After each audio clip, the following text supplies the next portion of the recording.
welcome back to my channel. If you're new here, welcome to my channel. My name's Kay, and I play random shit, so you don't have to. We are still on the letter, and we still have one character left to play, and that would be Luke Wright. But as things are, we're still on Ash. I don't know how much longer we're going to be on Ash, but we are. And we left off in the midst of an argument between him, Isabella, and Becca. Before this, before they ended up in the park, we were in Isabella's apartment, and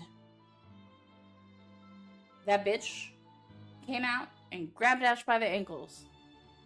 But he was willing to kick her off, which means something can affect this thing. What it is, we don't know. Ash has a gun. Like, he has a fucking gun. I want to know if the fucking gun can do anything. By the way, let me not offend him. His gun's name is Ophelia, just like his car is named Shirley. So, let's continue. I will reread. With the fire burning between us, rising as high as it does now, I'm afraid, deathly afraid, that the possibility might come sooner than I can figure all of this out. I just bit my tongue. Fuck. I still can't think straight. I can't even believe the next words coming out of my mouth. That out of everyone, I have to be the one saying these to them. This is more their forte than mine. Keeping the peace, placating everyone, while I unintentionally aggravate people with badly chosen words. Funny how fast the tables have turned after just one unfortunate incident. How am I even supposed to cope? If we all want to get out of this mess in one piece, we're gonna have to cool our heads first. Mom and I went and ate seafood. Oh, hold on. I don't like... You know when you have a cup and it's got one of those plastic, like, fast food drink lids? And it, like, comes up and is, like, floating on the top of the plastic? Yeah, I can't stand that. Before my own temper flares, I walk away and slide back into my car. If the door slams with more force than needed, I'd like to blame it on the pent-up anger boiling up in me. I'm not even sure what or who I am angry at. I feel like I have a booger.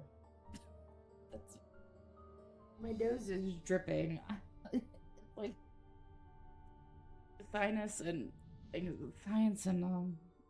allergies are just, they live in me all the time. The ghost at them, or maybe at myself for being this useless. Because despite none of them saying it, I know, goddammit, they're still counting on me. In spite of my failures, or every harsh word I've uttered, or how unbearable I can be as a friend. It's there when the tension after the argument finally breaks, and one by one, they follow me and get in the car. It's in concerned glances they shoot my way when I start the engine without a word and drive off. It's in their silence, a heavy gift, their unwavered trust. Yet it's one I'm more than willing to carry, even through my own exhaustion, if only to keep them safe. Okay. I don't think it's fair to put all the weight on Ash. The only thing about Ash that should be counted on is getting Zach the fuck out of jail. Other than that, like, I don't think anybody should have the weight put strictly on them. I don't think it's right. In this city of 68,000 strangers, they're the ones I have left. Though, in all seriousness, a good rest is still our best bet for now. Thinking with an exhausted brain is almost as good as running around in circles. We might as well just throw ourselves at that ghost and be done with this. The local Irish pub may not be the best place to hang around when one hasn't slept a wink or you're stressed. More often than not, it's loud. Sometimes the music played by drunkards grates the ears, and the whole place smells like piss on a bad day. Oh, that's like New Orleans. All in all, it's very definition of the last place I'll hang around after a wakeful night, but it's safe. Or as safe as it can be with G's security watching the place. Makes it easy to find help in case you find yourself in a tight spot. The place being owned by a person I've implicitly placed my trust on provides some semblance of comfort too. Excuse me. Gregor, bartender G, or just G, to his regular patrons, might be rough around the edges. Sometimes a bit too gruff for a man serving drinks behind the counter, but he belongs to the good folk of this city. If there's anyone in this place I can rely on to look after people important to me, it's probably him. He means well, surprisingly, despite his surly demeanor. Cares to some extent for people he likely only sees once or twice a week, or on a bad day. Not the best job in the world, in my opinion, but that's exactly it, isn't it? In wine, there is truth. Alcohol, in this case. It loosens the tongue, forces one to let his or her own guard down. Whatever inhibitions anyone has, it all flies straight out the window after a few glasses. It has made him observant, too. Always has one or two things to say about someone or something. Most of the time, it's me. Opinionated ass. But God knows how many times I've asked for his help when I'm met with a dead end in a case or I'm in trouble. This time's no different. As expected, the moment we show up, he's kind enough to offer us a room at the back of his shop. A single look at my face, I don't even need to say anything, and the next thing we know, he's leading us in. No questions asked. Maybe it's also for this reason why I find myself drifting towards his station hours later, after having gotten that much needed shut-eye. Newly washed drinking glasses and tumblers line the counter surface when I enter the room. Behind the bar, G's busy wiping each of them clean, likely prepping it for tonight's use. Briefly, he glances up at me. Once I claim one of the empty stools and grab a rocks glass sitting closest to my elbow. Turning it absent-mindedly in my palm, just to keep my hands occupied, while my brain's busy, still trying to make sense of everything. Even at a dead hour, with only a few patrons milling about, this place still smells strongly of liquor. Honestly, I've never grown fond of it. Regardless of how many times I've made a trip or sat here on the same spot, just talking with the old man. I've never been fond of drinking in the first place. Yet, oddly, it's the nasty odor. That's odor, right? Just spelled differently? Of a brewery that helps clear the mind this time. Yeah, is that how they spell it over there? I know there's like color they spell with a U. along with the lack of the establishment's usual hubbub and the occasional clinking of glasses. Even more bizarre is that, through my lack of words, G doesn't say anything. Although it's clear from the way his mouth has curved up in a tight frown that he has questions. A bucket load of it. He wisely keeps it shut. Okay. Poor Zach. I hope we can do something for him soon. Instead, he simply focuses back on his work. Rinse, wipe, stash away, repeat. Going through the motions with such familiarity, it's almost a trance. Watching his precise movements quietly like this, with these thoughts swimming inside my head, it's easy to lose track of everything around me. One solid lead on this, one possible way to sort this out, but will it work? Especially if my assumption's correct, and that the reason Zach was there yesterday morning was because of the curse. Something must have happened there for him to see the need to look into it and break inside that place. The window was open. But if the couple has fallen victim to the curse, or what if it doesn't fall outside the realm of possibility?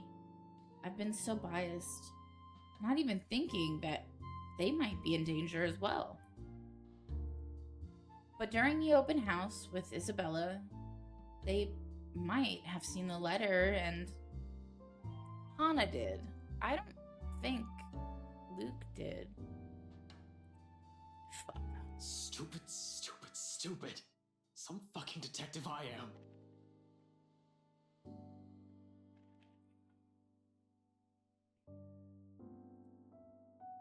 That's likely the moment when Cooper saw it. If the logic holds, I need to hurry there right away. And if there are answers anywhere, it would be there. It should be there, where all of this fucking mess started. It's not only my life on the line here. There are others. What happened to us? I won't wish on anyone else, no matter how much I loathe them, or how complicated all of this has suddenly become. The letter, the woman, the mansion. And now there are the voices lacing venom inside every crevice in my head. Murmurs that jeer, scoff, and deride whenever an opportunity presents itself. It's because you didn't listen.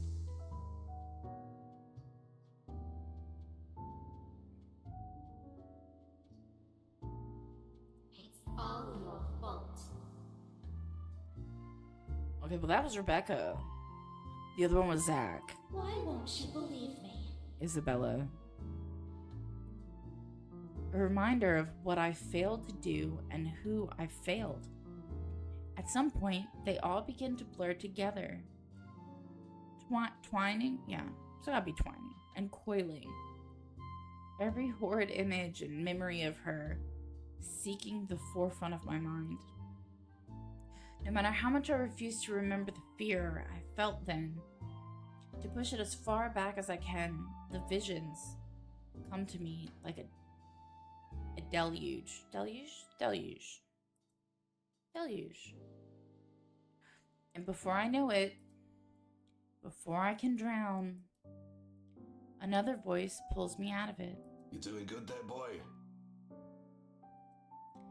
His hand on my shoulders, gripping it tightly and giving me a light shake. There's relief in his face when I finally look up at him, although his frown appears more distinct than the concern in his eyes. It's deeper now, marred with worry and agitation. He does let go when I offer him a small nod, but the furrow between his eyebrows never leaves his face. He always has a knack for reading people. After all, even someone who can be as closed off or distant like me. In all the time I have spent in the force, there's only one other person who's as keen as this old guy. The chief. I don't like that guy either. Funny and weird to some degree. I've pointed it out to him so many times before how much they look alike. They do. I never really thought about that, but they do. Only for the observation to be brushed off with a vehement.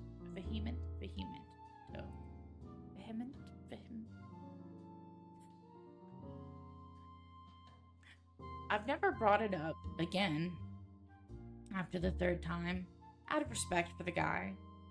Whatever it is, it's clear it's something he doesn't want to talk about. Probably because they're related. Why push, right? However, during times like this, it's impossible for the thought not to come up. He even has the glare down pat. Under the wordless scrutiny, I feel like a damn rookie again. You're looking a bit green. Sure you got plenty of rest back there? You were only out for an hour or two. Wouldn't hurt to try and get some sleep. I'll keep an eye out. No need. Don't worry about me.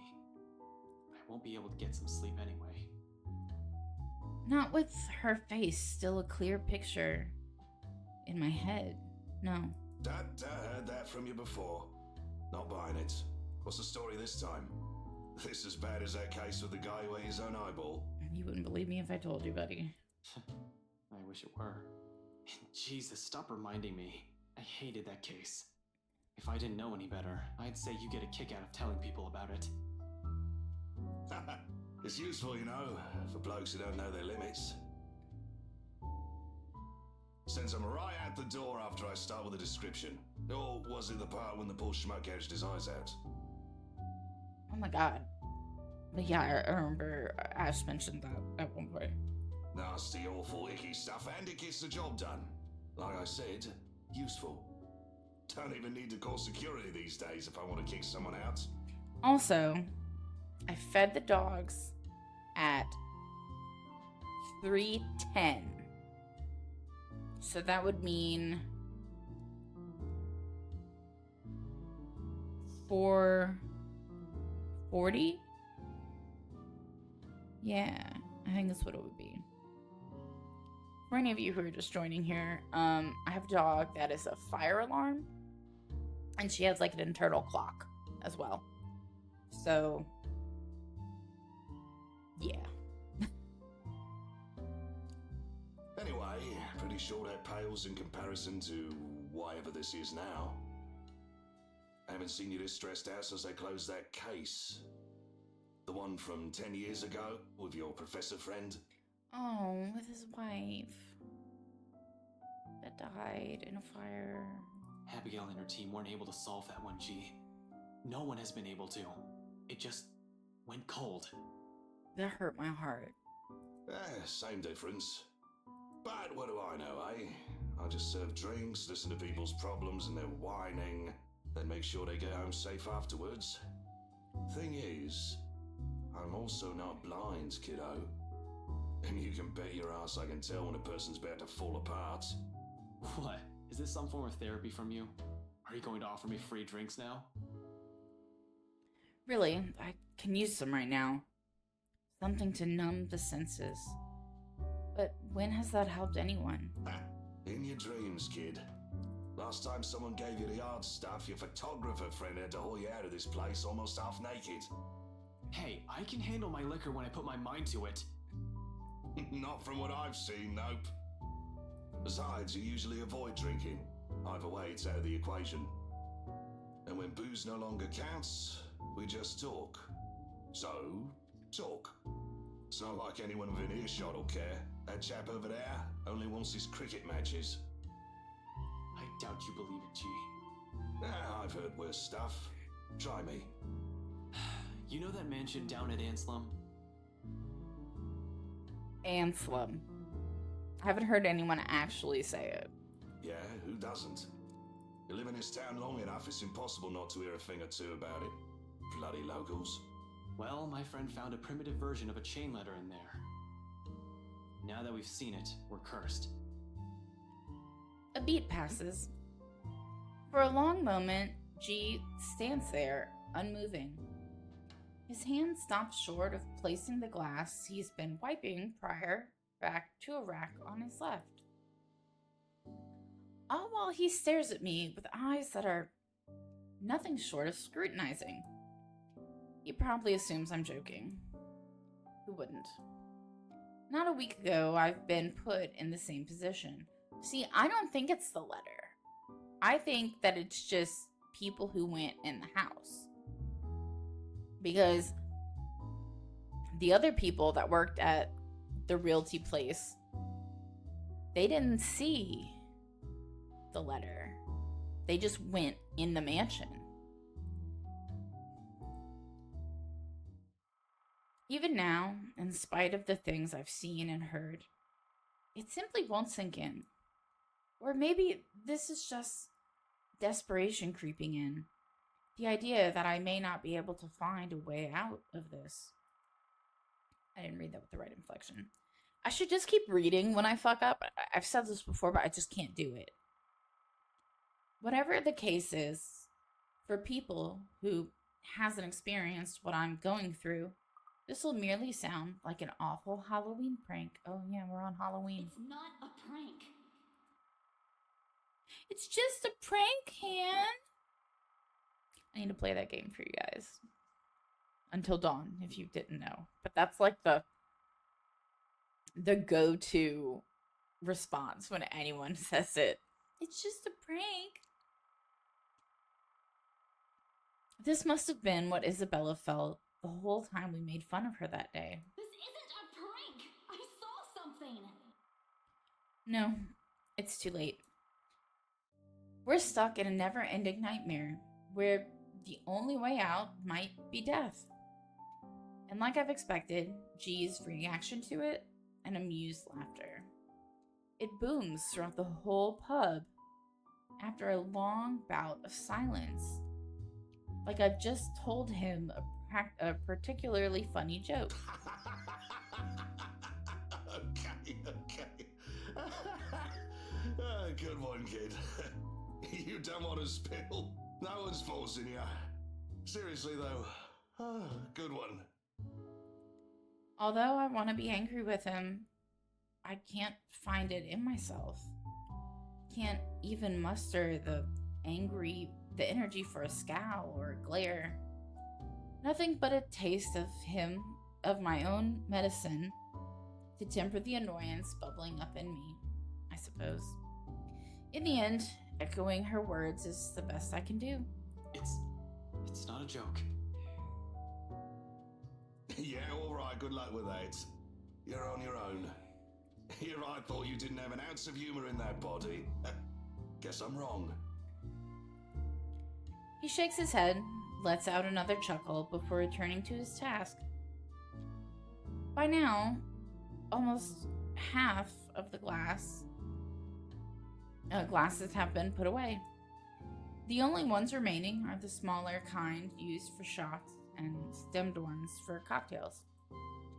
Despite being busy with his tasks, his amusement does not entirely disappear from his face. He keeps talking as if I'm simply another customer he entertains with his stories. But we both know it's more than that, if the wistful expression on him says anything. Man, can't believe you're the same rookie who walked in here almost a decade ago. Too smart for his own good, that boy. Has always been 2 steps ahead of things. Now he's here, sulking. I must have screwed up somewhere then.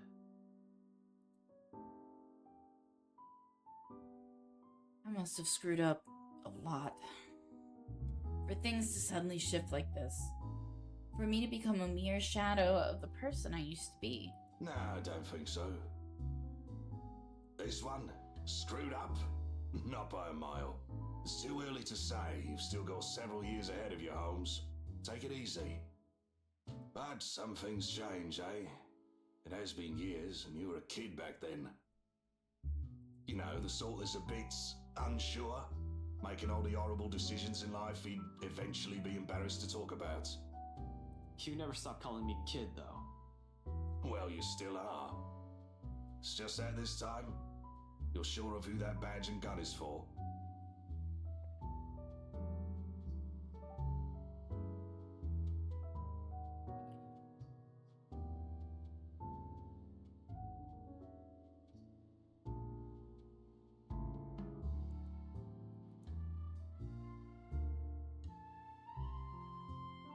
What was it you police types usually say? To protect and serve, yeah? A significant pause follows at his heels. From both of us, as he allows its meaning to sink in and spurs something in me, stirring a feeling both heavy and forced, but not completely unwelcome. Familiar. Though before I can even clarify what he's trying to imply or gather my thoughts on the matter, G turns away to begin his work on the silverwares. He'll need those too, once more of his patrons come in for lunch. Slow and easy. A sharp contrast with the strained air we've been wading through these past weeks. A fleeting moment, but one I allow myself to relish, if only because of its absence lately.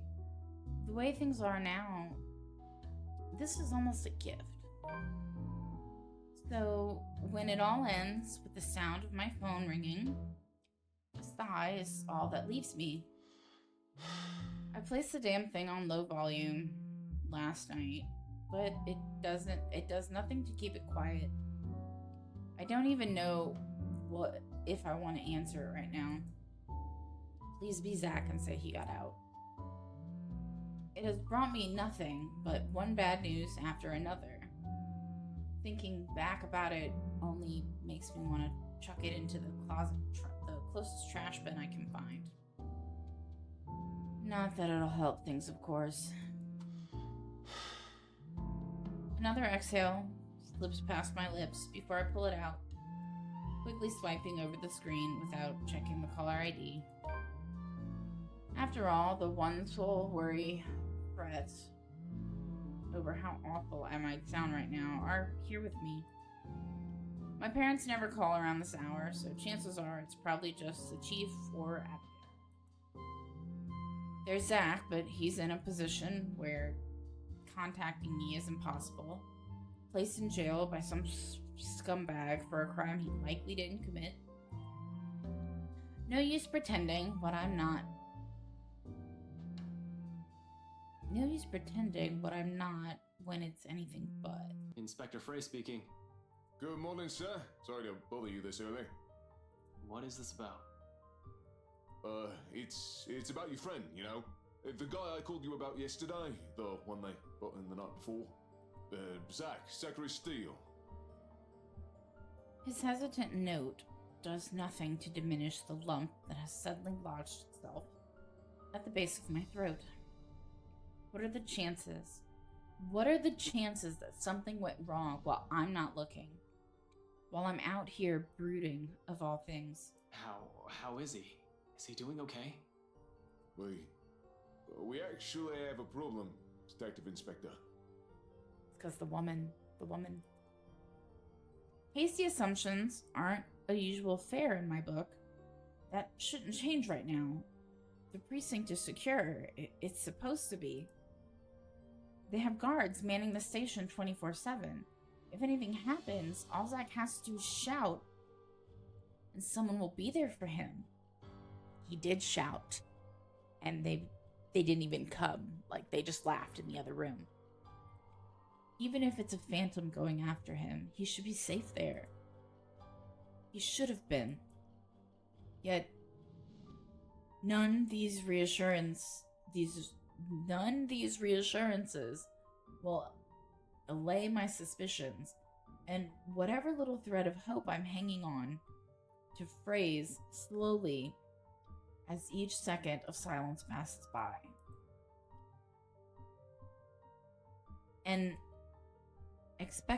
expectation so weak, faint, I might as well just let it go and prepare myself for the worst. It's a feeble attempt at optimism I will never get used to. This is out of my depth. This isn't my forte. Zach's maybe, Rebecca's too. Never mind. Hell, this is the kind of mood Isabella has always unknowingly brought with her. What her eyes often conveyed, what I've often found myself searching in her whenever I look at them. Sorry. If I keep my mic close to me, I'll sit up straight. But no matter how many times I repeat any words of comfort or calming images inside my head, the hollow chill at the base of my stomach refuses to ease. Even my voice shakes when I urge Officer Renz to speak again, weak and unsteady. The only thing keeping me from stumbling when I abruptly stand is the counter's solid support beside me, the flat of my hand braced against it for leverage. Officer Renz. Renz, right? What happened? You're supposed to keep an eye on him, yeah? It's protocol. Your friend, sir, he's... I think it'd be better if you just saw it yourself, sir.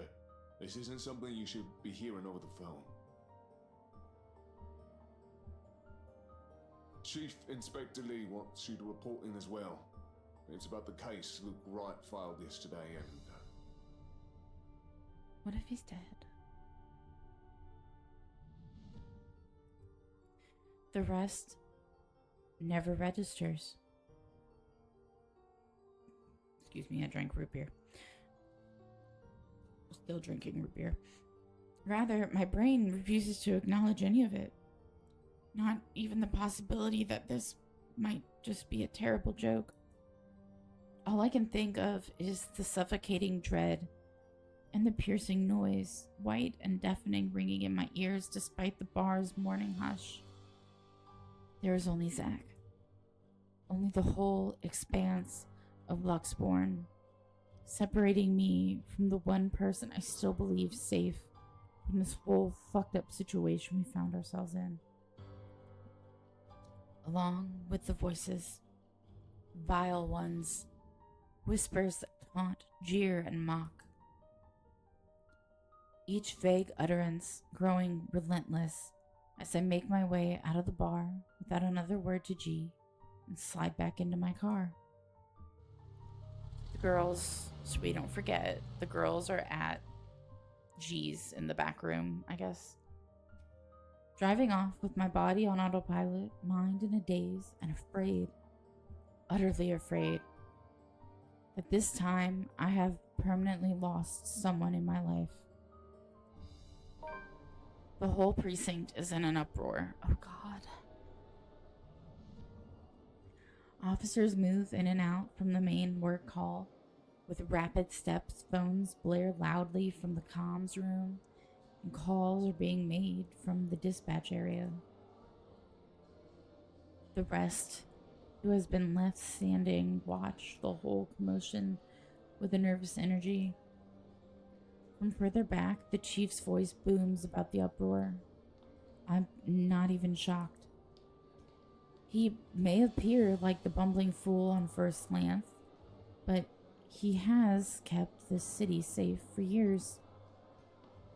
For something to happen in this jurisdiction inside his own precinct, right under his nose, he has the right to be royally pissed. What do you mean you don't know?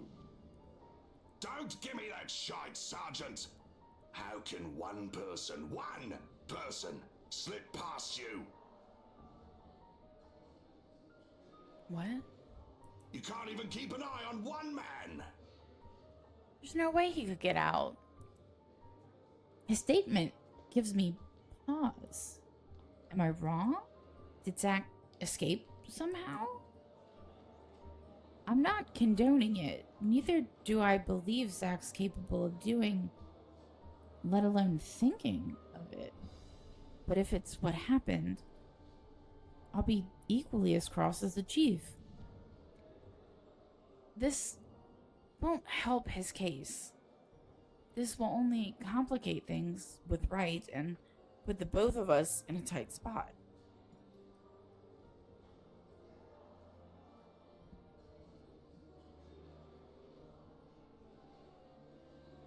Okay.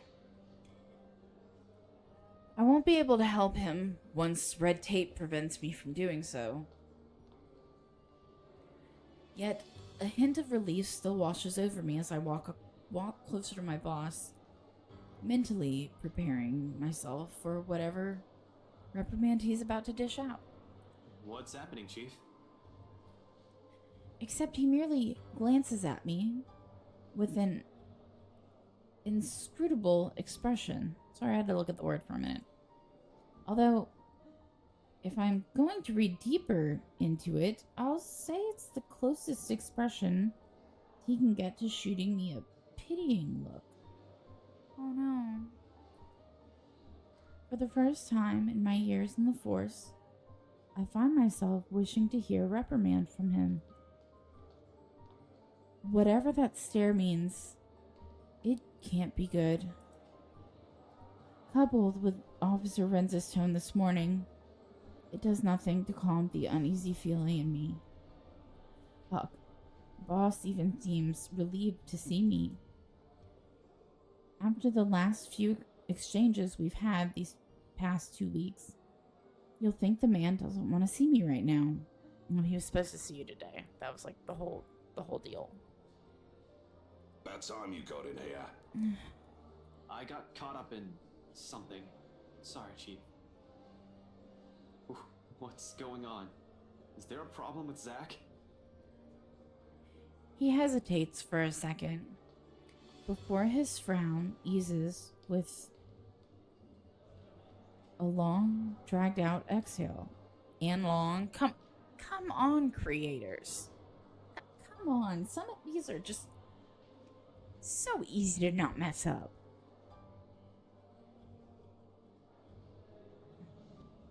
I'm not sure if you can call this a problem, Frey, but I'll let you be the judge of that. Maybe he's freaking out, like... Follow me. And you, I want your full report about this by the end of the day. It better be good or you are kissing that badge goodbye. The officer he's addressing, the sergeant, a man in his late 20s to 30s, who transferred here last year, shrinks back in his chair. I don't quite remember his name. I've only seen him quite a number of times since I'm often out of the precinct. But if my memory serves me right, he's the guy currently assigned to late night shift.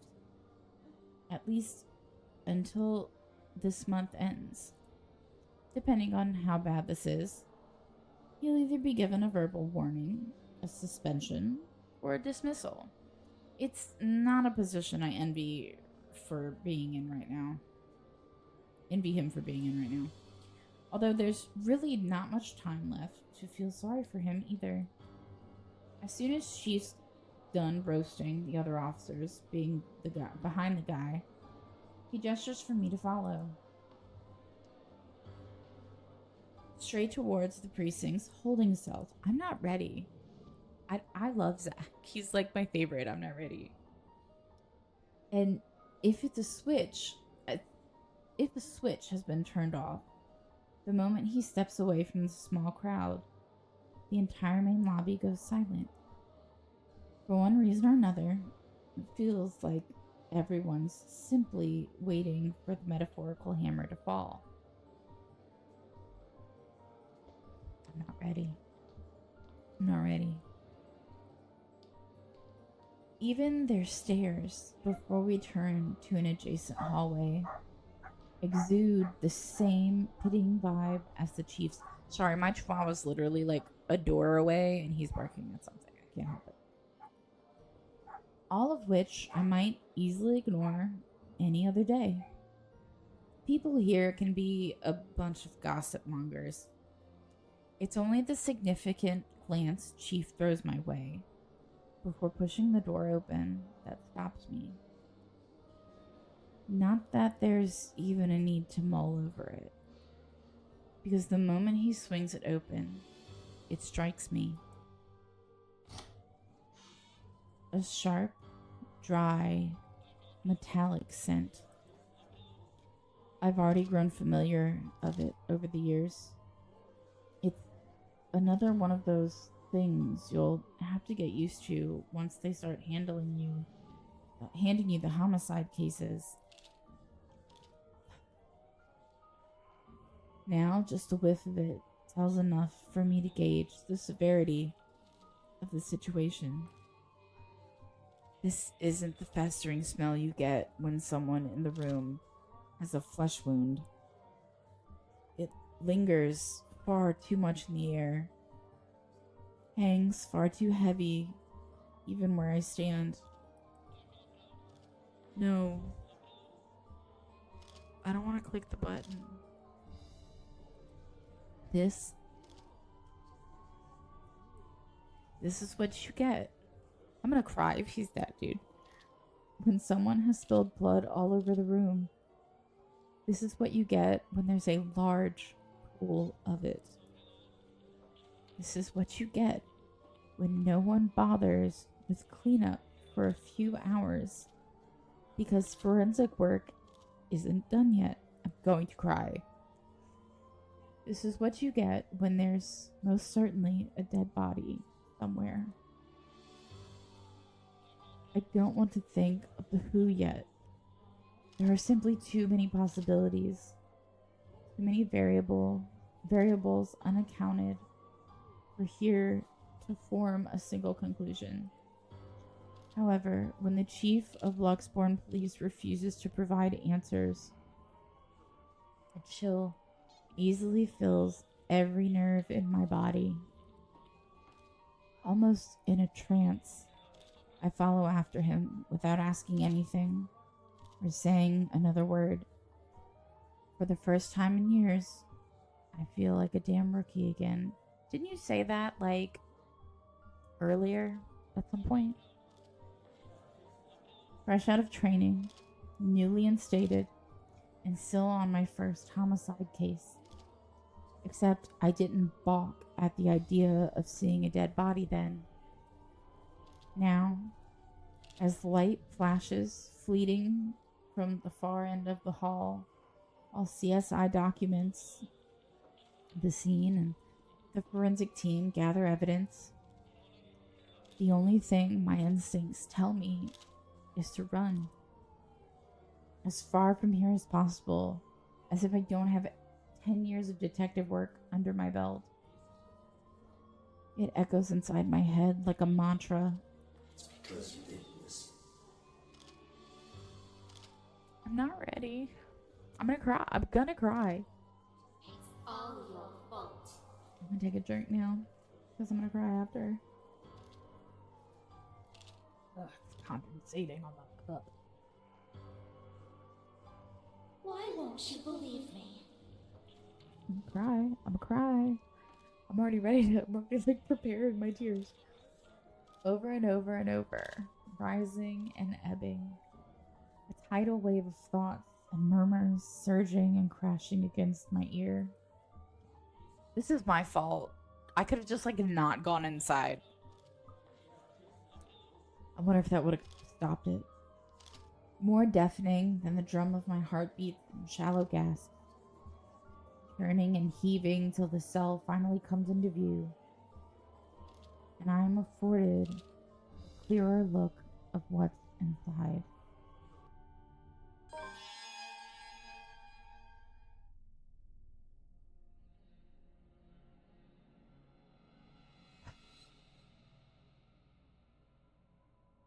It's my fault. It's my fault. Or would he have gotten arrested for, like, trespassing on the property, too? The whole world stands still. In one single moment, every noise, every smell, every person in the room all ceases to matter. The second my eyes land on his prone form. He's not prone, dude. He's leaning against the cell. I'm sorry, right now it's not a moment to... No. There's only red. Red. Red. Red. Blood everywhere on the floor, where a copious amount of it has pooled on the walls, smeared on every crack and tile his hands can reach. On his face and shoulders, dripping from every gash and tear, flowing from the hollow gap where his eyes should have been. The custodial officer found him when they brought in breakfast. It was too late. He was already dead by that time. Some 3 to 4 hours, according to the blokes from forensics. There had been a struggle, based alone on the smear pattern left on the bars and floor, but only so much as the small cell will allow him. I can already imagine how it went down. He was likely left with no other choice, cornered like an animal at the mercy of his killer. In this cell, there would have been no escape. The only thing he would have been able to do is shout for help. Perhaps the same plea written on the floor closest to him.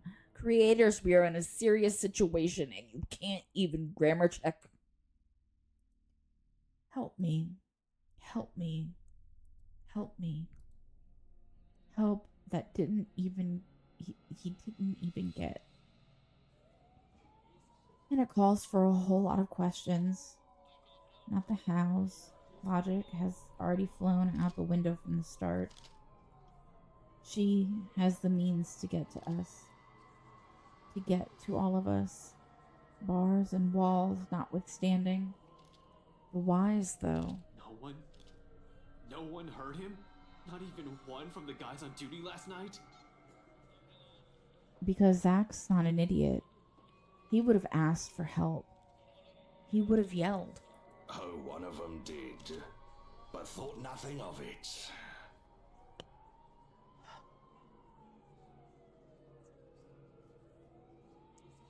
Now I want to punch Chief in the face. Then why didn't they do anything?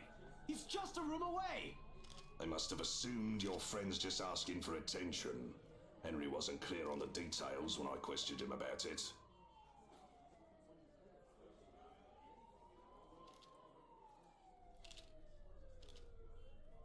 One, I'm mad at myself for having him go check out the scream. Because that's how that happened. That's how he got put where he's put. But two, what if I would have just checked the grounds for Ash? Because that was our other option. Would this have not happened at all? Was he meant to die in general in the game? Would he have been caught for trespassing and then also arrested?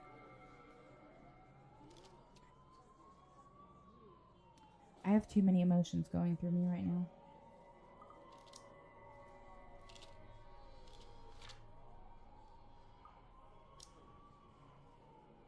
You've been serving in this precinct for more than a decade, though. You should be aware by now how rowdy the folks we detain here can become. But that's not the only problem we have here. I didn't fucking do anything, bro. Someone got in and out of this place without anyone noticing. Even the the surveillance person who footage is a killed him. bust. Oop. Now I'm bumping. I keep bumping, I'm sorry. Tech's going over it now, but I don't think we'll get anything from it. It's a ghost. The media will have a field day when they learn of this fray. Good. Keep it mum for now. I'll let you know because he's your Well, you deserve to know. The poor Because bloke's your he's my friend, after what? all. Thank you. Because he's my what? I just don't want the commissioner hearing of this before I can tell him anything. I do. Or at least until we've figured out how the butcher got in. Do you think it was? Seriously? Do you fucking think it was?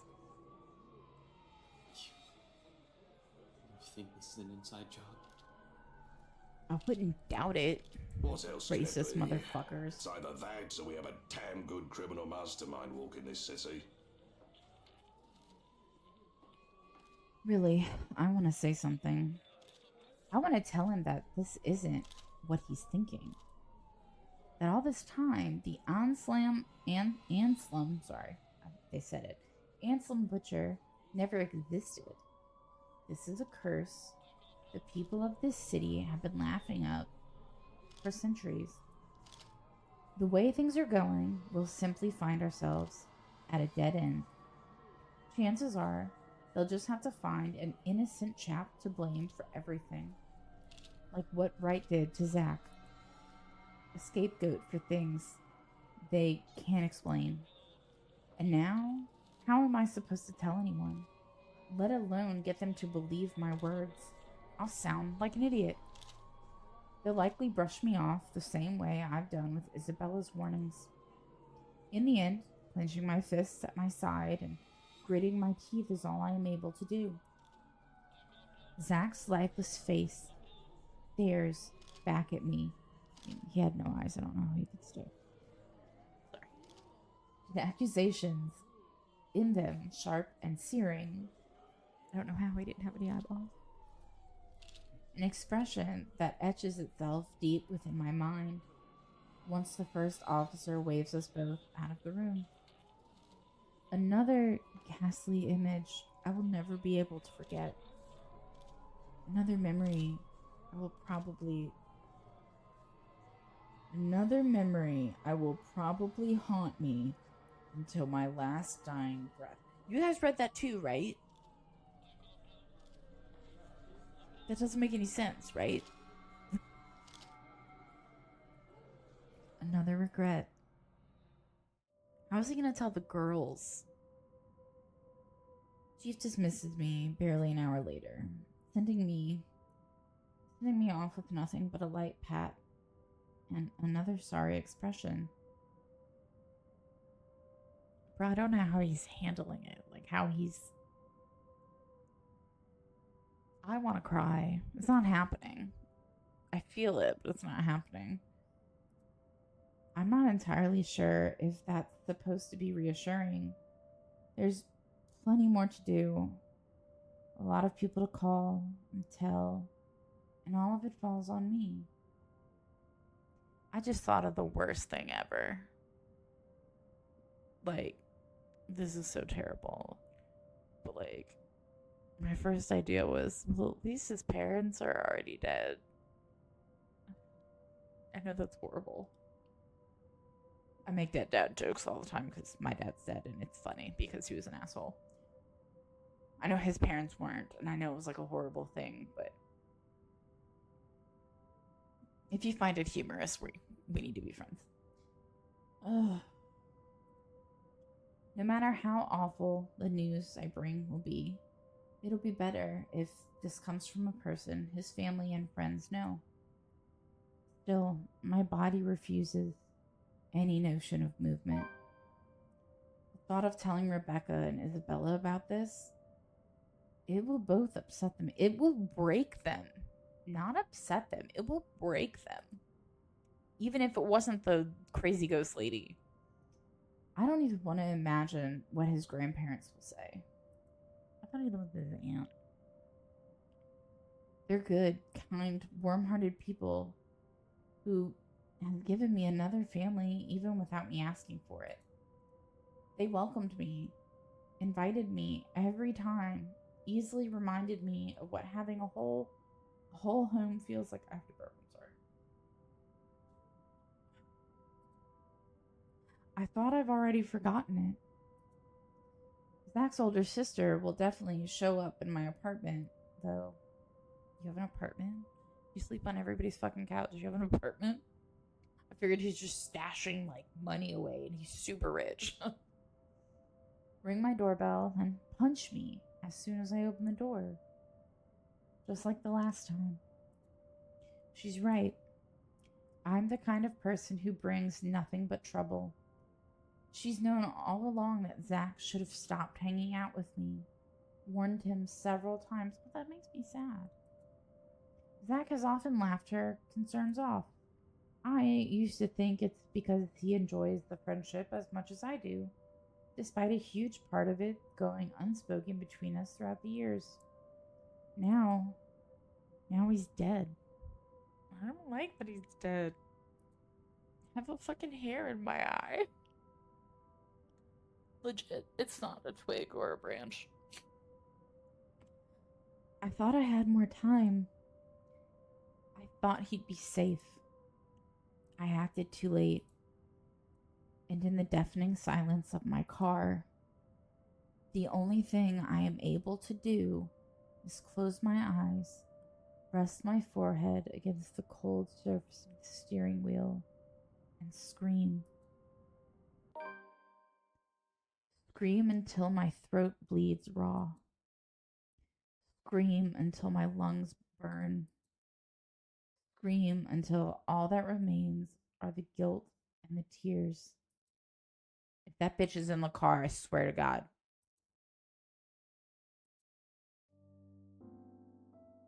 The sun hangs lower when I drive back to the pub and drag myself inside, still too unsure to break the news.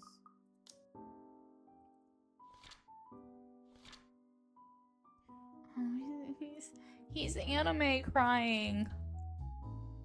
That's what I call it when someone like cries really ugly. I think of Tanjiro from Demon Slayer.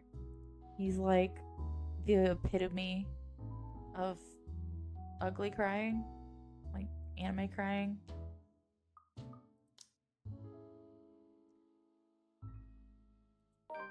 Around this time, the patrons usually start to trickle in the main lounge until it reaches a peak around midnight. Today, however, it remains thin. But considering what day it isn't too worrisome for the kind of business G runs. He has always complained about the lack of a decent crowd on week start.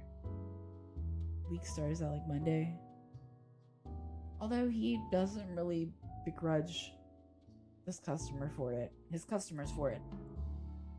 No one wants to start the week with a bad case of a hangover after all, even him. Which makes the concerned look he gives me come off a bit too odd. With the kind of danger we're in, and after what happened to Zach, this swiftly puts me on edge, even before I can fully process and analyze the scene in front of me. Something wrong, G? Regardless of what he saw, I don't know about you guys, and maybe it is for Ash in this situation. When someone dies, it doesn't process. At least it doesn't for me. I lost someone in November, and it took weeks to really hit me. Same with another friend I lost in January. Both were unexpected deaths. One was family, and one was just a really good friend. She was my bridesmaid. Even though I got married by a justice of the peace, you have to have witnesses. She was my bridesmaid. Like, one of the only close friends I had here. And she passed away in January, 2 weeks before her birthday. And around her birthday is when it hit me, and I fucking lost it for both of them. But I don't know if anybody else is that way. Even when my dad died, he was a piece of shit, and I still eventually had the cry that I needed to have, and then I was done. But I feel like that should for everybody. Like, it doesn't sink in. Even the mother of my family member that passed away, her and I talked, and she even for her, and she found her was one of the ones. Even she's like, it didn't register right away. So like, I feel like that's most people. Granted, what Ash found, I feel is a completely different situation. G hums, but there's an undertone of annoyance in it, despite his casual and open movements. And only after he finishes wiping a tumbler and carefully settles it face down on the table does he give me an answer. The way he stares back at me honestly makes me squirm. It feels like I'm being stared down by my primary school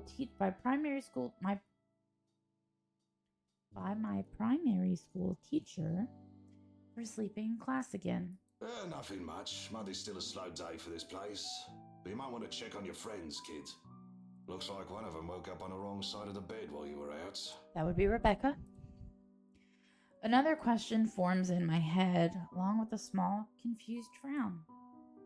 Though before a single syllable slips past my mouth, Rebecca's irate voice rings out from some part of the main lounge. From the sound of it, it appears woke up on the wrong side of the bed is a complete understatement. Alone? You know we can't just go in there. Why did you think Ash stopped me yesterday? But we don't have any other choice, Becca. There's really no other way. We have to go there. If you'll just... Isabella, no. That doesn't sound too comforting. Once Rebecca assumes what kind of tone in an argument with that kind of tone of an argument with Isabella, it usually ends with one of them walking out or both giving the other the silent treatment. It lasts for about a week at most, if it's really bad, which really isn't what we need right now. I've hoped the bad mood from this morning will simply blow over after all of us had gotten a decent rest.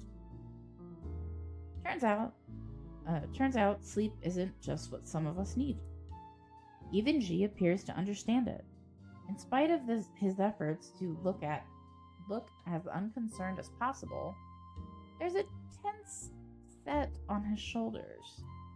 A nervous edge lingers in his eyes as it occasionally flickers over where Rebecca and Isabella's voices are coming from.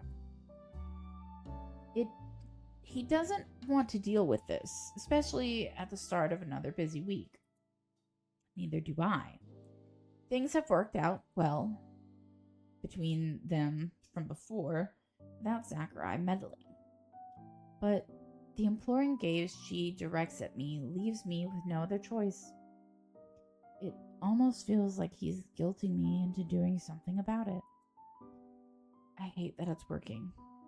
You know how I run this pub, kid. No fist fights, no cat fights, only good booze, bad puns, and off-key singing.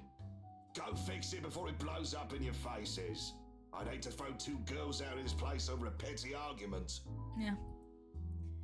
It's probably not as petty if Rebecca's already shouting like that, but I give him a nod, nevertheless. Sorry about this, G.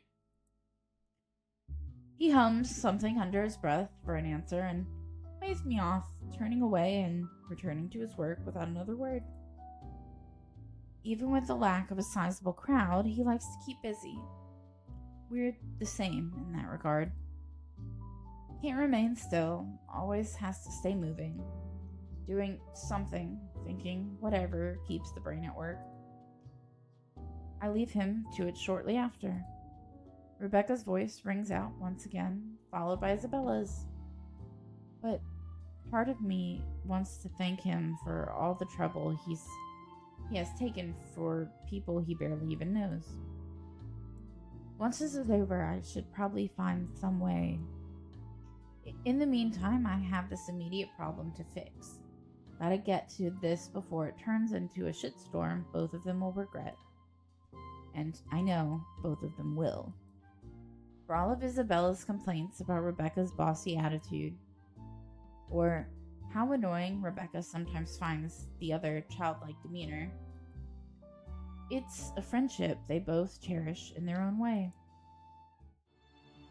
Rebecca's already on her feet when I stopped him in an almost deserted area of the pub. I'm willing to bet my entire life savings that people are staying away only because of the brewing storm. Rebecca can have quite the mood when she's crossed. I can't speak for Isabella. I barely ever see her seething. But from what I've seen yesterday, I don't think I ever want to be at that messy end of it. The way she's glaring up at the redhead from her seat, regardless of how much the other woman towers over her now, already says everything. Empty plates have been left neatly piled on the corner of the table they occupy. Conversation that turned sour sometime after a late lunch then. Good thing they're already done and nothing left to be spilled. Because in the next moment, before I can approach and intervene, Rebecca slams her palm on the table. It sends the silverware clinking sharply against the surface. Isabella flinches momentarily. We both do, though she shows no indication of surrendering in the face of Rebecca's temper. Everything escalates from here. You've already gotten us in enough trouble because of this letter ghost everything. You're blaming me again. I mean, come on.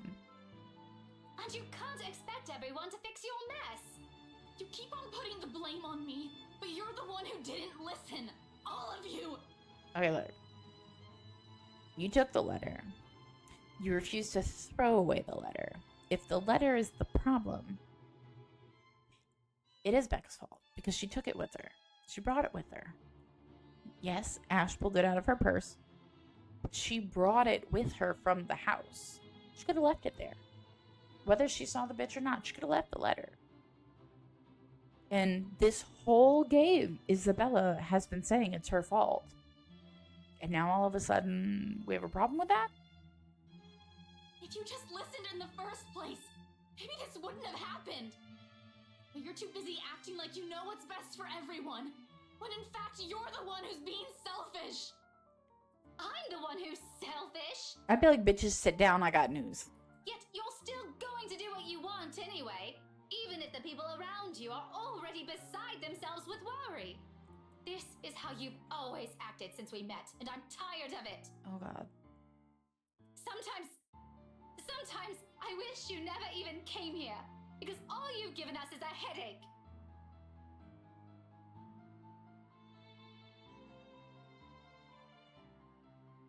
She can't mean that.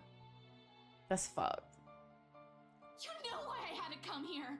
My dad. Your dad has nothing to do with this. It has always been you and your whiny, careless self that has always been the problem. Maybe I should have stepped in earlier. Maybe I should have said something the moment Rebecca has slammed the flat of her hand on the table, or the second I've entered the area. Either way, it's too late to act. Harsh words have already been hurled between the two. Words more cutting than any blade, each and every one of it digging a wound too deep in the person they've been aimed at.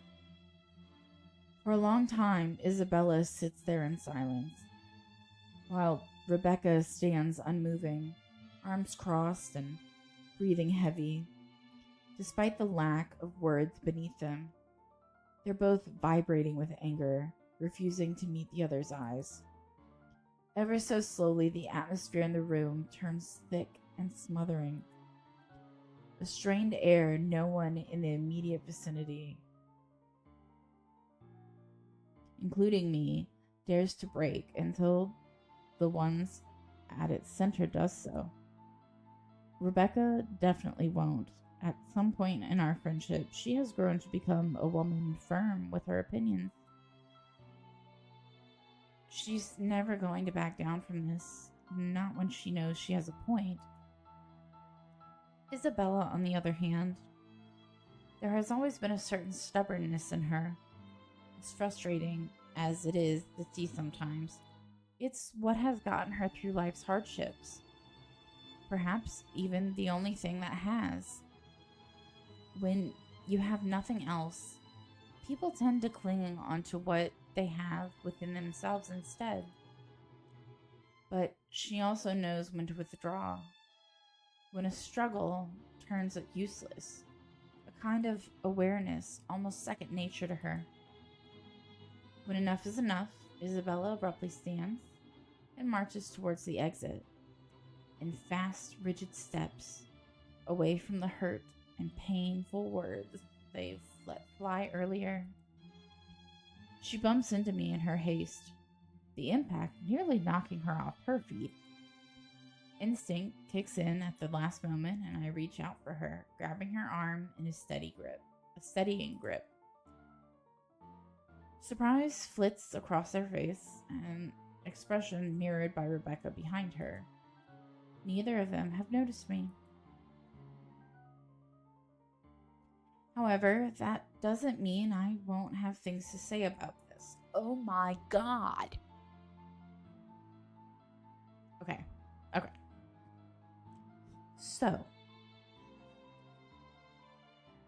the question is, are we agreeing with Isabella that we need to go to the mansion, or are we agreeing with Rebecca that we shouldn't? Because I don't want to agree with Rebecca if it means the hurtful, fucked up shit she just told Isabella. I also don't know if going to the mansion will make a difference. I now really care about my options. Oh my god. Okay.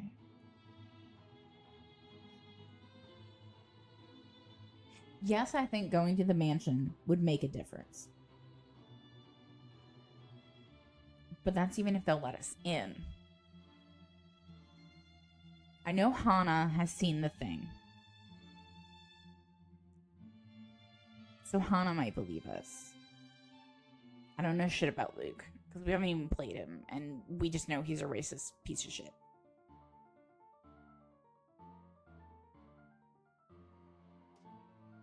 And if we agree with Rebecca, who doesn't think we should go to the mansion, what's gonna happen? Is the game just over? Like, are we all just gonna die? Oh god.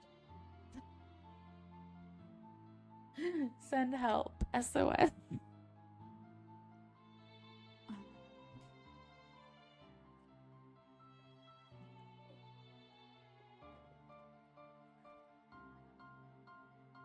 Oh, what's this notification here?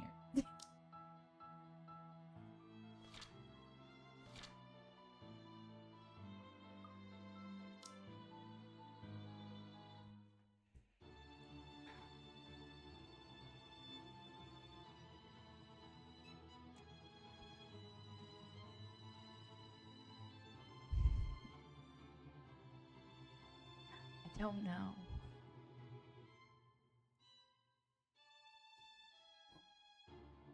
I'm just gonna be staring at this for a while because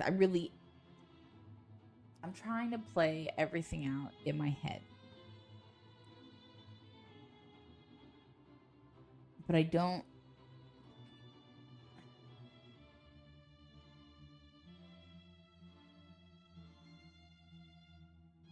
If we go to the mansion, the worst they'll do is tell us no, right? That'll be the worst they do. But if we don't go to the mansion, then we didn't even try. I'm gonna go with Isabella. Okay. Rather than answer once her shock subsides, she merely averts her gaze and hastily wipes the tears off her face. Likely she only noticed them in that moment. Then, without another word or even meeting my eyes again, she gently brushes away my hand and runs off, leaving an awkward hush in her wake. Rebecca soon slumps on the chair Isabella has just left. gingerly reaching up to press the bridge of her nose and breathing out a ragged exhale. Arguments like this have always drained both her patience and energy, usually more than her rowdy students do, despite being no stranger to it. It's no excuse for her to say, for her to say those things, though, and my disapproval must be clear, even on my face. When she finally glances back at me, her exhaustion immediately shifts back to annoyance, her mouth curving down to a tight frown. I cross my arm in response, waiting a reaction verging on instinctive in the face of her irritation. Regardless of my opinions about this, I don't say anything. Not until she's the one willing to talk. Another minute passes while we stare each other down. But eventually, she breathes out again, relaxes her rigid posture. What do you want, Ash? If you have something to say, just tell me, or I'm going back upstairs. Did you really have to say it like that? Well, how do you want me to answer her? Do you want me to just let her go there and do what she wants? Yeah, go ahead. I know you won't be too happy if I did that. That's a low blow, Rebecca. Even for you. We all know she wasn't even planning on staying here this long. There was no need to bring it up if all you wanted to do was stop her. Did you even see how she's acting? She's not a child anymore. Even my students can do better. Becca, she'll listen if you'll just ask her properly. I know you mean well and you do have a point, but please be a little more thoughtful next time. Go think about it for a while. By some miracle, the whole discussion ends right there. Rebecca elects to stay silent, or at least it's how it seems, when a minute or two passes and she says nothing. A rare occurrence when she almost always has something on her mind. Only an uneasy atmosphere hangs in the air when I finally decide to remove myself from the room. She doesn't stop me. Instead, something inexplicable flickers momentarily in her eyes. Only that one that quickly disappears until only a vague notion of it remains in memory. But in that one exchange, I've caught a short, clear glimpse of what has shifted, of what's inevitable. So much has changed throughout the years. We will never be the same person we once were. And if it's for the better, we've yet to know. A lull has descended in the main lounge once I return. G's nowhere to be seen. People continue to trickle out instead of in, and by the time I get back, only 2 tables remain occupied. Soon, these people, too, will be gone, and the whole place will be devoid of anyone. Frankly, its current state already lends the place an entirely different vibe. Along with the soothing strum of strings and the steady beat of drums playing overhead, there's a calming sense to this. A far cry from times I've been here before, and perhaps it's for this reason why Isabella has chosen this place to retreat. She sits quietly in the furthest corner of the room, in one of the tables set right beside the window. G usually keeps the curtains closed around this hour, but a small portion of it has been pulled back, revealing the busy street outside. The late afternoon light spills right through it, outlining her small form and pooling on the surface of the table where both her arms rest. In her hands, she flips a piece of folded paper, turning it from one side to the other without any purpose. The letter. A small frown creases her forehead while she stares at it. Yet there's something oddly tranquil in the picture she has unknowingly painted. Something I can't bring myself to disturb, if only for a few seconds. It's one of those moments again, The rare ones. The ones where too still, too quiet, a complete opposite of her usual self. But it's these that often leave a mark. Not her cheery disposition or her lively attitude, but these short few seconds of wordless silence when the softness sighs, when the softest sighs and the slightest movements sing louder. The smallest minuscule things that tell you about the person and her strength more than any words can express. It's these that carve a vivid memory, no matter how brief it lasts. She glares at me, annoyed, and just like that, all of it melts away. Gone is the stillness, replaced quickly by the teasing and friendly jibes.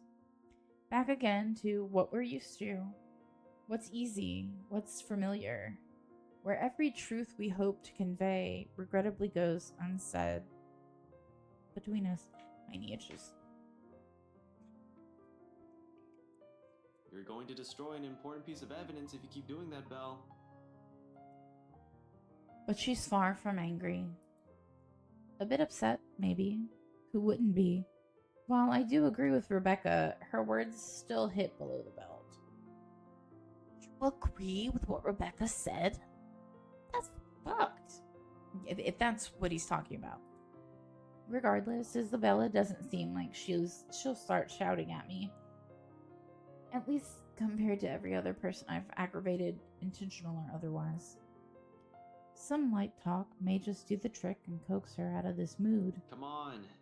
If you keep staring at the table like that, you're going to bore a hole on it. How are you not telling them? I really don't want to OG a new table. He'll pick the most expensive one and leave me begging on the streets. She levels a quick glance at me, her expression dry and impassive enough to drain every color out of the room. It's as if I've just told her a terrible joke and she's expecting there'll be more of it. Really now. She needs to give me more credit than that. My jokes are funny when I want them to be. Other than your ringtone. And I really don't care. I'd even take pictures and post them online. Go away, Ash. I don't want to talk right now. You need to tell her. Yet it sounds half-hearted at best. Like what's happening has already sapped every bit of energy in her. And all that's left are the words. Pretty soon those two will lose their meaning and leave a hollow shell in their wake.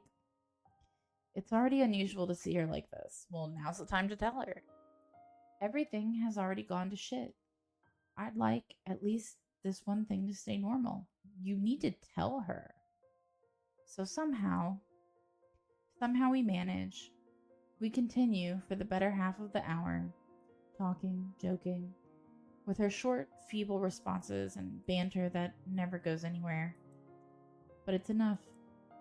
In the grand scheme of things, amidst the chaos and death shadowing over us, it's these little, inconsequential moments that matter. It's her smile, her laughter when it finally rings, easy and free of her burdens. Okay, I have another one. I don't want to hear it, Ashton. Go away. No, really, listen. I know someone who talks like an owl. Will you leave me alone if I bite and ask who? A pause. And then she frowns, as realization slowly dawns on her. Confusion flashes fleetingly across her face, before eventually settling on a grimace. Oh. Suddenly, she hugs her arms closer to herself and looks away, perhaps in her best attempt to stay angry. To no avail. In a matter of seconds, her shoulders shake with laughter she's trying to contain. You're awful and I really hate you. Just leave. It's contagious, her mirth. Soon I'm joining her in it, briefly forgetting every problem that has piled up and continues to weigh down on us. Laughing without reservation or care until only a familiar warmth lingers. Once both our amusement ebbs away. Somehow with her, these things have always come easy. Feeling better? A little. You're still lame. Yeah, now make her sad because you need to fucking tell her. But you're laughing right now. Only because your humor is terrible. Right. Keep telling yourself that. I know it's funny. And you know what? If you've kept frowning like that, your face might have cracked. That would have been really messy and ugly. You know what else was really messy and ugly? Snack's death. And you need to tell them. If glares can kill, with the ones she sends my way, I'll probably be dead by now. Seeing it directed my way, it takes only a few quick seconds for me to realize how she might have also taken my statement.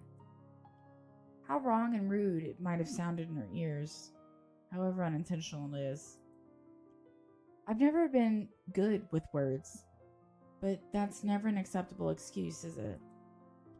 Suddenly, taking the brunt of her anger seems less complicated than correcting or explaining myself.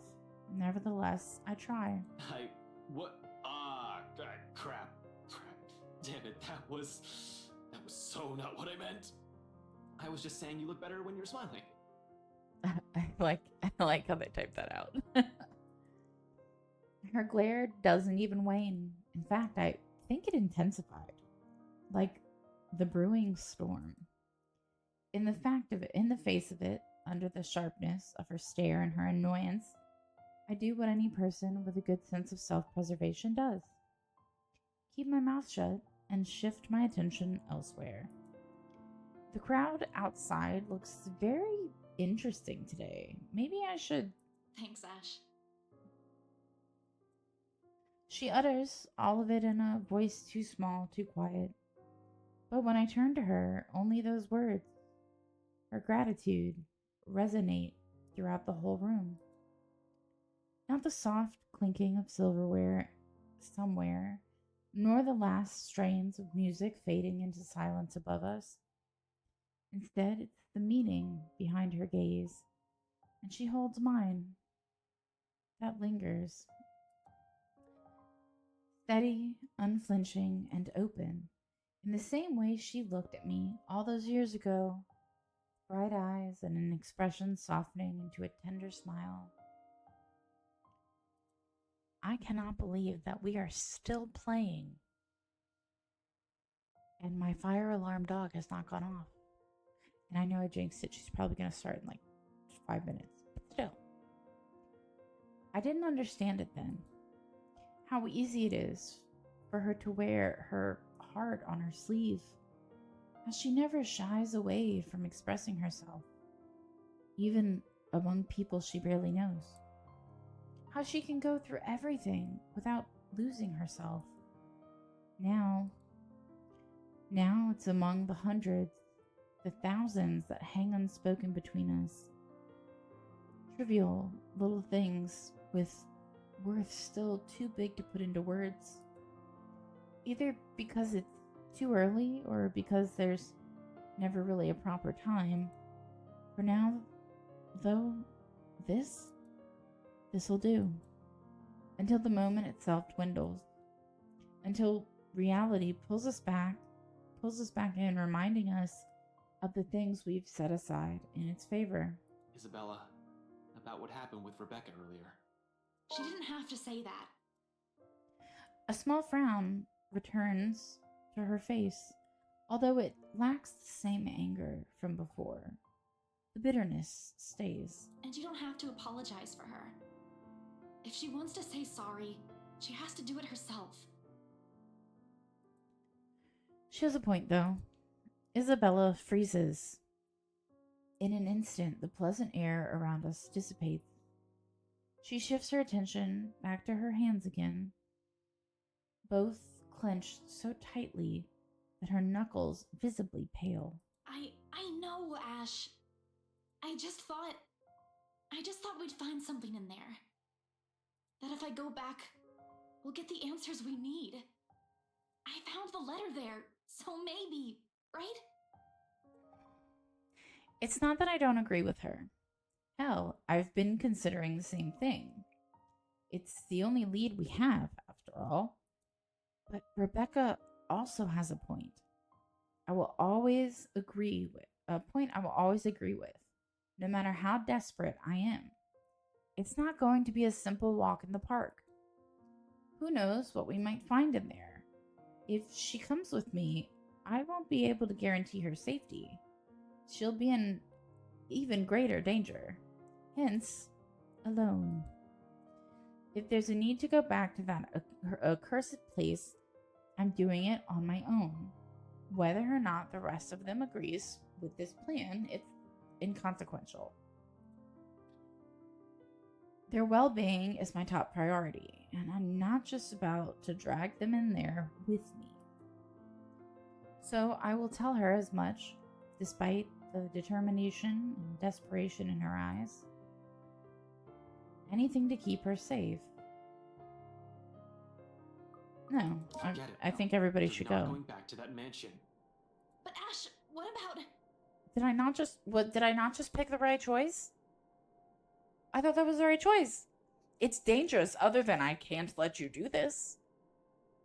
What was it a no either way? This isn't up for debate. Do you really think they'll just let you in? Do you really think they'll give a damn if you walk in there carrying that stupid letter of all things? No, but there has to be something we can tell them. Ash, they were with me during the open house. They have to know. They're in as much trouble as we are. The ghost woman came from there. Both her and the letter. They're living in that place. Okay. Something's in that house, Ash. And whatever it hides might be the only thing that'll get us out of this mess. Alright. Suppose you do find an answer there. What happens? We continue to investigate, I would guess.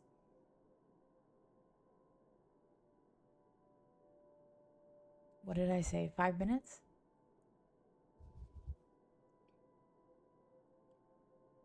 Let's say that by some dumb luck, you got inside and found something.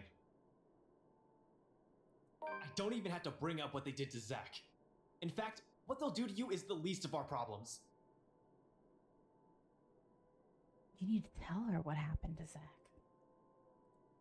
What if you see her again? What if she goes after you? What are you going to do?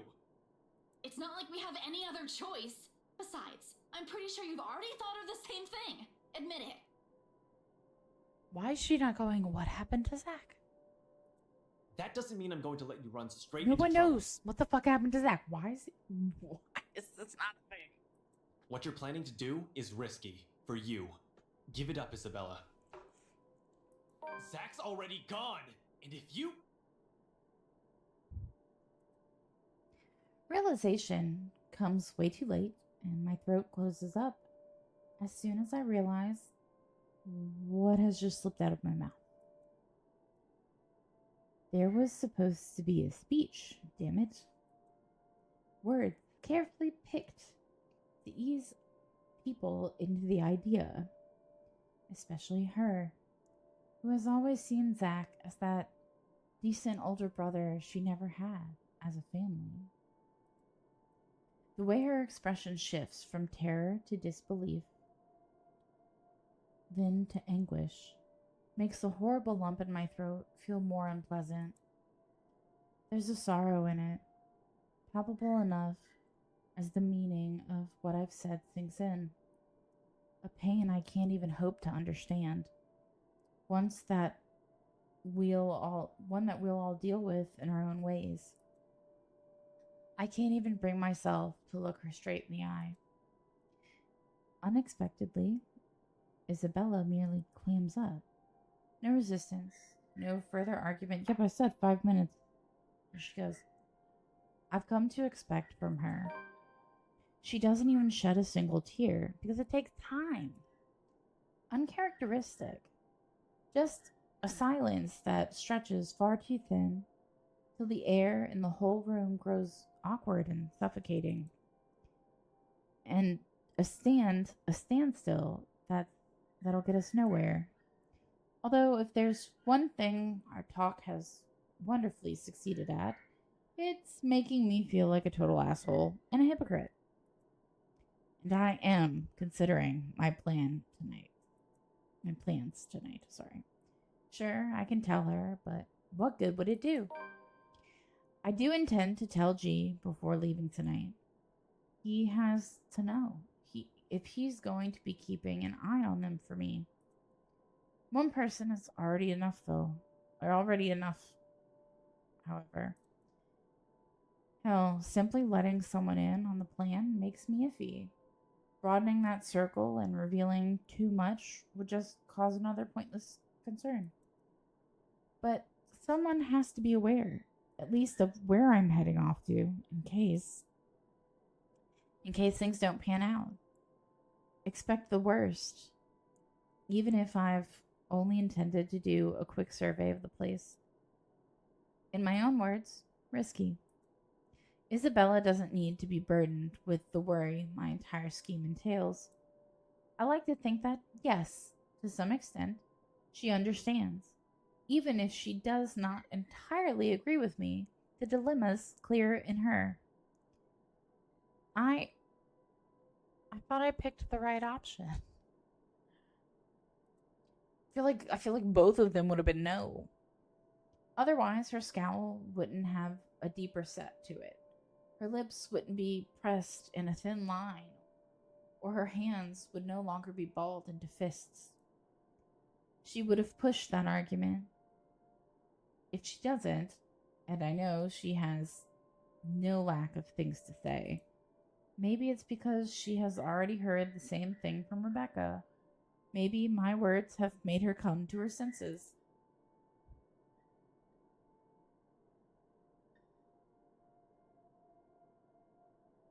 I'm waiting to see if the mic picked it up.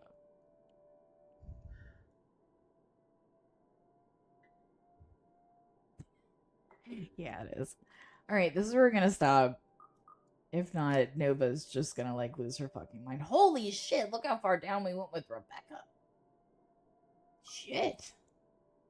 Well, hopefully she doesn't love us anymore. I might be back before bed. If not, I'll see you guys tomorrow. See you later. Bye. Welcome back to my channel. If you're new here, welcome to my channel. My name's Kay, and I play random shit, so you don't have to. And guess what? We are still on the letter. Still. I really did not expect this game to be this long. I really didn't. So,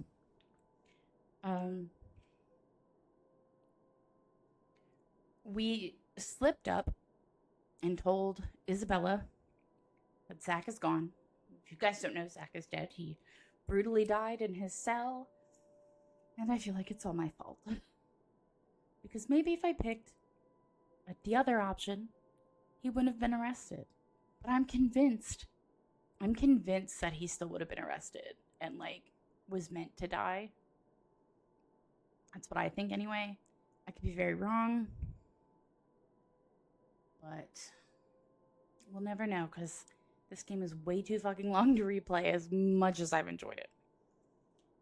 I'm hoping we're going to be done with Ash at some point, because Luke is our last playable character. So, yeah.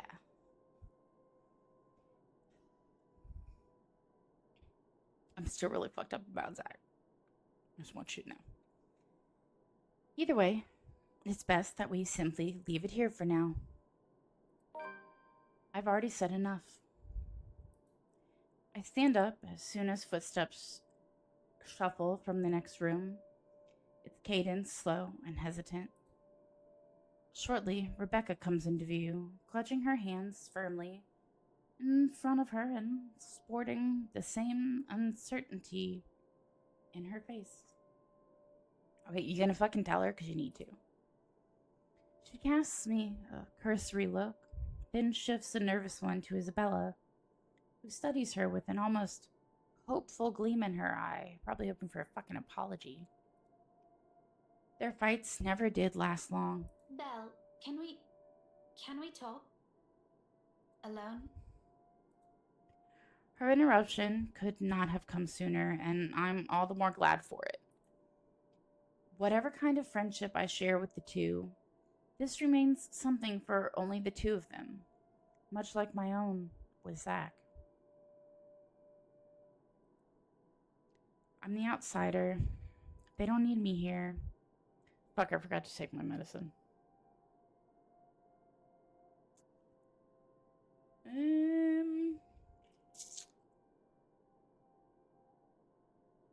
I'll be right back. I'll be right back.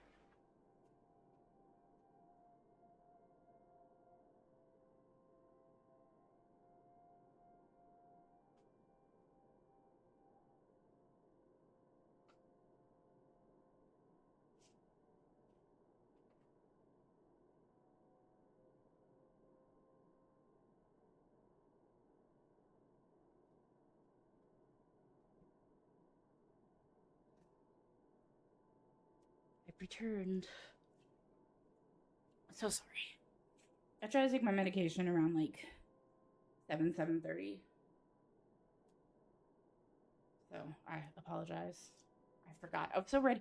I was so ready to come back and play.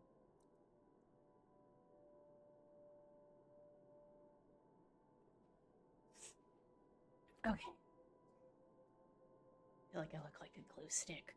But if I turn it down? Yeah, that works too.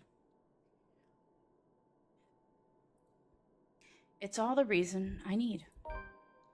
Muttering an excuse, I beat a hasty exit out of the main lounge and leave them to mend things on their own. Oh, Zach.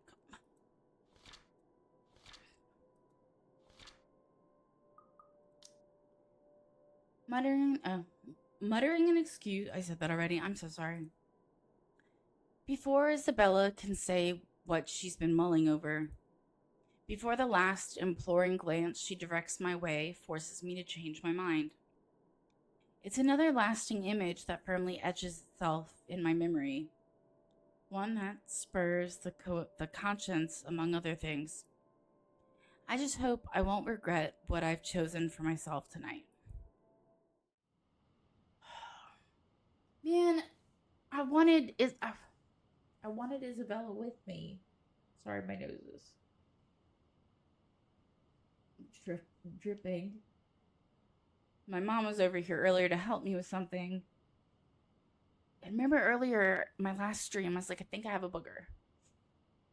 And it's like a piece of skin. I honestly didn't even look to see if I got it. But there's a piece of because my nose drips and gets nasty and just... But it wasn't a boogie. It was skin.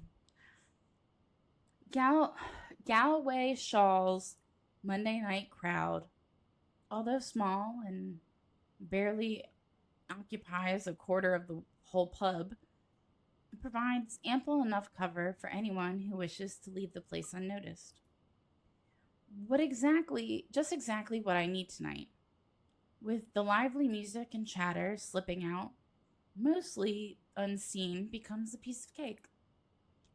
Without much trouble, soon enough, I find myself standing outside under the chilly Luxbourne night. A gust of wind picks up shortly after I step out, carrying the telltale smell of an impending rain. I'll give it about another hour or two before it starts. From the looks of it, tonight will be another downpour, maybe even stronger than the one we've had this morning. On instinct, I hunch further into my jacket.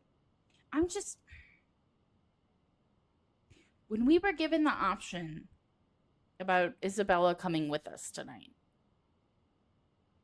both answers, both choices, it doesn't make sense. Because the one I picked made it seem like I would have her come with me. And then the other one was like, no. So, like, the fuck? Hugging its thick material close to my body while I weave my way through the lines of empty cars in the parking lot, the letter crinkles, oh shit, in my pocket, with each step I take, though I pay it no mind as I hurry towards my car. I nicked it minutes ago from Isabella's belongings on my way out. If this is all connected, I need this damn piece of paper with me. However ridiculous it sounds, I'm quite sure it won't be missed either, but I can't waste time here and wait for her to find out, can I? 4 hours is all I'm giving myself to get this done. Regardless of how generous that is, each second's just as important as the next. So I hurry, one footstep over the other, echoing as I make a beeline for my car. But as with every plan, problems crop up at the last second. It's practically a universal rule. And it does. In the form of a lone figure waiting for me next to my car. Rebecca turns just as I near, the corners of her mouth twitching up in a wry smile. She offers no greeting except for a slight tilt of her head. I feel like this isn't Rebecca. Even as my pace slows and I look at her with all the unvoiced questions in my eyes, she remains wordless, merely throwing her head back and shifting her attention up at the starless sky when I come up to stand beside her. Another gust of wind blows as she breathes out a sigh, weary, thick with something close to resignation. The breeze carries all of it away, while she hugs her arms closer to herself to keep warm, which raises the question why she's out here. The air's already heavy with the promise of rain. With clouds obscuring the view, there's really nothing left to look at but a dark blanket of nothingness. Still, she stands here as if she's intentionally waiting for everything to fall. That or she's here for some other reason.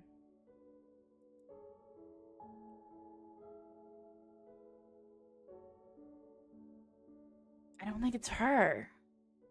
I can't, right? But before I can voice a single word, express a disapproval of any kind, she raises a halting hand at me, sharply cutting off the rest of my question. I'm not here to stop you, wherever it is you're Oh, planning to okay, go it off is her. tonight. I won't be able to anyway. You look like you've already made up your mind. Go back inside. It's going to rain soon. It'll probably be even heavier than the downpour we had this morning. You wouldn't want to be caught in it. I will, in a moment. I just want to stay out here a bit for some air, away from the noise inside. Everything's been so chaotic these days. This little break is nice, even if it means standing in the middle of a parking lot, of all places. Getting out of this mess would definitely be better, but hey, you take what you can get, right? It'll be over soon. The confidence in my own words surprises even me. How do I know? What am I so sure of? Why am I so sure?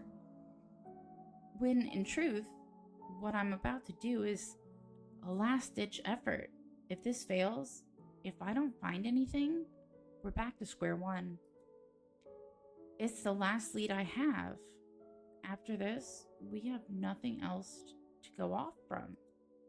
Regardless, it seems to amuse her, and her laughter soon sounds above the murmur of the distant traffic and the light traffic sweeping around us. How I wish. I'll be content as long as she stops showing up in my mind whenever I close my eyes. I think that may take some time. The brain doesn't easily forget trauma. Speaking of trauma, you need to tell her. I can try. But, you know, it also did a lot to us. Tell me about it. The back of my head's still smarting from my fall last night. Not kind. I'm talking about us as people. I hate to admit it, but this whole deal with the ghost, with the curse, it also brought out an ugly side to us. To all of us. And it made me realize plenty of things. When? Just now? Because you were a bitch just now. About myself, That you're a bitch? Yeah. about us. Rebecca trails off. Suddenly, a pensive expression spreads across her face. I've seen it countless of times before. And every time I see it on her, it's usually followed by a memory. A silly story, or even something embarrassing I've said from childhood. Unlike me, who'll much rather forget, she remembers each of them so easily.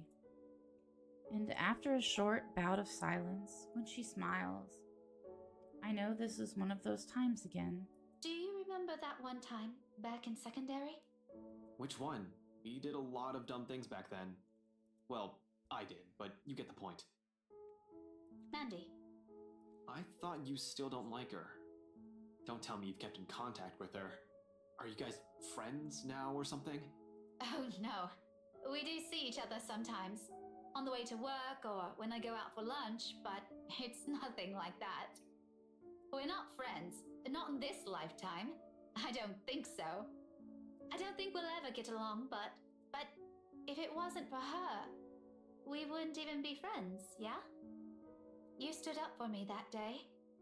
And from then on, things have changed. She makes it sound like I'm some sort of hero. Mandy was in the wrong. Of course I'll defend her. If no one's going to stand up for her, who else will? Chances are, it would have escalated, and who knows? Maybe she would have stopped going to school or transferred. Any decent human being with an ounce of sense should know better. I acted because I know what I'm doing is what's right. It's as simple as that. Then be right and tell her Zach died. Yet she smiles as if it's worth more than that. Fondness that goes beyond nostalgia. I guess what I'm trying to get at is this time I don't want this to go unsaid. Oh God. You know, just in case something happens. I'm in love with you. Ash, I've always been in love with you.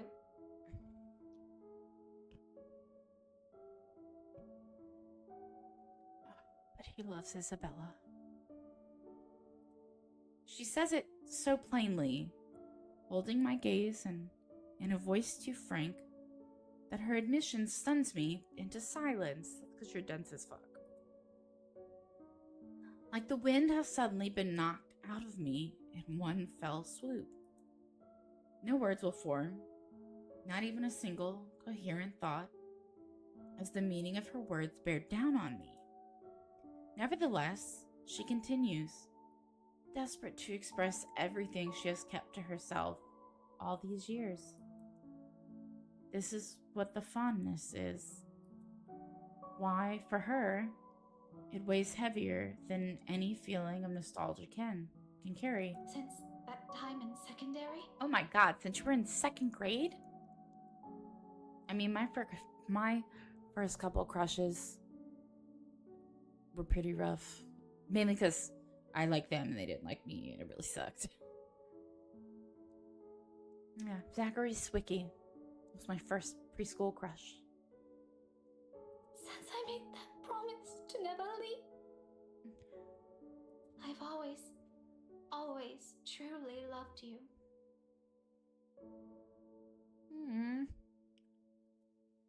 Afterwards, there is relief. A weight suddenly being lifted from her shoulders after so long. She closes her eyes and lets out a breath. When she looks back to me, though, there's nothing but hope in them. eyes that are searching for an answer. I don't have one. Facing the sincerity behind her words, I find myself grasping, scrambling for the words. Because as much as this pains me to admit, I can't give her the same affections she's asking from me. We might have spent so many years alongside each other. Hell, we practically grew up together. But that never automatically means I'll ever hold for her feelings that goes beyond the boundaries of friendship. I do appreciate her presence in my life. I'm more than glad that she has stuck with me even through the toughest times, even when she finds me difficult or aggravating. However, it's really all there is to it. She's a close, important friend to me, but nothing more. Rebecca,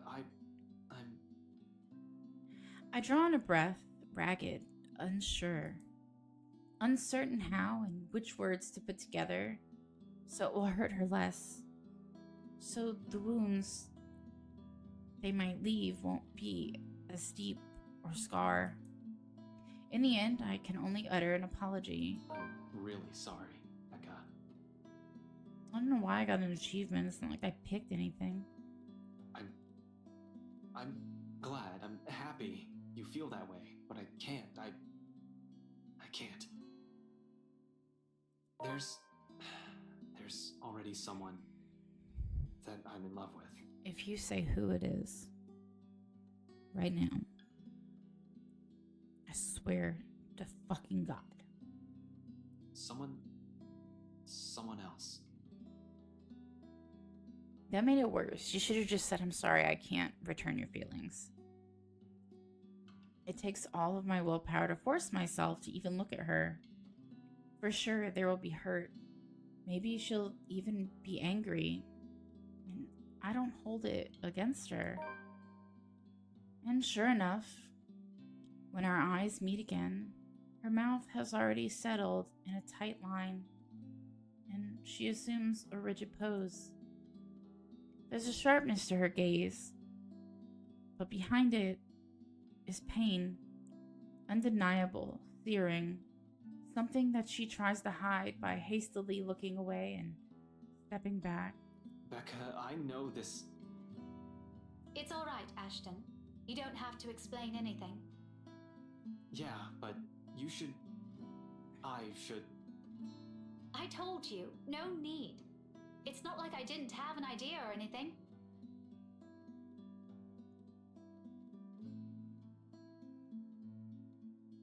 They're yelling.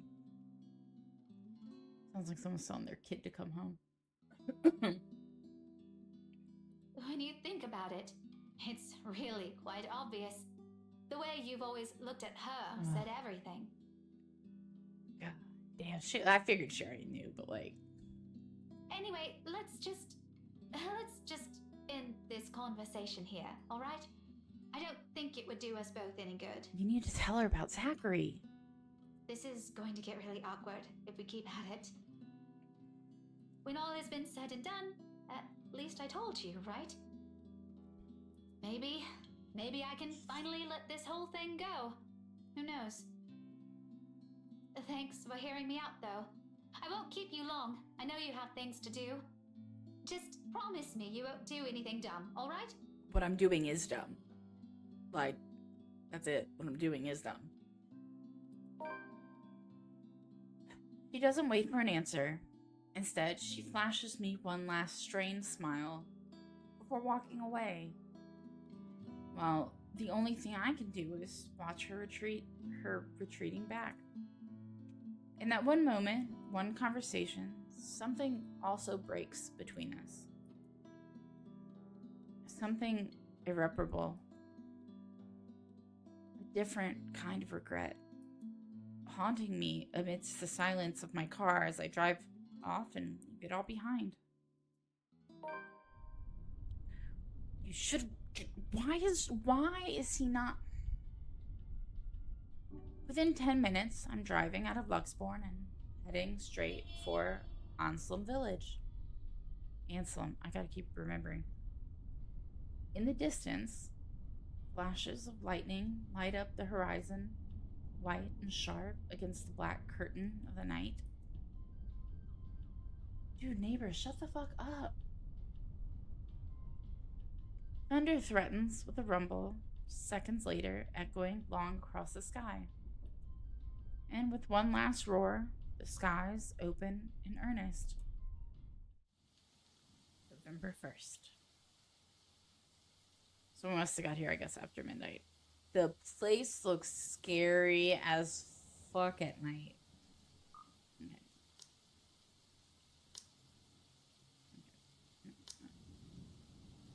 Oh my god, I'm so upset about Zach.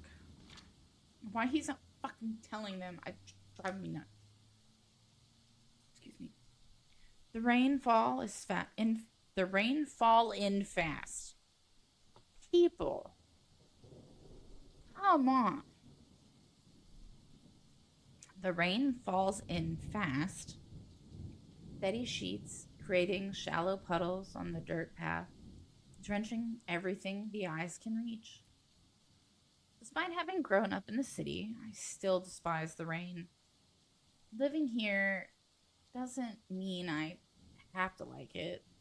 Lucky me, I've reached the mansion before the downpour has turned torrential. The long slog from Anselm Village by foot has already been made difficult by the light drizzle and biting winds buffering against my body every few seconds. Okay, so he parked away and walked. Got it.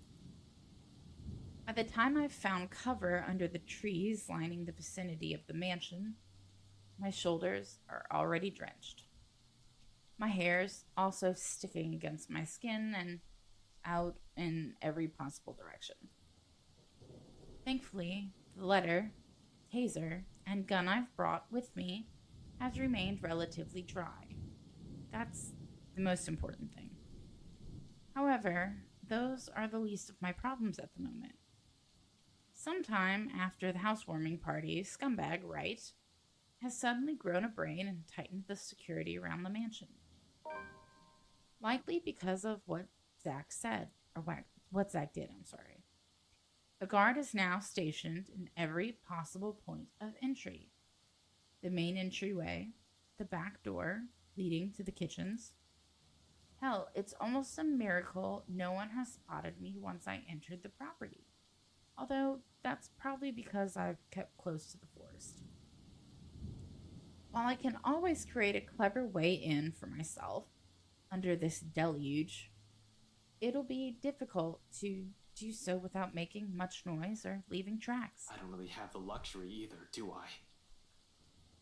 Considering how off this place feels since I've stepped in the property and the mansion came into view, every lights is off.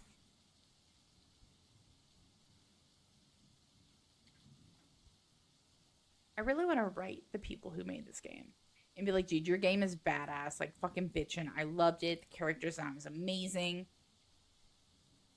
But there are so many grammatical errors. And I'm not one to say anything, you know? But, like, when I realize there are that, I'm not a grammar Nazi, but when there are this many, it's just starting to get... There are a lot. Like, if I could count the amount, it's insane. And I don't think I don't think these are, like, non-English speaking creators. You know, where, you know, when you do the dubs, it's bad. I don't think that's what it is. Every light is off. Even with the security personnel on patrol outside, the whole house itself, it feels empty, eerie, too quiet. Normally, I'll pass it off as some kind of power outage because of the storm. It's not a far off conclusion when this place is almost in the middle of nowhere. I'm stopping and looking in the mirror, then the windows.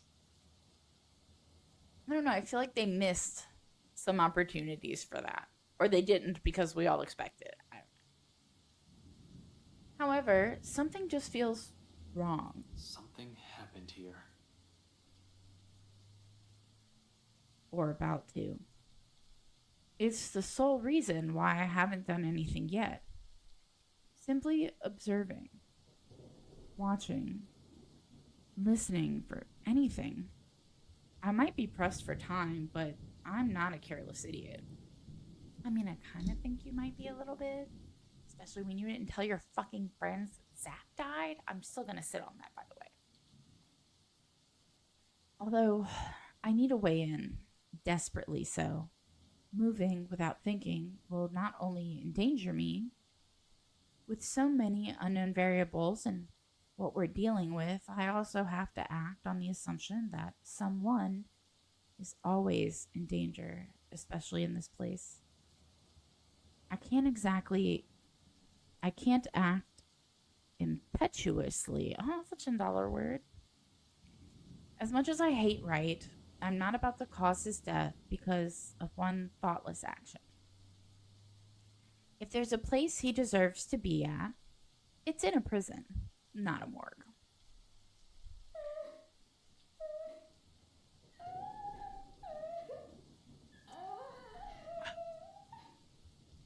So when a hoarse, painful sob suddenly rings out above the loud pitter-patter of rain, only then do I stir. A woman. Perhaps a servant? It's coming from the forest?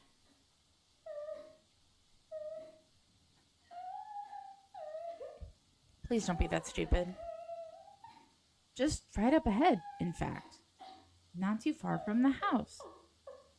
Regardless, I give the place a quick, weary glance before following the noise. You know what you should have done? You should have looked and waited to see if the security did anything. And then if they didn't, you should go, I'm hearing shit. It's that bitch. Carefully, keeping to the shadows. One cautious step after another.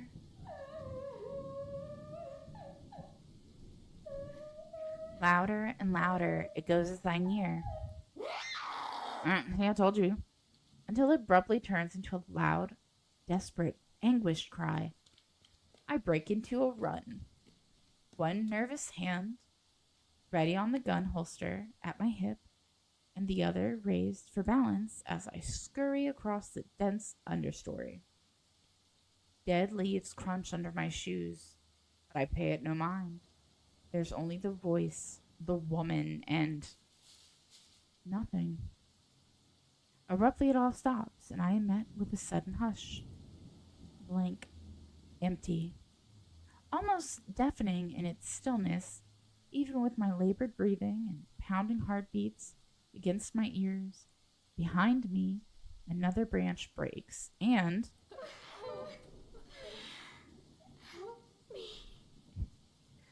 no, because if you asked politely for help instead of trying to kill everyone, maybe we would have tried to help you. Dread surges within me while I spin around and take a hard step back, ignoring the chilly pinpricks crawling come on, y'all are just getting lazy, at the back of my neck.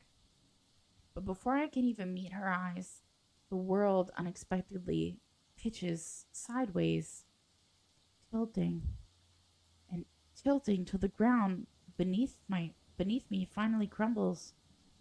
My hands fighting for purchase, only to meet air. By then, it's too late. My foot slips further, and the rest of my body follows. Dark spots blur the edges of my vision. Black tendrils twist and coil around my limbs. Soft footfalls echo from the far distance, scurrying, scampering, moving in an odd rhythm with the sharp, piercing notes of her laughter.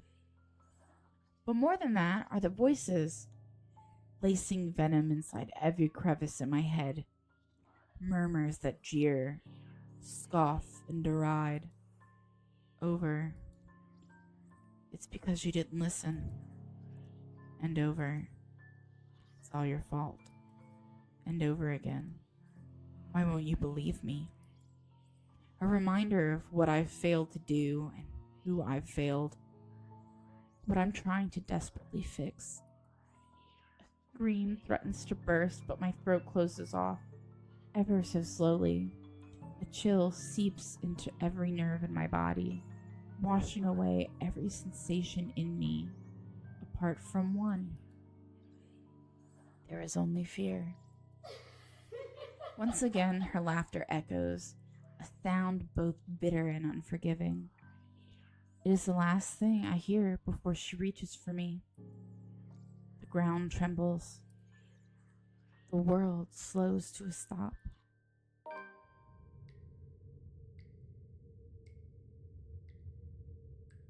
Okay, so this is where Marianne was. Half darkness greets me when my eyes finally snap open. The soft patter of dripping water somewhere spurring my consciousness further. For a few short moments, I remain still, blinking away the dizziness, allowing my vision to adjust to the lack of light and my breathing to even out first, before pushing myself up on one arm and attempting to stand. Turning alone is a struggle on its own. Turning alone is a struggle on its own. Okay, yeah, I guess that makes sense. An inch of movement sent a stab of sharp pain right up my arms, my back, giving me another pause. Shit. I hope I didn't break anything. Fuck. There doesn't seem to be any injury or a minor fracture, although the whole of my back does feel sore and raw. Probably from when I've skidded down prior to landing myself here. Comforting thought. The second attempt comes easier, although easier later, though no less painful. And by the time I'm back on my feet, the exertion has left me gasping in short, shallow breaths and leaning heavily on the wall nearest to me. Behind me, a light draft blows in from where I've fallen in, coming in short, sharp bursts into what's apparently an underground tunnel, and brings in the fresh, earthy smell of rain from the top side. Regardless, it fails to mask the old, musty scent of the place, a mixture of mold, mildew, dust, grease, and something distinctly foul. Like death. Oh my god, is Marianne dead? More worrisome than the putrid, festering smell, however, are the cells that line both sides of the tunnel. Under the dim light, I can barely make out what's inside on some of them.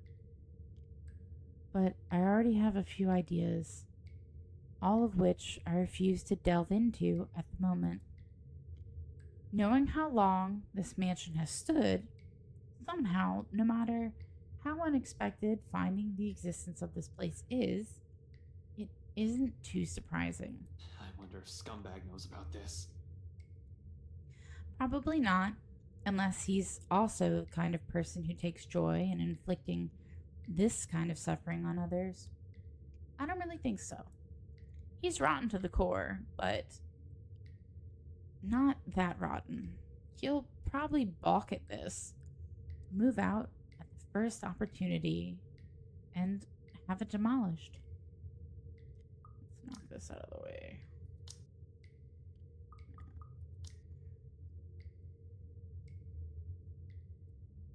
The very idea of what has occurred in this place years ago makes me reel as well.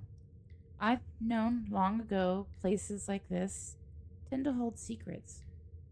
This, though, if this is just the tip of the iceberg, I fear that I may discover in the mansion itself and the tale behind that fucking letter, but appears inconsequential. As unpleasant as the sight of this place might also be the only way for me to get inside unnoticed. Let's get out first. Sighing and taking one last gulp of clean air, I push away from the wall and delve deeper into the passage. Okay, so you fell into the tunnel. You didn't fall into a cell. Let's just hope it'll be smooth sailing from here on. Turns out that alone is too much to ask for this early.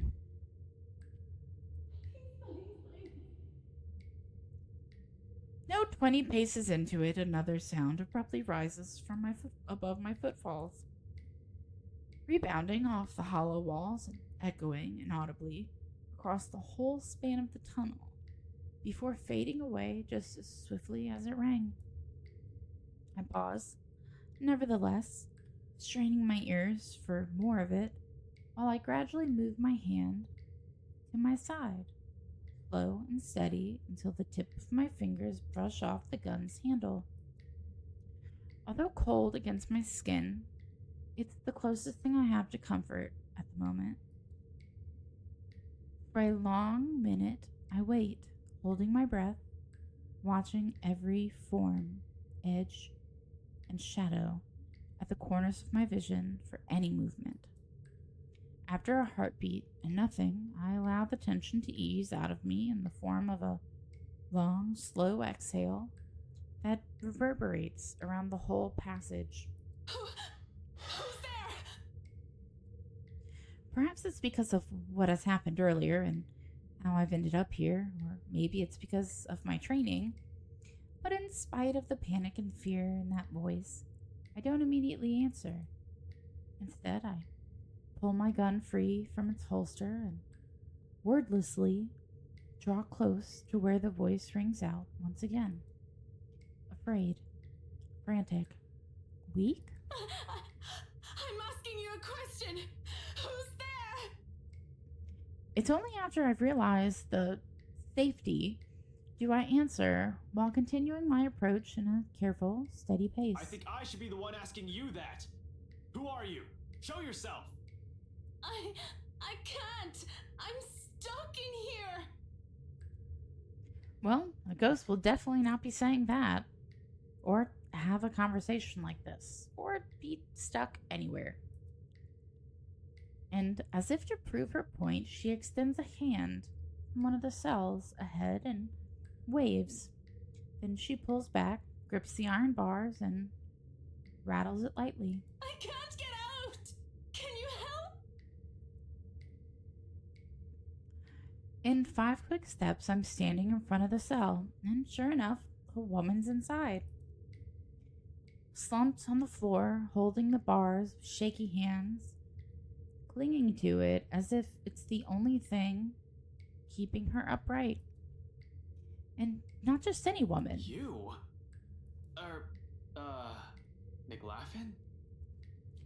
The same one I met at G's 5 days ago, smash drunk and babbling her frustrations about her employers. Holmes?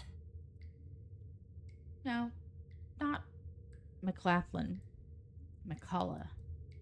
Mary Ann McCullough, famous interior designer extraordinaire. Not so extraordinary now, with how exhausted and feeble she looks, trapped in a jail cell, of all things. Her breathing's shallow, and there's a paleness to her complexion. Sunken eyes, cracked lips, dry skin. All signs pointing to starvation and dehydration. Do we know when that happened? 27. Let's start there. It wasn't this. It wasn't 27, because that's when they saw the pictures after the strange encounter.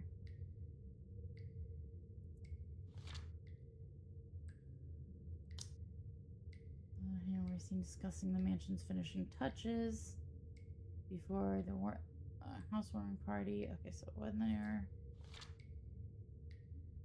28th. Yeah, 28th. And we're on November 1st. I was just trying to see how many days she's been like this. What? How long have you been stuck in here? 3 days? 4? I don't know. I have no idea anymore. I just fell in and that woman, whatever. Can you get me out of here? Please.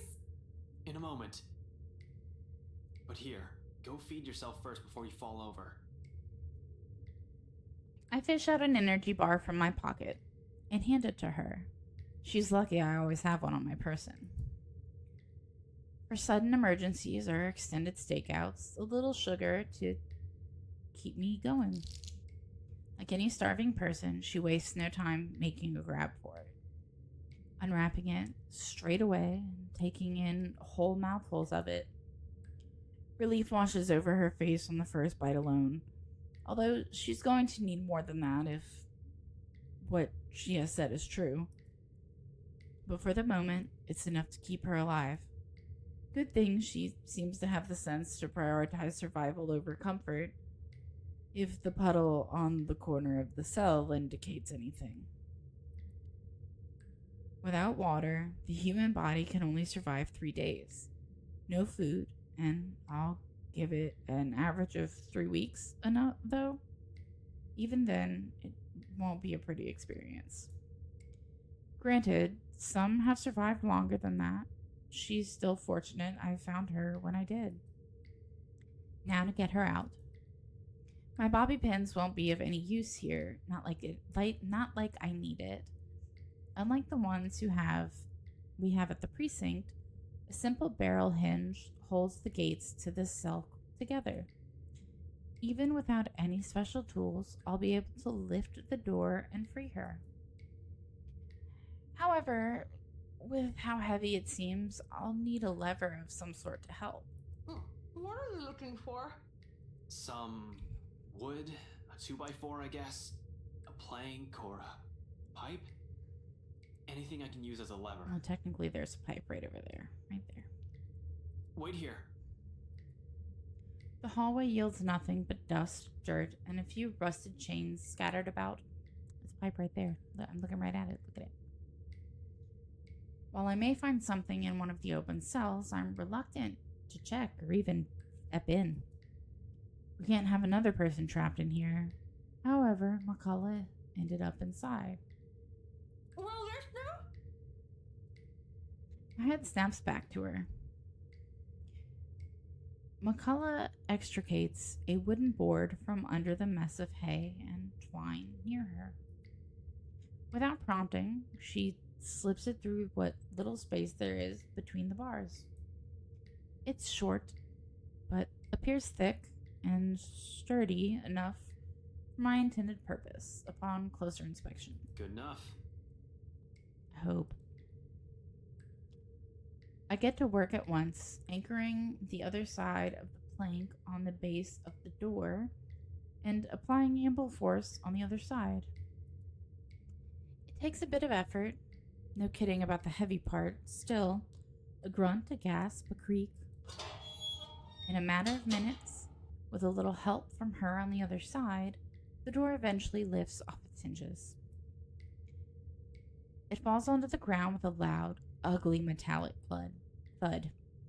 But the sound of it puts elation on McCullough's face. She doesn't even ask for help. As soon as she can, she hastily crawls out of the prison and she has accidentally found herself in. More than happy to get out of it, despite lacking the strength to stand firmly on her feet. Thank you so much. After the second day, I was so sure I was going to die in there. If you didn't show up, I don't even want to think about it. How did you even end up here? That bitch. For a second, she appears hesitant, looking away and fumbling awkwardly with her fingers. I was looking for something. Someone. A contemplative expression flickers in her eyes. Something that's close to wistful, like when a person remembers a memory she's fond of. It doesn't last too long, but it still leaves me the impression that I've suddenly walked into something private. Something deeply personal for her. I'd rather not ask. So this whole tunnel, at the end of it, it leads right inside the mansion? The wine cellar. Right into the kitchen, then. There's a door of some sorts. I don't know. I think I pulled or pressed something somewhere. I was in a hurry. And I'm not sure if it'll open from this side. Hell, this place wasn't even in the floor plans. What do you mean? Oh, my bad. Does that really matter now? We have to get out of here. People died in this place. Kids! Oh God! Kids! What? I could have shown you, but that thing won't turn back on anymore. It's like it only waited for me to see it before shutting down or something. How long has that thing even been in there? What? But those poor kids. All because of that thing. What kids? In what world have we seen this? Whose ass crack did you pull this out of? Unless I am not recalling something, which is also very possible. What kids? Wait, hold on. What are you talking about right now? The bloody letter! Ever since I've read that thing, since that day at the open house, she won't leave me. But it should be fine now, right? I broke it. I broke all of it. She shouldn't be able to do anything now. Mikala, one at a time. It's all that fucking paper's fault! Oh God. Oh God, dear Lord in St. Adelaide, bless those poor souls. We're not safe here. We need to leave. If we stay here any longer... Mikalo! Abruptly, she stops, looks back at me with wild, panic-stricken eyes. I've seen enough of it so many times these past few days. From my own friends even. To know she has seen things, the kind that'll easily make any person go mad. And perhaps we slowly are. The longer this takes, the faster our descent into it becomes. I can't even tell which one's worse. Death or this. It seems like no matter what we end up with, there'll be something horrible waiting for us. I need to hurry. Listen, I need to get inside this place, and you're more familiar with its layout. If you can help me... What? No! Why would I go back? Are you sure you haven't gotten raving mad yet? An exit's right here. And this business with the letter has to end at some point. Look, I know you're not very fond of Luke Wright. Damn right I'm not. Good, He can me neither. just go. But are you really sure you want to leave him like this? And what about his wife? Yeah, Hana. It strikes a chord. She falters, grows quiet as the tension lifts from her and her shoulders slump. I do understand her issues with this. In fact, she doesn't have to go with me. Only tell me enough info so I can figure out on my own. She can always leave afterwards and be done with this whole damn mansion and letter. The other end of this tunnel leads right into the forest. It'll provide ample cover for her to be able to slip out of the property unnoticed. And also give you the opportunity to run into the bitch again. At the same time, she steels herself and squares her shoulders. Just until the kitchens. That's more than enough. She nods, albeit weakly. Then, without another word, she gestures for me to follow, leading me further into the passage. Occasionally, she'll stop, find purchase on the wall to catch her breath, but throughout the short walk, she asks for neither a break nor assistance. I am a 5'5" man. She is a 6 tall woman. Really? I suppose that's something we have in common. Eventually, we get to a dead end. Although, before I can question her on it, she begins palming for something on the wall, tracing her fingers along weathered edges of the bricks with a frown on her face. It should be somewhere here, I think. What the hell are you doing? It's a secret passage. She literally just fucking told you that. She merely holds up a hand, begging for my silence, and continues searching. Then, without warning, a few minutes later, something clicks. A portion of the wall shifts ajar to reveal a glimpse of another room. Bottles lining the walls, liquor, barrels for aging. The wine cellar, indeed. The ladder to the kitchen is on the far end of this room. Surreal. This is all nothing but a surreal nightmare. But after everything, should this even surprise me? Ghosts, curses, hidden passages. Fucking dungeons. I can't even bring myself to question the existence of this door anymore. I simply follow her to the undercroft without a single question, in spite of a number of them already swimming inside my head. As a kid, I used to crave for this kind of adventure. The stuff of myself, the stuff of mystery. I just bit my tongue. And detective novels, daring chases, interesting cases to solve, suspects to put behind bars, justice to serve. I was blinded, I admit. Now I simply want this to be over. I really hurt my tongue when I bit it. Oh, I don't like that things are moving. I don't like this. We leave the door open in case there's a need for a quick exit, especially after she mentions it's only by chance she has been able to open the door last time. We can't waste time finding the switch again on the occasion something goes horribly wrong. Well, the fact that this is moving feels horribly wrong to me. There's bound to be, with me feeling this high-strung and tense, I'm not even sure why I thought it'll be a good idea to enlist McCullough's help.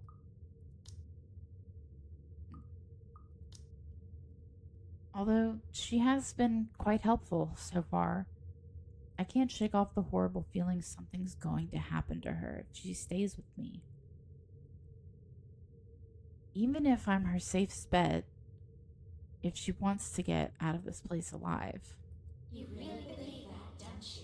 See, told you. I knew it. The minute shit moved, I knew that was gonna happen.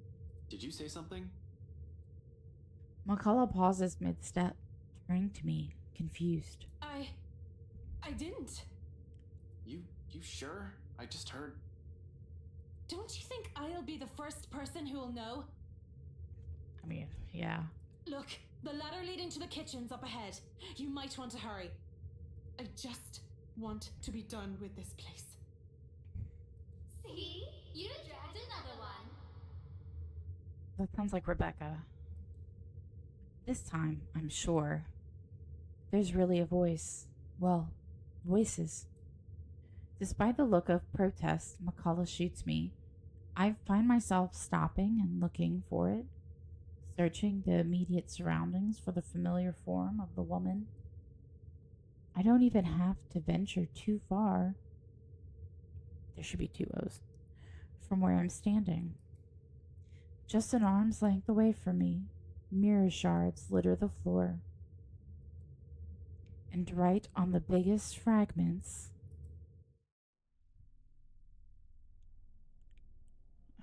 Zach, Becca, Isabella, and the bitch. They speak, all singing the same mocking tune against my ears, letting it echo throughout the small undercroft. Murmurs and laughters, jeering, scoffing, deriding, lacing venom into every crevice of in my head, taunting me. You dragged another person into this action. Into another one of your silly little problems. All because you can't fix them on your own.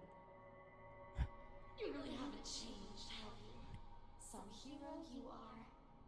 Useless. Pathetic. You're wrong. My mistake lies in this first instance I've answered. The very second denial has slipped from my mouth, their words have also seeped into my heart, allowing it to prod at and rouse my temper. Despite knowing they are merely doing this to goad me, each word, each syllable trickle into me, spurring the guilt I hope that I've long buried. Oh my god. I really bit the shit out of my tongue. You know when you bite parts of your tongue or like your cheek and then you just like constantly bite it after that for like a day? Okay, well, that's what's fucking going on my tongue the whole time I'm reading. It hurts. Yeah. Are we? Or is that simply what you've been telling yourself all this time? Something to make yourself feel better, perhaps? What about Zach? I know, fucking Zach. Wrongfully accused. You couldn't even get him out. Someone's dead because of you. You're the one who took that letter off Isabella's hand that day. You're the one who opened it. How does it feel, I wonder, to know you're responsible for all of this? What do you think I'm doing? I don't think Why do he's you think I'm still responsible for trying all to of fix it. This? Oh, but you can't. It's already too late, and you know that. You know all of this is futile. Just face it, Ashton Frey. You're a failure, and they are the ones who have to pay for it. A badge and a gun, and you still can't protect your own friends. Can't even solve a case for an old man. Oh, that was a low blow. Can't even bring the right justice. And we're still working on that. Can't even keep his own family together. Oh, No wonder they left you. Before you do the same thing to them. Mom and Dad are better off without little old you, aren't they? It's a good thing they had the sense. Pitiful, isn't it? Some detective you are. Some friend you are. Some son you are. bruh. You might as well just throw that rank away. You're no use to people either way. Shut it! I hate this. I hate how this monster can easily get through to me. Every weakness, every insecurity, it knows. To hear it said in my friend's voice, I think friend's voice is better. Even more so. But what I hate above all of it is You know it's true, though. All of it. It's why all you can do is tell us to shut up. You don't want to hear a single word because you're already aware of it. You can't even admit it to yourself. Who's the coward now? But no matter how hard you try, it's just taking too long now at this point. you're not gonna be able to say it anymore. Shut it! Not a single word anymore. It laughs, sharp and piercing. At its sound, something in me snaps. A rage hastily unfurling, red filling my vision. And the next thing I know, I'm raising my hand and something grabs at my wrist, followed by a buzz as another voice breaks through the haze. Don't listen to it! The fog from my mind lifts. Every sound, every noise returns to me, flooding my every senses. All at once, there is this deafening silence. Slowly, I become aware of my surroundings. Bottles of wine, barrels of liquor, the faint old scent of death and decay somewhere, and a hand holding onto my wrist, as if to keep me from hurting myself. In my hands, a shard. Blood drips from where it has cut my palm, trailing down my wrist until it disappears behind my sleeve. Not too deep, negligible even. There is a pain, however, a different kind, an ache somewhere else that stems, not from the wound, but where every single word has hit. When I glance at McCullough, she merely stares at me with wide, horrified eyes. Don't listen to it! No matter what happens, don't do what it says! It's how it gets us. My grip on the shard falters, but only after I nod and drop it entirely does she release her grip. Afterwards, she simply steps back and looks away. Hugging her arms closer to herself, she breathes a sigh. Heavy and sigh just tried to come out in like 6 different ways, and bleh. Perhaps weighted with her own guilt. What this monster might have used against her. Come on, we're getting close. She walks off without another comment, but there's worry in her as she gives the fragments one last glimpse. On the ground, they lie lifeless now. No more voices, no more insults.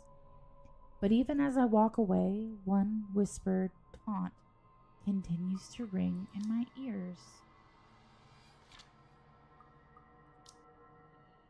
It's useless, Ashton Frey. You are going to die. And you are going to die alone. Fear. One that has been long kept in the darkest place in my heart. One that a small part of me wishes for. Oh, Shaw baby. The trap door swings open without much fuss, which is interesting because they talked about it being locked all the time. It isn't even locked. Probably left open for when Wright asks for some midnight snack. I make sure the coast is clear, of course, before I pull myself and help McCullough up. The butler of theirs is nowhere to be seen. He's probably sleeping, attending to his master, or doing some extra late night work before turning in for the night. Meanwhile, Wright won't touch anything to do with menial chores, not even with a 10-foot pole. It's next to impossible for him to linger here. No servants, no anyone. And just as easy as that, we're in. Gently I close the hatch. If things go well, the same path will be our way out. If our luck doesn't hold, that's not an option now, is it? I have people waiting for me. I really don't want to think what might happen. Sometimes it's best if we simply revel in the little victories. They're great blessings when everything else is going against you. And in a place like this, fraught with unknown dangers, it's a feeling that lasts only but a second. Suddenly, a sob ringing out from some distant part of the house, echoing through its empty halls. Beside me, slumped on the ground, pale and breathing heavily, McCullough immediately tenses. I don't like this. Her eyes go wide, and she grips the side of the counter with a force that might be enough to crack it, if only she had the strength. As it is, she can barely stand. She hasn't fully recovered. Makes sense of the 3 or more days without proper food or water. And it's this weakness that puts the fear in her eyes. She's aware. If something happens, if there's a need to run, she won't be able to. She's a liability at this point. Holmes, I really don't think going any further is a good idea. Look at this place. Everything seems fine. Nothing's off. Maybe we should just go? I really don't like the sound of that. You really don't have to come with me. Just until the kitchen, yeah? We're already here. You've done your part. From here on, I'm going on my own. Yes, I said that, but... Can you even stand? She doesn't answer. You'll only be putting yourself in more danger if you follow after me. Yeah, but she's putting herself in danger just sitting there too. You have an easy way out of here. Stay here. Once you're okay, I need you to get yourself out of this place. What? I'm not going to leave you! Well, I'm not taking you with me either, lady. So it's here or out there. You really are mad, aren't you? Probably all will be, if no one fixes this little curse problem we have. You think you'll find something in here? This is just a mansion, for God's sake! Maybe. It's worth a shot. Besides, if what we're hearing right now says anything, I'd say scumbags. Who? Right. He might be knee-deep in trouble and he has no idea about it. McCullough still appears as if she's about to argue. So instead of more words, I unholster my taser and hand it to her. A standard issue for every member of Luxborn police force, but it shouldn't take a genius to know how to aim and fire one. Even Isabella may just be able to use it without training. That's an insult. Yet Miss Interior Designer Extraordinaire stares at it as if I've just handed her something particularly nasty. Listen, you want to wait? Fine. I'm leaving this with you. But if I don't come back here within 15 minutes, I want you to backtrack and get the hell out of here. Are you daft, Holmes? I already told you! In case something goes wrong, I need someone who can tell people what's going on. Who can tell my friends what might have happened here. They're at the crawl. You know the place, right?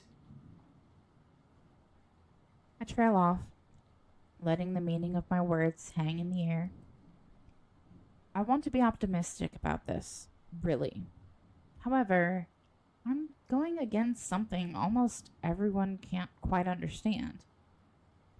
I'm just being realistic with my chances. McCullough seems to understand this as well after what I've said. Any sign of protest has already died from her tongue, and she simply looks at the taser quietly. After a moment, she nods. Beyond the walls of this room, the cries continue to grow louder, and I take it as a sign to leave. Without another word, I slip out of the door. Like a siren call, her voice beckons. Finding out who that is seems a good place to start as any. Bruh, you heard the literal same sound in the forest. Literal same sound. Same exact sound. Which means stay the fuck away. I keep to the shadows for the most part. Not that there's any need to. The entire place just feels empty. Odd when a house this big should have a large staff. You'd think there'll be one or two roaming about for some late night chores or someone seeking out whoever's creating this ruckus, because they don't hear it. There's none, however. Shouldn't they have security posted inside as well? Unless their security means the butler, though I doubt Scumbag's that sloppy. He loves his life more than anything. Probably more than his own life. And the things he's done, he's bound to make more than an enemy or two. He's also the kind who'll do anything to keep himself safe.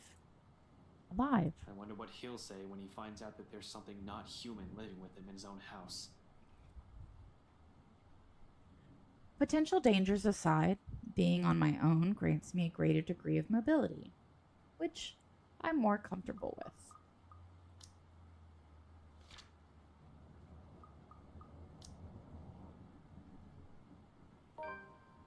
Sure, I could have enlisted McCullough's help. Next to the people who owns this, she's probably the one who's most familiar with the mansion. But the cons of bringing her outweigh the pros. Well, we already discussed she can't fucking move. She's better off somewhere a quick exit's in sight. With no tag along, I only have to worry about myself. Watch my back. Selfish, I know. But necessary. In the same manner, this whole plan is, no matter how idiotic going into this is. Besides, I don't really need a guide when the house's layout is fairly simple. Almost mirrored with only a few modifications in the rooms. Although I've only been here once, I think I already have good grasp of the place's ins and outs. As long as you can tell which is east and west, it shouldn't be hard to find my way around. After the dining room, the main foyer should be the next thing that greets me, where the woman's cries are leading me. Honestly, after what happened outside, I'm not even sure if I should be trusting what I'm hearing.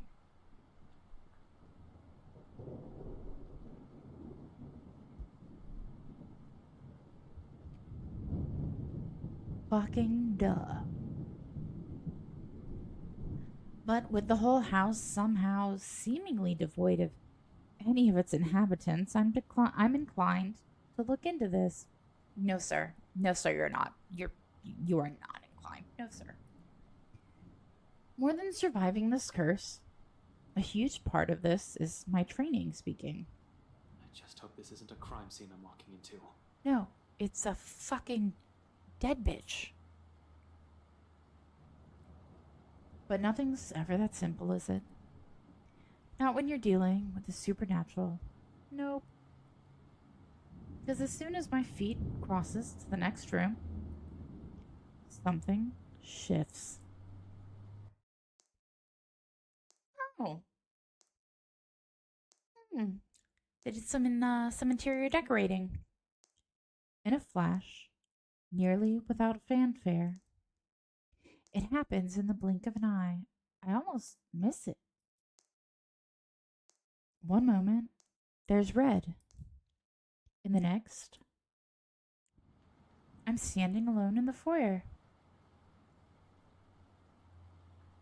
For a brief instant, I pause, glancing wildly around the place, blinking twice as if my movements will spur the vision back.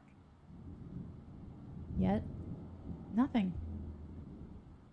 No blood dripping on the walls, none trailing down the stairs or pooled on the floor, no eyes watching my every movement.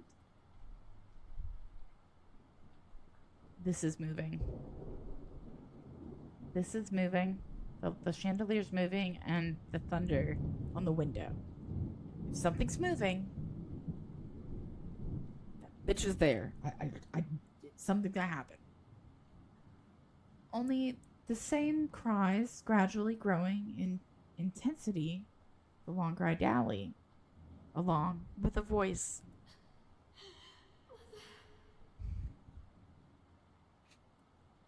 Desperate. Where are you, Mother? Pleading. Mother, please. I don't want to be alone. Coming from the same direction I've heard the cries from. Upstairs. The place is not entirely empty then. A better question is who? We all know who. Stop being stupid. Definitely not Scumbag or the butler. I've yet to see hide nor hair of them, and not knowing their whereabouts puts me on the edge. Well, it sure as shit ain't them. I have to be careful not to make any noise or be seen. Maybe the wife, though one can't really tell if it's her. The way the walls echo her voice, we can't see. See, look, it'll update the story in the top left corner, but there's no story to see. Did they do anything with the trees?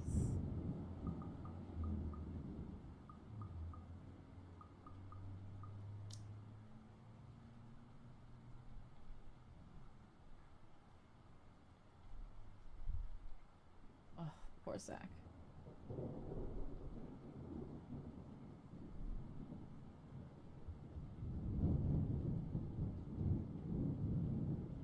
Ending 2. Variant A. I'm never going to replay this game. Not for like a long ass time. Maybe his wife, though one can't really tell if it's her. The way the walls echo her voice, I read that already, I'm sorry. Nevertheless, it pushes me to move. Taking almost 2 steps at a time, despite the sickening feeling that something's lurking behind every great shadow, every small corner I pass. I wonder if he's going to step on the wrong step. One of those steps is fucked up, and I don't think they fixed it. As if the house has several eyes watching my every movement. As if something alive dwells behind the wall itself. Marianne did point out that the blueprints don't match the house, and it seems like there's shit behind the walls. And again. I told you something was gonna happen.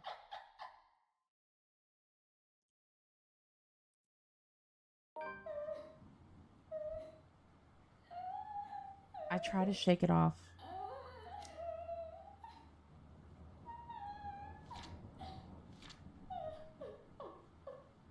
I should have heard from outside again. I try to shake it off, which I said, my bad. But the uneasy sensation has already made home at the pit of my stomach. Dread, and it only grows deeper the closer I get to her. The relative emptiness of the place doesn't help either.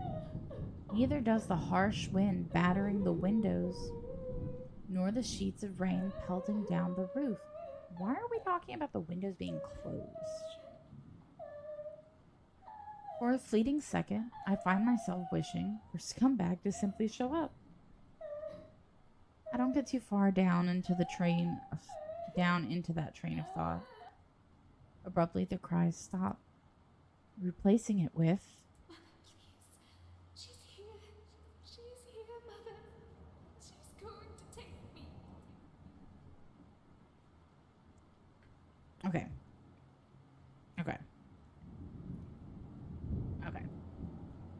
So, we know that Lady Charlotte, I think was her name, inherited the house after her parents died.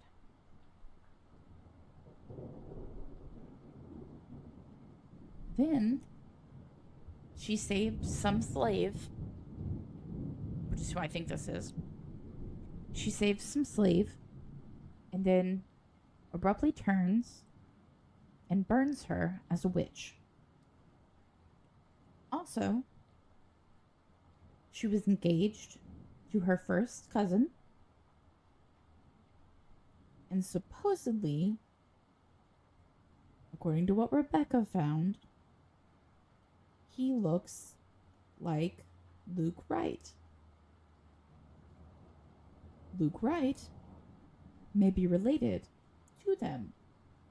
Who knows? It may just be a coincidence. But if he is, because the guy that Lady Charlotte was engaged to died before the marriage, and I think she had a kid, technically out of wedlock, an inbred child, which, if Luke is somehow related, says a lot about him. But I think that she had an inbred child. And if the walls are like they say they are, it's very possible that they hid the child. I doubt that's what this is. I'm taking notes from one of my favorite books. But it's just thoughts. I just wanted to put them into the universe.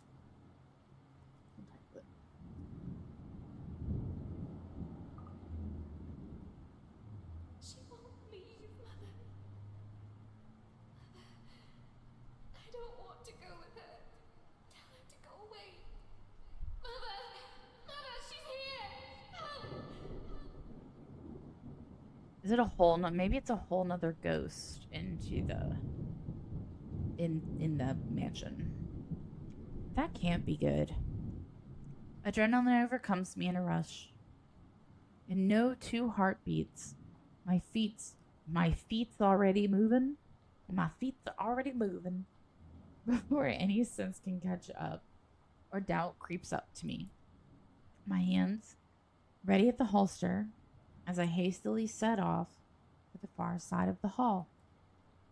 One alarmed footstep after another, while struggling to keep that sense of panic at bay. A door lies ajar at the end and coming from the floor above. She's going to hurt me. Help me. I do not hesitate. Moving in, despite the lack of light, the steep stairs, or the thick layers of dust kicking up with my every step.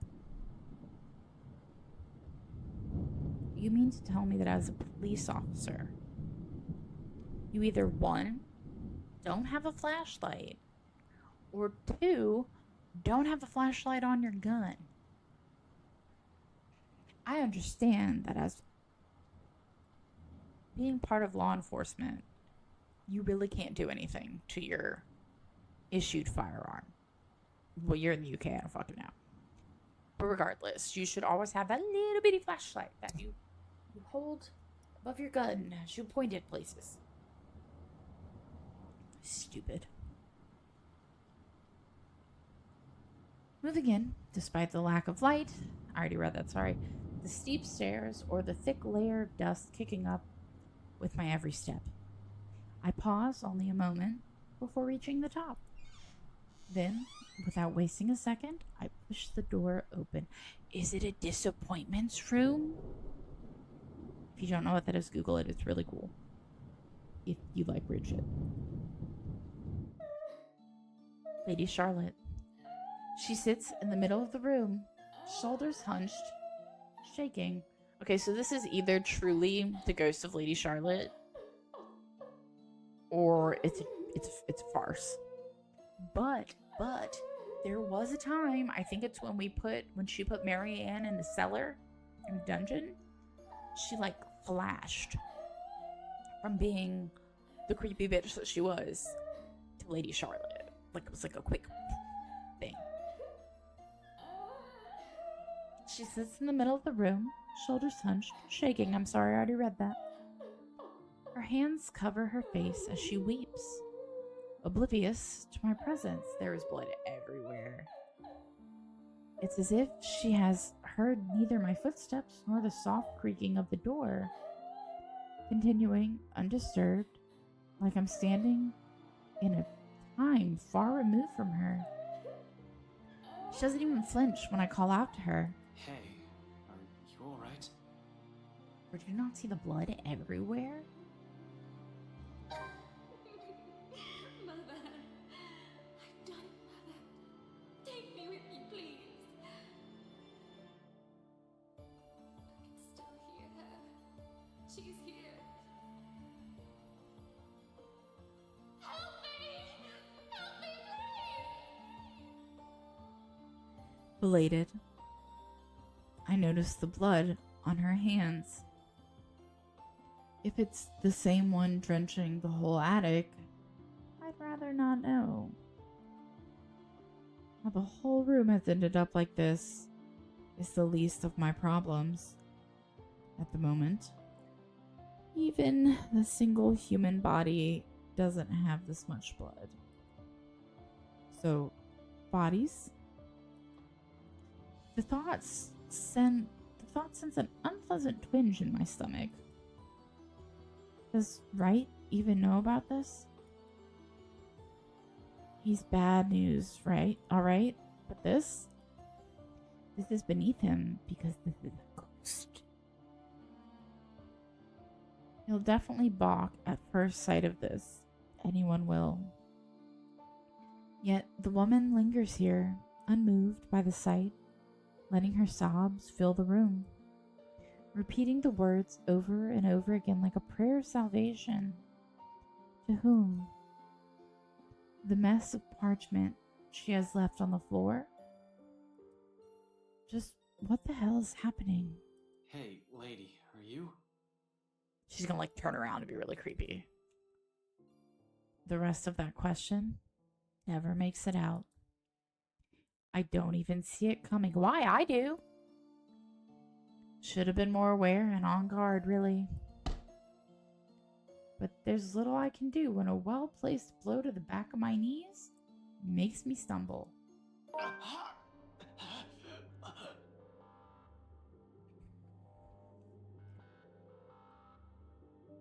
Well, I don't know who the fuck hit him, but this is where Isabella found the letter. The momentum alone sends me reeling forward. If it barely even registers in my head that the woman's gone and the room's as normal as it can be. Not above the pain suddenly shooting up my side when I hit the floor. I don't even get the chance to get my bearings back when a hard enough blow to the stomach causes me to buckle down and land heavily on my knees. Gasping, I fumble wildly for my gun. Although before I am able to turn, level it, and shoot, a hand grabs my wrist and twists it.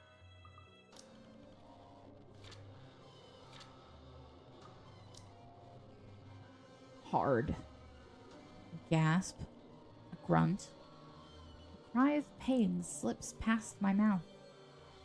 The gun falls to the floor with a thunk. Not like it's gonna do anything.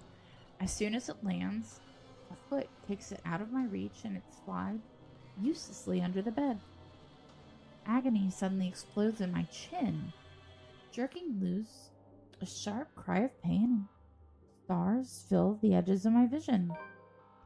A brief moment of regret hits me for leaving my taser with Makala when a piece of cloth closes around my neck. Without warning, my attacker pulls tight. I'm left gasping, choking, and clawing for air, finally reaching behind me as I still try to fight him off and loosen the pressure on my neck. Except any sort of movement only causes him to pull it taut. My, so many rats scurrying about in this mansion lately. Wrights butler. Shit. Tell me, what did you do with the madam?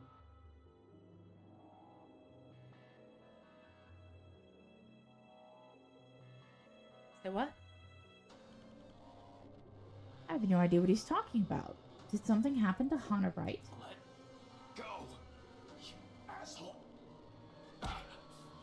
Now, Doomkopf, you're in no position to be rude. Last time I checked, I'm not the one breaking into other people's homes. Now answer my question. What did you do with the madam? The pain rings and resonates through my already sore body. Still, I managed to ride it out and spit a mutinous. Keep that dirty Why don't you mouth just ask? babbling and you're What the getting fuck a are you knife talking in about? the kidney. I assure you, it will be more painful than this. He really doesn't need to threaten me by now. It's all too much to bear at this point. My lungs feel like they're burning with the lack of air. Dark spots beginning to fill the edges of my vision. Ever so slowly, the world around me dims. My consciousness rapidly slips away from me. Without meaning to, Get away from him!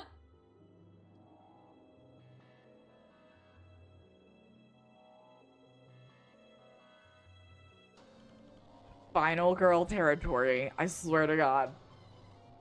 She better be a final girl. hearing that voice, it's as if I've been doused with a bucket full of ice. Cold water.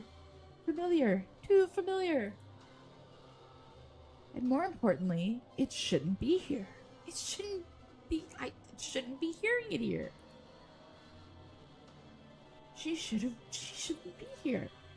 Immediately, my eyes snap open. And right there, right on the attic's doorway, stands Isabella, of all people.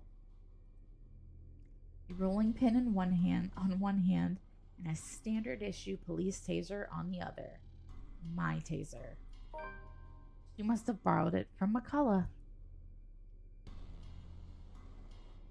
Where else would she have gotten one?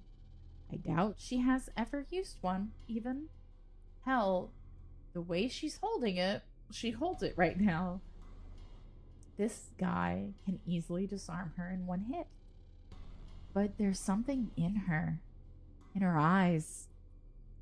Although there's a look of fear in them, and her hand shakes, she keeps the weapon trained and pointed at the scumbag's lackey. Untrained or not, she does not plan to leave here without putting up a fight, it seems. Admirable, really, but it's just not something we need right now. I need her to be away from here. I need her safe. But the chances of that happening grows slim with every laughter that slips from him. Oh, this is just getting better and better. The Bratwurst won't be pleased with the number of bodies we have to dispose of today, you know. I'm sorry, what? Tell me, how many of you are there? So I can prepare the proper number of bags. Oh my god, so they really are killing people? Damn it. What the fuck is going on? Why is she here in the first place? Did she follow after me? Who else came with her? I bet Rebecca's right behind her. Rebecca? Panic surges within me. She knows how bad the situation is. But did she really have to run in here and expose herself like this? Like that? Does she even know how to use a taser? For fuck's sake. More than worrying for my life, it's her I'm concerned about. Getting strangled, dying by choking, isn't part of the plan. But her following me here isn't either. This is why I prefer to do things alone. This is why I'd rather be the only one to take the consequences. I don't even want to think about what this bastard might do to her after he's done with me. Though my voice comes off nearly a croak, I try to tell her as much. She has to leave. stay far away from here and these people. Don't! Damn it, Isabella! Get out of here! Another bout of pain erupts in my side, cutting off my words. A cry of agony bursts from my mouth. I can taste blood on my tongue as I heave, attempting to get in as much air despite the towel still coiled around my neck. Ash? You're going to lose air quickly that way, Dummkopf. Better keep it shut. Get out! Out! Out! Don't be stupid! I'm not leaving you here! He laughs, too cruel, too unforgiving. The way each note beats against my ears, in spite of the warmth in them, then chills down my spine. This is a man whose hands have already been stained with blood before. He won't hesitate. I'd follow his advice if I were you, little girl. What could you possibly do with a toy? Just hand it over and be on your way. It'll probably be too difficult for a little girl like you to use. There's a moment of silence. Fuck, I can barely keep my eyes open. But in the next second, though, I still don't exactly understand what's happening. Isabella shouts. Not a cry of pain, not a yell of panic, but one that's resolute, firm, perhaps in a tone that's leagues fiercer than any I've ever heard from her before. Try me! Ashton, duck! I do. More out of instinct and desire to survive, closing my eyes before my mind can fully process what's going on. It all happens in a blur. The telltale sound of a taser being discharged resounds through the room. The air crackles. Something whizzes by, almost too close to my ear, followed by the thud of something blunt, connecting solid with another object. The next thing I know, the towel strangling me has started to loosen. I collapse on the floor, dazed and gasping for air. From my peripheral, through the haze of blood rushing and sound slowly filtering back, the butler buckles. He spasms once.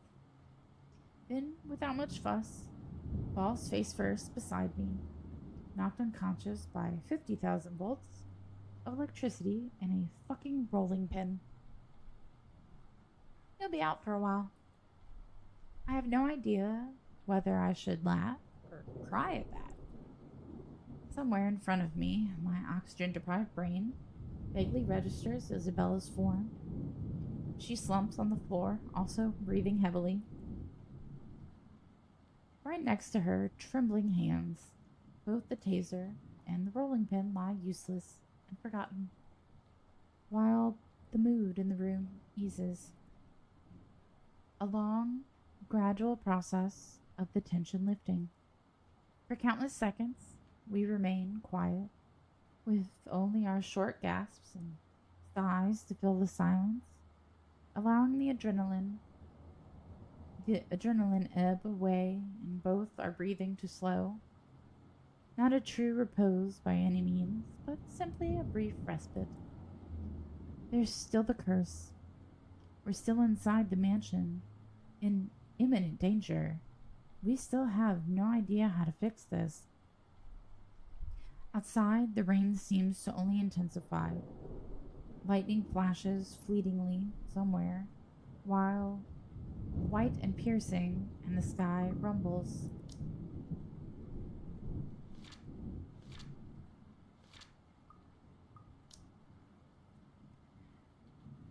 No rest for the wicked.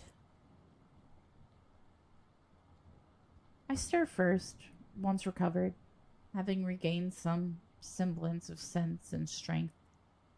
Breathing still hurts, but it's bearable, as is moving, although every small motion causes a wince. There will be bruising tomorrow, I can manage. Retrieving my gun from under the bed is easy, but only with some effort I am able to drag an unconscious man to the far end of the room, snapping one end of a handcuff on the wrist while fastening the other on the bed frame. Sorry, my brain didn't process. That should keep him restrained for a few hours in case he wakes up prematurely. Although all through this, Isabella stays quiet. In fact, she hasn't even moved since. Her hands still shake and taking in long draws of breath while she stares vacantly in front of her, almost as if she's in shock. Perhaps she isn't even expecting any result, spurred only by some kind of desperation. Now it's sinking in. Unfortunately, we need to get moving. We don't have time to wait for everything to register in our heads. Kneeling in front of her, I give her a light shake. Belle, we need to go. You can't stay here. Slowly she turns, staring at me with wide eyes. Worry flickers briefly in them, along with something ineffable. Then, without warning, she lifts a hand and slaps me right across the face. The sound of it cracks the air, shattering the silence like a fragile glass breaking. Despite the familiar rumble of thunder outside, manages to ring louder above the storm. I don't even know what hit me until my head has already snapped back and my cheek stings with her anger. And it is anger. In spite of the stillness and the lack of words afterwards, not fuming though, never fuming, but the kind that burns lightly and soundlessly. A frustration instead of a seething rage. But that ebbs just as quickly as it flows, and once the tide subsides, there's only that gleam in her eyes, warm, steadfast, and unflinching. Quietly, I brace myself for the truth underneath that gaze. It slips from her lips softly, nearly fading under the sound of the rain still falling fast, if not for the weight in each of her words. What is wrong with you? Belle, If your bartender friend hadn't slipped up, no one would have known where you went. Belle, one person knowing is enough.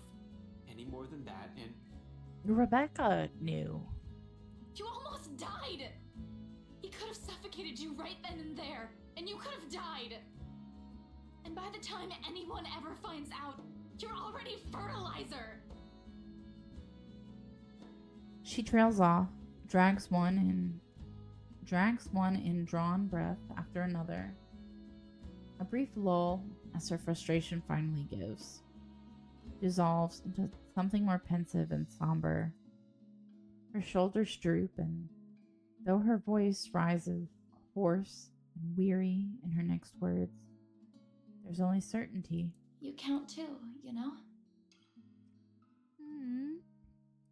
When I said that night, when I told you that I don't want to lose anyone anymore, that includes you.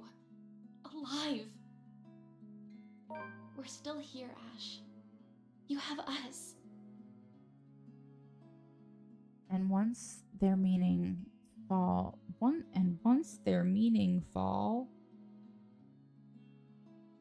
roar,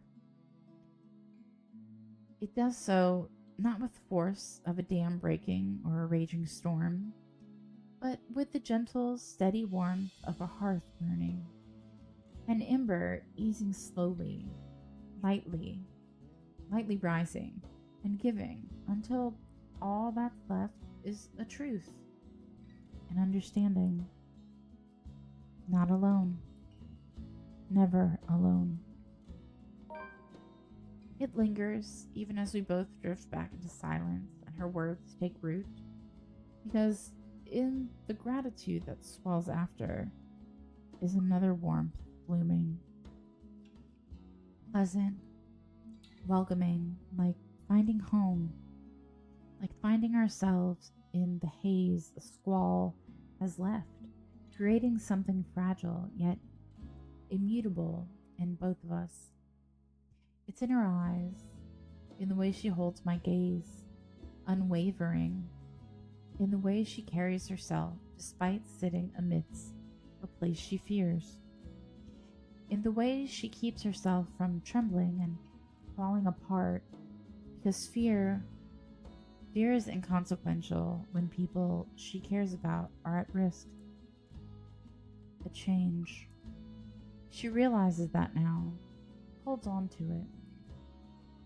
Another little thing, another small thing from her that may go unnoticed and pass by quietly, but will eventually amount to a lot of things. Tiny gestures that mean nothing at first, but began to matter to me one day, until, oh, despite myself, a small smile slips from my lips as the same warmth from earlier unfurls in my chest. Unhurried, familiar, and bright from all these years I've carried it, but I've never given the words for it. Stop smiling like that, Ashton. I'm not done scolding you. But this time they come easy. I heard all of it. Don't worry. Are you really okay? That guy hit you a little too hard on the head.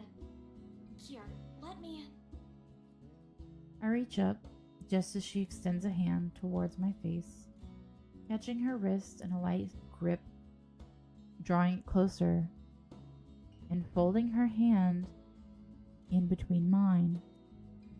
Although her expression does shift into mild confusion, she does not pull away like I'm expecting. She simply stares at me, searching. For her to allow a gesture from me that's perhaps too close, it tells a lot how far things have already shifted in the past few days. Cradled in mine, her hand still trembles.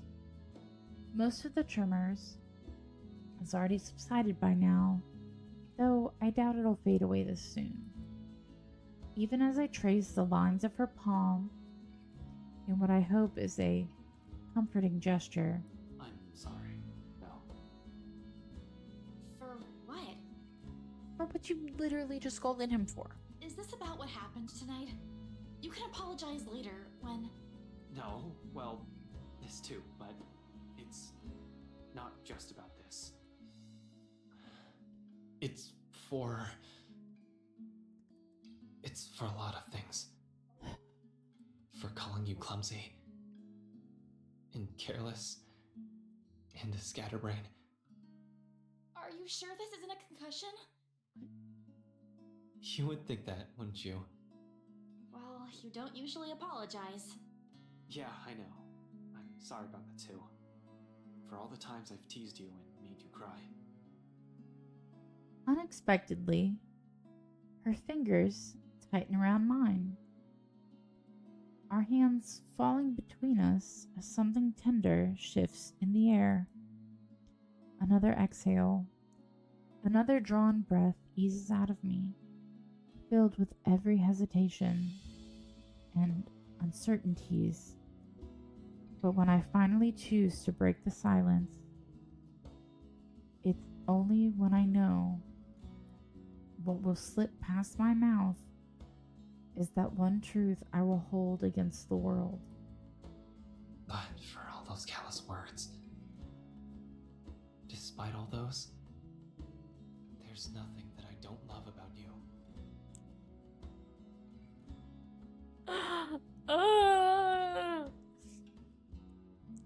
I love that this is this is great, right? Okay, I love this. I love that this is happening. I love this for them.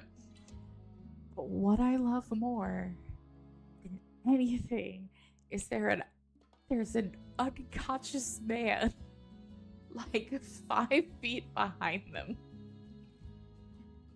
What I love more than anything right now I was hoping he'd tell her, and I love love. Especially when, like, poor Rebecca. But, like, I fucking love love. I love it so much. There was an unconscious German man behind you, handcuffed to a bed. In fact, those things, I love those. And everything. Everything that's you. Oh my god. Oh.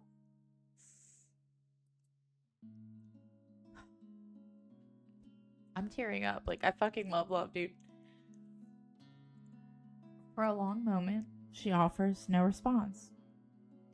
Her grip on my hands merely tightens. Although my heart's pounding hard against my ears, I take a chance and look up, slightly leaning away and giving her a cautious glance, more than ready to hear her rejection. And it is one, despite the smile on her face, if it can even be called one, of course. There's a pained aspect to it I can hardly name. Regardless of what it means to her or what she intends to convey with it, the sight of it alone makes me regret ever mentioning anything. It's almost as if she's forcing herself to push out the next words out of her mouth for the sake of not hurting me. Oh, well, this just seems to be a fucking thing. Sorry, but this is really... This just seems to be like the night for fucking rejection.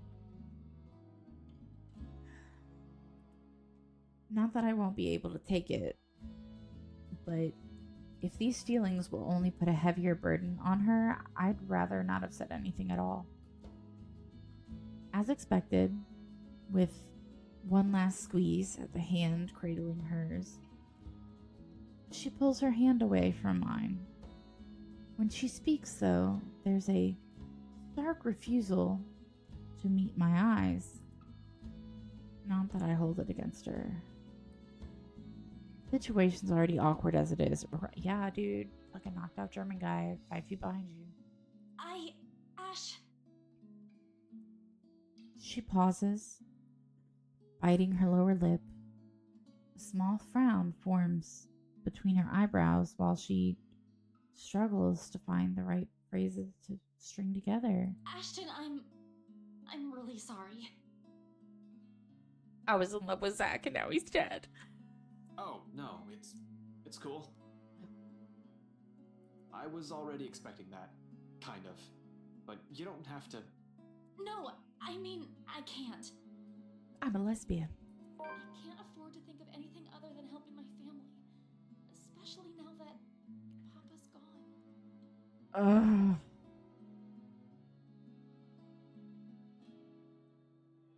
I'm displeased. They're going to need me more than ever, Ash. I'm sorry. I really can't. Not right now. I've always known it would lead to this, to some extent. Her family will always come first. Who am I to take that from her?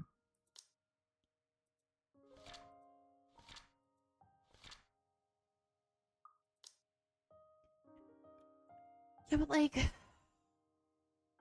you can still be second. Like, my husband and I will be married for 5 years in August, and he still knows that he kind of comes second to my dogs. Like, they're close. They're real close, but like, he knows, and he's accepted it. So, I mean, like, that could be a thing, you know? It hurts, of course, but the pain eases. Knowing that, in spite of circumstances, her heart will always be in the right place. That she's still the same woman I've fallen in love with. It's alright, Belle. Don't apologize. If it still matters, that's actually what I love about you.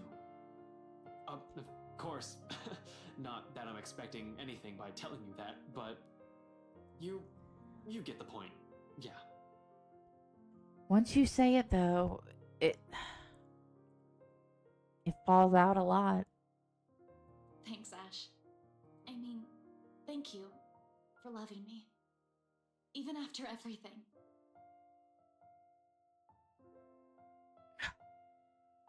And that's what she should have fucking told Rebecca.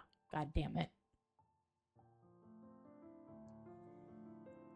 Her response is a smile and a soft laughter. Perhaps the sweetest I've seen and heard from her. While there's an unconscious German man right behind you. Just from it, I know nothing will change despite her answer and any lingering feelings that will come from this. And there will be lingering feelings, that is. With the way she barged into our lives 5 years ago, it'll probably be enough to leave a terrible impression on anyone. But that's also precisely it. It's people like her that you don't easily forget. It's them that gradually worms their way into a person's life until the very thought of losing them becomes unbearable.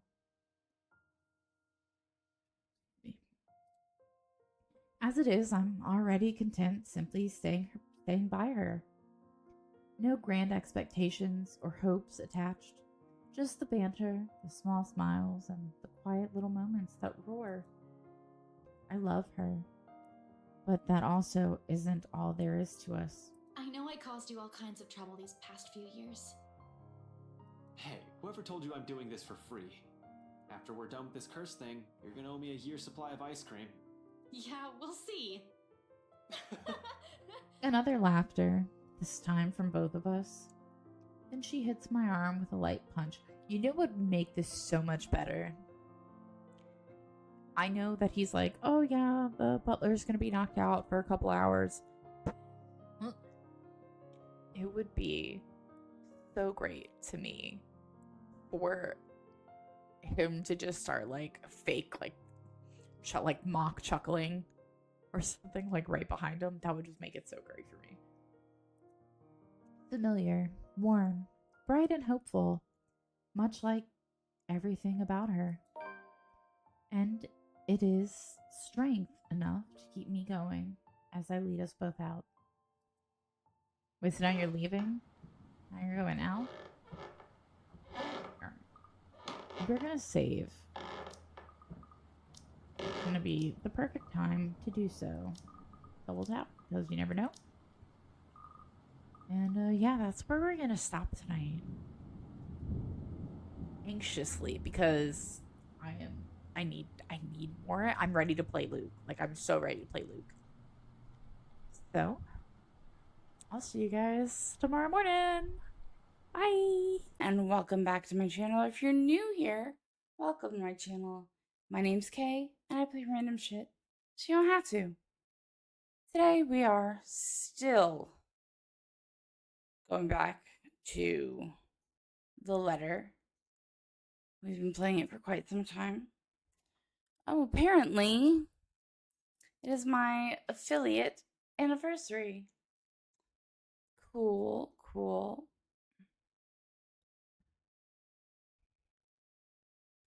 That's neat.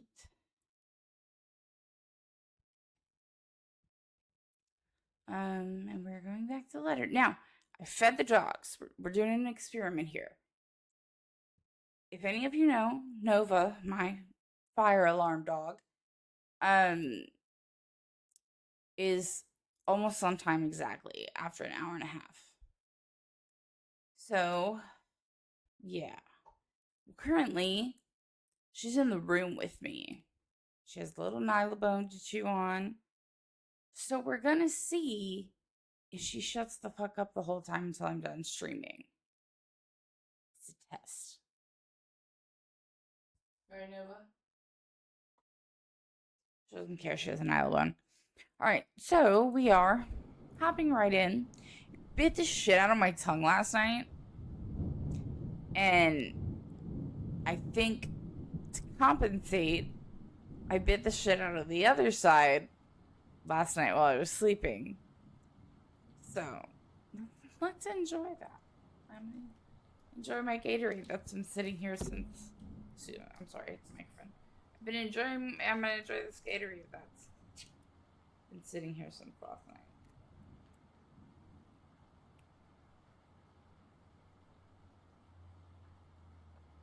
And thankfully, since my house is cold, it is actually still cold. It's not room temperature. Alright. Let's go. We left off on what I feel is going to be a bad note.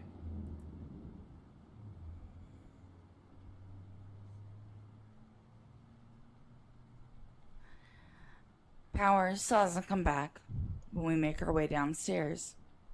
Tricky, considering the stairs to the attic are a bit old.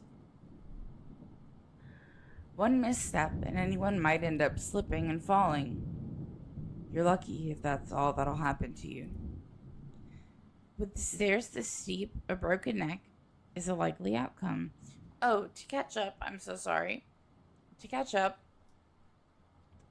the German butler beat the shit out of Ash and tried to kill him by choking him, dragging him to the room in the attic. And then Isabella showed up, who was not supposed to be there, showed up with the taser she got from Mary Ann and the frying and a rolling pin.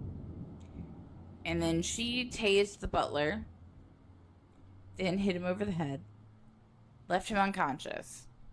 Ash had handcuffs and handcuffed him to the bed that was in the attic room.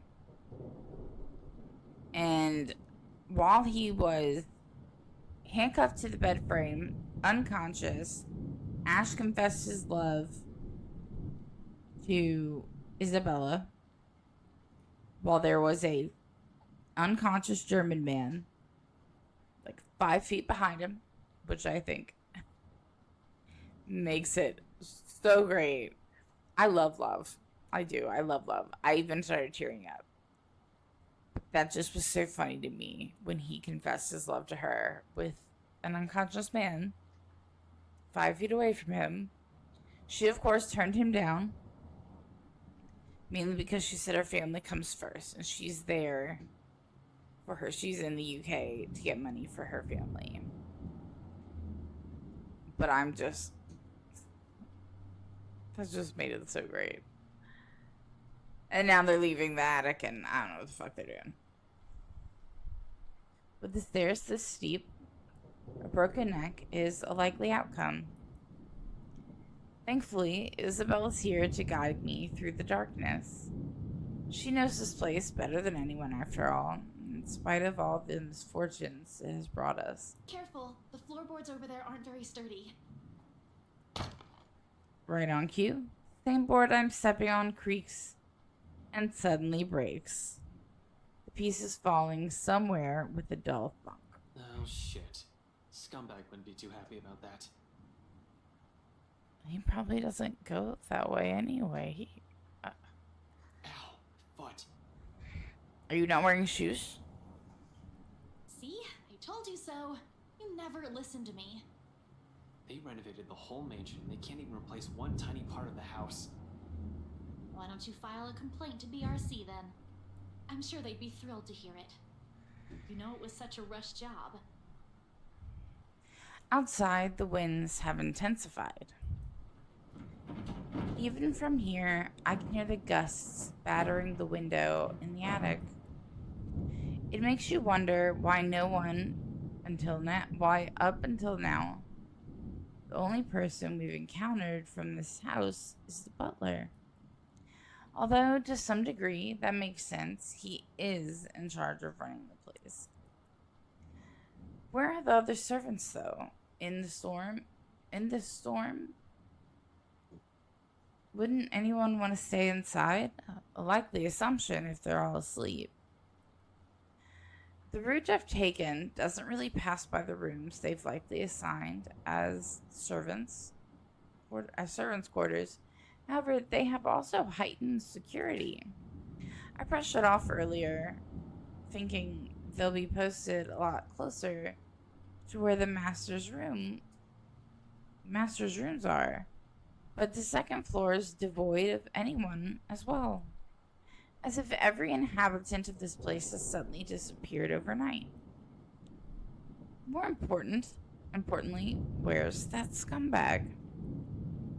I don't like this. I don't like this at all. The fact that we're here, right in the fucking middle of it, makes me all the more queasy.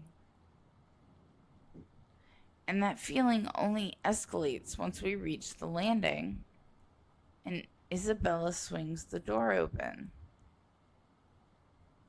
She pauses abruptly, right in the doorway that I almost run into her. A look of confusions in her as she looks wildly around the place, wordlessly taking in her surroundings. I woke up. I fed the dogs at 8:40. I woke up at 8:20. I have excuses that I can't read. With each turn and shift of her eyes, her shoulders only grow tenser, and a look of apprehension slowly dawns on her. Isabella, what are you... We aren't supposed to be here. Sure enough, when I look up, we're standing right in the kitchen. Pots, pans, and all. I knew she was gonna show up. Let's click this. This is gonna bother me.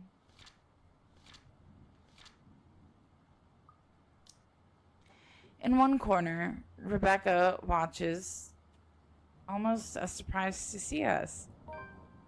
McCullough also with her. Of course, she didn't listen to me, even if I've already exceeded the 15 minutes we've agreed on. Although color and strength seem to have already returned to her, enough for her to be able to stand unassisted. The empty plate on the counter appears to have played a part on that. Good news, I guess. As for the other one, however, relieved as I am that she has had the sense to wait and not venture deeper into the mansion, I can't help but roll my eyes at her, although she preempts me with a reprimand of her own. Did you really think you could hide this from us? You knew! I had to, Becca. You know, if Isabella hadn't asked G and that old guy didn't slip, none of us would even have any idea. Bullshit, you said you knew! So the first thing the two of you did is go straight here? Of course not, but Isabella insisted. And it didn't even occur to you to stop her? I tried, all right? She was out the door before I could say anything. And how did you guys even get in here? Both of them exchange a look. One that I absolutely don't like. In the end, it's Isabella who speaks up, albeit with a bit of hesitation. We heard someone scream, Ash. It led us here. Who the fuck do you think it was? Really? Without warning, the door behind us slams shut. We need to get out of here. Screw right. I need to get these people out of here. Lucky we're in the kitchen, and we have two ways out. The back door and the cellar offers. I don't like how that's worded. Except the hatch won't budge when I pull at it, and neither does the back door. As if something has locked it firmly on the other side. Rebecca also gives it a few tries, but even with help from Isabella, it won't open. There's a long bout of silence in which we all simply look at each other, likely sharing the same thoughts. We're trapped. Something or someone has intentionally led us here. Fuck. In that same moment, once realization dawns in, something shifts again. Blood. In every nook and cranny, over every surface, and in every inch of the floor. This time, unlike the first one I've seen, it remains, and gradually, the whole room begins, come on guys, to reek of that familiar metallic scent, sharp, suffocating. Around us, every object, including the cupboards, have started to rattle as well. The sounds from outside, foreboding, rumbling of thunder, and even the howling winds have begun to fade away, replaced by whispers, shouts, and cries of pain.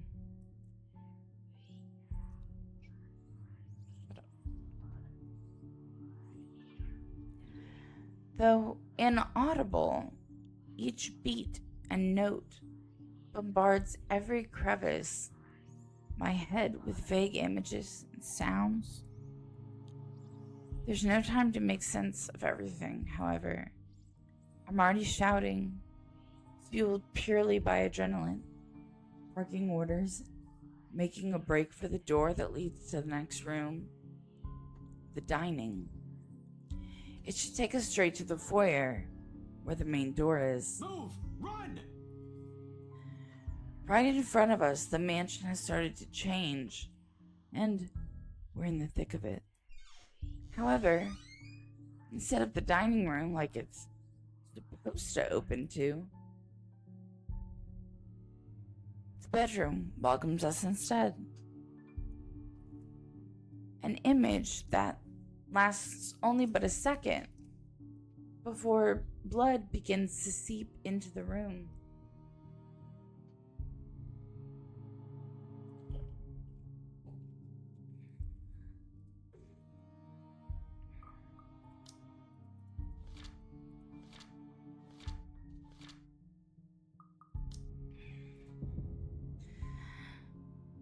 Filtering into the walls, trickling from every nook and cranny. Everywhere, furniture shakes, and every beam rattles. Before we can even step back from the horror gradually unfolding in front of us, the door slams shut. A loud thud brings a sense of dread and chill creeping up in each of us. Along with it is another realization. The whole place is reordering itself. And with the door closed tight behind us, showing no sign of budging, even through sheer force, there's no choice but to go forward and hope all gods that it'll lead us to the exit.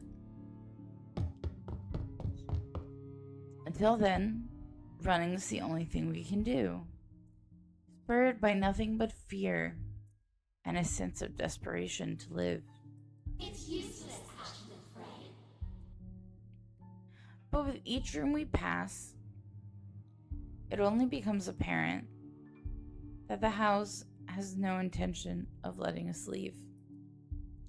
It lured all of us here, and we've fallen for it. Now it's playing a little game with us, a sordid form of amusement. For whom? Their laughters are the only thing we can hear. With every wall we cross and door we slide open, the hope of finding an exit merely dwindles. The gun at my hip is useless here. I am useless here. Some fucking genius I am. Some fucking person to trust I am.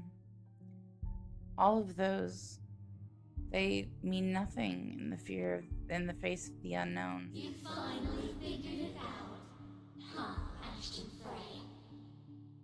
Sorry, I'm trying to make myself sit up straight. I'm so bad at that. So if I push the mic against me, maybe I'll sit up straight. Just give it up.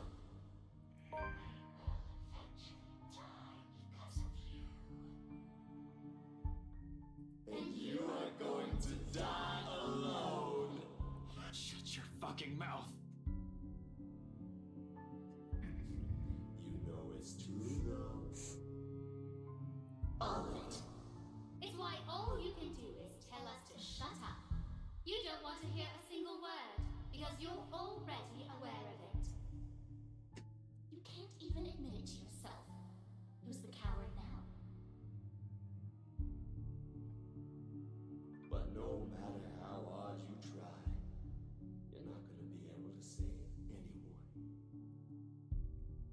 The more gruesome the place gets, the bleaker our chances simply get.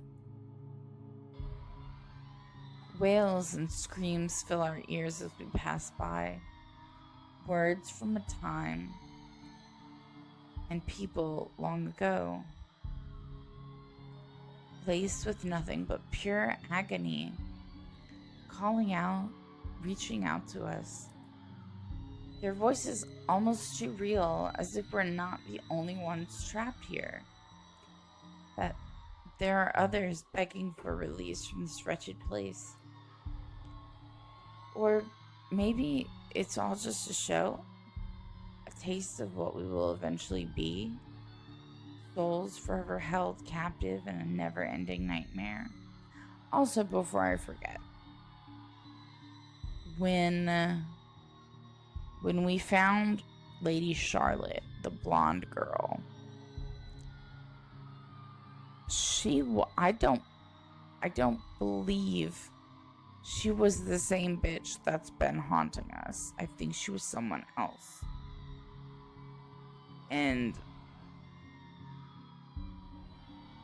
yeah, I think there are more souls trapped here. Also, when the German man was trying to choke out Ash, he made a comment about killing people. Like he's already killed other people, whether alone or for Mr. Right, I don't know, but that's a thing. Mother, I've done it, Mother. Take me with you, please. I can still hear her. She's here. Help me! Help me, please! Is this what the curse is? What it means for all of us? That the letter, not a morbid cry for help, but an invitation?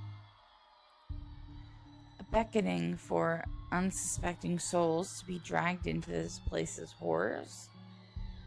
To be put under centuries and centuries of torment and agony? Suddenly, dying a painful death seems preferable, enticing, than ending up here, living a tortured existence.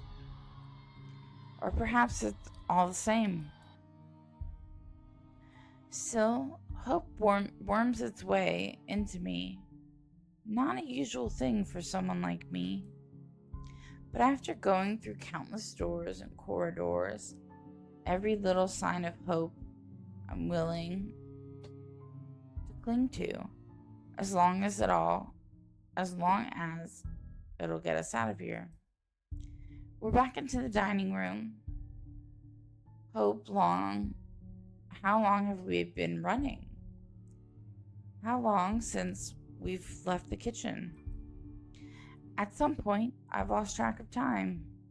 With the windows barred tight and sounds lifting in the air, nothing but shouts and shrieks. It's impossible to tell. Not that it matters when an end is in sight. Shelves and furnishings bar the door, each stained with blood and gore, that if the situations isn't as desperate as it is, I'll find a different way out. You know, I see that and I hear that.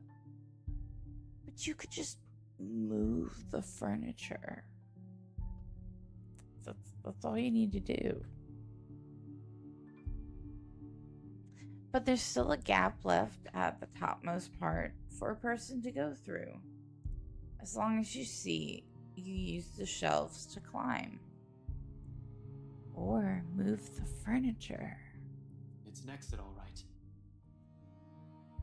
From here, I can spy the familiar walls of the foyer. Relief, only relief washes over me. Although my legs have been strained, taut by all that running, and every bone and muscle in my body ache. There's only an easing. A sense of tension relieving while energy backflows through me again at the sight of an end. No sooner I'm leading us out of it. Isabella helps McCullough first, assisting her up and through the gap before giving excuse me, I'm so sorry. Before giving a hand to Rebecca. The moment the ladies are in, I nod for her to go through. Go ahead. I'll watch your back. Surprisingly, she does that without any protest. Not that there's any need to. Sometime after entering this room, the whole place has calmed down. No wails, no whispers. Just a silence too deafening. But I'm not letting my guard down until everyone's on the other side of this nightmare. Safe. Something's gonna happen, and he's not gonna be able to do it. For all I know, this may be a calm before another storm. Without further incident, however, Isabella makes it to the other side, and I'm following after her. However odd this hush is, I turn my back from it and climb up. It's a tight fit, but I manage to squeeze myself in. Something's gonna grab him. The unease remains, though. Maybe it's the adrenaline still coursing through me, or how easy everything has been after living through the nightmare fleeting as it is. But for some reason, something's still nagging at me. Call it a detective's instinct, or my training, or whatnot. I have a feeling something's going to happen and catch us unprepared. Unconsciously, before dropping down on the better side of the stream, my hand shifts to the gun at my hip. Instinct has never failed me before. My feet haven't even landed me firmly on the floor when... Had I known there would be a party in my own home tonight, I would have opened a bloody bottle or two. People these days, in my own home, can you believe it? I feel so left out. We hate him. A chill seeps into every vein in my body. All of a sudden, every ache, every pain returns to me tenfold, and my knees threaten to buckle at the sound of his voice. Though it appears friendly, I know it is anything but. One does not spend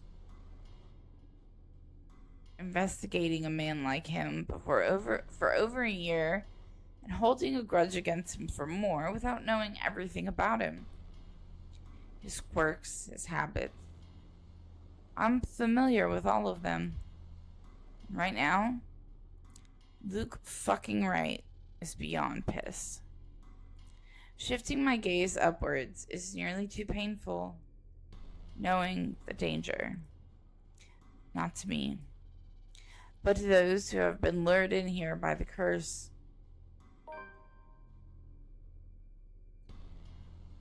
The handgun catches my eye first, next to that smarmy smile on his face, while he holds McCullough, Rebecca, and Isabella at gunpoint. Its sight enough to lodge a painful thorn up my throat. I've been too complacent, too focused on other things that I've completely set aside. The fact the scumbag will not be too pleased to see us here without knowing our reasons. But even those good intentions, curses, and ghostly apparitions aside, we're still trespassing in his home. The question is, if he's even aware that the whole of this household has somehow disappeared and he might be the only one here. Likely not. Fuck. Even with people he knows among the crowd, there's a significant effort in him not to simply shoot everyone in sight. And really, Daisy, even you, what would Kylie say? Luke, this isn't what you're thinking. You have to listen to us. There's something going on here. Well, obviously, why else would people be trespassing in my home? What about little Lily over there, then? What's your excuse? Checking back if your clients are doing okay? Is that it? Is this what this is? Oh, we're doing good, by the way. Sir, please. Oh, please what? We need to get out of this place. You need to leave. Not a good enough excuse, darling. You people are the ones who need to get out of my sight. Then let us by. Don't worry. I might consider pressing lighter charges for the woman. Can't say the same for Feathers here, though. Feathers? But really now, I swear, people need to stop breaking into my house! This is how you want to start the week. Why don't we just go with a bloody massacre if we want to surprise people in their homes, huh? Casually, he waves the handgun at them, as if it's just a mere toy, and his words are no threat. The safety's off on his. Nothing's stopping him from pushing through with his words. Call me paranoid, but at the slightest gesture, I draw my own and level it at him. Finger on the trigger, and ready to release the safety catch in case things go south.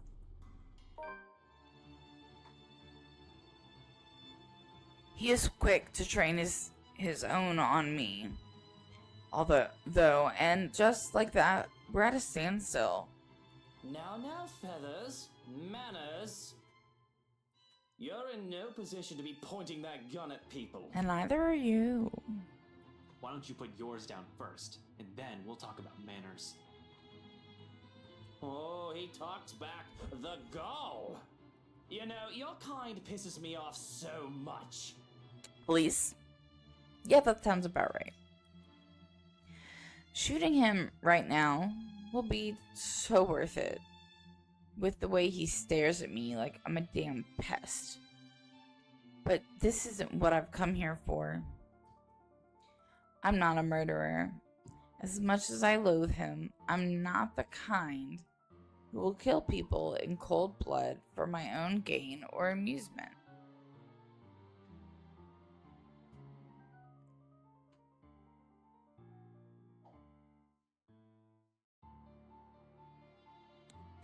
Shoot him in the kneecap. The law will bring him what he deserves one of these days. At the moment, however, we're all in the same boat with this curse, and he needs to understand that. The longer we stand here, the more time we're wasting and losing. Something we don't have much of. But how can I convince him? This scum is so full of himself. Prefers to hear the sound of his own voice more than those of the people around him, no matter how much sense they make. Probably only way I can make him listen is if I beg. No way in hell that's happening.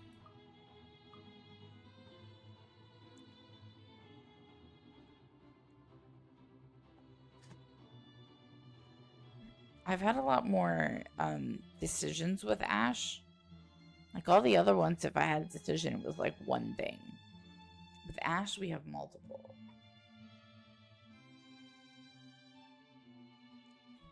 Which I think is interesting, seeing as he was the one who would hardly talk or was hardly around throughout like the whole game.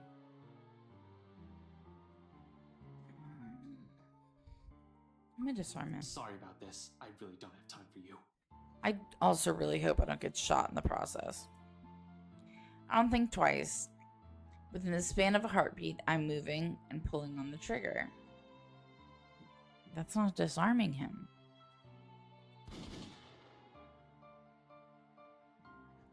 Two shots in quick succession echo across the whole foyer, and both hit their mark true.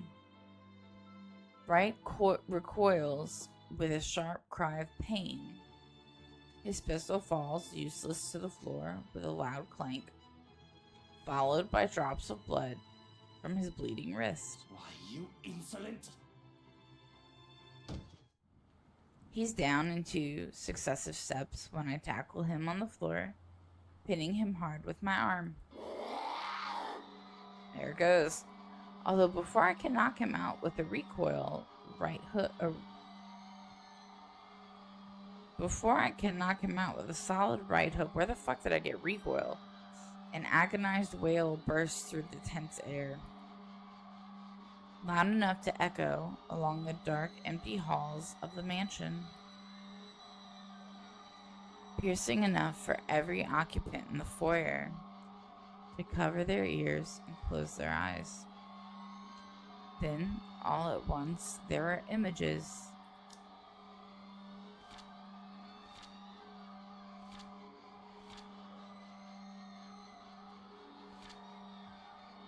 Darren, what's up? Hello.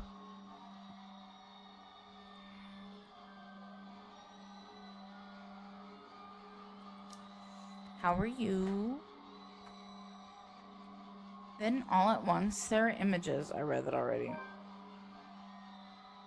We've seen this image before. I don't remember her in the background, though. Like, they are merely vague, blurry shapes, while the others display vividly.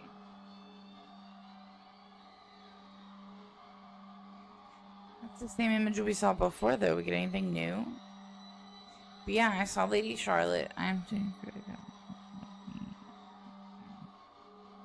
Well, I hope you had fun at your thingy. So we've seen that image before. But I don't remember Lady Charlotte being in the background. However, there's no time to make sense of all of it. You can't when there's only one image.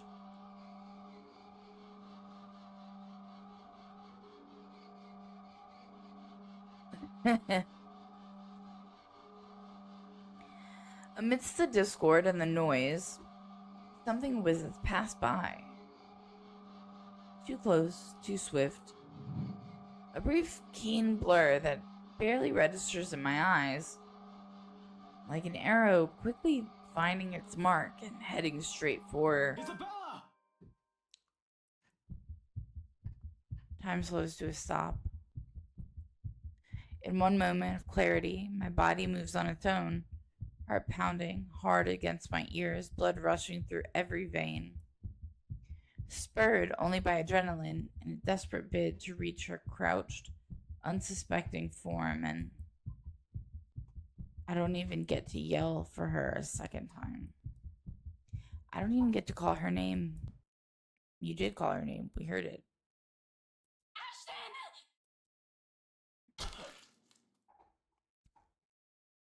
Oh.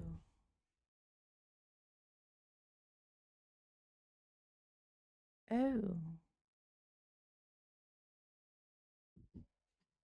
So that's a thing. Did this only happen because I shot at right? Like, was this my repercussion? I think that's the word I want to use. An acute pain bursts through my chest in the next instant. All of a sudden, everything around me feels too sharp. Every edge, every point. Even the act of drawing a deep breath alone stings and bursts my lungs, while an intense ache slowly spreads throughout my whole body. Numb. I feel numb. A hand comes away bleeding, while I can only let out a wet, ragged laugh. Soon, without warning, I'm going down on my knees, and the whole world is pitching sideways. An arm, warm and welcoming, is on me the second I stumble back, catching my fall.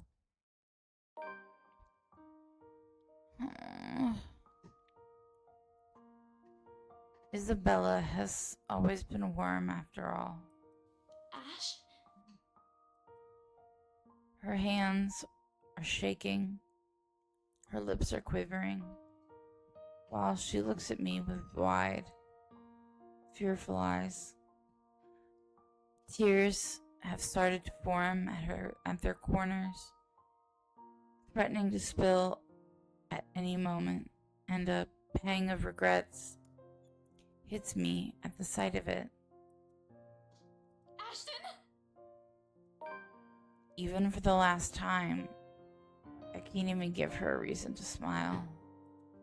Hey, you're crying again. Don't give me that look.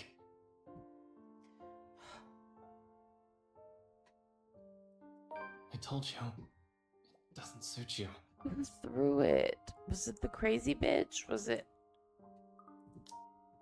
the fucking douchebag?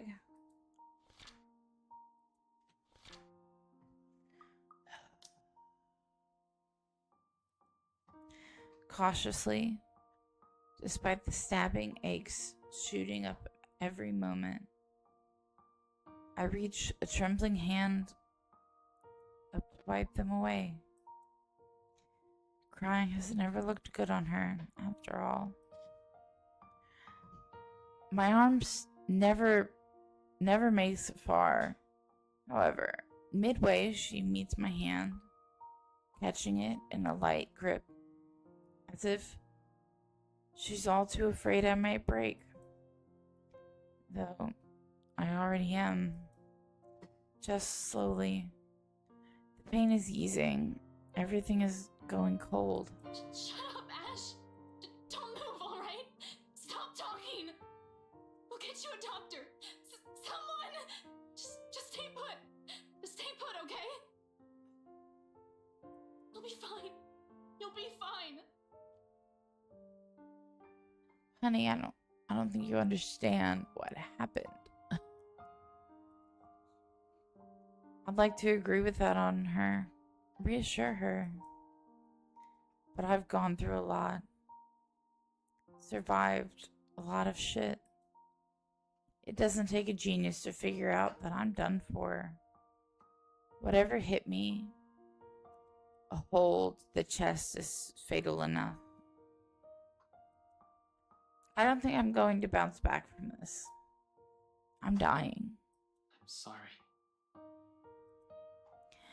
I should be afraid in this moment, yet I'm not.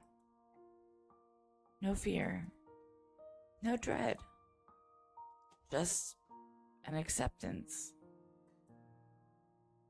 And a deep regret as she appears before us, her voice echoing through the foyer.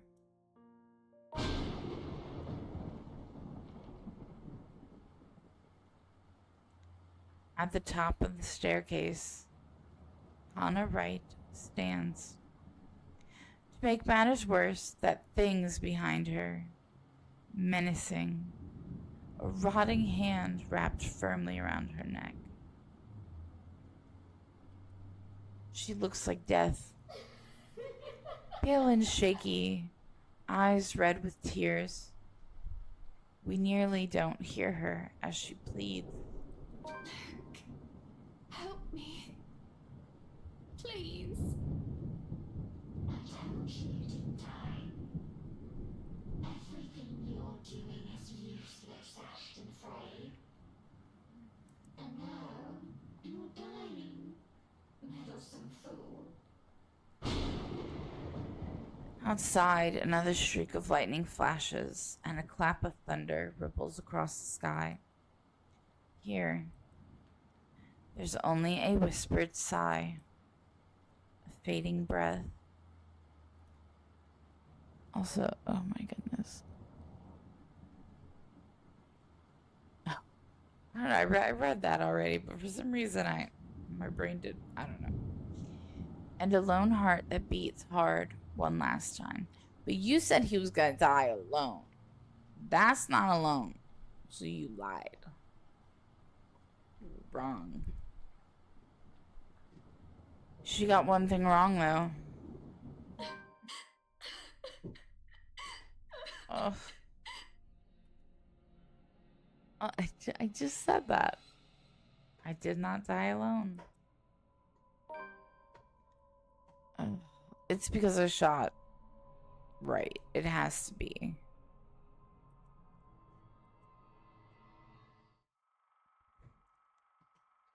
You've unlocked a memory fragment. Okay, what the fuck is fucking Lady Charlotte doing? What is this even supposed to be? This is her slave that she set on fire. Oh, we finally get to play as Luke. I'm so ready. Okay. To say that I'm scared of what's happening is a gross understatement. Trouble of any sort is the last thing I want to get home to after a long day at work and a trip to the bar. And when I see Hannah near prostrate, I can only feel dread. She twitches and seizes, body wound and coiled tight, before thrashing, shuddering, and shaking. Like a woman possessed, her mouth falls open and her eyes roll to the back of her head. I just don't like notifications. We all know what happened.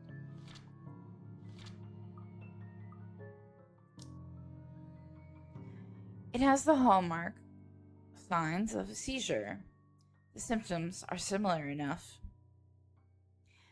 And that knowledge, the fact that I know this, only makes me feel worse. Any anger I had caused by our disagreement on parting ways, no matter how temporary, she claimed it to be, disappeared. The alcohol-induced daze that I felt was brushed aside as I run to help her. None of that mattered at the moment. Okay, this was in the kitchen. But to hold her close is all I can do while she trashes about. People. I'm going to email you. And you're not going to like it. I know this is wrong, but I'm not supposed to hold her down. Yet I do it out of instinct, reflex even. I'm terrified of hurting her, but I see no other way to keep Hannah from hurting herself. It takes a lot to keep myself from running off to get help, when she needs me here. And it takes everything I have to keep myself intact. When she says my name, I realize that the seizures have stopped. But that doesn't make the dread go away. Please. What happened here? Who did this to you? I don't know. I'm so sorry. The sight of her tear-streaked face is enough to twist the knife in. It does not help that I'm as lost as she is right now. And all I can say is... Shh, it's alright.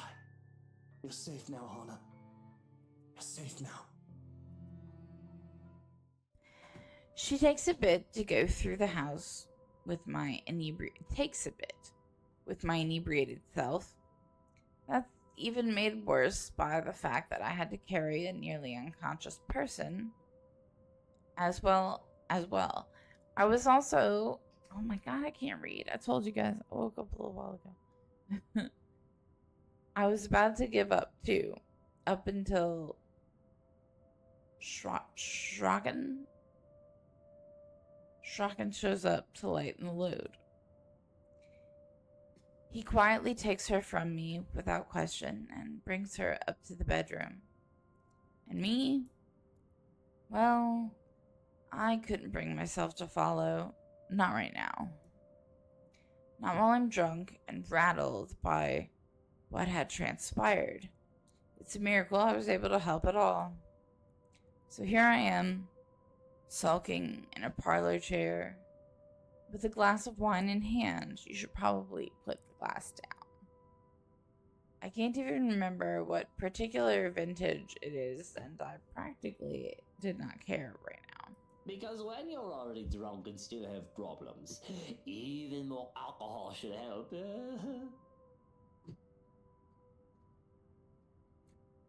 We hate him. How many times do I gotta say it? I just want to know if he's the one who threw the fucking harpoon thing into Ash, or if it was the thing, bitch, the crazy ghost thing. Of course, the butler chooses now to appear and be unhelpful. You know what actually solves all problems? Death. But it is not recommended. Alcohol isn't a true solution either. It's worked well enough for me. I'd like to believe that I get my best ideas while I'm thoroughly hammered. Not enough, not every night. Not everyone might agree. But they can't really do anything about it, can they? With a fuck ton of money comes great power. Sometimes responsibility. And with that responsibility comes a lot of reasons to get drunk. Of course, I can just tell responsibility to sod off if I was feeling reckless, and Christ, I must be really drunk if I'm thinking in circles. I just need something to focus on and should be fine. How is she? Is she alright? If panic crept into my voice at that question, I don't let it show. It would be a show of weakness to be so frazzled. To show so much concern over a woman who is going to put me aside. People like him don't work for me. I trust with business, but not with myself. Never with that. Only Hana has come so close. Only she has truly seen the man beneath the facade. Only her actions can wound me so. Sleeping. Aside from a few bumps and bruises, she seems to be fine. A maid is watching over her for now. It is best not to leave her alone. But, if I may ask, what happened? I was in the gardens when I heard screaming. did you... No, it wasn't me. I'm quick to be on the defensive, which also could make you look very guilty. I may be capable of a lot of horrible things, but I would never harm her. Of all people, no matter how angry I might become, I would never lay a hand on her to hurt her. I didn't do anything. I wouldn't do anything like that. I don't even have a reason to. You don't consider her wanting to be a part as reason? It is it. Well, it is. I don't want to talk about it right now. Mm-hmm. But what happens was I got home. She was seasoned in the kitchens. Is she ill? Not that kind of doctor. But I've already scheduled your physician for a house call tomorrow morning. We'll still have to monitor her as soon as she wakes up and... Ma'am. What are you doing? Nova? What are you doing? What are you doing? You want to get in your chair? Get in your chair. Let up. Let up. Let up. Good girl. Good girl.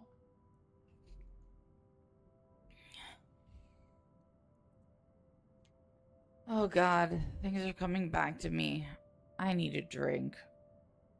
Seriously. Really? You're still drinking? Why, yes, it seems to be the bloody best time to be drinking. I'm allowed, aren't I? No. After all, I've just found my wife having a seizure, and I shouldn't give two shits about it. Not when she's about to leave me. Please do not start talking. Please don't. People don't want to hear you. There it goes.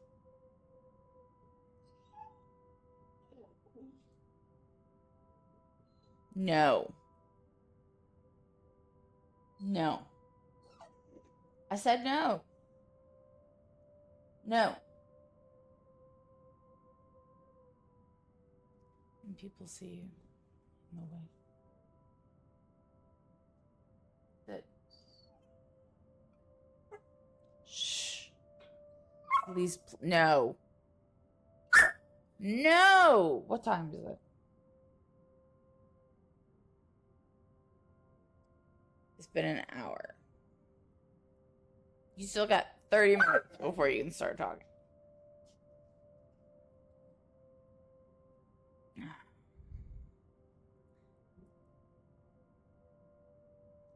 But I do. Goodness, I do. Ow! Do you want to sit in my lap? We can give that a try. You're really big, though. I don't know if I can put you in my lap. Come on. Come on.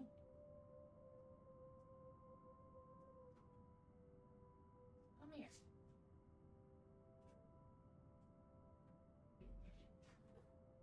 Ugh.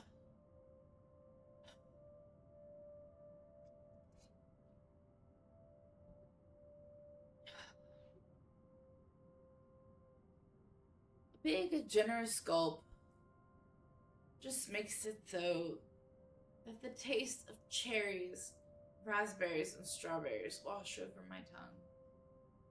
The thing too sweet considering its deceptively earthly aroma. Hold on, I'm trying to get you. Ugh.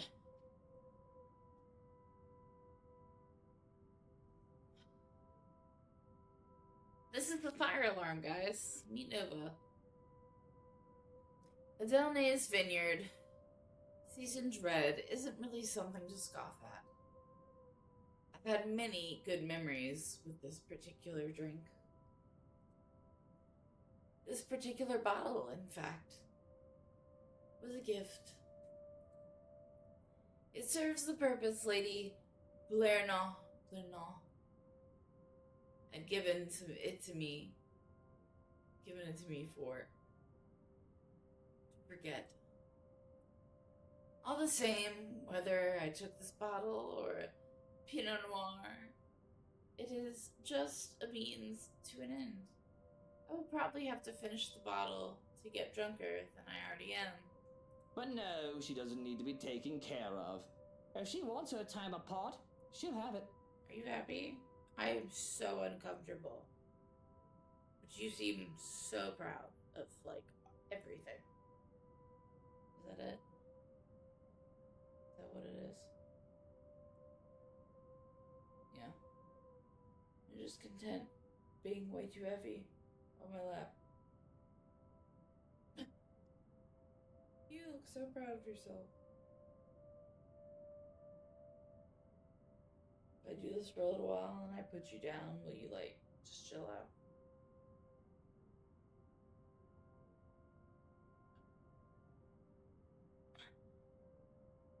Bro, dude, she is like a fucking noodle. Okay.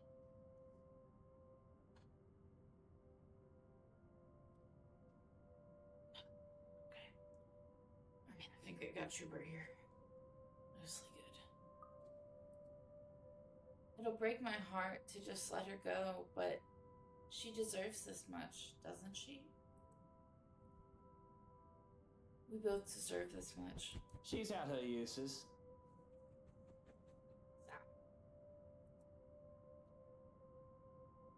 She's done a lot for me in the 7 years we've been together. I pursue her. I pursued her at first for the money. It was supposed to be strictly business. There might have been a time, too, when I considered taking her out of the picture so that I can do with the money as I please. I had planned to manipulate her, and I feel horrible thinking about it. Do you want to get down?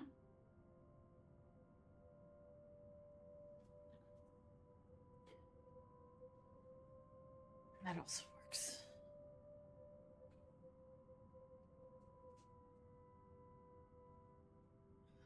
If you keep making that noise, though, I'm gonna put you back in your crate. Nobody wants to hear you scream. But along the way, I had changed, if only for her.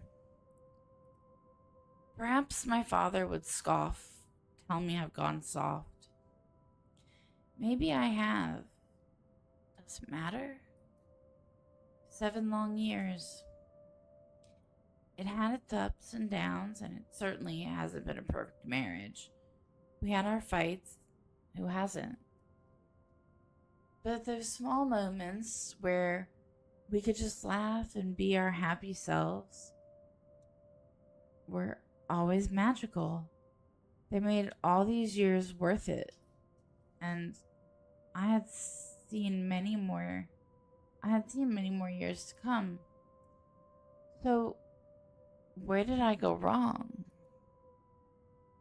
I've loved only 2 women in my life.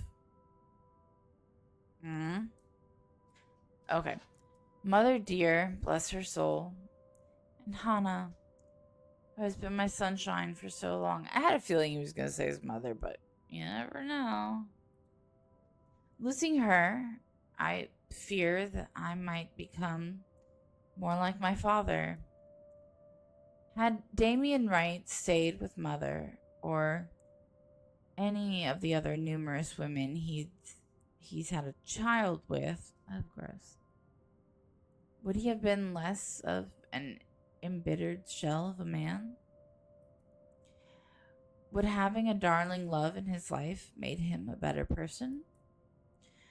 Perhaps it is bias of me to doubt so.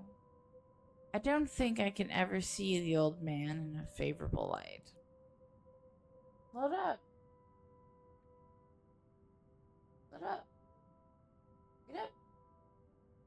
Get up. Lay in your seat. I'm just surprised that you're not afraid. She might be leaving with delicate information. Interesting, now he's Schroken, when before he was Johans. Oh, she might know something. But if she hasn't done anything with the knowledge for this long, I don't think she would do anything now. If she had even an inkling of what I've done, what I'm capable of, she'll know it's not a good idea. So, my question is, while we are playing Luke, are we gonna know what he's capable of? All the things that we were investigating him for, are we gonna know? Hana's a smart woman. Smart, kind, hardworking, generous, loyal. I can go on and wax poetic about her if I had any talent with this stuff. Why don't you sit down and have a drink with me? Don't worry, it's not poisoned or anything. Lonely? Oh, I suppose there's no harm. With a shake of my head, I procure another glass and pour some of the red wine. Watching the red liquid is fascinating, all on its own with my muddled brain, but that I barely notice sloshing some of it and staining my suit.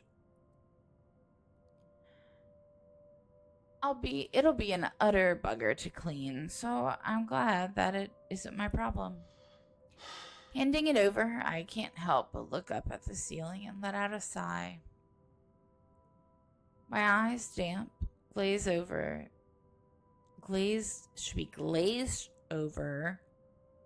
though I won't let it go further than that.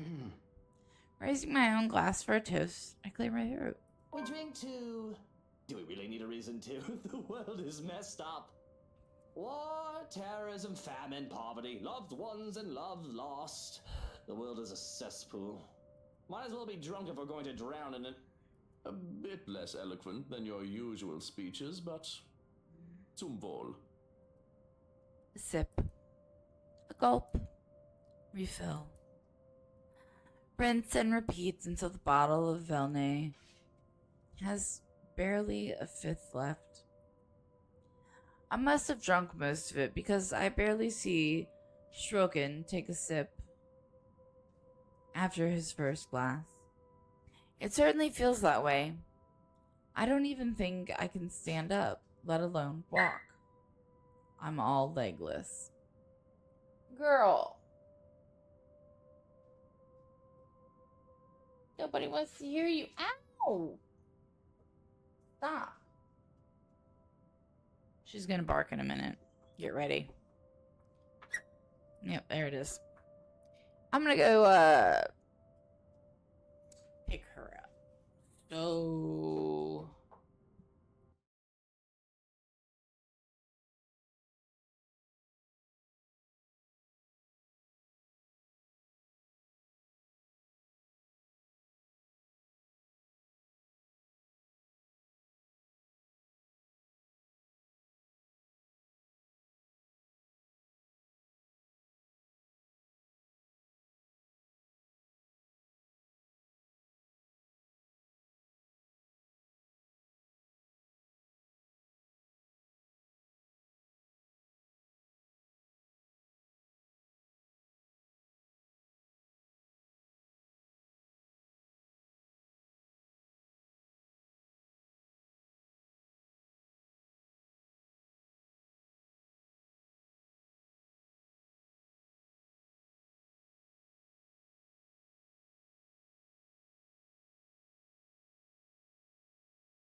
Apologies. Okay.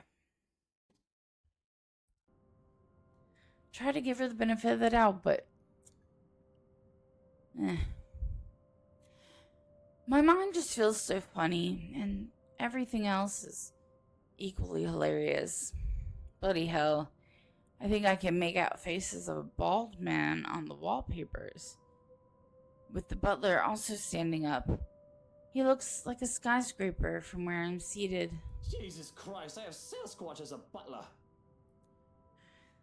I have a great alcohol tolerance, so this... Seeing how I'm a giggling wreck right now is, I assume, really bad.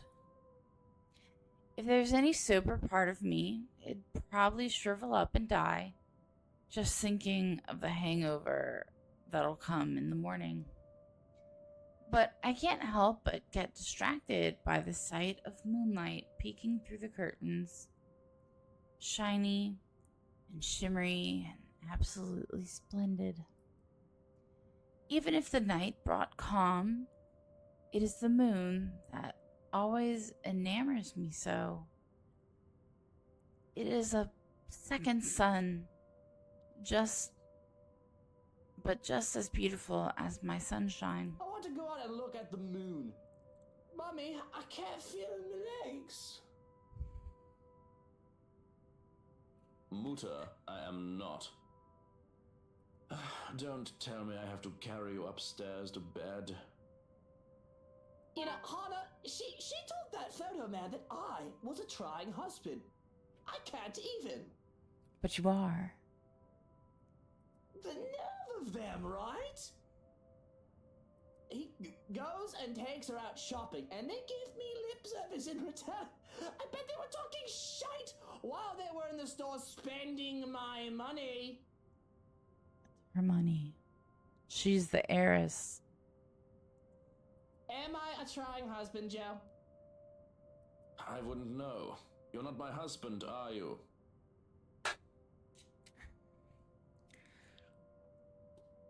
But you are a trying dumb cop when you are this drunk. I didn't even do nothing. I did my best to behave decent. No, you didn't. That's Whiskey why her and just best good friend is friends, pregnant that's all. from your kid. And that Rochelle woman's baby isn't mine.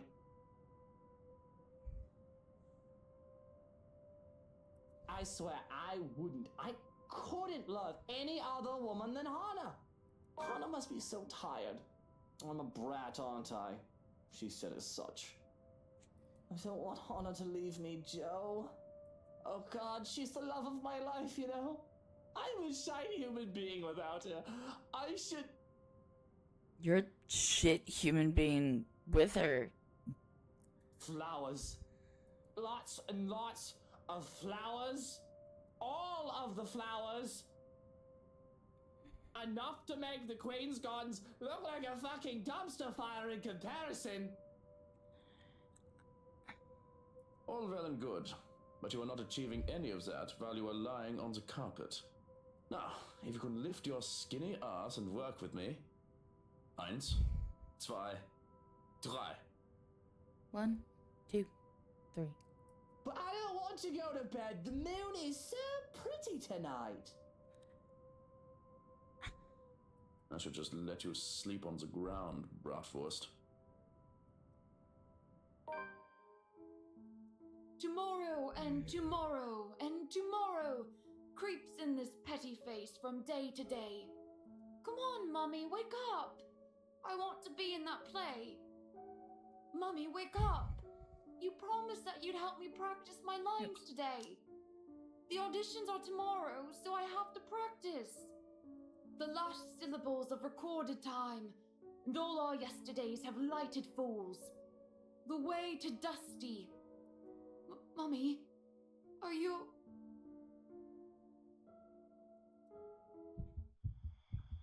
I choke back a scream and wake up in a cold sweat. With my heart pounding in my ears, it takes a while to remember where I am. In the dark and cold of the room, one can't fault me for feeling ill at ease. It isn't as bright as the penthouse, and the renovations did little to change how old it feels. We've been here for less than a week. It'll take a bit more time to adjust. It's hard to feel cozy, though, when I'm bloody freezing. Nudging the lump of fabric next to me, I sigh. It's cold. Don't hog the sheets, Hannah. She always did this, though. It hardly bothers me. Growing up, I was lucky to have something to use as a mattress. I'm not the one who grew up accustomed to Egyptian cotton with a thread count of 800. Besides, the warmth that Hana exudes on her own is usually enough to keep me sleeping through the night. The temperature tonight must be something else with how chilly it is right now. I must be considerate. After all, the poor dear is ill. Though I loathe to think about what had just transpired.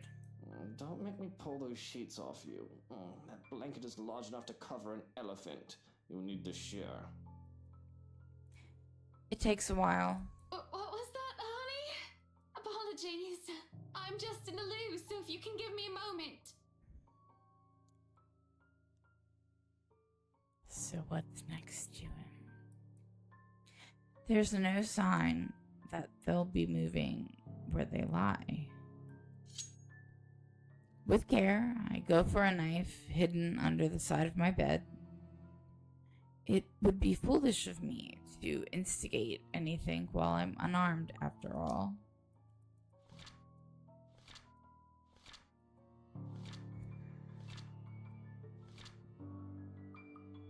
Oh my god, if she's hanging, I swear to Jesus. To pull back the covers would be a more difficult affair, because reaching out to uncover who was underneath, I have to prepare for anything and assume the worst. If I so much as see the nozzle of a gun, there's going to be a murder tonight. I know they say not to bring a knife to a gunfight, but I think I can sink a blade in his liver faster than he can point and aim. I see the rise and fall of the sheets, though it could easily be mistaken as the fault of the breeze. I hear their breathing. A great sense of foreboding comes over me, making me hesitate with my plan. I should just get Hana and myself out of here, not look back and let security handle it. That's what they're here for. Or maybe I should just man up. There's no way I'm risking the chance that inaction will put Hana in danger. But what's the worst that can happen, right? I have no reason to be afraid. There's no boogeyman under the bed. No matter in my closet. No monster in my closet. If anything, things should be afraid of me, right? I grab a fistful of sheets and throw them aside.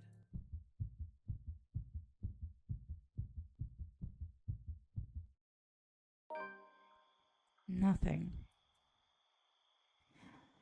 Nothing but a bunch of pillows stare back at me.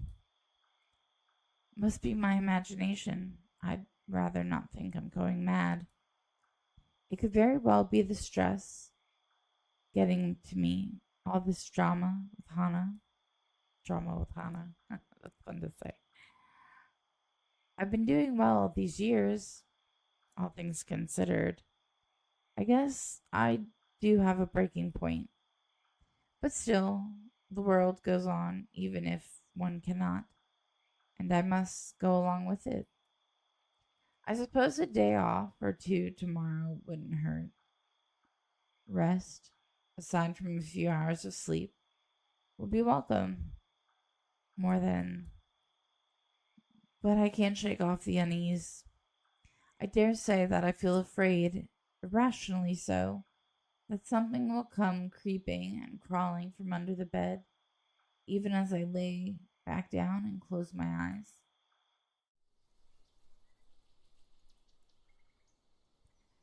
The odd dreams don't linger, thankfully. But with the morning comes another disturbance, both too loud and too sharp for my tastes. And I have very fine tastes. When the piercing rings of a doorbell reaches even the bedroom, I'm very much inclined to think the person who built this place lacks any sense of it. Perhaps the only thing good in this is that the ruckus has chased away the needling guilt from last night's commotion, if only temporary. Still, it's a bloody annoying distraction. I can tell already that it's going to be a long day. It hasn't even started. Before the racket even lasts another minute, I'm peeling myself off the bed and heading straight for the main door. There'll be a murder today if this doesn't let up. How quaint. It seems everything in this blasted universe is intent on getting in my nerves as of late. God and Bennett! Only a Nancy would knock at such an ungodly hour! In the first place, I shouldn't be the one doing this. This is why I hired a valet. For fuck's sake. Oh my god.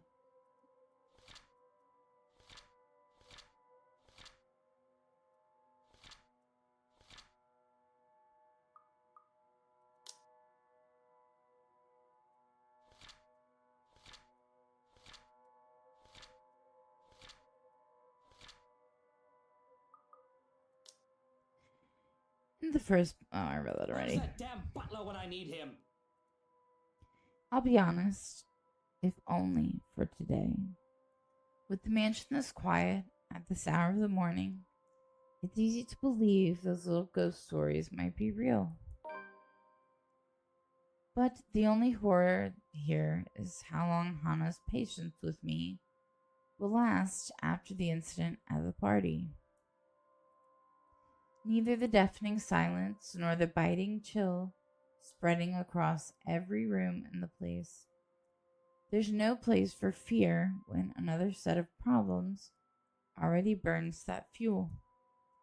So I wait for another second. When no butler still answers my call, I simply yank the doors open myself, perhaps with more force than needed. And maybe it should be appropriately there, considering the person on the other side and the hour he dared appear on my doorstep. Even someone with half a brain knows not to disturb anyone this early. Brief confusion quickly gives way to anger, and before the bloody photographer can even get a word in, I'm hurling venom at him. It's less than he deserves, really. Hana will disapprove, scold me for treating the man with such disrespect if she hears me right now. She seems fond of him, after all. Treats him like a friend she's known for years. But she's not here, isn't she?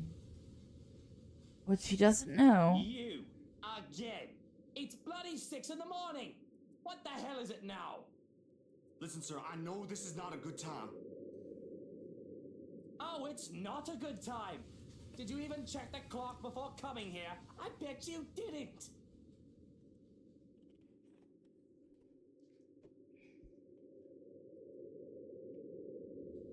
This is still my home. My rules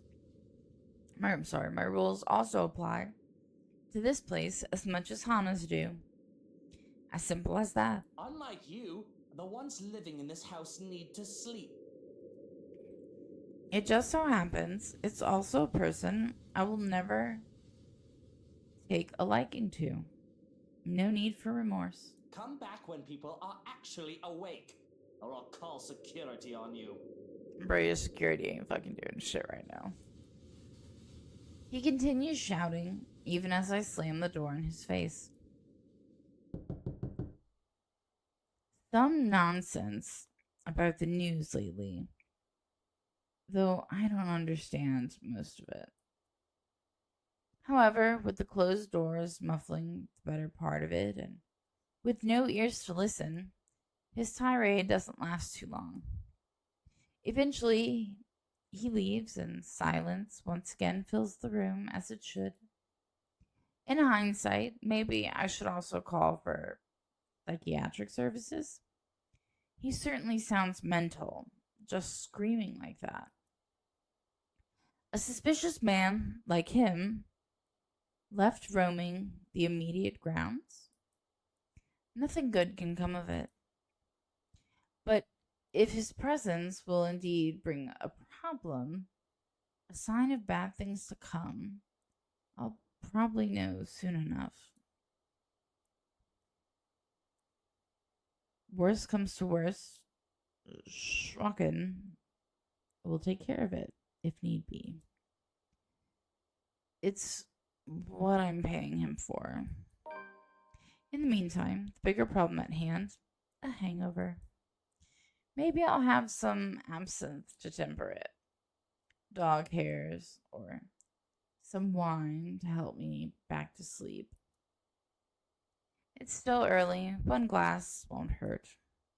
Or two. Whatever the case, I need to think wherever that will lead me to. It's nothing. Everything leads to nothing. Except for this pounding headache, as if my mind will burst at any time and leak out of my ears. My vision swims in and out of view. My stomach threatens rebellion, with plans of making me throw up what remains of the food I've taken in last night. Well, then you should be fine. Just go poop. With how my mouth feels, you'll assume it's filled with cotton. One would think that the fact that I'm hungover would make me the grumpiest person in the room. But as soon as Stroken, we're gonna go with that, knocks and enters the room, the thought goes right out the window, and I can only follow when he gestures towards hallway.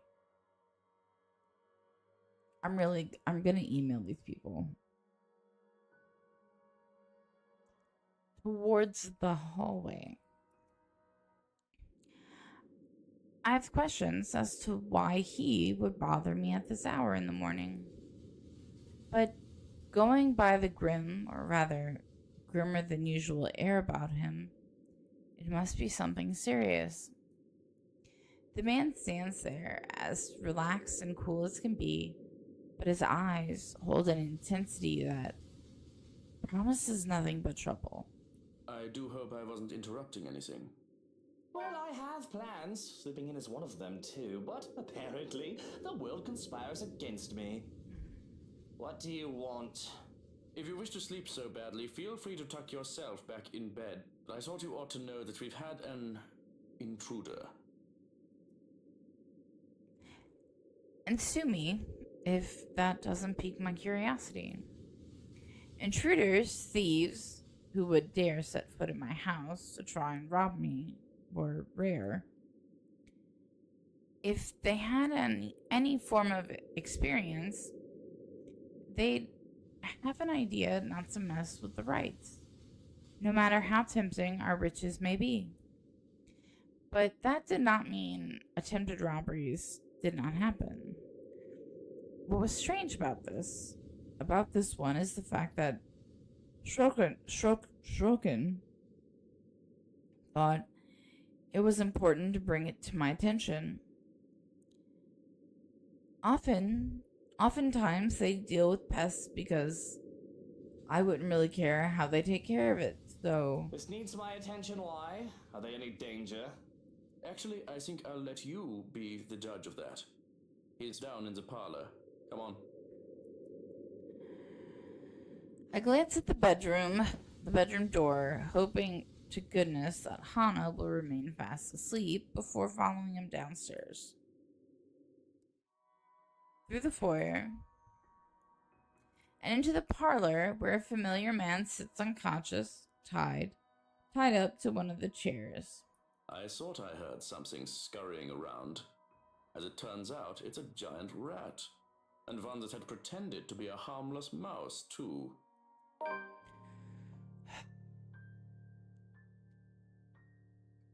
I'm still really upset about Zach, by the way.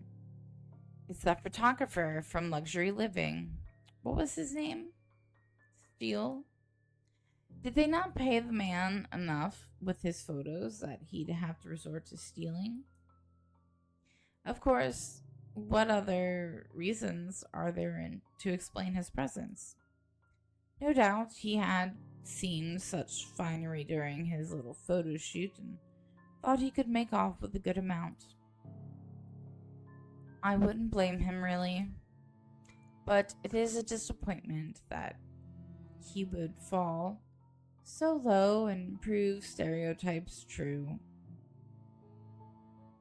Trust a black man to be a thief, after all.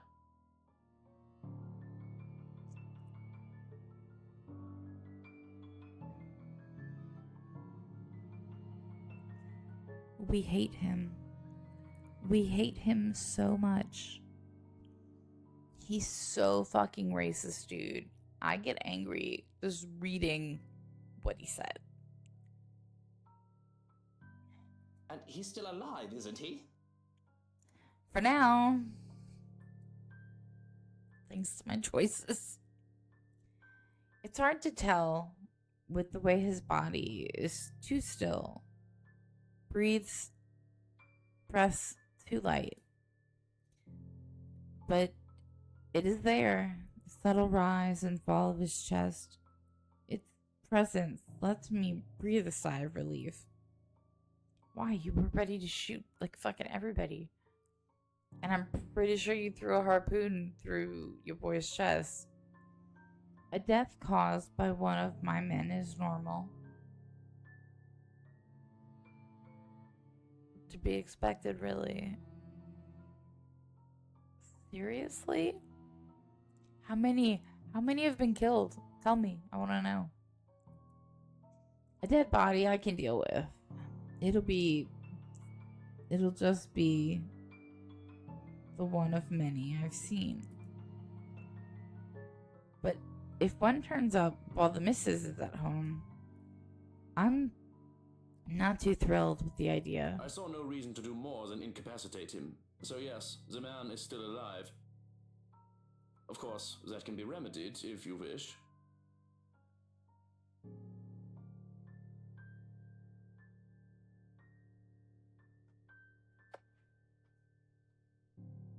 I have so many things to say. Sorry, I'm trying to sit on one foot and sit on the other foot. Okay. I had to switch feet. Alright. My keyboard. No, this is fine. He wasn't trying to kill us, was he? If he was wholly unprepared. But I do not think he had such nefarious purposes.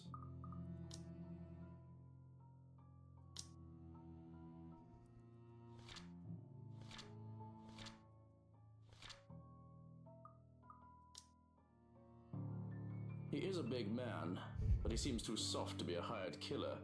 A common trespasser or petty thief, maybe. Certainly nothing more. If a petty thief dares to try anything against me, people are forgetting their place. He's to be made an example of. A guy slacks off for once, and everyone thinks they can get away with taking advantage. His thieving ways is going to be his one-way ticket behind bars. It's only as my anger washes away that I realize that the sun is starting to rise off into the horizon.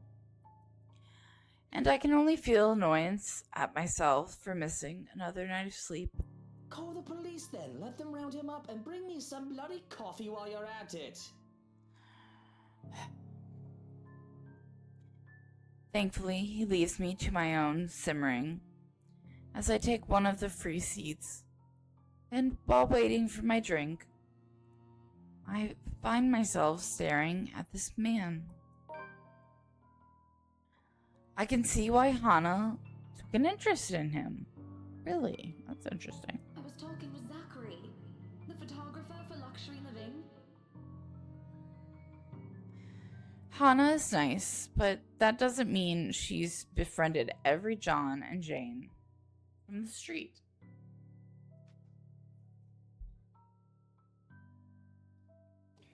He was a perfect gentleman, Luke.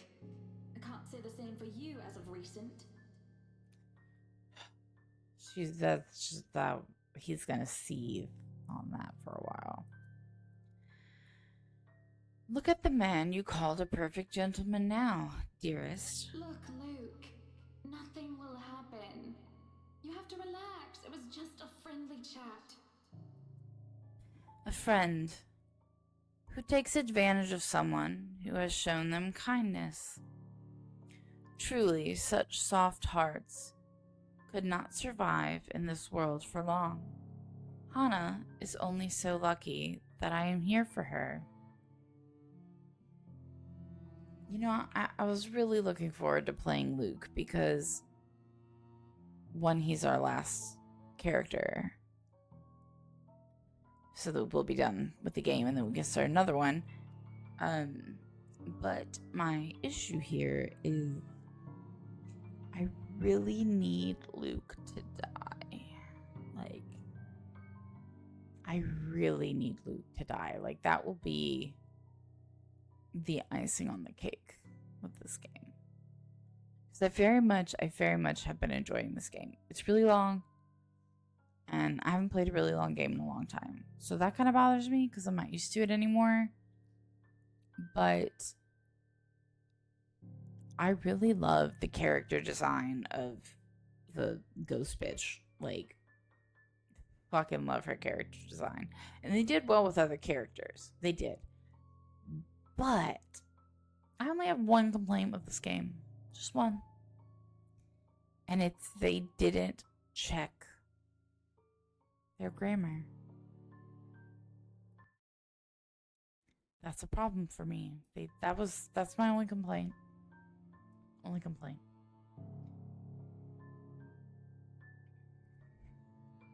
Who better to protect her from monsters than the worst of them all? Did you catch that? Like, he admitted he was a monster. Steel. That's his name, isn't it? He's big, built like a bear. I thought as much when I first saw him. More of a teddy bear rather than a grizzly, if I care to be honest. I would have laughed in his face if he told me he was a photographer. I had nothing to show to prove it. Going by appearance alone, I'd say he would very well be a common street thug. The sort that I hired to be plain muscle. But the laugh lines and the softness around his cheeks, just his general air, has me wondering, how long will a man like him survive in a place like prison? Not that I care, of course. I've sent weaker, spineless, and even innocent fools before the police and the courts to be punished. And as it always does, when I'm in such a situation, the power I wield hits like an unnatural high. It's something else when I can hold a man's life in my hand without resorting to murder. A person is as good as incarcerated the moment I send them Harvey's way. That's the chief. And this makes me wonder if I can make luxury living grovel, beg for my forgiveness because of the crime committed against me by one of their staff. Deep in my thoughts, stuck in this power trip that rushes through me, I barely notice we have company until Shroken puts a cup of coffee in my hand. Officer Carl and his colleague are here to collect. They'll want your statement. And as soon as he says, there are 2 officers by the door. Though I can't even bother to spare them the slightest of glance before looking back at the unconscious Gollywog. If they need my statement, I'll give it to their chief. I'm due a visit to a good friend anyway. After my coffee and a bit of breakfast, of course. Once I'm done breaking my fast, and after a cool shower, I call for Shroken to drive me to the police station so that I can give my statement. Through it all, Hana still slumbers, sleeping off whatever illness Illness has taken her. I can't read right now. The ride to the precinct is a quiet affair.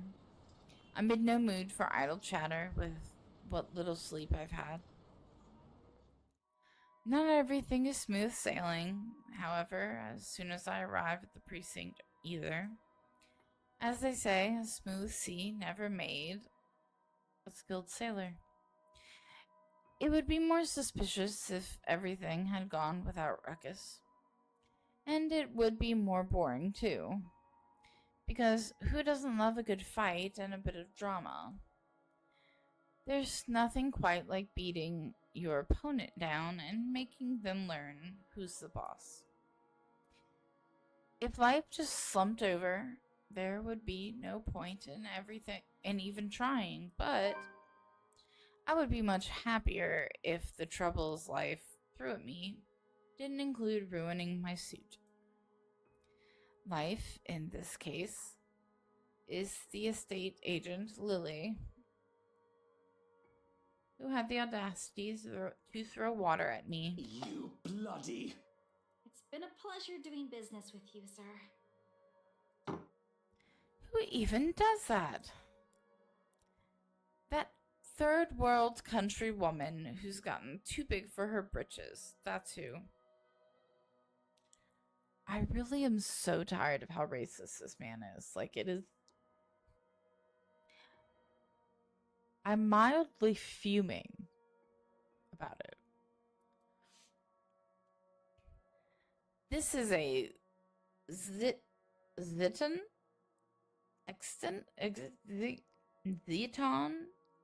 X5, and this whole ensemble cost me 40,000 pounds.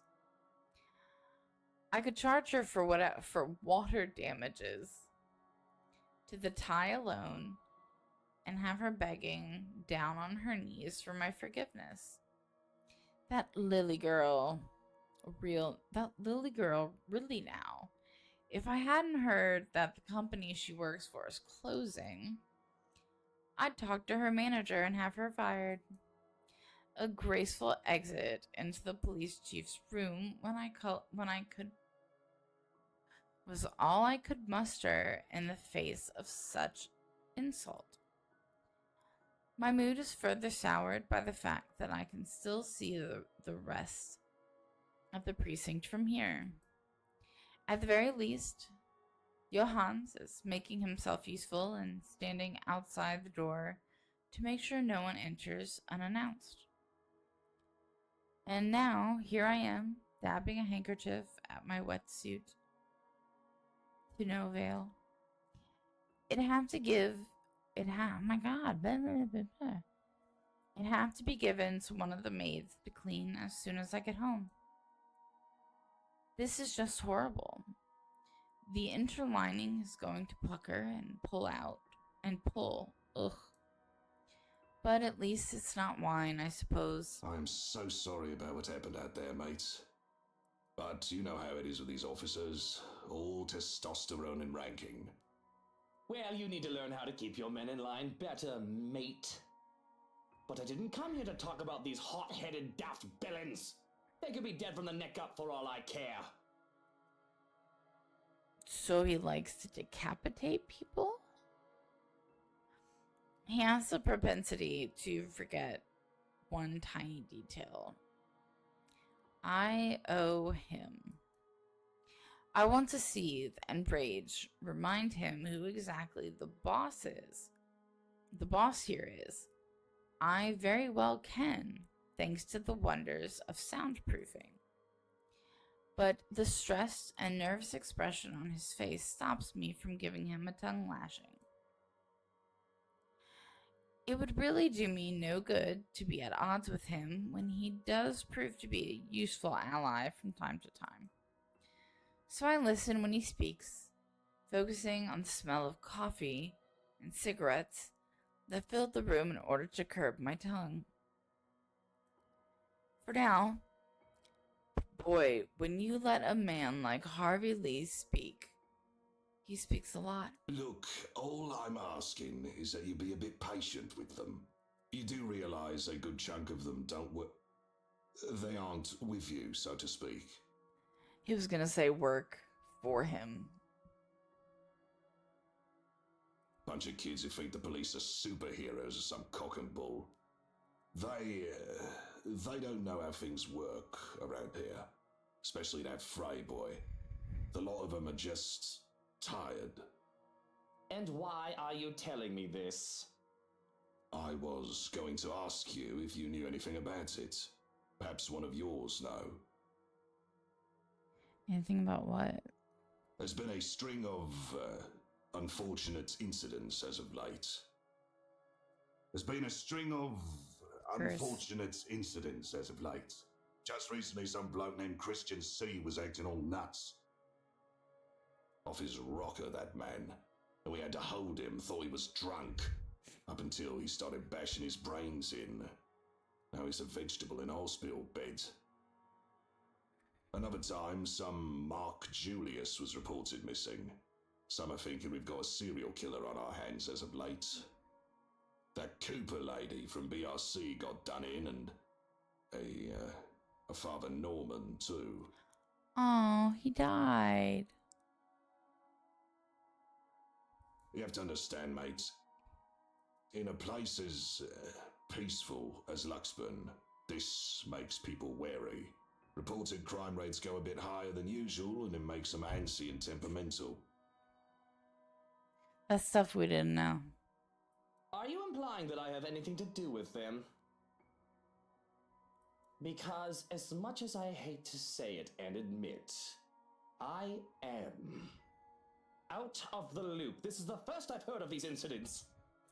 The way you're talking, though, sounds really like it. Like you're to blame. Really, I'd say I'm insulted, but this is par for the course. Harvey knows who and what I am. What the fuck are you? We have a deal of sorts, after all. Crime is always expected in a society with laws and with humans who are allowed their free will. But why not strike a deal with the devil to make sure that said crime has some order, at least? Ah, well, that's a shame, I suppose. Figured if we could get any leads, it'd be from you. I can't stop the scoff that leaves me. Can these police officers really be so incompetent? The chief of the damn police force seems to find it amusing, however. Because as far as I can see, whether he believes it or not, he's got it easy in our little deal. He just has to sit back and relax, let me do my thing, and not turn against me while he gets to live a comfy life. So, are we the butcher? For the ones that actually, you know. But perhaps that's why I haven't killed him off yet. His predecessor to the position wasn't so agreeable. You know, someday I'll stop turning in my own men when they piss me off. And what will you do then? You and your men will all be lost without me. I'll just hope that when the time comes, I'll already be all wrinkly and retired then. It's a play of his. It always is. To act all casual and chuckling at everything, like it doesn't faze him. Pretend it's one of those those kind. He's one of those kind. Wise old men type it. The wise old men type so that people can't bring themselves to be angry at him. But I've seen him drunk, off his arse, bemoaning his fate. What he's become, though he tries to be as vague as he can, even in his inebriated state. And I've seen the malice this man is capable of. That's why it confuses me with how he reacts to what I say next. So what is our little gollywog looking at? Now, there's never a time or place for that kind of racist talk, son. Okay, so gollywog is a racist term? Regardless, he's a racist fuck, and I fucking hate it. He cuts me off in a firm tone before I can say anything further. There is steel in his eyes, and he near slams his fist on the table when he does. Good for you.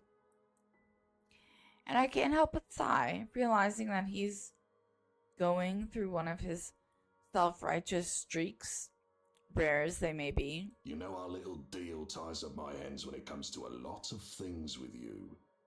But I hear that Steele is a good kid, and I ask you at least show a bit of respect. He's a felon. I think I'm entitled to call him what I please. No. I don't owe him any respect at all. No. Also, I don't think you'd know what a felon is. You should probably, educate yourself. Because there's a very distinct difference on what makes someone a misdemeanor or a felon. I don't know how it is in the UK, but it's very different here. In my pocket, he may be, but he still chose the path of the policeman himself when he was a young man. And I bet it just boils his blood that he has to deal with the likes of me. But I, in turn, hate this side of him that makes him think he's still some do-gooder, some hero of justice. Because spineless fools were useful. Self-righteous ones forced me to do away with them eventually. You put plenty of your own white men in jail. I don't see you calling them white cracker or whatever lingo they have nowadays. He said it. He said it right after I did. And if not respect, you can at least owe the lads some basic human decency. Whatever. But if you gotta stick up your ass about it, I'll concede. He's going behind bars either way, for however long that is. Besides, what does it matter if he's black or white? It matters a lot because you're a racist fuck. It's been making me so angry. The color of his skin doesn't change anything about current circumstances. It's a trifle matter to argue over. It's 6 months and a fine worth 5,000 for breaking and entering. Unless you'd be willing to go easy on the guy. Let him bump it down to a misdemeanor and juvenile offense. We'll be giving him probation and charge him for the damages. It's still a misdemeanor, regardless. And that's it? That's it. That's what a white man gets, and that's what he gets too. Unless you're going to stir up a fuss and make a big deal out of this. In case you've forgotten, I do what I want, Lee. I don't even see why you protect the man. He's nothing but a petty thief. Did he have anything in his hands? No. Shut the fuck up. And won't that look bad on you? The Luke Wright, getting his panties in a bunch over a petty thief. You said it yourself. He's nothing. Not worth your attention or effort. So why don't you just let me handle it like I'm supposed to? And I do hate to say it, but he's got me there. I hate that all this power comes with the great balancing act. Be too lax and people will think they could get away with the smallest of things. Be too harsh and people will, well, they'll not want to work with me for long, and that's never a good thing in the long run and long term. And it shows on me poorly if I were to fuss over such an insignificant little maggot. Now, is that all you're here for? Well, there's another thing I want to ask. What? Can't I visit a friend? That detective. Feathers. Should I be concerned about him? He seemed keen. Feathers? Oh, you mean Frey? Nah, he's not really anything to worry about. I got him assigned to your case to make the whole thing believable. The boy's a good detective, one of the best I have on the force, but he won't be able to do shit with all the red tape tying him up. In fact, the higher-ups just took him off your tail. The case against me? I still have one? Harvey, my dear old friend, have you been slacking off? Surely I told you to take care of that sort of thing. Surely it shouldn't have taken you this long. Surely it should be quiet by now on your end. They shouldn't be assigning anything to what's supposed to be a cold case. I doubt you've got anything to really worry about unless you go out there and announce the shit you've done. I don't want to accuse the most powerful man in Luxburn without being 100% sure about things, of course. The way he goes about it so nonchalantly. But it's because of that company problem Suave's been talking about. Can't believe that's still a thing. You think the geek would have figured it out by now? He's supposed to be a computer genius. Don't go blaming me for it. He's the one slacking off, if you ask me. Don't you be pointing fingers my way. And has Suarez mentioned anything new about that? You'd have to ask him about it. You know I don't understand half the technical computer mumbo-jumbo the guy goes on about. It's like the guy speaks a whole other language. Which, technically he does, but you know what I mean. Yes, I suppose you have a point. Very well, if you haven't got anything else useful for me, I might as well head home. Get some bloody peace and quiet. I could have some tea. Maybe with some whiskey. And a nap. And I'll be as right as rain. At least one of us should get some good R&R. Because it's not like Harvey isn't going to get any. Especially now that his darling wife has left him. I'll be making him busy as punishment for his slack off and for her disrespect too. Really, I pity the poor man. Maybe I should send him a gift basket? Perhaps more caffeine and some smokes to help him along with his bad habits? Before I can leave the precinct, however, a shoulder bumps into mine. I wait for an apology. And I wait. Excuse me. Why are you there? Why is Andrew there? There's a twitch in my eye that I can't hide as I look back at the rude old bastard. Especially now when all he does is look back at me as if this is the first time he's seen me. As if he hadn't just nearly shoved me over with his big lump of a body.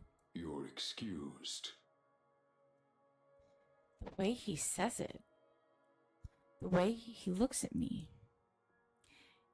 it leaves me feeling so cold.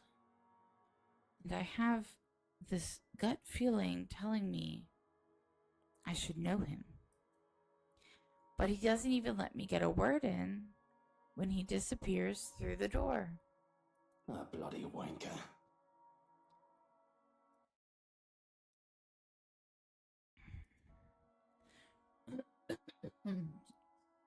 Excuse me. Stepping out from the chaos, I let in a breath of fresh air. Or as fresh as it's going to get in a city. I do hate going to the precinct. It's a fucking zoo filled with animals. People who step in included.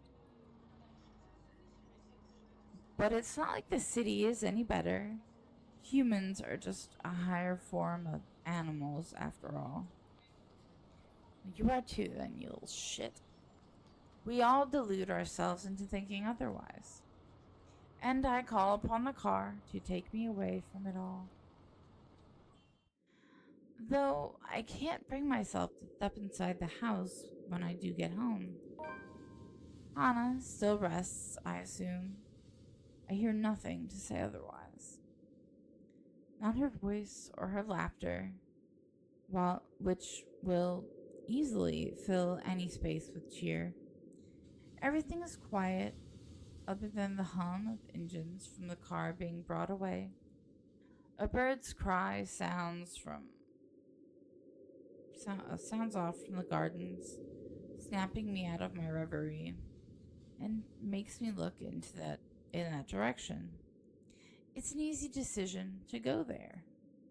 If Hana is resting, recovering from sickness, I don't want to disturb her with how agitated and annoyed I am underneath the surface. No matter how well hidden I can keep it. Not to mention, I've been neglecting the garden for too long.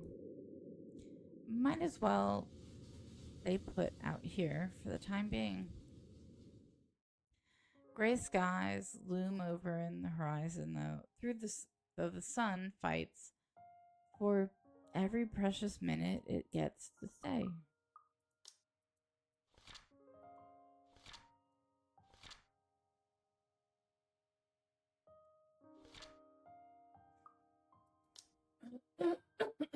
Excuse me, I'm so sorry.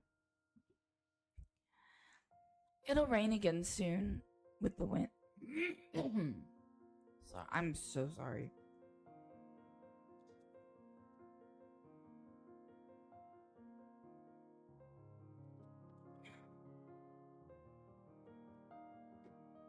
With the wind bringing along the gloomy clouds normal to Luxborn.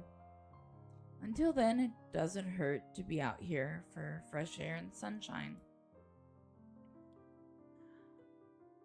I walk to the gardens, what little of it there is at the moment anyway, and kneel by the daffodils. These were the first to be brought here and planted on my request.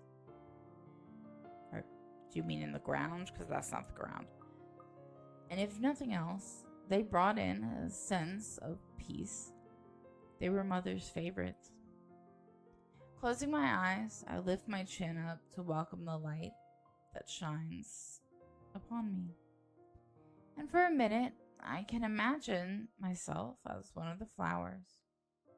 Peaceful, blooming, and all too happy to stand in its warmth. Life would be much easier if we were all like flowers, wouldn't it?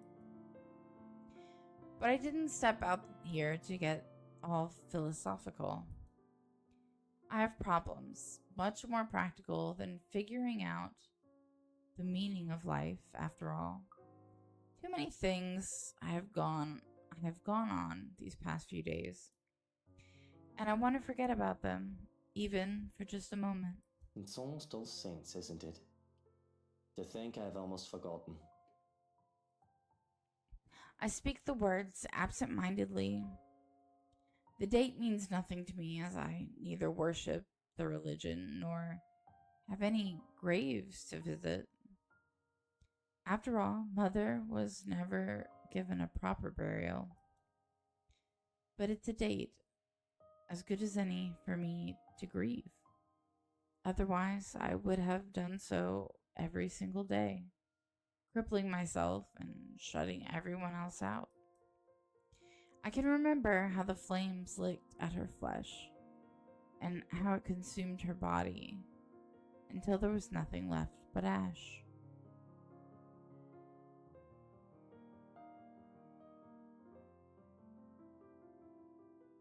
How did it happen? Because the lady was also burned, but that was like long ago, right? I stood there watching with the operator and a social service worker, though I could have been alone for all I cared. I felt alone. It was the most that could be done. No one could attend the funeral of a dead prostitute, let alone pay for it.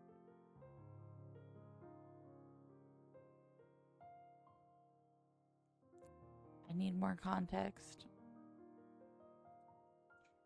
All that is left of her, proof that she had lived, is her name, written in the ledger of Luxbourne Cemetery, a lighter, and me.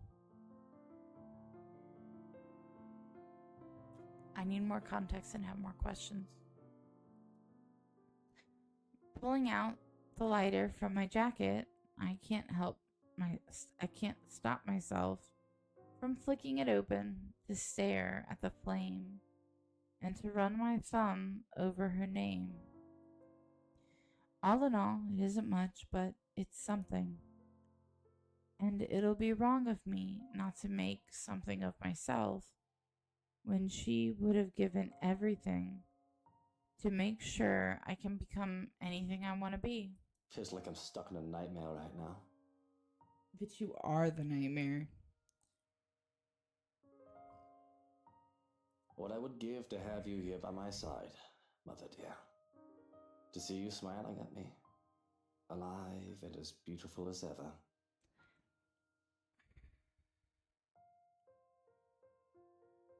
I'm afraid I'm starting to forget what your face looks like. I've already forgotten the shade of your hair. Was it black? I bet it was black because that's who died in the fire. But I don't know the time difference. Eleanor Chandler was a wonderful woman, though not everyone would have agreed. Not everyone had seen past her occupation, past her vices and her illness. All they saw was a poor woman who sold her body to make ends meet, and a bastard son because of it. They didn't see the mother who worked hard to put food on the table for me, the woman who gave and gave to me while expecting nothing in return. She taught me the merits of hard work, but though I loved her so, I worked hard for myself. I would not be so foolish, so selfish towards people who would never give back. I learned that from the father who plucked me out of an orphanage for his own selfish gain. I pocket the lighter before I can feel the urge to actually set anything ablaze. Considering my close proximity to the flowers, they would be the most likely victim of arson. Just the thought itself is blasphemous. Nevertheless, that doesn't save me from being picked. Just enough to make a banquet. That doesn't save them from being picked, I'm sorry. Just enough to make a banquet of the things in honor of Eleanor. Would you be proud of me if you saw me now, Mother? I fucking hope not. Maybe. You're always so forgiving. No matter what trouble I got into, more than I deserved. Especially now. It's been a while since I've talked to my mother like this. I've been thinking of both my dear parents for far too long, far too much as of late. I can't read today. When I shouldn't. I have a future to look forward to, and the present to take care of. There's memories of the past. These memories of the past give me nothing but grief. The life of Lucille Mitchell Chandler should be nothing but a footnote in Luke Wright's non-existent autobiography. It's because of Hannah, isn't it? The worry that she is all too much like Mother, that it scares me. And the thought that I'm turning into my father's even more so. But even if history is set to repeat itself, I'm not a child anymore. Content to sit aside, unable to do anything to help, and too inexperienced to think that the words wouldn't happen. I have money to buy the best medicines and doctors if need be. She'll get better. She has to. And once we get over this little bump in the road, I can stop worrying. All will be right with the world. Do they not have insurance there? Unfortunately, my time alone is cut short, though. I think those flowers look beautiful, my lord. The parlor, the room where the lady stays for her tea, it could certainly use some. The voice is not familiar, though. I'm not really one to remember such things.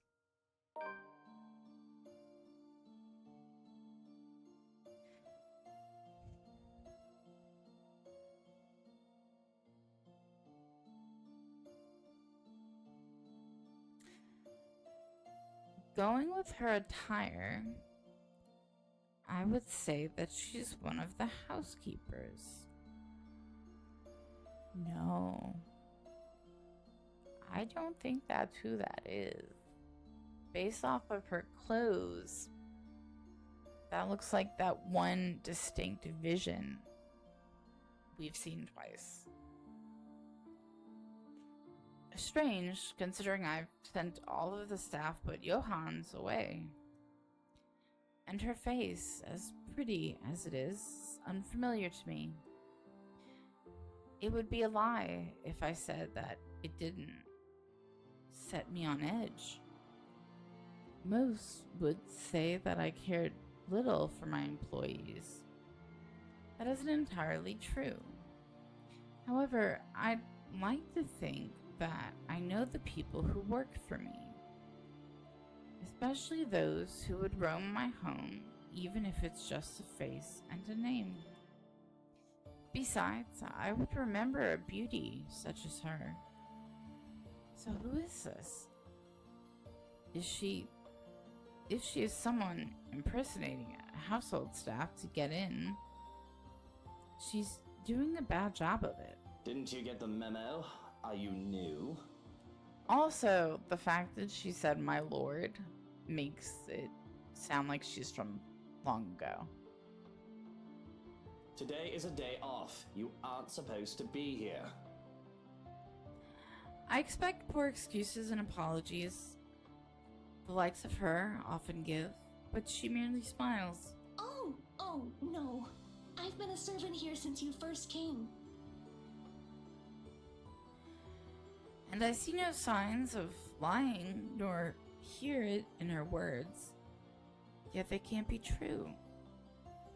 But I find that I feel like I can relax. She has a sort of smile that make one's kindness shine through without words or actions. It reaches her eyes, filling them with a strange sort of mirth, as if she's just thought of something very funny. Perhaps, had it been another person, I would have interpreted it as a deceitful grin. But the curl of her lips, and the shine of her eyes are too soft to hold any malice. It takes my silence as a sign that she can continue, and it's not like I feel any urgency to stop her. I'm not really in the mood for company, but I'm not adverse to it at the moment either. Entertaining a beauty like her, even for a little while, wouldn't hurt. It helps that she proves easy to listen, despite how oddly she speaks. I'm sorry. I apologize. I shouldn't have bothered you. It's her, dude. I promise. Look at me, talking to the master of the house without even asking for permission. What will the others think? If you'll excuse me, I'll just... I haven't driven you away yet, have I? And it's your day off. I don't see why we can't chat a bit. Of course. If that is what you wish. As long as it does not get you into trouble with the lady. To even take time for someone as lowly as me. No wonder that everyone under the mansion's employ is so fond of you. Though it should have no longer been a surprise to me. You have always been such a kind and loving lord. I think she says that because he supposedly looked like the Lady Charlotte's betrothed before he died.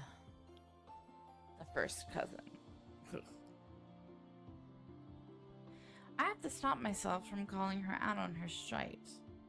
It's almost as if she's talking about an entirely different man. No matter how big my ego gets, I know for a fact that I'm hardly in the running for Best Boss of the Year award. The only reason that most of my staff stay is because of the decent compensation. I'm not cheap. But if she wants to lay it on thick, I'll allow it. Who wouldn't want a beautiful woman complimenting them? I'm sure she'll be fine with this. We are just talking after all. Unless you had other things on your mind when you approached me. The words leave my mouth before I even realize what I said. I panic a bit. Though I can get away with picking up women out in the city, sometimes, even out of the county. I've always taken care not to do so in my home or in my business. Not when it'll be so easy for Hana to find out about my infidelity through these channels. Oh, like Rochelle. Though, seriously, I still don't see what the big deal about it is. I just have an itch I need to scratch. I know it must be amusing to see a girl flustered for a man of your stature. But please don't say such things, my lord. I saw you alone and simply thought you could use some company. Thankfully, and I do count my lucky stars, it seems the woman takes it as a joke rather than the casual pass it was intended to be. So how are you liking your work around the mansion? The place is wonderful, but I imagine the upkeep is ungodly with all the rooms and whatnot.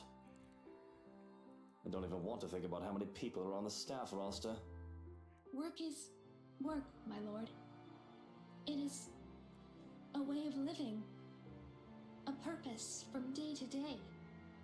It is certainly far better than doing nothing or having no food to eat. The house itself is also beautiful. There's no lack of things to look at. I'm sure you've seen those books in the study. I can't read any of them yet, but if given the chance, Does that mean she can't read? Because that was also very common with servants. I'm sorry. I shouldn't be thinking of those things. What things? To read a fucking book? Especially when the rains, they might bring more work to us soon. It will definitely be much more difficult when it returns. Idling about is the least I should be doing. I guess you can put it that way if you want to be brutally honest about the whole thing. And the rain shouldn't be a problem. Hopefully. Maybe. If a little dreary, at least she doesn't beat around the bush. I like the honesty. Many would bemoan their status as a household staff, as a janitor, or other menial role, and believe themselves to be for greater things. And I would not begrudge the idea that one can always get better. But one shouldn't be so discontent with what they have either. The rain is something I simply must get accustomed to if I am to live here. I've not spent long in this place after all. But I have been told that it has rained in this nation since a mother's time and their mother's time. There is little we can do about it. I am just glad to have time in the sun, even for a short while.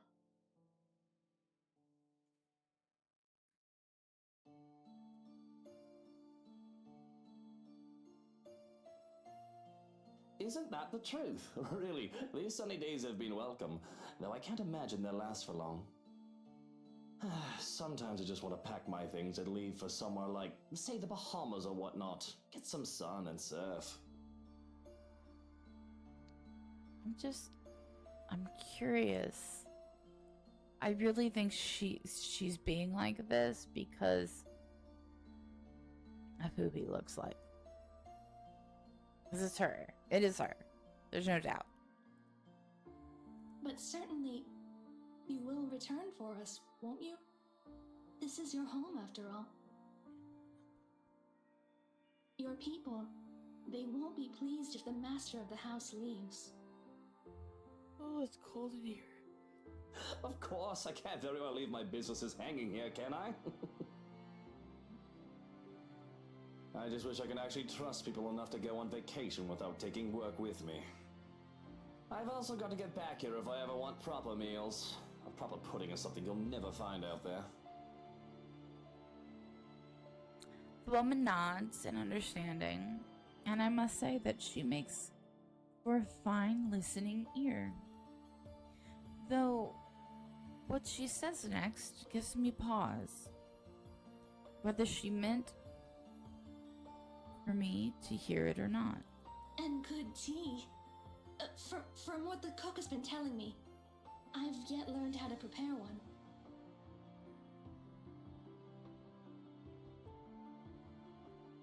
Perhaps once I do, it would endear the lady of the house to me.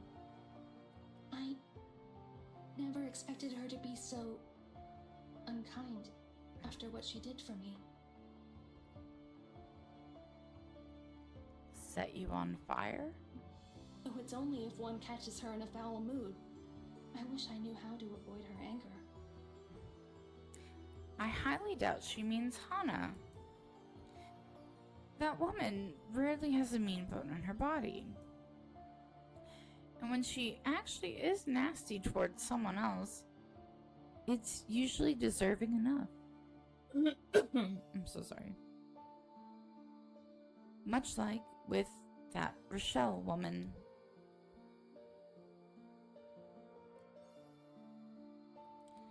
Hell, she even tolerates Harvey for me.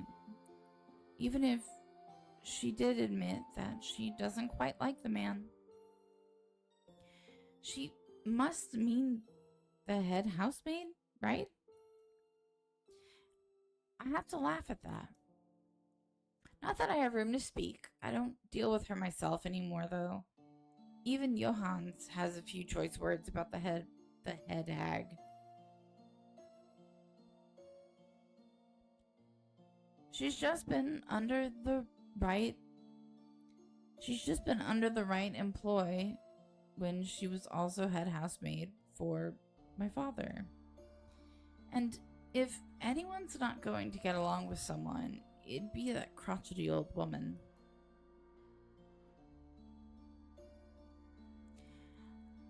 I don't even remember her name. But The woman had been this strict upstart bitch who took one look at me, her master's bastard son, and under her nose, and turned her nose up as if she were better by mere consequence of birth. That, and she probably loathed my very existence. Perhaps the rumors had been true. She had a miscarriage while bearing another one of dearest father's children, ew. And she saw me as an obstacle to her being granted a better standing in life. I remember that much at least. The only reason I haven't sacked her yet is because of her competence. Also because working under my household makes her absolutely miserable. Her resignation made impossible by her pride. Nobody really gets along with that woman. I think everyone just tolerates her because of how old she is. I mean, not to be rude or awful or anything, but she's at the age where she'll be pushing daisies soon enough. Is she? Really, my lord? I'm sure the lady is much younger than that. I think the thought of tormenting the young and beautiful gives her reason to live. It does seem that way. Though I feel sorry for her. One's life should not be wasted away on hatred and anger. It is never good for the heart or the head to always carry ill thoughts. But at the least, you are here for us. We are certainly so lucky to have a lord like you. The lady even more so. The gods smile down on her. Though, if I may be honest, she is to be envied. Even when I have my suspicions about her, she's just so easy to talk with that I've forgotten. I don't know who she is, and if she's actually one of my household staff. That would explain why she would so easily give obviously wrong statements about my character. Though, if she's here for malicious reasons, she would have done more than do small talk with me by now, wouldn't she? I have so many questions. Perhaps curiosity will kill this cat. It's strange that I've never seen you before. What's your name? You do not remember? I don't believe you've mentioned it, or am I missing something? You still cannot comprehend it, can you, my lord? This is where shit's about to go down. Her answer chips away at the good mood I'm starting to get into. I have every right to be angry at the cryptic response. She threatens insubordination with her very presence alone. But instead of hurling vitriol, well, that's a nice word, at the woman, I take a deep breath. I do not want my mood ruined further than it already is. Not right now, when I can let my temper take its course another time. Whatever your name is, and no matter how long you've been working for us, that does not change the fact that you shouldn't be here. I'll call you a cab to bring you to the city if you want. Shouldn't I? What if I do not wish to leave? I merely desire to stay by your side and serve. Is that such a deplorable thing? Her gaze sends chills down my spine. It's too easy to see the devotion, the obsession in her eyes. Not the good sort either, as her scrutiny makes me feel like I'm laid bare. The offness of her presence is all the more palpable with the feeling of bugs crawling on my skin, and the silence that makes it seem as if the world has stopped. Any friendly atmosphere we might have had going for us is completely forgotten. Danger, a small part in the back of my mind, screams. The part that has kept me alive all these years. and in hindsight, I'd be stupid not to take heed of it. But I've grown arrogant, complacent, and content to hide behind wealth and power. Yes, it's a deplorable thing, as you said, because I'd like to be alone now. Thank you very much. If you didn't want the day off, you should have reported to your superior. This is utterly unprofessional of you, and I shall be issuing complaints. In fact, if you know it's good for you, you should start looking for another employer. It's at my threat that the smile on her face turns tight. I see. It escapes you still. This is unfortunate. How despairing that this misery must go on. But maybe, if you come with me, I can help you. I can... When she reaches out for me, I recoil with a hiss. How dare you lay your filthy hands on me without my permission? I am not going anywhere with you. Now step back and walk away before I have you forcibly removed.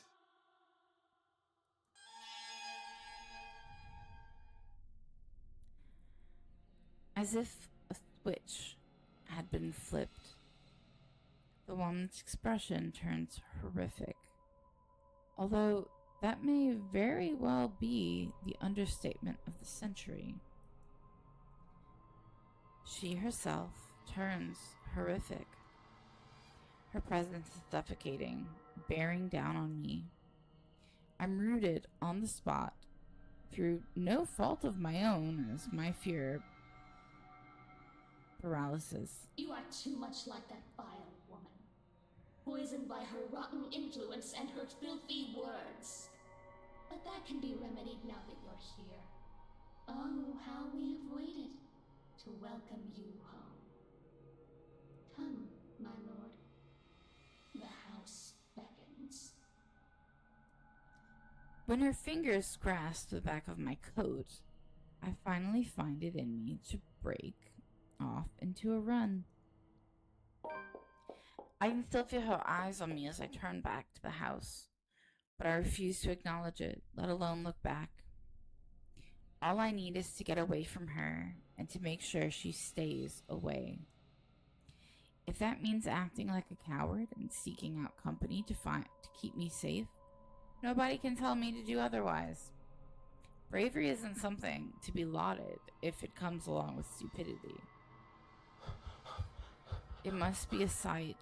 It must have been a sight to see the usually composed and reserved Luke Wright bursting through the doors. Now that I have much of an audience, unless there are other staff members who's chosen to disregard my orders for them to leave. Really, I still doubt that woman is one of the staff. Mustering up the courage, I look back through the windows to see if she's followed me. She's gone, but I don't take any chances putting as much distance as I can between us. I stop to catch my breath. Johann's sudden appearance nearly makes me jump out of my skin. Don't fucking do that! You son of a bitch! If I had a gun, I would have shot you! If I had any love left for my mutter, I'd take offense. But what happened to you? You look like you've seen a ghost. Because you did. Oh, if only it were such a delusion. But I can still feel her sharp nails digging into my back. The feeling was too real for it to have been a ghost. There was his housekeeper. I think, I'm not sure. In the gardens. She was acting odd and I thought to remove myself from the scene. Strange. I made sure the rest of the staff had left and that the house was empty, as you requested. Describe this woman. She had pale skin, dark eyes, and long dark hair. She wouldn't give me her name. I half expect a name from him. The man knows the staff better than I do, after all. But instead of an answer, he grows quiet. I'm pretty sure that's not a good thing. I'm even more worried when the other man looks me over. I have to protest when he pulls back my collar. What in the bloody hell are you doing? Checking for marks. Needle marks, to be exact. We don't have anyone like that among the staff. You could have easily been kidnapped. A cold feeling settles itself over me at the thought. I've long established my power over the more unsavory characters in Luxborn. Or I thought I did. And the most harm I thought that could come to me would be slander, robbery, or incarceration. That would be nice. Kidnapping? An attempt on my own person? I've forgotten that I'm as human, as mortal as any other man despite my wealth and status. Fortunately, you look unharmed. But I advise that you be accompanied by trusted individuals at all times from now on. If not me, an assigned guard. I'll be informing them of this soon as they return from their day in the city. Already I can feel the energy leave me at the realization of what could have happened, what could have been. All right. Yes, I suppose we should do that. But I think I'd like to call it a day. I should be safe in bed, yes? I'll stand guard outside for the night. The madam has been inquiring about you, by the way. A guard. Any other threat, and he alone would be enough to make me feel safe. But what I saw, whatever it is I saw, would one man be enough? That's all well and good, but there's something else. That housekeeper, she... Luke, you're home. I was worried about you. The grin that I can muster is probably lopsided. Forced as I snapped my mouth shut to keep myself blabbing about witches and monsters. Because here I am standing in the hallway, dirt on my pants, on my pant legs, and sweat dotting my forehead. A far cry from my usually pristine condition. I don't want to worry Hana. A cough. What happened to you? You look like you wrestled in the mud and moss, dear. And those flowers. Were you gardening? What? Oh, these. I didn't realize I still had them. I really did not. But there they are, sitting in my grip. The daffodils I had taken from the garden. Even in the wake of my flight, I had refused to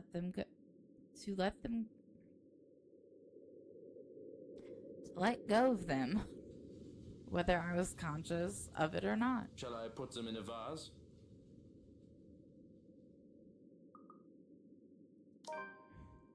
Perhaps I did it to save face, or maybe a small part of me really had planned to take them for her. But like a young man presenting flowers to a Valentine's, I awkwardly thrust the bouquet in Hana's direction. They're for you.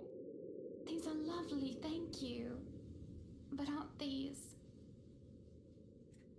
The surprise is to be expected, and the open-ended question needs little interpretation. I've never given her daffodils before, especially not from ones that I considered mine. They're for you. Don't make me think that kneeling around in the dirt was a waste of my time. It's not. It's not. Just... Are you feeling alright?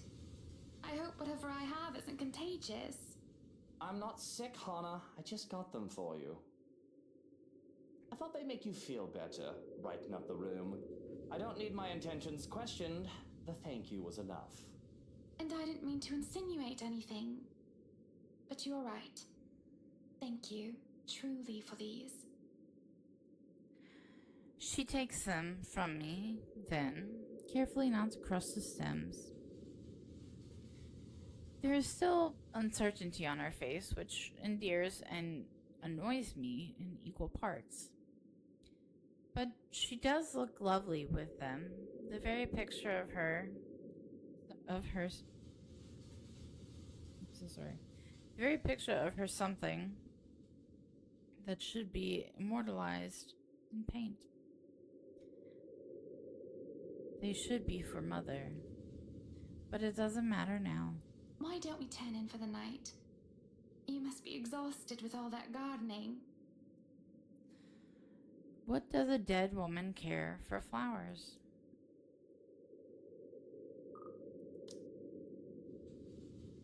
Okay, so Hana got a plus.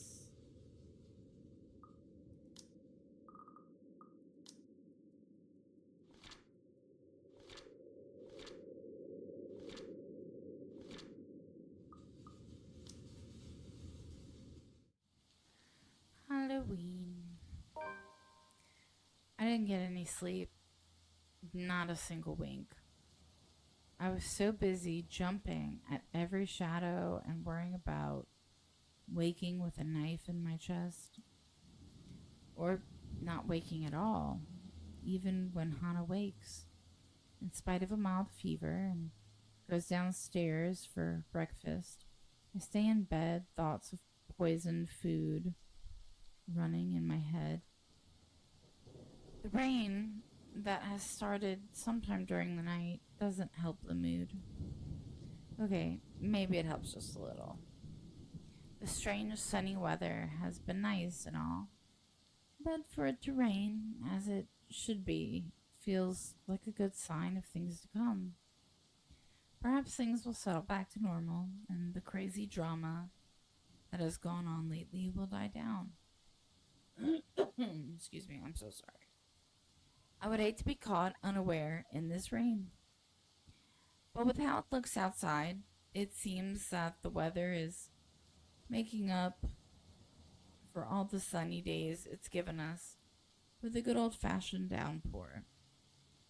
The rhythmic pitter-patter of the rain fills the early morning silence with a steady beat. Thank goodness I don't have to be anywhere in a hurry today. I would hate to be caught unaware in this rain. I feel like that was just said. With how it looks outside, it seems that the weather is making up for all the sunny days it is. It is. It's repeating itself. First, you guys do not check those shit you write, and now you have shit repeating itself. Good job. It does let up within the quarter of an hour, however. A day beginning with a cloudburst like this, locals usually take it as an immediate sign. Luxborn's abysmal weather is back, likely for today. Likely for good. Oh my god. Yeah. Karma. I insulted and then I can't read. I hope they did a damn good job of fixing this place because I'd rather not have to deal with leaky roofs. I don't like the idea that the realty did a horrid patch job with the place. Hana, technically, paid millions for this place. It better live up to the price the realty company sold it for. Roof problems aside, she's going to be a definite downer about this as well. She hates the rain. Then again, who actually does? What sane person would like it when 9 out of 10 days consist of nothing but dark, drab, and gray skies and piss water pouring from the heavens? And she was just starting to enjoy the sunlight. I will have to get up and about eventually. What is a given? That is a given, but I'm not too keen on seeing or talking to Hana before she leaves for the hospital. Why? Or eventually, in a few days' time, this bloody house. Kylie won't like it if she comes here only to find me in a bad mood. If you would dare rouse me from bed, being able to keep their jobs is incentive enough. I trust they realize that now is not a good time to force me into anything. Maybe I can just get an hour or two of sleep before Suarez drops his brat off the mansion steps. If only. But as always, somebody has to be a buzzkill. Are you really going to stay in bed all day? What do you want? You must have been really rattled by what happened yesterday. If you need to talk about it, I am quite qualified in that regard. And you aren't even the slightest bit bothered? Truly? Not even the slightest bit worried? I was worried. But I realized that it's not my life in danger, is it? My worrying will not help matters. Neither will yours. Loath as I am to admit it, he is right. Still, it's more frustrating when he doesn't give me time to concede his point. I know you two aren't getting along.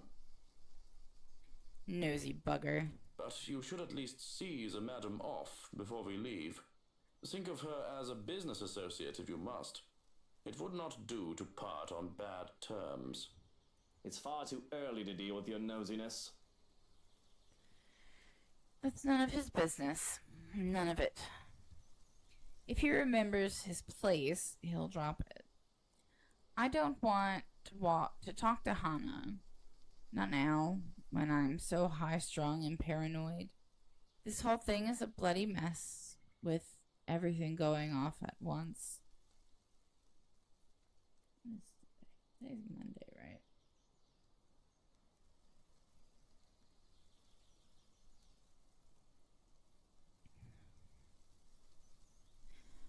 That'd just make the whole thing worse. Are there any updates about the woman? Being in the dark has me on edge. Information, any at all, may very well help me in calming down. I've already briefed security about her, and more from the agency will be arriving tonight. But they haven't seen anyone fitting the description. So you have nothing then? What of use you guys are. What do I even pay you for? Do me a favor. There's the door. Don't let it hit you on your way out. Well, there is something. It's about McCulloch. Can anyone blame me if I show the tiniest bit of interest? She's still not done with the house. And she's a nice enough woman. Plans to go back to sleep are gone. I called her secretary about taking the day off. He hasn't heard from her over the weekend. 'Cause she's in your fucking dungeon. She's probably passed out after enjoying a pint or two or 10 in a bar somewhere. She's an adult. It was the weekend. She's allowed to disappear and not think about work. Fuck. I wish I was passed out after a night of drinking. He does know that mobiles are a thing. That's all well and good, but she's not answering her mobile either. Mr. Parker will be filling a missing persons case with the police if she doesn't turn up today. Certainly, someone must know where she is. Tabs are kept, without fail, on people who come to work with me. Background checks and constant surveillance until they've finished their contracts with the rights. Some would say that it's all bit over the top. It's all a bit over the top. Come on. But I can't be too safe. Too many want me dead. What about one of ours? Has anyone seen her? She's pretty hard to miss with how tall the woman is. The last anyone has seen of her was here, Oh. the morning of the party. Tell me about Luke.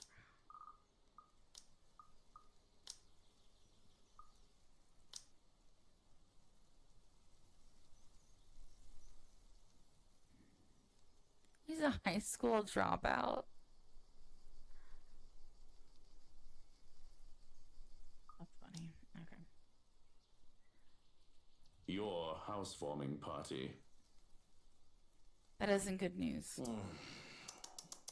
It wouldn't do for the police to hear of this. and to suspect. Okay. We're gonna stop here because we are at like almost 3 hours. Let me save twice because, yeah. So, yeah. We're almost at 3 hours. I did not realize how long we're playing. Oh, I'm so sorry. So, yeah. We're done for right now. I'll be back at some point today because, yeah, there's more. There's so much more. And we've only seen the lady once, and I knew it was her because when you open Steam,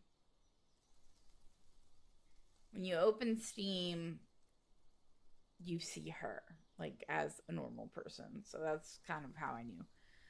But yeah, I'm pretty sure it's a slave that she freed and then I guess tortured and burned. But anyway, thanks for watching. If you're watching now, or if you happen to watch on YouTube or whatever, or if you don't, you know, it is what it is. Anyway, see you guys. Bye. Okay, thanks. Hi, guys, and welcome back to my channel. If you're new here, welcome to my channel. My name's Kay, and I play random shit, so you don't have to. Let's try this again because I started to stream. My tummy hurts, which it still does, and then I had to poop. So here we are, trying again. Hopefully I don't have to stop again. Thankfully we just started. So we are just I was just catching you guys up on what happened or what's going on.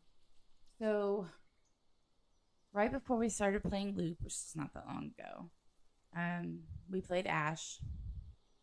Ash died. We do not know if Luke did it or the woman did it, because we heard her laugh right before it happened. He was shot with a harpoon. So yeah, there was that. That was Ash. And then we started playing as Luke. So the only thing that's really gone on with Luke so far is he went out to the garden. He was like thinking about his mom. I don't know if it's their birthday or the day she died or whatever. Like, so that happened. And a woman approached him, and it ended up being the ghost lady. But he saw her in her like normal person form, which is what leads me even more to think that it was the slave that Lady Charlotte killed. If you don't know who Lady Charlotte is, if you haven't been paying attention or you missed it, that I'm pointing like you can see, that painting in the background is her. She was the one who inherited the house from her parents. And then she took on her first cousin as an engagement. But in like the past, when like Rebecca was at the library looking for things, she said that he looked very familiar. He does. He looks like Luke.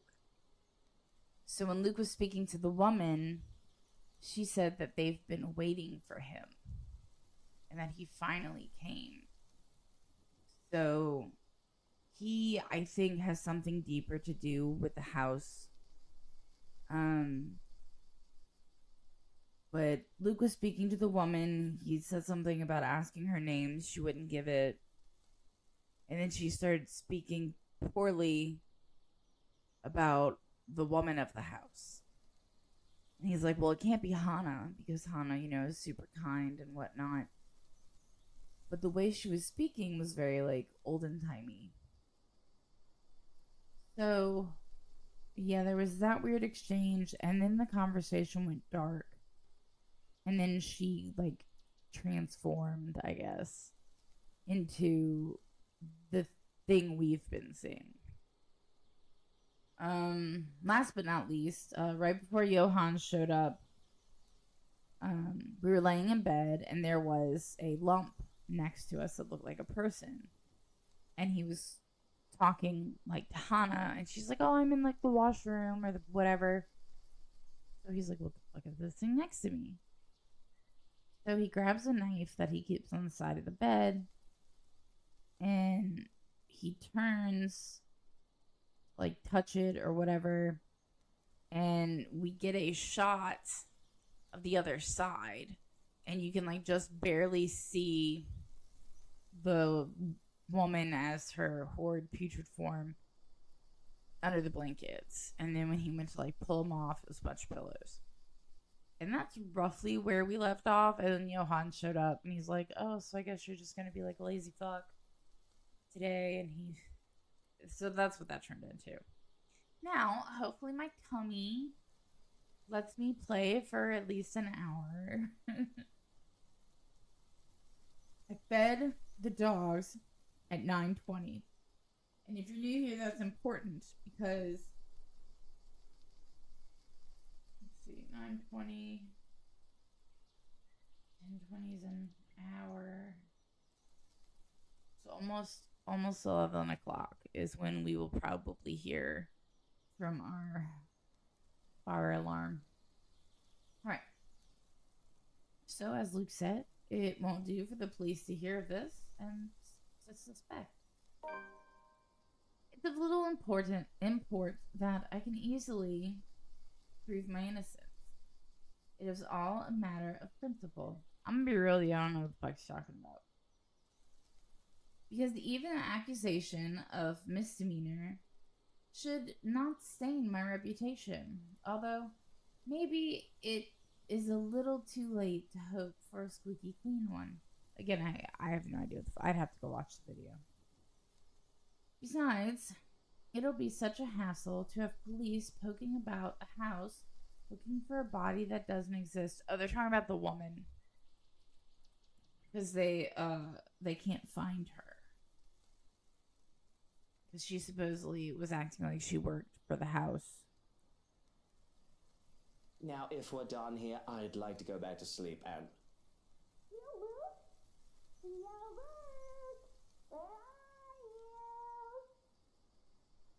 Well, there goes any plans of grabbing some shut-eye. Rolling on my stomach, I can only scream into my pillow. Of course, of course. Ugh.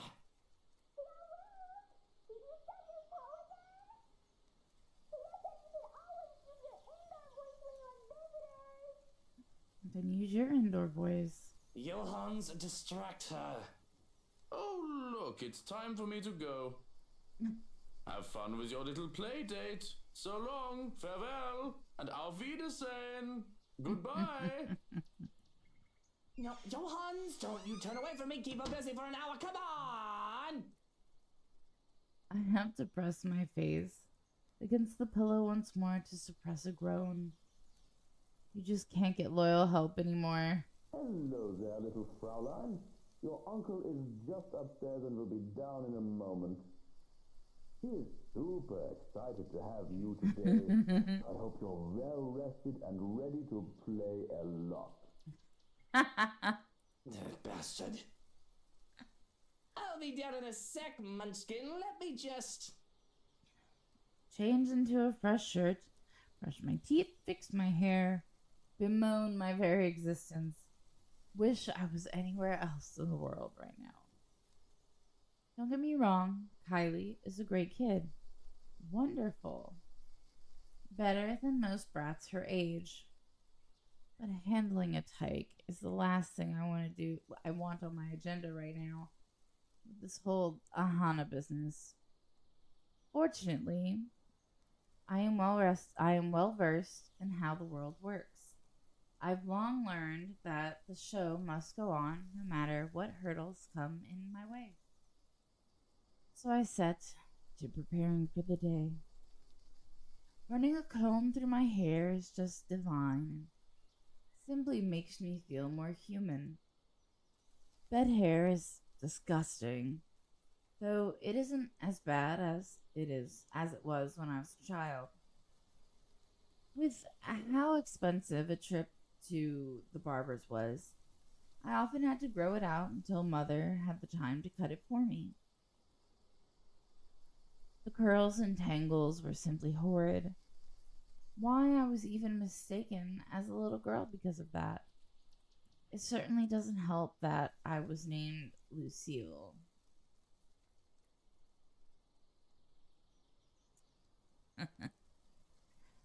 A freshly pressed shirt is enough to chase away the last signs of sleepiness. The feel of crisp and clean cloth in my hands is a clear marker to the start of the day. But something catches my eye. My clothes and personal effects are already set on the dresser for the day. Boxers, trousers, belt, and socks on one side, with my shirt, jacket, and tie on the other. It's always the same things. Always. Cufflinks, colognes, and anything else I would like to add stays in the dresser for me to choose from. It's all routine. I love routine. However, among the silvers, the grays, and the red is a tiny blue box. Now, what is this? The thing is small and light, fitting in the palm of my hand. Too big to be a ring box, but too large to be a watch box. Looking at it closer, I see that it's one of my handkerchiefs used for wrapping. It's easy enough to untie the knot to reveal a plain box inside. An odd and quaint way to wrap up a gift, I suppose.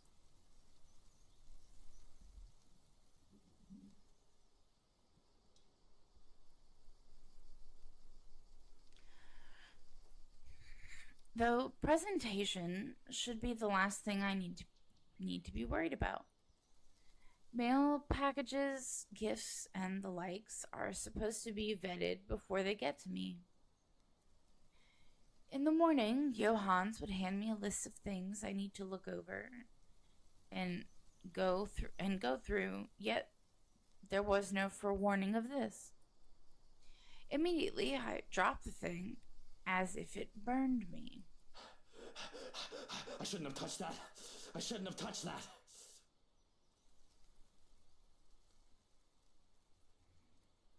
Do we have questions? I have questions. It very well might have. Without security going over it, it could be a nasty gift for me.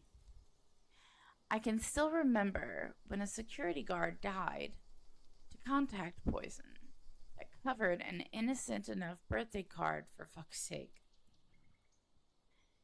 But as the box hits the ground, it spills its contents.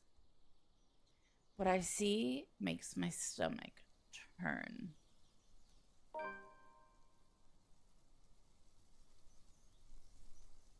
Oh my god, what if it's Zach's? Is that Zach's eyes? He had green eyes. Oh my god. It's Zach's eyes. It has to be. An eyeball still with its nerve ending, mucus and all, plops to the ground. I have to fight the urge to gag as it rolls and stares up at me. Oh god, that's sick. That is sick. It's still wet. My bloody fucking. That is disgusting. It's Zach's. It has to be. I'm not a stranger to being sent threats, but this has to be the first time I've been sent a body part. Even I don't do that. Yet there's no note or sign to as or signed to, I'm so sorry, as to who may have sent it or how it got here. If this is a threat, it's a piss poor way of doing it, considering it lacks proper planning outside the shock factor that sending a body part affords them. Do I even know whose eyes are the same shade? I do. But Hana's? Not Hana's, no. Definitely not. They aren't as pretty and aren't the right color. Johan's, Mr. or Mrs. Lee, Suarez, McCullough, no, the color isn't familiar at all. Though, honestly, it's not like I take the time to memorize each and every person's eye. This could be anyone's, from a guard or a maid or one of the other 100 of people I deal with. Kylie can't see this. The kid is tough, but this'll traumatize her. Grabbing the handkerchief that was used for wrapping, I try to pick up the eyeballs to dispose of it. Emphasis on try. Contact, even with the fabric, has me gagging. The thought of squishing it and covering my fingers with the slick and slime of it made me recoil. But the slightest of touch is enough to make the eyeball roll towards the bed. And in my mad scramble to make a grab for it, it rolls away even further. Farther under the bed until it's in the smack dab middle. There, it just taunts me from where it sits out of my reach. Green iris fixed on me again. Perhaps judging my poor attempts to get it. What the hell with it? I don't have time for this. I wash my hands of this, quick, quite literally, at that. Though I wish it isn't easier said than done. The nagging in the back of my head, the voice that tells me I need to be more cautious about this, refuses to push the matter aside. While it is true that it is cause for concern, without demands or anything of the like, worrying will do very little to help. Looking around the room, I try to see if any other presents have been left behind. To my relief, aside from the blue box, nothing else is out of place. The most I can do right now is alert the present security staff about this breach. Watch out for any other threats. If they have a message for me, they'll most likely send it with their next gift. Whoever has sent this eye, I would assume that it is more to shake me up more than anything else at the moment. It'll be best to act as if this didn't happen. No need to make a child worry about it either. She doesn't need to know.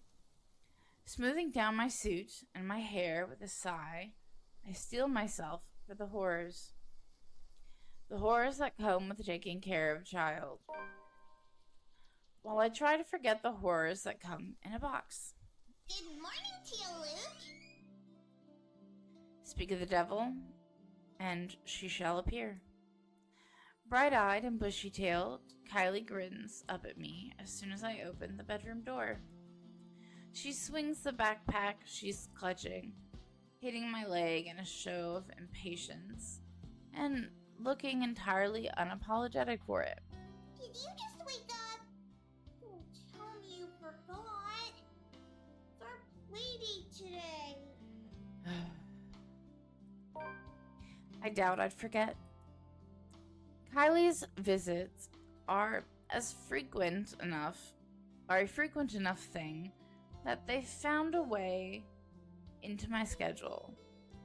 There's supposed to be visits to her godmother, but we can't pick who a child gets along with. So long as I'm not busy, her father can drop her off for the day, which is all well and good for me if it makes Suarez focus on work I've given him. Besides, she's a bright child, tolerable, kid's got a good head on her shoulders and can get pretty mature for her age at times. Of course, they have to thank me for that. Her parents can take partial credit, but Hana and I have been there for this kid since she was just a small babe. Why, I can still remember the first time I saw her. It was during her baptism.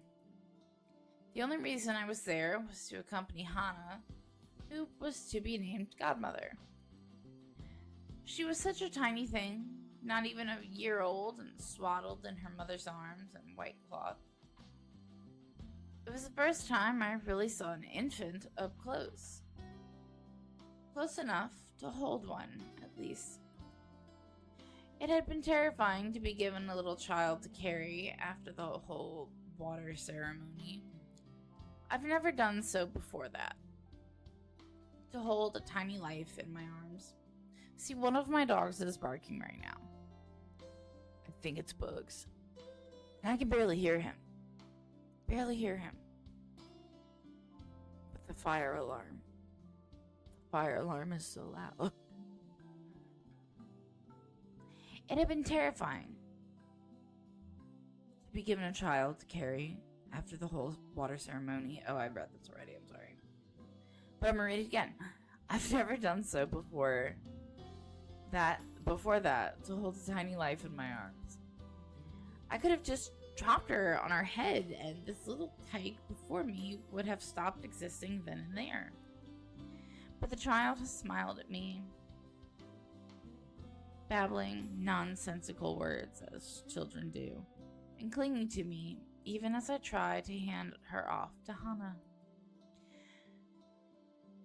She had thought it hilarious and adorable. My suit had been a mess, and I was nearly an anxious wreck by the time I handed her back to her mother. Yet it was pleasant, too. Of course I didn't, you little rugrat. I just had to take care of something before you arrived. Really?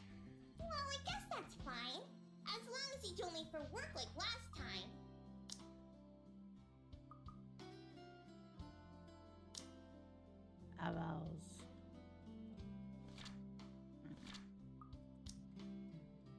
I, by the way, hate this child. Only for the fact that the monster, whatever the fuck she is, used her. So, like, there have been moments in the game, which, if you've been watching, keep up watching, but anything. She's had the face of the thing. It's terrifying. And I don't know if any of you are horror fans like I am, but possessed or haunted child is probably like the scariest thing ever. Really? Now why don't we go back down and have breakfast in the parlor? I already ate at home. Papa made one of his tortilla de patatas. He wouldn't let me leave until I finished every bite. Excuse me. The Spora's infamous tortilla de patatas. Those things are a hazard. You can probably use one to bludgeon someone into submission with how huge they are. It's a miracle Kylie can still be so energetic. I had trouble staying awake the first time I had one. Speaking of staying awake... Well, I need some coffee in me at the very least. But if you'd like, you can jump straight to dessert. Yes! Dessert, please! It's easy enough to manage Kylie with the promise of sweets, thankfully. The hard part is managing her before she gets the sweets. Because I nearly have a heart attack when the kid races down the stairs. Just the thought of her slipping and breaking her neck is enough to make me rush after her. Oh, slow down, the food isn't going anywhere. The food is going somewhere. In my tummy. Jesus fucking Christ. Children. With a shake of my head, I usher Kylie towards the parlor and order a maid to bring food for us. Whatever breakfast there is, along with a cup of coffee for me and an ice cream for Kylie. But I can't leave the kid alone for too long unless I want to let her turn the other room into a slaughter ground. True to my expectations, I've only left Kylie alone for a few minutes and she's already made herself comfortable.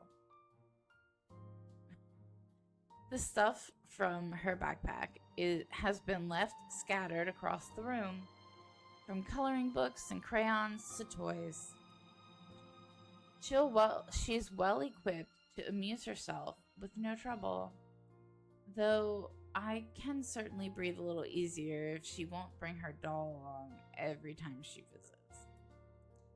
It is creepy. Narcissa, or Sissa, is a creepy little bugger. It doesn't help when Kylie left her during one. Finding the thing at the bottom of the stairs, staring up at me at 3 o'clock in the fucking morning, is a memory that won't be leaving me anytime soon. Even now, it stares at me from where it sits. It's seated. I'm wholly tempted to just throw the thing into the fireplace and banish it from whence it came. I can buy her a prettier doll, a better toy. I will break it. Find a way to get rid of it. If it wasn't from Hana, and if only Kylie isn't so attached to it. The thing is some antique doll she found for the brat's 6th birthday. One of a kind. My darling Hana loves her so. Then where the fuck is she to spend time with her? And Kylie does try to be a good goddaughter, but she just can't keep her interest long with the wife. It's not something that Hana does wrong on her part. She just tries so very, very hard. It's just that she doesn't quite know how to really handle children. Well, her pregnancy's gonna give her a bit of a problem, huh? She'd never been around other children when she was young, surrounded by protective adults who catered to her every whim and worried for her safety every minute. When she isn't able to keep up with Kylie, her first instinct is to be strict. Impose rules on children, treat her as if she is made of spun glass, with every movement might break her, oh my god. Sorry, god damn it, my glasses. I'm sorry.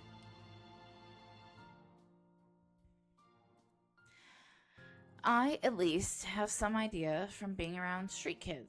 I know the games they've played and how they think. I know that scraps and skin knees are all part of childhood. Even with how I grew up, I had time to be a child, and not some sheltered heiress. With Kylie, as behaved as she can be with her toys and her books and art, she has to use up all her energy somehow.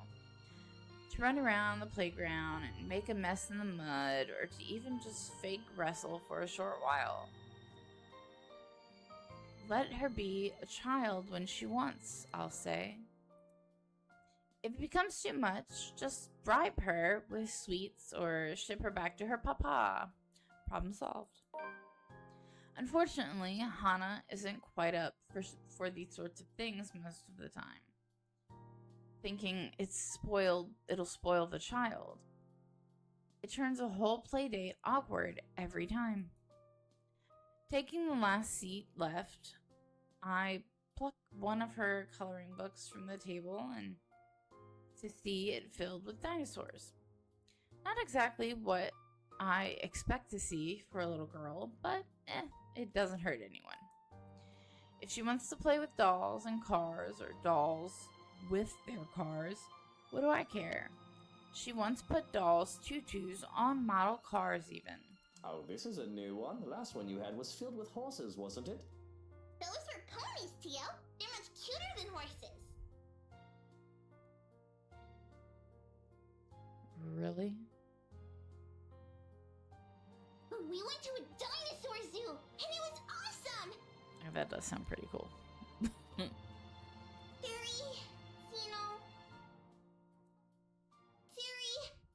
dinosaurs are my favorite. Is she trying to say pterodactyls? I have no idea what that is, but it must be something. I'm only familiar with the T-Rex myself. Yeah, they found, fossils of its claws. They're really long. They think the whole theory might be a bazillion meters tall, even bigger than a T-Rex. Cisa says it'll be big enough to eat all my classmates. She only laughs as I scrunch up my nose and grimace. Takako says you're making a really funny face. Okay, so I was wondering about Takako. She kept talking about, I think it's a him, or it might be a her. She kept talking about them at school. And it was her Asian friend, like Japanese or whatever. And when she was talking to Rebecca. And I thought it was an actual student, because she was like, oh, they're just shy. And I'm like, okay, that's normal for a kid. But apparently, it's an imaginary friend. Because they can't say anything right now if they're actual people. Takahu? Takako, a friend I made. I wonder if it's also the woman. I have to stop and look around, expecting one of the help to be there. The child does have a way of befriending just about anyone, as long as she puts her mind to it. Yet the two of us are completely alone. Thankfully, she only finds my disturbed look, as another funny grown-up expression. That might be a lot more problematic than whether she plays with dolls or cars, though.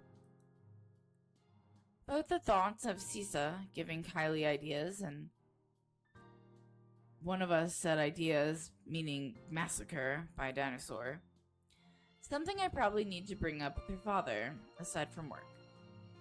But beyond murderous dinosaurs, creepy dolls, and imaginary friends, I find no trouble with Kylie. She's as energetic and precocious as any tyke her age can be. She's an angel if she can get comfy and settled in after getting her sweets. We tuck her in to our waffles as soon as food is brought in. Our waffles, because she wanted her own plate to go with the ice cream as soon as she saw mine. A fresh plate of berries is brought in as well, which really goes great with the rest of this feast, as Kylie puts it. And if I indulge in sweetness, sorry if you can hear my chihuahua in the back, I have a cup of black coffee to pair with it. That's not what it said. Whatever. With our bellies full, Kylie grows content with just scribbling on a scrap of paper and calmly chatting about her week. Hold on.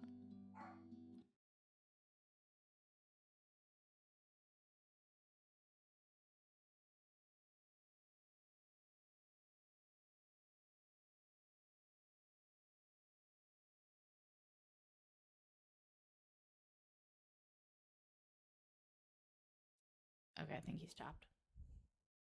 My chihuahua's in the living room, which is like a door away, so he can be loud. Okay. She talks of her older brother Rowan and their plans, how they plan to go to the Bloxland in Berkshire for the winter holidays. She talks of Miss Pink, which is Rebecca, and I have to shift my legs to become comfortable once more. The memory of my initial meeting with her is still fresh on my mind. That was when Rebecca beat him in the head with a book and then kicked him in the nuts. She talks of the sad man in the park, Zach, and of her new friend who likes to play hide and seek when she's not sniffling in the loo. I think that's the ghost. When finally she finds nothing new to talk about, she goes back to her drawings. That'll change as soon as her stomach settles, of course, the calm before the storm. Because, behaved as she is right now, I can feel the curiosity just radiating off of her. There's a restlessness buzzing under her skin, and a question on the tip of her tongue, as they often are with children her age. But for now, I can take this piece with no complaint for however long it stays. I have fun with the crayons as well, at the child's insistence, even if I can't really draw. With Kylie using the black crayon, that leaves me with the blue one. I absent-mindedly start to draw a puppy to the best of my abilities. It's as I attempt to give the doodle dogs another eye that Kylie breaks her silence. Tia? Where did Tia go? I saw them leave when I got here. Tia didn't look so good. I've been expecting a lot of different questions.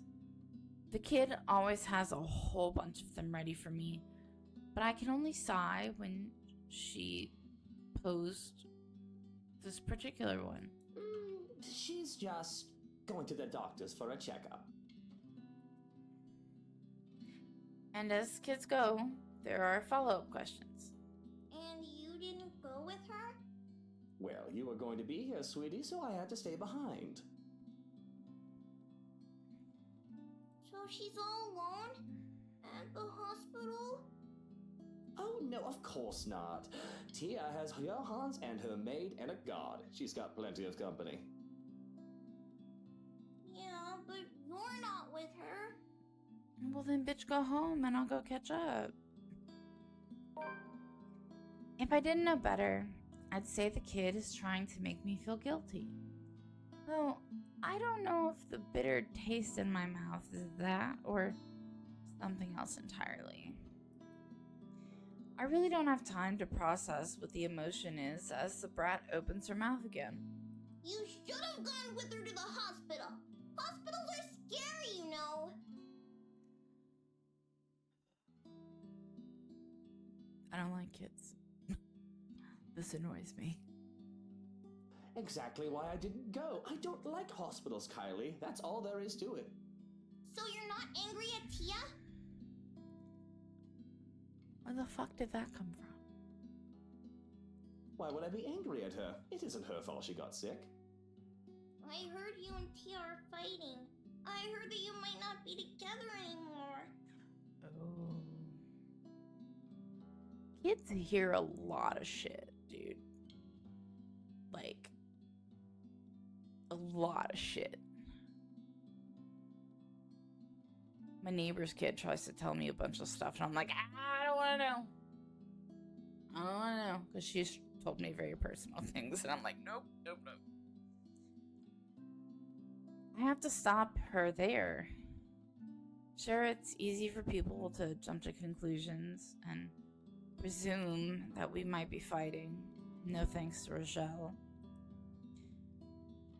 But it's not common knowledge that things have actually gone sour, and to put it in her terms, that we might not be together anymore. Oh, well, where did you hear this from? I heard it from a nice maid lady. But that's still no excuse. Not when she's sick. She needs someone to hold her hand and bring her soup and make her drink medicine. I'm livid. Livid that one of my employees might gossip, and to a child of all people, who says such upsetting things to a child. But my anger dies out when Kylie starts to tear up. She holds it back in an effort to not seem so childish, I assume. Though I am honestly confused as to why such news would upset her. No, look, Kylie, there's no need to cry. I'm not going to cry. I'm not crying, you're crying. Are you sure? You've got no reason to cry. Even if Hana and I won't be together anymore, you can still visit me and I can still visit you. That's not the problem. Why don't you and Tia love each other anymore? I still love her, Munchkin, and I'd like to think your Tia still does too.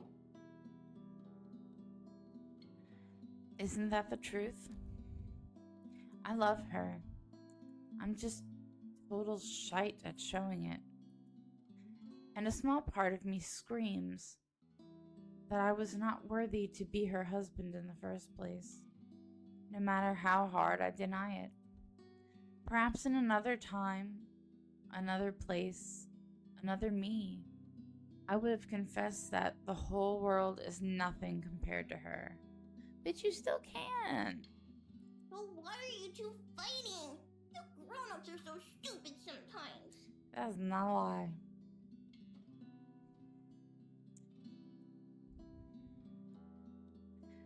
Why? Because I'm a prat? Probably. I don't know what a prat is.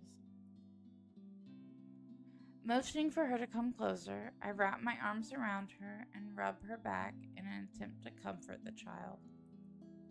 Only when I feel her tears soak into my jacket that I realize that there might be something else to her words. I've heard Suarez is not getting along too well with his wife as of late because of how busy he is with work. Really, I was wholly tempted to just brush her question off and say that it's a grown-up thing.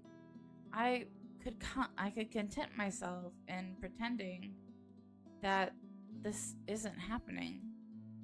But it seems like she needs to hear this. That just makes it all the more painful to try and explain this. Because I have to explain it not only for Kylie, but also for myself. Sometimes people fall out of love, or they think they've fallen out of love and need time apart. It's not necessarily a bad thing. They might be angry at each other, or they might feel sad. They need time for themselves to think about each other, to know if there is still love. Maybe they'll be back together again. Or maybe it's better for both of them to move on.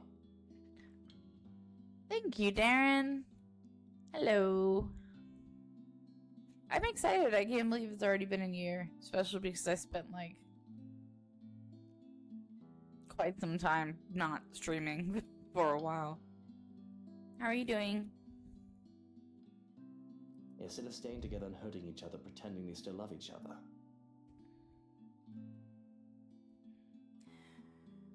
There is nothing final, but here we are, at a crossroads where the wrong step might end in heartbreak. Hana thinks we need some time apart, but we aren't done just yet. But yes, grown-ups can be rather stupid. You're still gonna be my friend, no matter what, Teal? Of course, my life would be less exciting without a little brat like you running around and making a mess of it. And you better stay my friend, even when I get all old and wrinkly. Well, I'm glad you're doing well. I just woke up not that long ago from sleep. Kylie's shoulders shake in laughter as she pulls away and gives me a toothy grin. You're already old! Oh my god. But don't worry. When you die, I'll burn you and put you in a jar so I can keep you forever! Just like they did with Abuelo! Okay. My thoughts come to a grinding halt at her words, yet she goes on as if she hasn't just said such an odd thing. I mean, against cremation, but Jesus, the way she worded it, holy fuck. Why, it almost seems like the tyke is looking forward to my funeral. As if there is no confused expression on my face. She pulls me back to our drawings, commenting on the state of my weird dog. I think your puppy would look better magenta. I hate that I can hear every fucking thing out of this fucking room.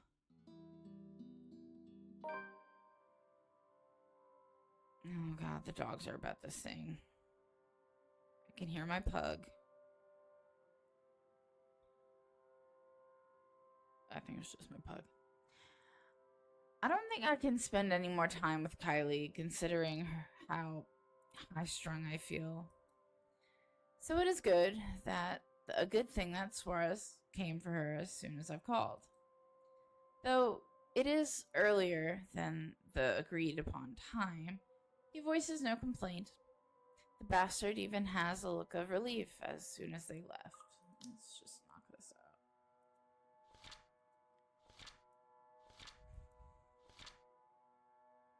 out. A fucking doll. That's funny. Though... Oh, I read that already. Or, at least, I interpreted it as such from where I've stood by one of the windows, not bothering to step out and greet the man. No doubt he still doesn't trust me around his spawn. I wonder why. Maybe because you're shit? Well, he has every right to be suspicious of me. I am a dangerous man, after all. But, to my chagrin, that leaves me with the rest of the day with nothing to do. Well, aside from picking up the mess Kylie left scattered about in my parlor, to my immense relief, she remembered to take her doll home with her this time. But the same cannot be said of the crayons and papers littered here and there. First things first, I snatched my own doodle off the table and rip it to shreds, leaving no hope that it will see the light of day. The rest of the drawings, all Kylie's, remain unharmed as I collect the lot. Though they have been stacked neatly on the table before, they must have been blown about when I saw Kylie off. And here are plenty of them. And there are plenty of them. From cats and cakes to colorful rainbows and gardens, the child managed to make a lot during her morning here. One of them's gonna be the lady. There is one more that I have to fish out of the fireplace where it landed. Expecting to see another one of Kylie's masterpiece, I am instead greeted with something a bit more concerning. Yep. So I said to Kako was, there is me, and there is Kylie. The two of us, side by side and smiling as our stick figure selves stand in a nondescript field. That much I can ascertain without looking at the labels below the doodle's feet. But a third figure stands next to me in the drawing. A woman with her face hidden behind a curtain of black.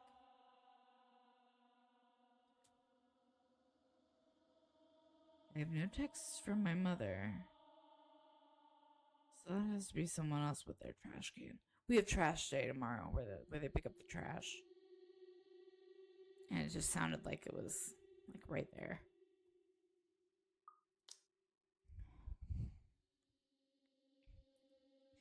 Takako. The writing under her supply says, oh wait, here we go. What did I say? 11,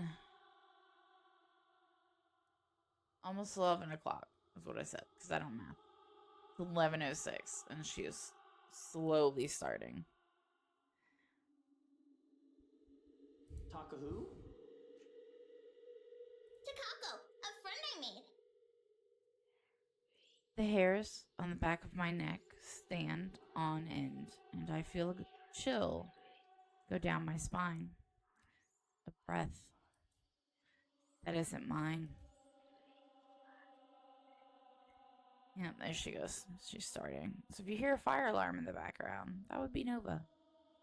She's like, dude, the bitch has a clock, an internal clock, and it is like on point almost every day.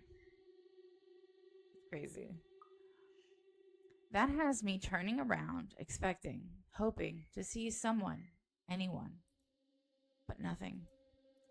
And that's when I hear it. Laughter, sweet and merry laughter ringing from the ballroom. I wouldn't call that sweet and merry at all. Thinking about it has my cheeks burning and my blood running hot. It's as if I'm being mocked. As I stomp towards the door, I have to stop myself from shouting up a storm. I expect to see some of the help, dallying about, idle from their duties.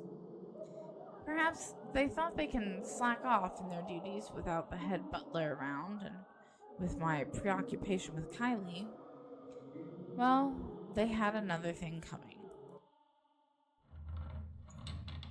But again, nothing. Nothing from what I can see with a cursory glance, at the very least. I roam around looking for near impossible hiding places, and still, I am all alone.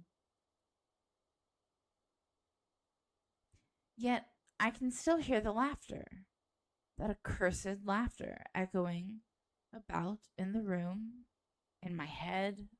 Who's there? Show yourselves and show some respect to the master of the house. Jesus Christ. That was my mom. Apparently she's here and didn't tell me.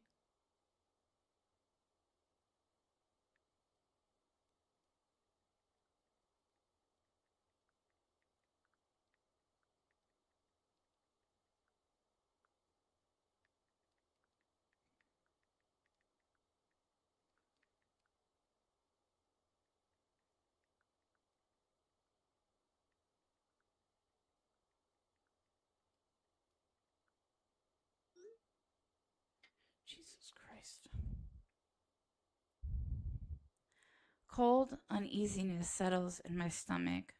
When no one answers, I stumble on my own 2 feet, feeling a wave of nausea from nowhere.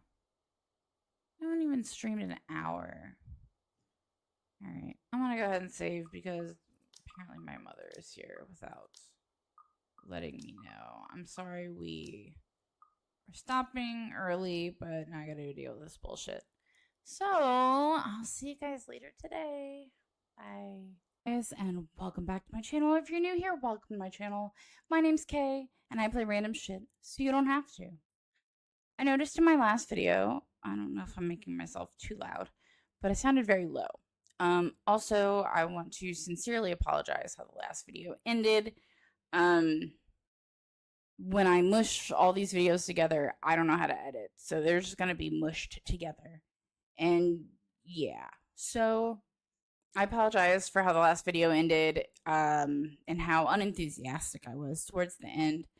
My mother, heart in the right place. I think we're supposed to have rain today, and so she came over to take care of a couple things that I physically can't take care of because of my health problems. And so, like, I love her, heart in the right place, but she didn't tell me. And even though the siren went off, Nova, my dog, almost an hour and a half, like, oh, so close. As usual, if you're new here, my dog is a fire alarm and has an internal clock. So that happened, and then she got quiet, and then all my dogs started barking because my mother grabbed one of my trash cans and brought it to the road.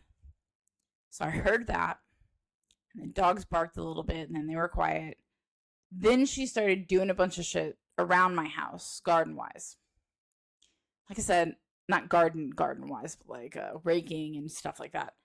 Because she wanted to get the leaves from around my house because she is paranoid about us getting termites. My house was built, if you didn't know, my house was built in 1900, and they moved it from the original spot in like the 40s, I think. 40s or 50s. So that's a thing. But all my dogs start barking, and then I get a text message. I think your dogs want to go out. No, bitch, they're barking at you. So, if I didn't get off of streaming and let them out, she would have just kept texting me. So that's why it ended like it did, and I wasn't very pleased because, like I said, heart in the right place, but I want to be told, like, now that I don't live on her property anymore. I have my own, and like I said, as much as I appreciate her helping me, I feel like you should let me know when you're coming over to make sure that I'm not streaming before. And I'm glad I stopped, because right outside my window she was doing the whole air blower, leaf blower thing. And so, like, I know you guys don't care. I know you don't. And I know you probably don't like my banter, which happens all the time. And, you know, some people might. Like, my husband's my best friend, and I don't really have anyone else because my other dearest friend died in January. And I do have some online friends, which is great. I adore them. But, you know, they're busy most of the time with their lives, and I don't know if they're watching or if they watch later or whatever. So, you guys get to listen to me talk, because what else am I supposed to do? So, we're going to get back into it. And I'm so sorry again how it ended, and that if you watch this while on YouTube, because I can't edit, it's gonna be in there. My blabbering, because it's literally the way I pushed everything together on my, like, for YouTube. It's literally my sign on, game, sign off, sign on, game, sign off, and it's all just kind of because I don't know how to do anything else. So anyway, I think I read this before we ended, but I'm gonna go ahead and read it again, so this way it sounds better, because it sounded really pissed off at the end of my last video. So, cold uneasiness settles into my stomach when no one answers. I stumble on my own 2 feet, feeling a wave of nausea come from nowhere. I have to put a hand against the wall to stay upright when the world shifts and pain explodes from behind my eyes. That's interesting. I don't know if that was on purpose. Sorry, I'm trying to open my Gatorade. I don't know if that phrasing was on purpose or not, because of the eyeballs that we had been delicately given.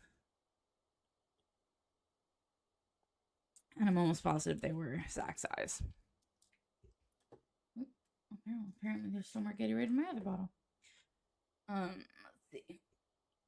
I'm not going to catch you guys up on anything, because it was literally a 53-minute video. And you'll see it. Anyway. It takes every ounce of my self-control not to heave then and there. The only thing my pride allowed me to do then is to close my eyes and attempt to alleviate some of the pain. Vague, unfamiliar images, dare I say, memories, not mine, flash in my head. Unbidden and unwelcome. Also, if this is really loud, it looks loud on OBS, but when I went on Twitch and I had it turned up pretty loud on my computer, I still sounded very low. So I hope this isn't too loud. Like a strong hammer strike to the head, threatening to crack my skull and split it in two. Whatever emotions they hold are muted. I'm nothing but a spectator. Still, its weight feels palpable. Though it doesn't take long for these sensations to get into my head, through my eyes and my ears creeps and buzzes in the spaces between. I have to turn this down though, Jesus Christ. Yeah, I had my volume turned up to like 70 something, and I had Twitch all the way turned up, and I still was very low, so.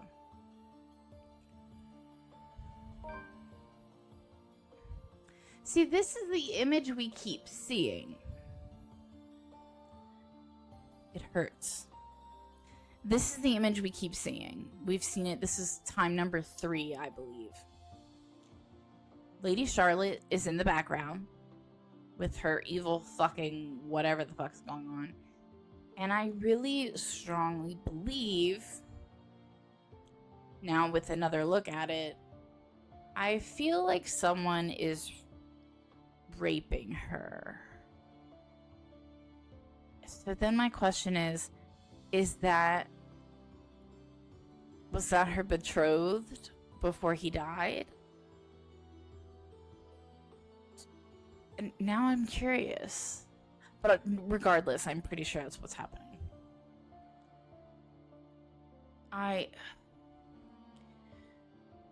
She doesn't want this. You lacked care.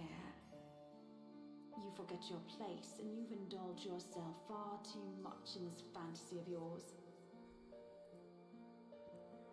This is vile. My shoes. I keep slouching, so I try to like put the microphone against my face so I like don't.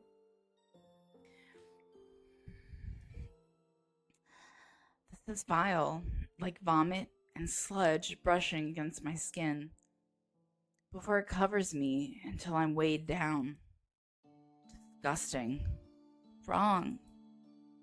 Stop it. You've overstepped your boundaries and livery. It does sound like Hana. Stop it. This is wrong. Please. May I remind you that you are nothing but a servant, a slave. Yeah, it's definitely whoever voices Hana is voicing her. An unattractive, unchaste harlot who thinks too much of herself. Please, no more.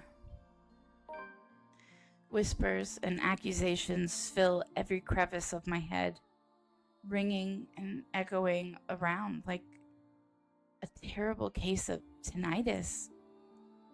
They stare, gazes filled with judgment and disgust. Even before their beloved lady has spoken, she's already condemned. This horrid woman! I beg the court for justice! Oh, fuck. Who knows what this devil's bride is capable of? She has already bewitched my love, my betrothed. Yep, that's what I just said. You raped her. I just cannot bear to think of what she has done to him after. Or what else she may do to our people if we let her live. Blood taints this woman's hands, and I deserve to be repaid in kind for that which she has taken from me.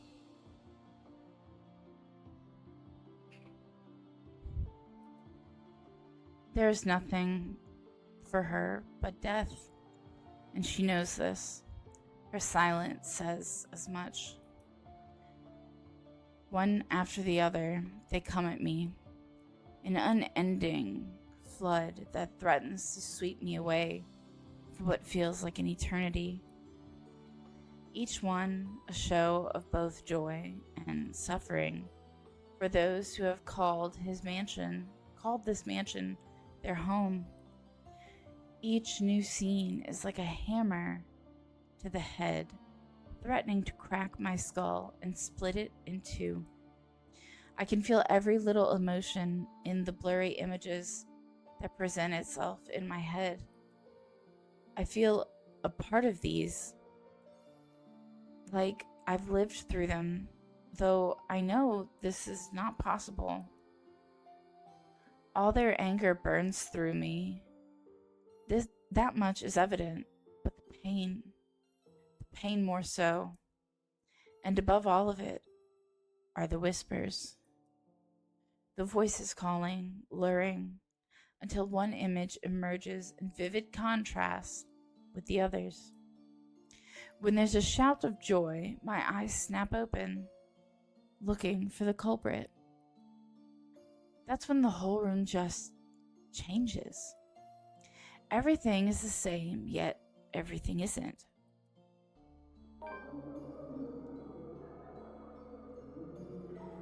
There are people everywhere laughing and dancing.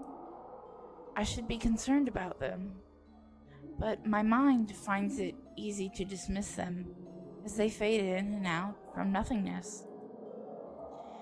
Instead, I find my concentration drawn to a man and a woman, though one can only call them a lord and a lady, going by their clothes.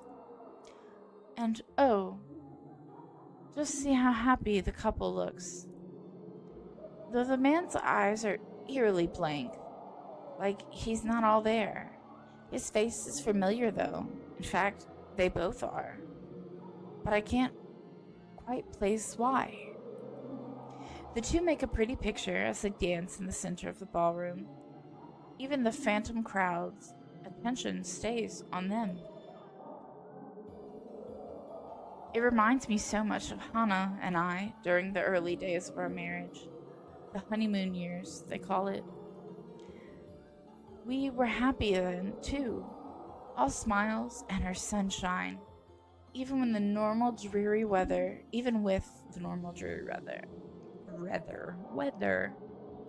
Younger, we had less to worry about. Or at least thought that way.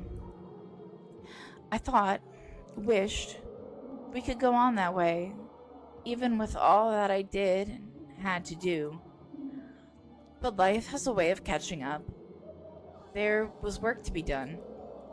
Although we had to stay the loving, perfect couple in public, I thought I could not afford to look so weak, to appear tied down to someone else, to those who knew who I really am. I had to harden my heart when I have business, but it hadn't always been so easy to switch that part of me on and off. I should be concerned about their intrusion too. Ask what in bloody hell they are doing in my house, throwing a party as if they own the place. Ask myself how the fuck I didn't notice what was going on before, when the parlor and the foyer are both only a few doors away. There's a horrid feeling of envy.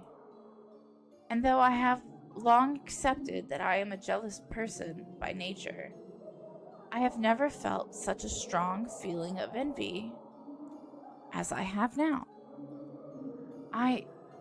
They were happy with each other, these people, but Hana and I, envy turned into anger. Anger for something I could not have. But I have the feeling that yelling and screaming at them won't do much of anything anyway. None of the others have given me notice. I realize that this might not even be real. It dawns on me that these two are the people from the paintings, the ones all over the mansion, which makes sense. I don't think I'm imaginative enough to make all this up on my own. This must be a dream. Or a really horrible high. What would have made you high? Just then, I can feel eyes on me as I contemplate the absurdity of the situation. Yet, I find difficulty in trying to tear my eyes away from the two dancing. I manage, and I regret looking away.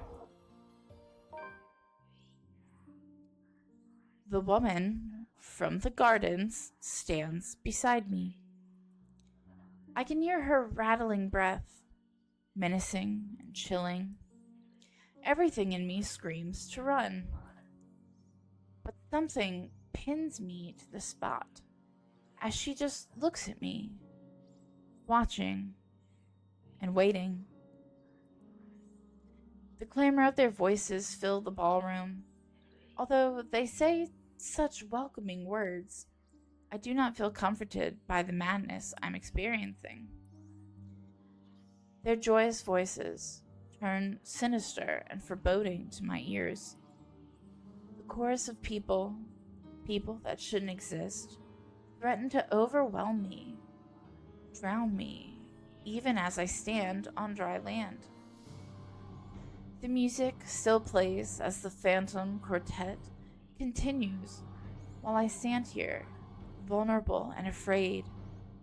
But the dance has already ended, and I'm afraid that I might just be tonight's entertainment. Attention is all well and good until bullocks like this go down. These phantom people watch me, thousands of eyes scrutinizing, though they cheer for my return. Cajole me to dance and join the merriment. There are eager hands all over, pulling me in every direction, but they do not move me enough to remove me from the woman's gaze. Listen. Can you not hear them as they welcome you home? So, thoughts before we continue. After I take a sip of my drink.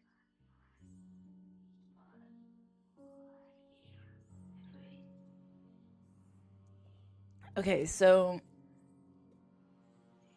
Rebecca, when we were Rebecca, and she went to the library and did all that stuff. And when she found the paper, and she was talking about how the man looks like Luke. So my question is, the woman also looks like Hannah, whatever. So I don't know about Hannah, but I'm gonna guess her too. Are they like reincarnated? Maybe. And then like I'm gonna like nerd myself and probably also be wrong. So like Hawk Woman and Hawkman, they're pretty much forever to constantly be reunited, if I remember correctly. So every reincarnation, they find each other. So like, I think I'm wrong. DC fans, don't come at me. But I think it's something to that nature. And so I'm wondering if that's what it is. Something like that. Since the woman also seems like Hannah. Well, looks like her. Just thoughts. Okay. Your kind, our kind. You're one of us, my love. We are bonded by the blood we share. If I thought the voices were overwhelming before, it is nothing compared to how they are now. Their voices are loud, speaking in unison and echoing ever on in the spaces of my head. They welcome me back as if I've always belonged, as if I was meant to be here in the first place. They call me all these titles and names that do not belong to me, and that man's face, the one with the empty eyes, flashes again before me. once fleetingly, like a new memory having burned itself in my head. I have to struggle for air when I come back to myself after. I'm not. This isn't. I can't drink. Excuse me, I can't drink shit without having to burp. The welcomes turn into screams at my protest, pained, desperate pleas for my help, telling me that this is my duty to stay, telling me that I belong among them, to them. Gentle touches turn near threatening, the warning scratches and the baring of teeth by predators before they truly maim someone. My mouth goes dry as I struggle to speak some sense in this hallucinatory madness, but I don't get the chance as they drown out my voice. Our Lord, my Prince. At her words, there is a compulsion to stay. Though my heart races in my chest, fear I should be experiencing refuses to register in my head. Mind and body war with each other, nearly tearing me in two. Oh, you finally returned to us. The compulsion to walk into her arms is strong. Whispers in my head tell me to go to her. She has very big hands. They say that she is safety. She is home and heart. We have been waiting for so long. But repulsed at these thoughts, I wrench away and turn with a small gasp. Without hesitation, I start to make a run for it. I nearly falter when an angry shriek pierces the air, inhuman and monstrous. Shit, that was loud. I don't dare look back. I just run. I didn't care if this is a drug-induced hallucination or not. I just run. Out of the ballroom. Out of the parlor. It's only then that I bother to look back, hoping and praying to the God I scorn that it did not pursue me. I would have run all the way out of the mansion, too, if only someone didn't get in my way. I collide with a body much larger than mine and fall back to the ground, head spinning as I look up at the stained glass. Turning my head to the side replaces the colorful sight with a pair of shiny black shoes. Fatigue fills every inch of me then, making me refuse to get up. Meanwhile, a familiar head of ginger hair looks down at me in bemusement. You really must look where you're going if you insist on running about. Do tell, where is the fire? Where would the induced? Where would that have come from? Like, thinking maybe someone spiked something, or did he take something? Oh, thank God you're here. I do hope you don't have a concussion. Can you count backwards from 15 to 1 for me? Oh, fuck off, you wanker. Just help me up. I do not think insulting me if you do have a concussion is a smart decision. But no, really. 15 to 1. Let's just get this notification out of the way.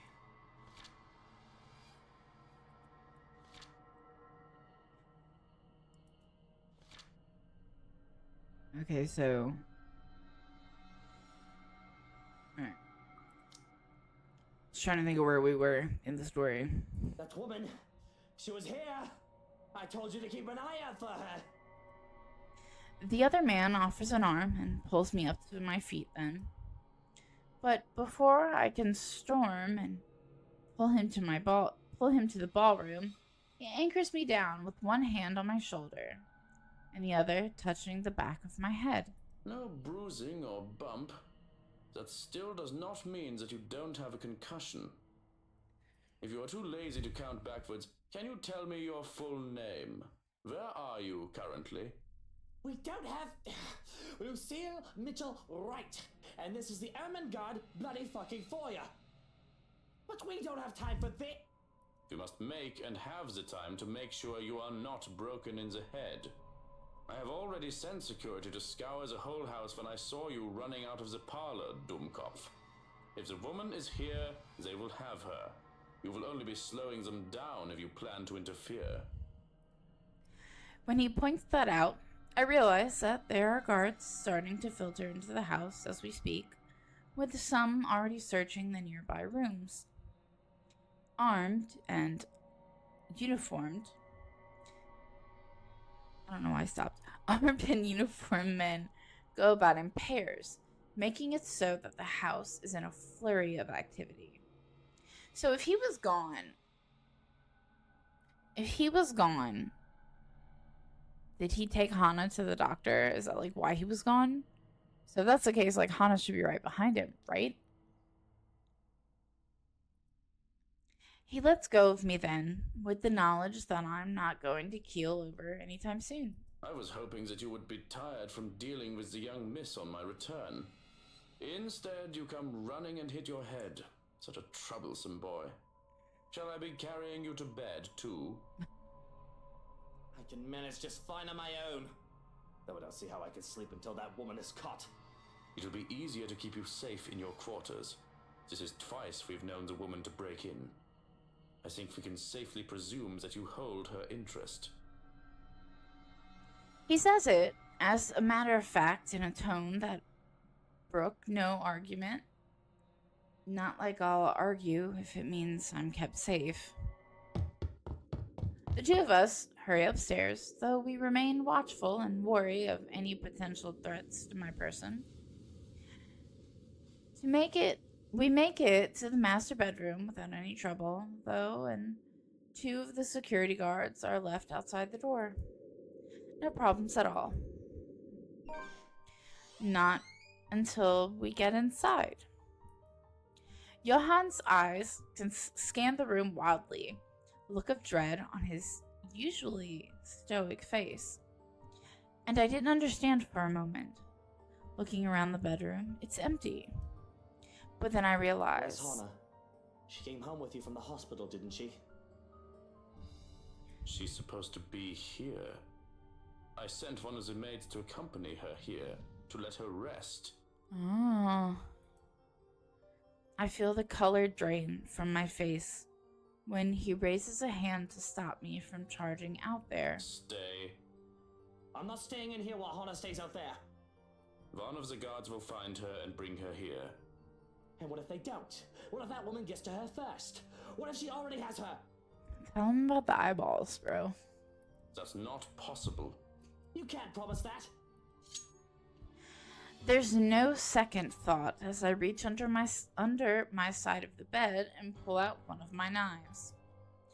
I have no doubt that the other man can make me... Hold on, my brain stopped. I have no doubt that the other man can take me on if we are both unarmed. But with this, I can even the field, or at least deter him. Good lord, I'm sorry, guys. My brain is done. I'm just, from escalating the situation and risking hurting either of us. I'm going out there to look for Hana, and you're either with me or you aren't. I'm not risking Hana, and I'm not leaving her alone. Still, like a stubborn mule, he refuses to budge from the door. There's a withering look on him that I try to match. One that somehow I am losing fast to, even with him not saying a word. Can you see yourself in the mirror right now? You are in no proper state to go looking for anyone. If it will make you happy, I will do the looking. But please, and don't make me repeat this, stay where it's safe, where security can find you. We already have one person to be worried about. Please don't add another one to it. Perhaps it is his tone. In spite of his general disdain for virtually everything that has to do with me, I'd like to think that over the years he has grown to care for Hana, at least. Much as I loathe to admit this, I'd trust him with her safety over any servant in this house. So, an acquiescence. You have 2 hours, Shirokin. I don't think it'll take that long to find one missing woman in this house. 2 hours. Any more than that, and I'm going out there. Of course. Despite his words, he lingers. If I didn't know any better, I'd say he wants to make sure I get in that damn bed and sleep before he turns away from me. What am I, a child? Watching me and treating me like one. There's the reason why we will never get along. Well, what are you waiting for? And the knife? The knife stays. Very well.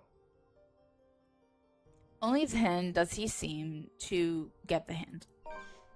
With a nod, he leaves, locks, and closes the door behind me. I would not be okay with that. Like, locking the door. I wouldn't be okay with that. Like, what if something happened in the bedroom and I need to get out? What am I going to do? Jump off the fucking balcony? Like, no.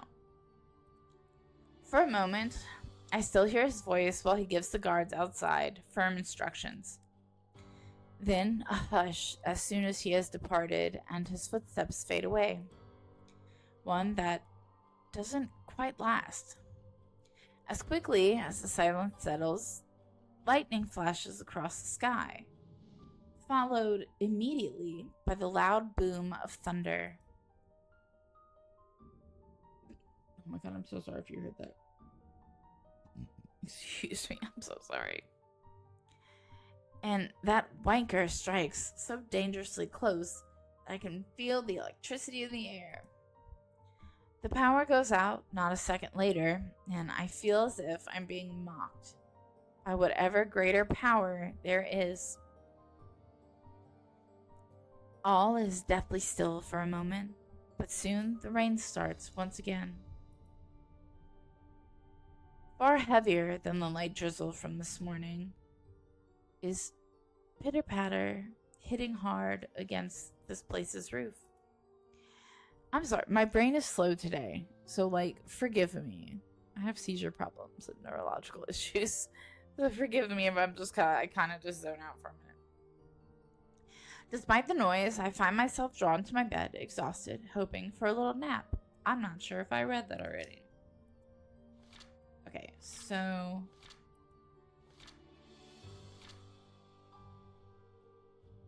that happened.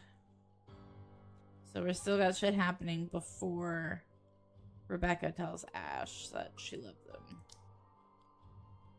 Despite the noise, I find myself drawn to my bed. I said that already, 3 times. I'm so sorry. I'm safe here. Hana will be safe too. Shrukin, I know I'm not saying this right, will find her, and when I wake, she'll be here. It doesn't take long. Once my head hits the pillow, in a matter of minutes, darkness claims me, bringing with it laughters and whispers of a twisted love from a time long ago. Who are you? Stay away!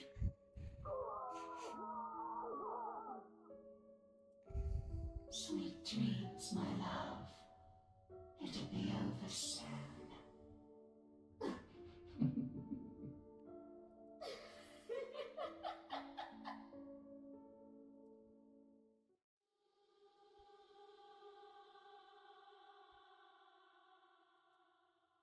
Yet, in spite of the unfamiliar voices and unwanted touches from shadows lurking in the dark, rousing is a slow, arduous process. Difficult, every limb heavy with lead. No matter my aversion for the words they murmur in my ears or the sight of her horrid smile from afar, my body refuses to yield. I am at their mercy. Beyond fathomable reason, my consciousness refuses the pull of the waking world, choosing to linger in the pits of my dream, gradually drawing me deeper into unknown depths. See, I may be able to read slow, but I can still read the big words. Somehow, even if it might mean I may never open my eyes, I allow them. You do not belong there, my prince. Didn't you just fucking say we did? Not that I mind getting a few extra hours, of course. The bed's more than comfortable, as it is, after an exhausting day yesterday. Babysitting Kylie, the stress of finding an intruder in my own home, not to mention those bloody eyeballs they left, which are still under your bed. I think I deserve a break. Every once in a while, especially after going through all that in a single day. I can only be on the receiving end of so many unacceptable things within the span of a few hours, you know? As gracious a host and person as I am, my patience has its limits too. Although there's still that problem with Hana. I haven't forgotten that, of course, and that's why I hired Shrukin. He's competent enough. He won't even last a day in my service. He won't, that's what I said. If he's any lesser than those half-wits who think they can deceive me with sweet words. He's more than capable of working on his own without guidance. Let the butler take care of that little problem with Hana, while Hana. You do not need her. I'm here. We are here. This is where your home is. I mean, I kind of live here. I got it. We're cool.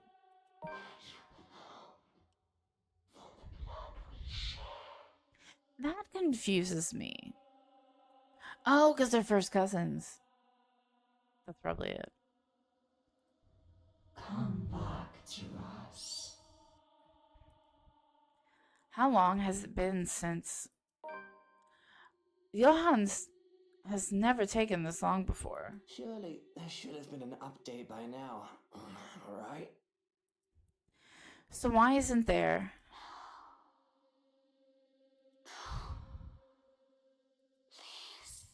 Please don't go. Bloody hell, the cretins I've surrounded myself with. And isn't that enough reason to force myself out of bed? As it has always been the case.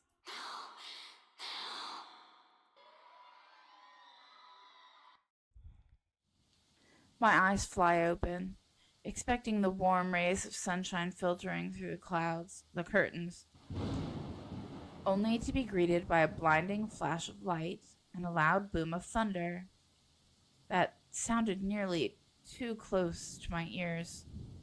Strong gusts of wind will occasionally burst in from the open balcony door, bringing in drizzles of cold rain into the room. I must have left it open earlier before dozing off. The carpet and the floor closest to it already drenched. Hana's going to be so cross once she sees this. Not that it's an immediate problem. If anything, it's the power outage we should be minding first. With the intruder still at large, steering through the darkness might be far from fatal than multiple stab wounds or a gunshot to the chest. Oh, great. The power's still out. That is exactly what I need right now. Yes. It's this storm, of course. I should have moved back to the penthouse to weather it in a much more comfortable setting. Already I can hear the creak and groans of this old place as rain beats against the windows. Johans! Has someone been sent to take the circuit breaker yet? No answer. Johans? Silence. Shrukin! Someone! Anyone? Still nothing, and my cordial mood is quickly dissipating. Those idiots when you need them. It's really a wonder why he hasn't fixed this yet. Was I really out that long? Can't be. It has only been a few hours after midnight, and the time of my wristwatch, if the time of my wristwatch is anything to go by. Unless I've forgotten to change it again after that last overseas trip a month ago. Though the delay is understandable, if he went looking for Hana as he promised. But bloody hell, my safety is also at stake here. Cursing, I stay still, letting my eyes try and adjust to the darkness while my hands fumble for my slippers. If that butler isn't going to fix this, I may as well order the security posted outside to do it. It's probably just a blown fuse. Anyone who has a brain can repair one. Grabbing my jacket and with footwear finally on, I make for the door. Although in haste, I pause briefly when a gleam catches my eye. On one of my drawers, underneath the clutter I've yet to organize, the muzzle of a gun peeks out. Hana has never openly commented my possession of it, but I know she does not approve of it. Knowing the bloody firearms policy in this nation, of course, I've not found much use for it in the 7 years we've been together. Otherwise, she would have already had it thrown out years ago. Doesn't mean it won't be useful right now. Without second thought, I seize it, sending the stuff piled above it on the floor. Whatever. I'll get to it later. This blackout problem should be resolved first. Right next to my missing security detail, as it turns out. So, that door was supposed to be locked. So that's interesting. Where the fuck did everyone go? Okay, so we are on the first. So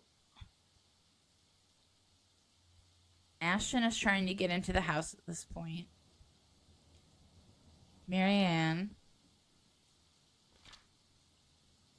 the parlor, Johan's, Ashton, the room.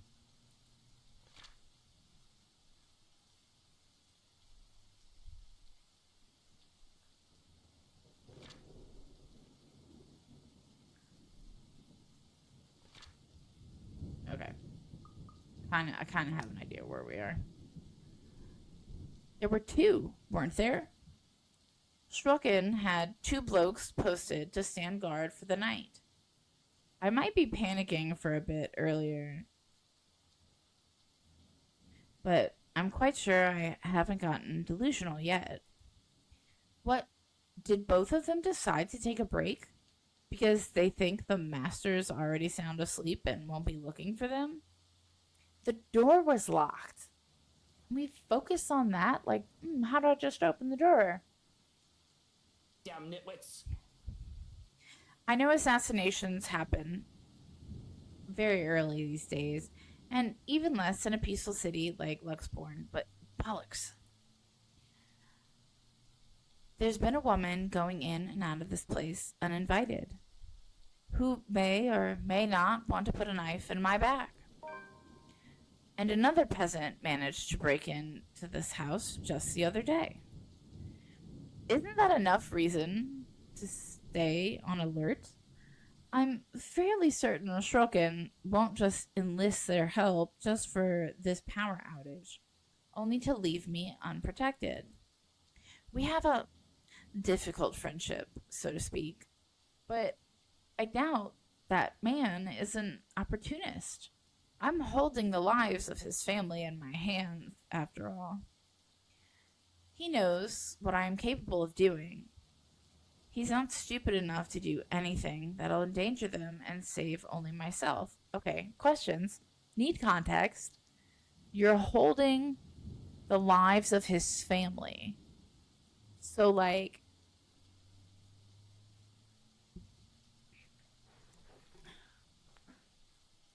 I need context. Like, is he only working for us because he knows we can harm his family?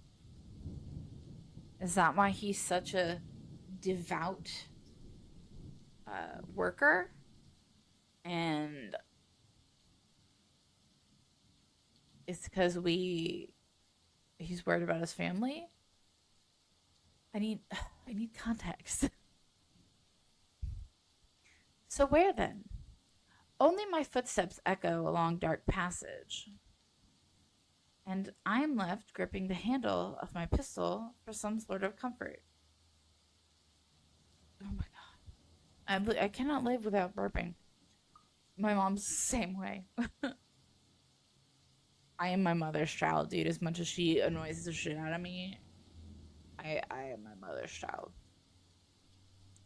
Without proper lighting, and with the storm still raging outside, the stories I've heard about this place seem to have some truth to it. Some. If I'm reaching and wishing to entertain myself for a bit, I'll say there might also be ghosts whispering in my ears, calling. Of course, it's just the wind and the trees rustling outside. So I'm trying to make sure I make myself sit up straight. Nothing good will come of allowing these thoughts to linger when problems are piling up in front of me one after another. Especially when what greets me once I get to the foyer. Journal.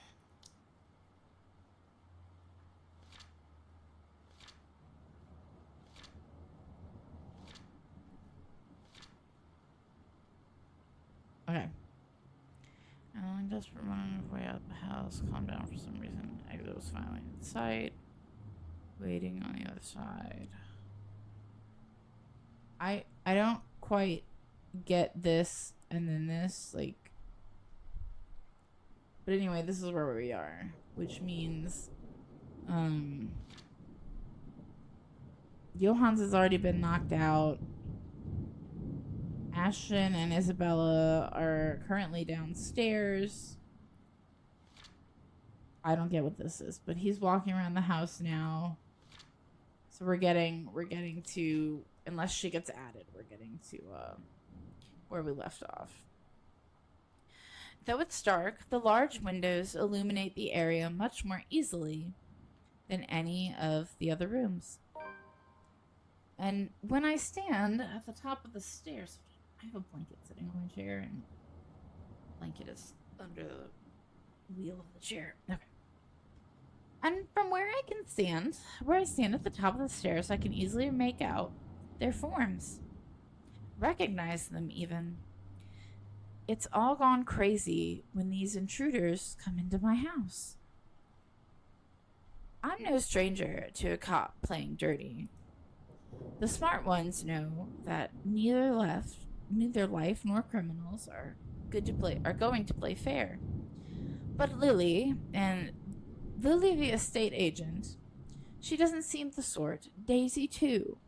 What will Kylie think of her Miss Pink if the poor tyke finds out about this?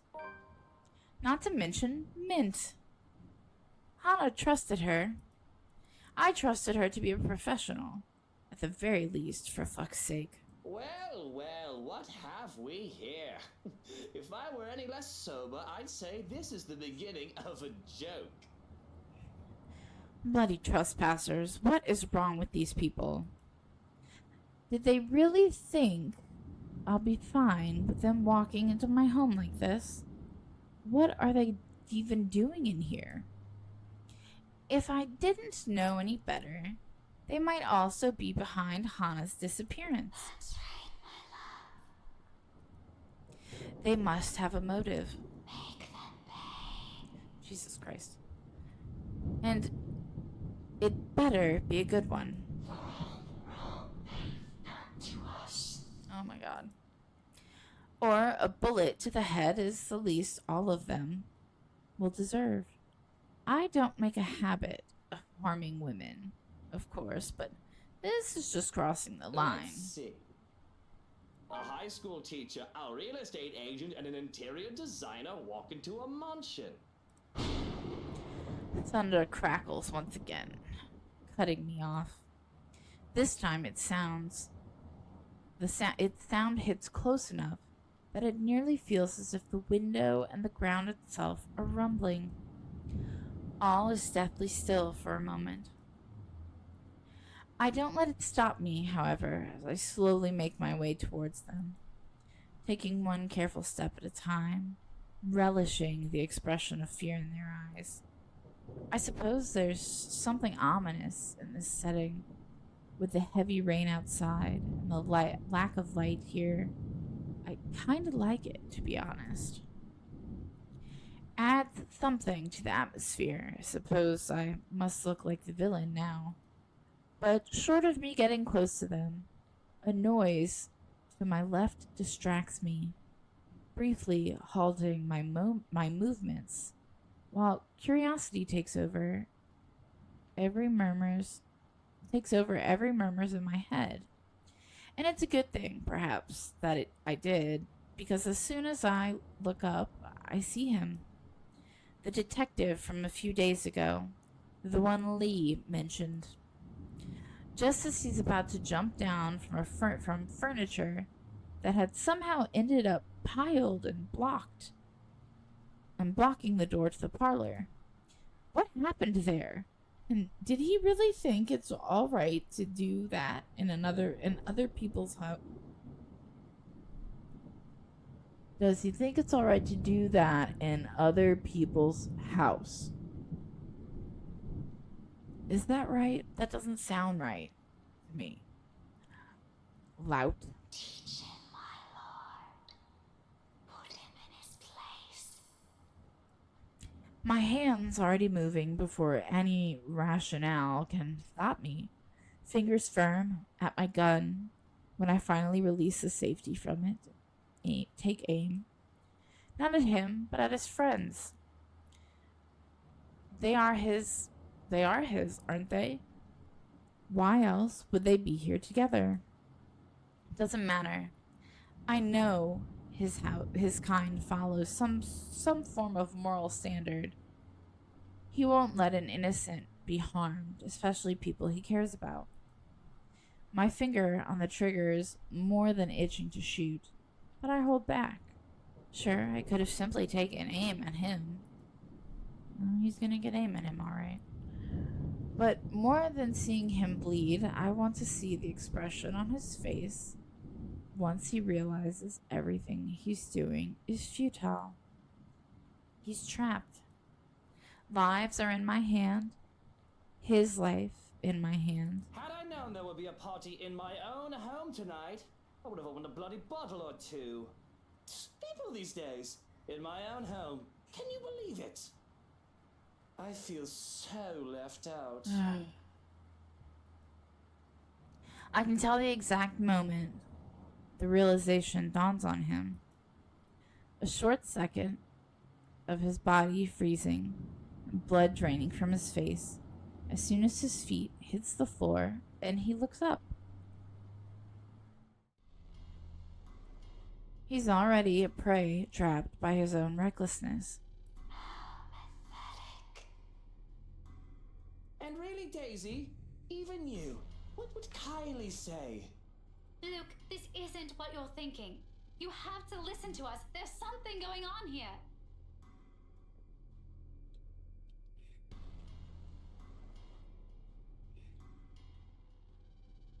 Well, obviously, why else would people be trespassing in my home? Fucking smile, dude. What about little So Lily creepy. over there, then? What's your excuse? Checking back if your clients are doing okay? Is that it? Is this what this is? Oh, we're doing good, by the way. Except you can't find your fucking wife. Sir, please. Oh, please, what? We need to get out of this place. You need to leave.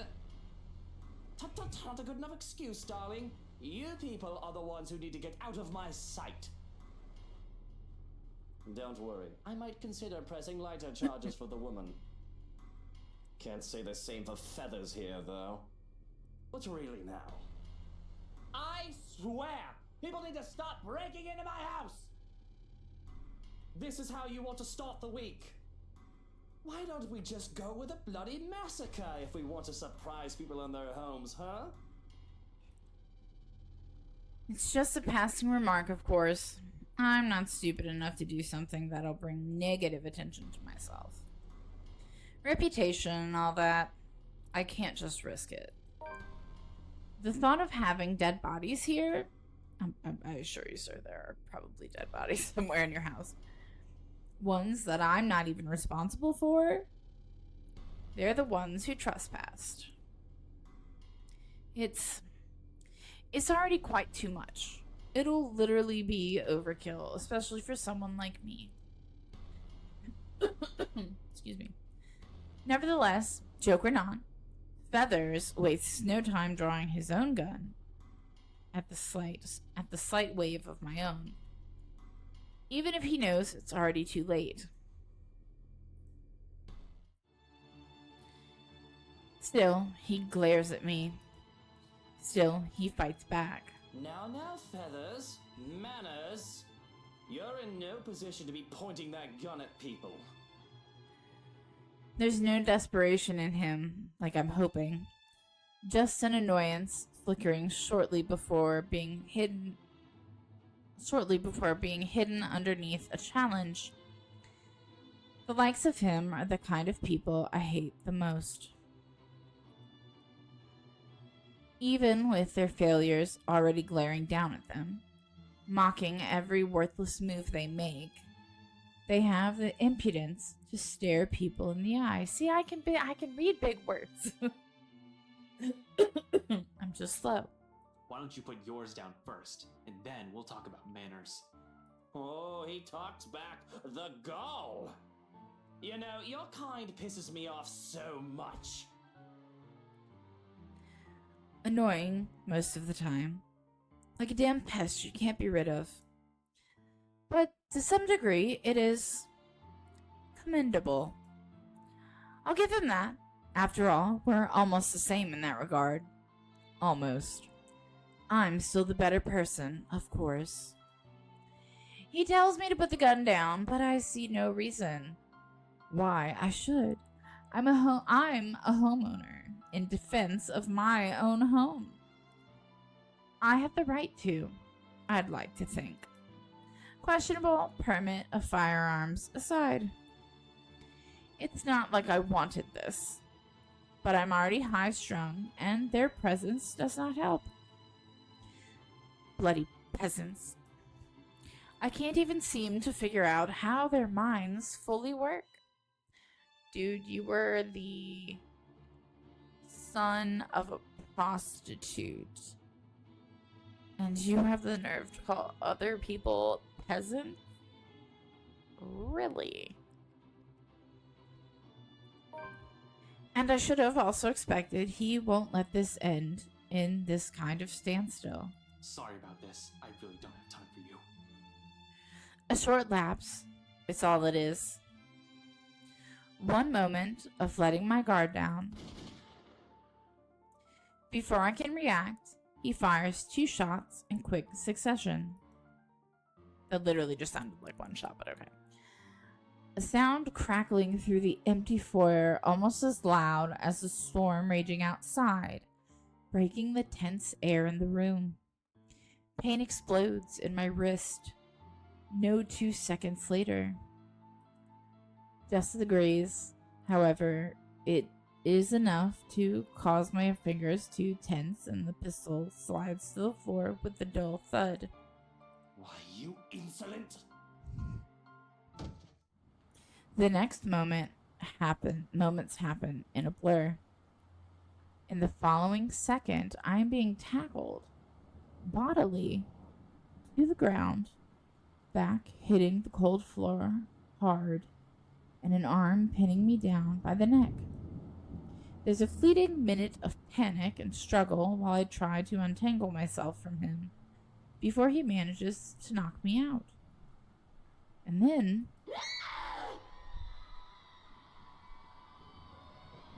a wail piercing through the thick air. Did it say a scream? Did I miss that? Yeah.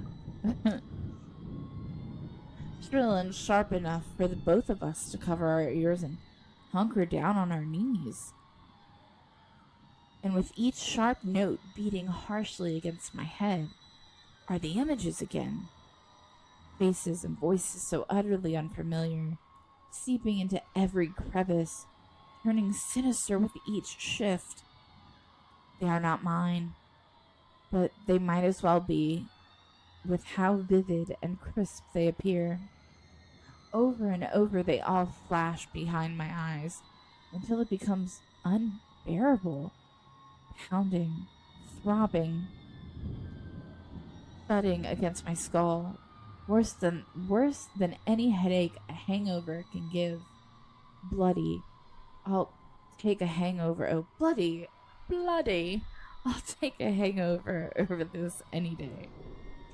A haze begins to fill my vision as black spots dance around the corners of my eyes. Beside me, the detective suddenly moves, shouting a name I don't quite hear, and then in the next second he falls, down on one knee, desperately trying to keep himself up with what strength he has left. But eventually, his own body caves in, taking the horrid Lily down with him, muttering quietly to her as something distinctly red flows from his body. Blood? This man isn't supposed to be dead yet. He isn't supposed to. I didn't shoot him. I'm sure of it. What killed him? What in bloody blazes is going on here? It is so wrong to just want a quiet night where nothing needs attending to. Oh, is it so wrong? Whatever. Just one normal night. I'm so sorry, guys. I really should just be able to just keep reading. I can't. I haven't been able to do it. Quickly, everything has turned crazy with perilous happenings that are hard to explain. But it seems that when it comes to me, death is always around the corner. I want to knock him over. This is going to cause more problems. All this screaming and crying for a detective who died for no apparent reason is giving me a migraine. I need to get all these people out of my house, one way or the other. But in the blurry mess of my vision, none of this registers enough to compel my body to move. Nothing does. Except for the voice unexpectedly ringing above the discord. And when I finally gather the strength to look up, it's Hana. Everything falls away into the background. All that matters is her. Help me. There we go. Please. Attention, Doontime. Everything you're doing is useless, Ashton Frey. And now, you're dying, meddlesome fool. I've always been cautious and careful, cutting off Trouble's head before things can escalate if I'm able. That's why I deal with the likes of Harvey, Suarez, and Johans. For all the enemies the likes of us can make, such a thing has never happened before, because I do everything to make sure it doesn't happen. So to see Hana in danger, I don't quite know how to feel or what to do. I'm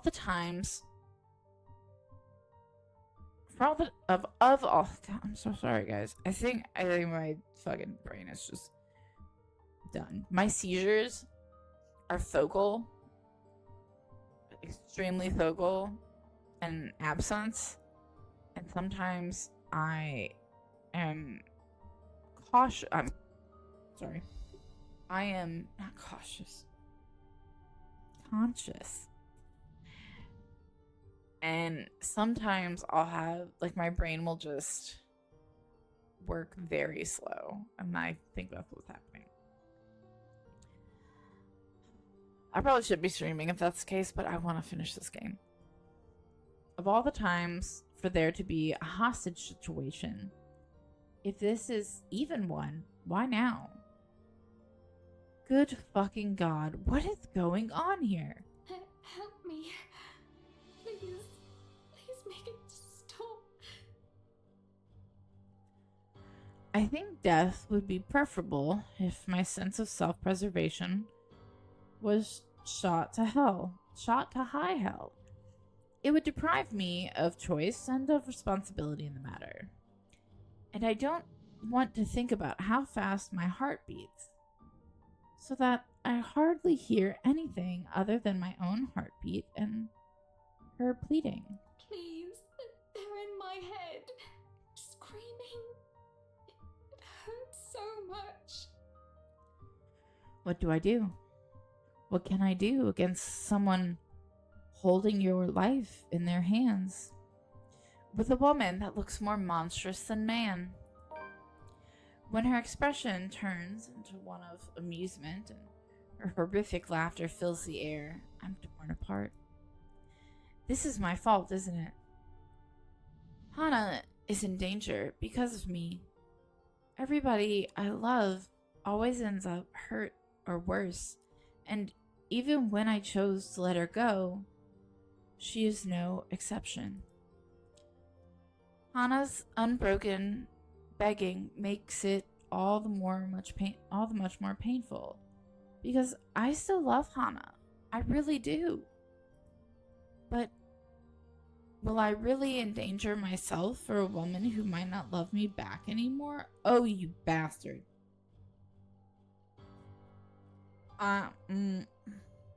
That made me angry. Oh my god, I keep hitting the mic, I'm sorry. I pulled the mic really close, so I'll try to sit up straight, and then I hit the mic. And I don't know how loud it is. But still, something in me dies a little when that woman laughs, as if this is all some sick joke. Her smile taunts me, filling my head with laughter and rage until I can barely think over the cacophony in my head. They have used that word so much in this game, and I love it. I love, like, that has become one of my favorite words. Cacophony. Love it. I used it the other day in a sentence, and I felt so smart. And the way the woman looks at me, it's as if she's watching, waiting for my next move. Please. Someone. Anyone. Help me. This is crazy. And I don't know what I should do. I know for a fact that one shouldn't aggravate a hostage taker. There is no winning an argument with someone who holds a life easily taken. But I need to do something, right? I know this is gonna fuck shit up. What am I doing? Why am I even hesitating? I wouldn't go so far to claim that I'm any sort of decent human being. Hana's gonna die because I'm doing this. I know that's gonna be the bad idea. I realize now, too, that I may not have been the best husband one could ask for. But she's still my wife, and even if she wasn't, she's still Hana. Can I really live with myself if I just stood by idly while she was in danger? That doesn't change the fact that this is still all fucking insane, of course. Having all these intruders is crazy. To think about going at this thing is crazy. I can hardly classify it as a person in my eyes. Perhaps a maggot that needs to be crushed under my shoe, just like the rest of this sorry lot, but a person, hardly. But I cared none for any of it. They didn't matter. All that matters is that Hana is in danger. But cold pours over me, freezes me in place once more than I try to make demands. I have to take deep breaths, grit my teeth, and steel my fist to even find the courage to speak up. Let go of her! Don't hurt her! Whatever it is you want, just don't you dare hurt her! And if my voice isn't as firm as I'd like, it doesn't matter. I will beg and plead if I have to. On my knees, bend my fucking proud neck, and maybe even break it, just to make sure she's safe. I don't know what I would do if anything happened to Hana. The cold stillness is gone from my body, and my very skin feels like it's on fire. And I have to shout, scream at her when Hana continues to cry out in pain. What do you want? Money? Is that it? I give you however much you want. Luke, please make it stop. I want it to stop. Just stop whatever it is you're doing to her. Can't you see she's hurting? I cannot stand for this. Let go of her! Now! I say it with such ridiculous conviction, and of course she won't listen. Why would she? She has the upper hand here. There is no reason for her to do as I ask.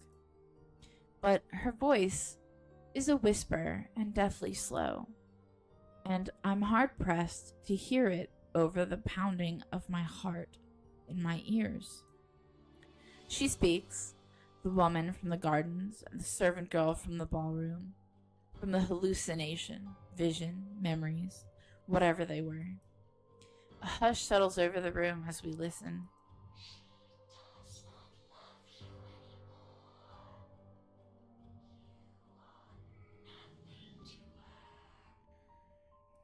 And you wish to have him back.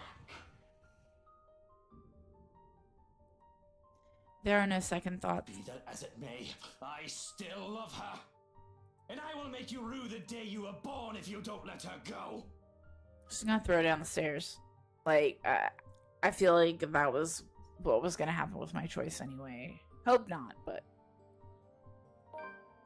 Though her expression doesn't change, I have this most awful feeling that it wasn't the answer she was looking for.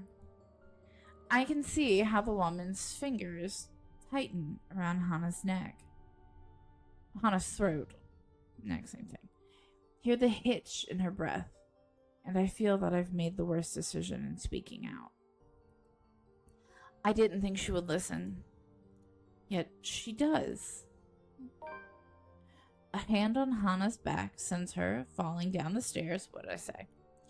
I move to catch her, and that sends us both sprawling at the foot of the stairs. With my back on the ground and her on top of me, the pain doesn't even register in my head. All I can worry about is Hana as I pull the both of us off the ground and away from the stairs, away from her. Are you alright, Hana? Are you hurt? It takes much too long for my liking before she speaks. All she's able to do for a moment is whimper in pain, a hand on her throat. And when she does manage to speak, her voice is far too faint, along with the hold she has on my arm. It's terrifying to see her like this. And to think I nearly lost her for good. Luke, I'm so sorry. I don't know what happened. She just... It's fine. It's fine. You're fine. This isn't your fault. For a moment, we forget. But You deserve each other. hearing her voice triggers something in Hana, and she starts to tear up. Her face contorts into one of pain and fear. But I grab her by the shoulders to keep her in place, so that she can see me and only me, and so that I can only see her too. Look at me, Hannah. Look, I'm here. You're safe. I won't let her hurt you again. Do you understand? Just breathe. I don't know exactly what in bloody hell is going on, yet I can't find it in me to care. Whoever these people are, and whatever they're here for, this is not acceptable. For all I know, this is all some dumb charade to get to me. Charade. All the times I have seen the woman before, it could have all been an act to get to me, to get under my skin. And to think they dare hurt Hannah. For all that, the fear that I had felt seeing her touch Hannah, I can only think of her as an actress in grotesque makeup.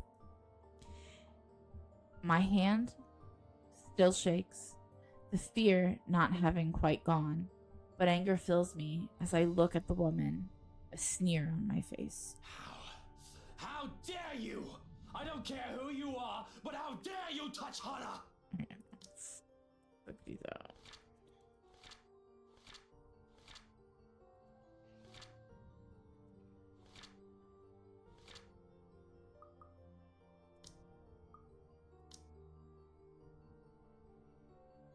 Wow. That's pretty bad.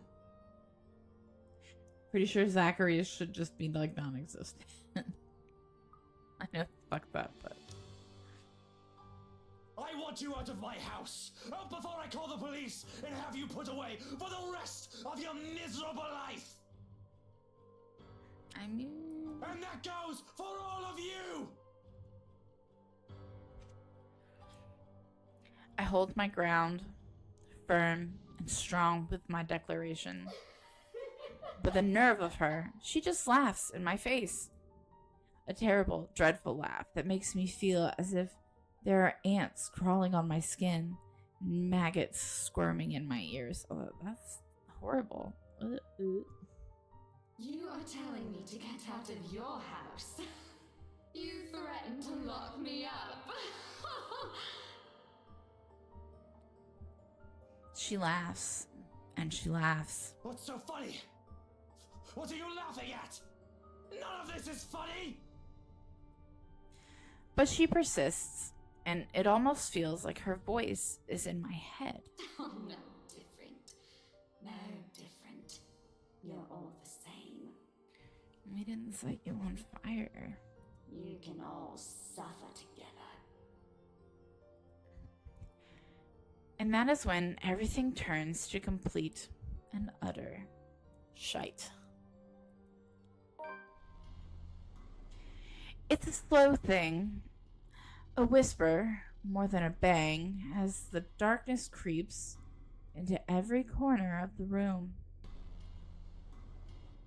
The wails shudder and groan. The walls, shudder and groan.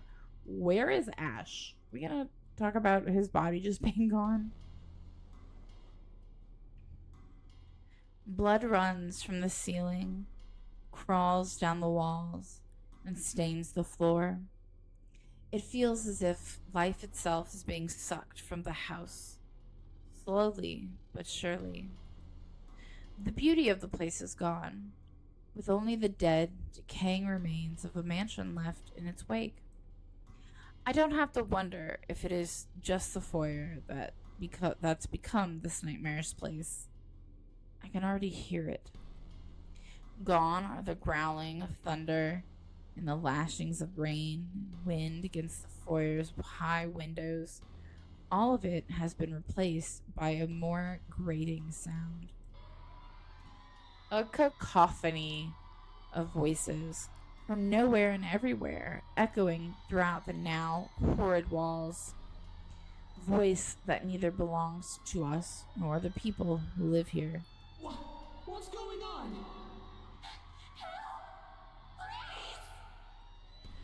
All throughout the house, shouts of alarm and surprise ring out. A mirror to the horror creeping up in each of us. Who wouldn't be shocked? This is insane. Even Daisy, feisty woman that she is, trembles at the sight of it, clinging desperately to Lily.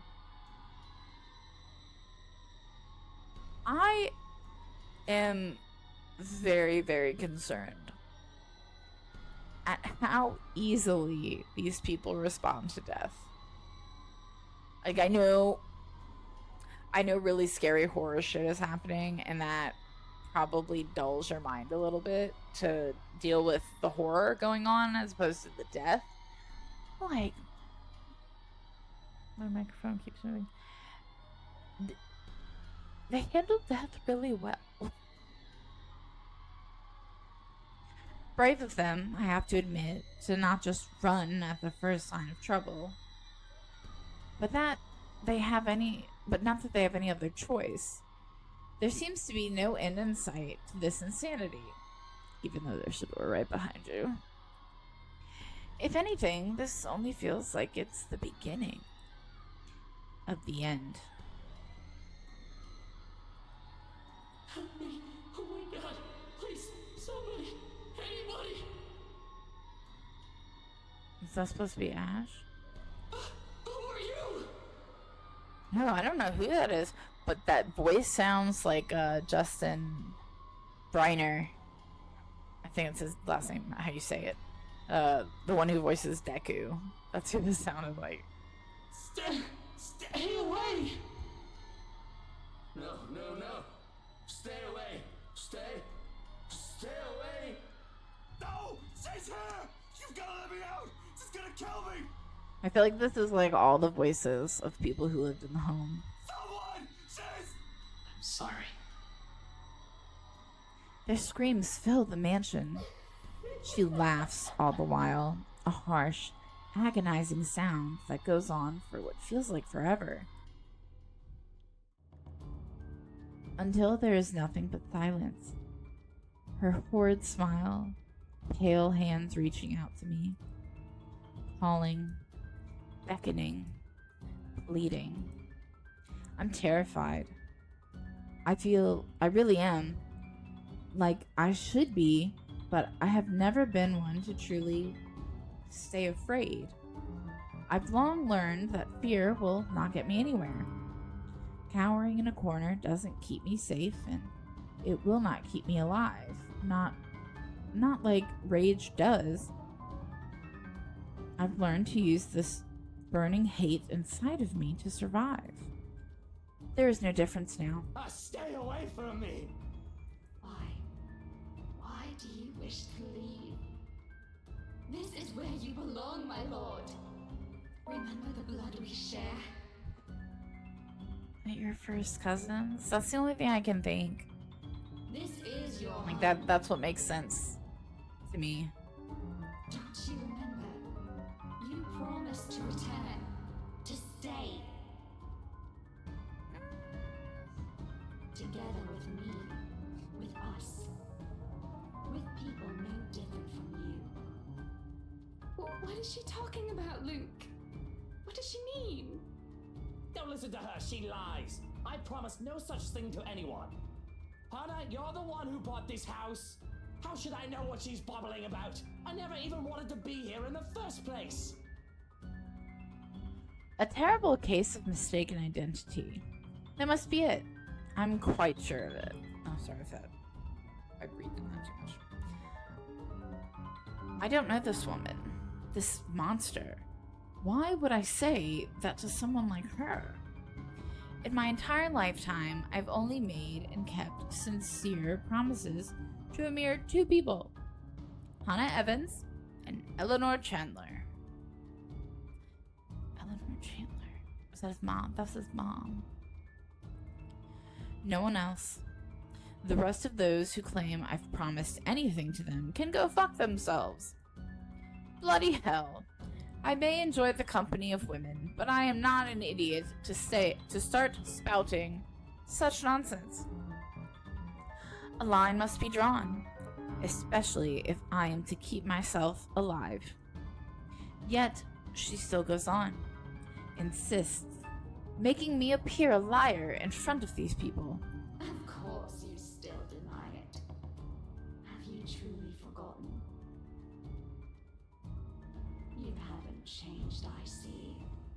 Still a deceiver. You know, this is really stupid, but I'm gonna say this. Why doesn't he say, "Can you explain"? She's lying! You see, my love, nothing has changed. What are you talking about? Please explain. Still no difference, you and I. Just like the rest of us. Just like every single soul in this putrid wreck. We've waited for so long. Can you just explain? Context? Excuse me, ma'am. Excuse me. Scary, bloody ma'am. Can I have context? You can hear them, yes. That please. Black holes.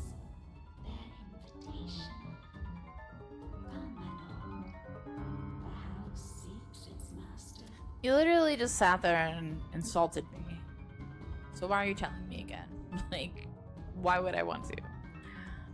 She, the monster, reaches out again. Her hands, a gory, abhorrent. I feel like I poofed in the mic, sorry. Abhorrent sight. I need to go in my little circle things. The one that makes it not the P's and the T's and the stuff. It's not as breathy. I forgot what this thing is called. Along with that smile spread across her face, my body's already moving on instinct. Stumbling back one step at a time in a desperate bid to be away from her.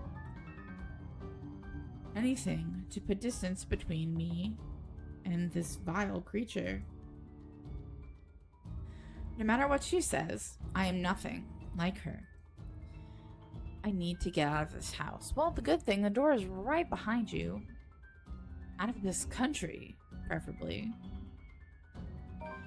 There's nothing for me here. Not anymore.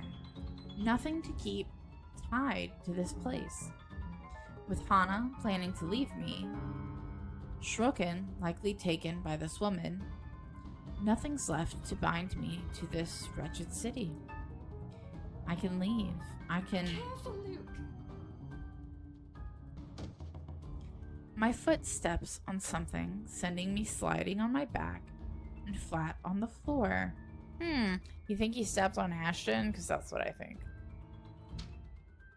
Beside me, a paper, familiar one, flutters down. Or that. It's this thing again, from the open house. Though it feels less like a gimmick and more like a threat. What with recent events. It must have fallen from the detective in the commotion earlier. And with its owner having met a gruesome death, now it simply bears its equally grisly message for everyone in the room to see. Help me. Help me. Are we gonna go through all those help me's? Alright, thank you. Is this it? What they've been telling us? Why everything in my life has gone to shite? Because of some stupid old letter? An invitation, indeed.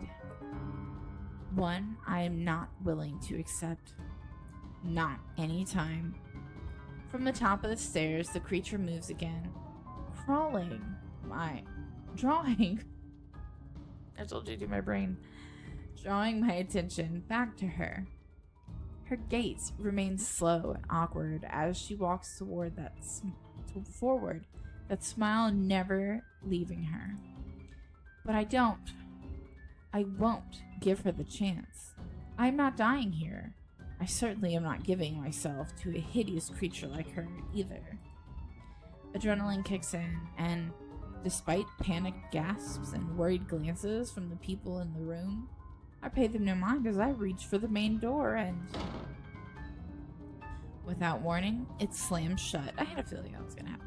It slams open. Let's see the brain. I'm predicting things before I read them and I'm fucking shit up.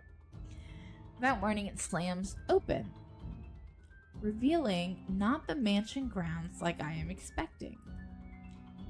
Before my mind can even comprehend what's happening, black tendrils have already coiled tightly around my limbs, dragging every person in the foyer into the room. None of us even get to scream when darkness completely envelops us upon the doors closing. Understand where your place is now, my love. You belong here. Is it so difficult to grasp? We've been waiting.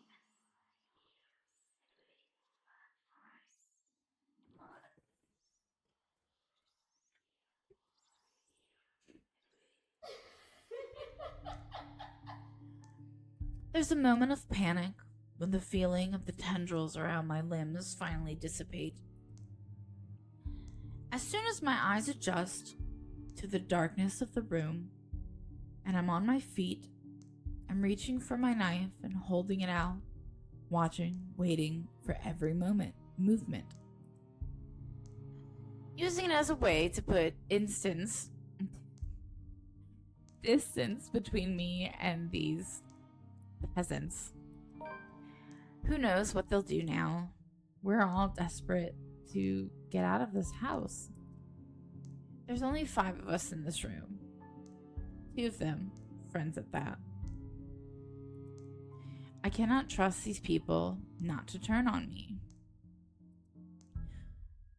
Bloody hell, even Hana's giving me the same looks as them now. Though Mint has already gone loon, crouched in a corner and muttering to herself. You can't really say anyone's safe from her. If anything, she's the one I should watch out for. I cannot trust anyone. Not anymore. Not after this. Despite the pleading looks, Lily shoots my way while they all huddle in the corner. But I have to remind myself that even people like her are capable of doing the unpleasant. She's only human after all. It's never an excuse why even Hana has her cunning, manipulative moments, though she does it much subtler than I.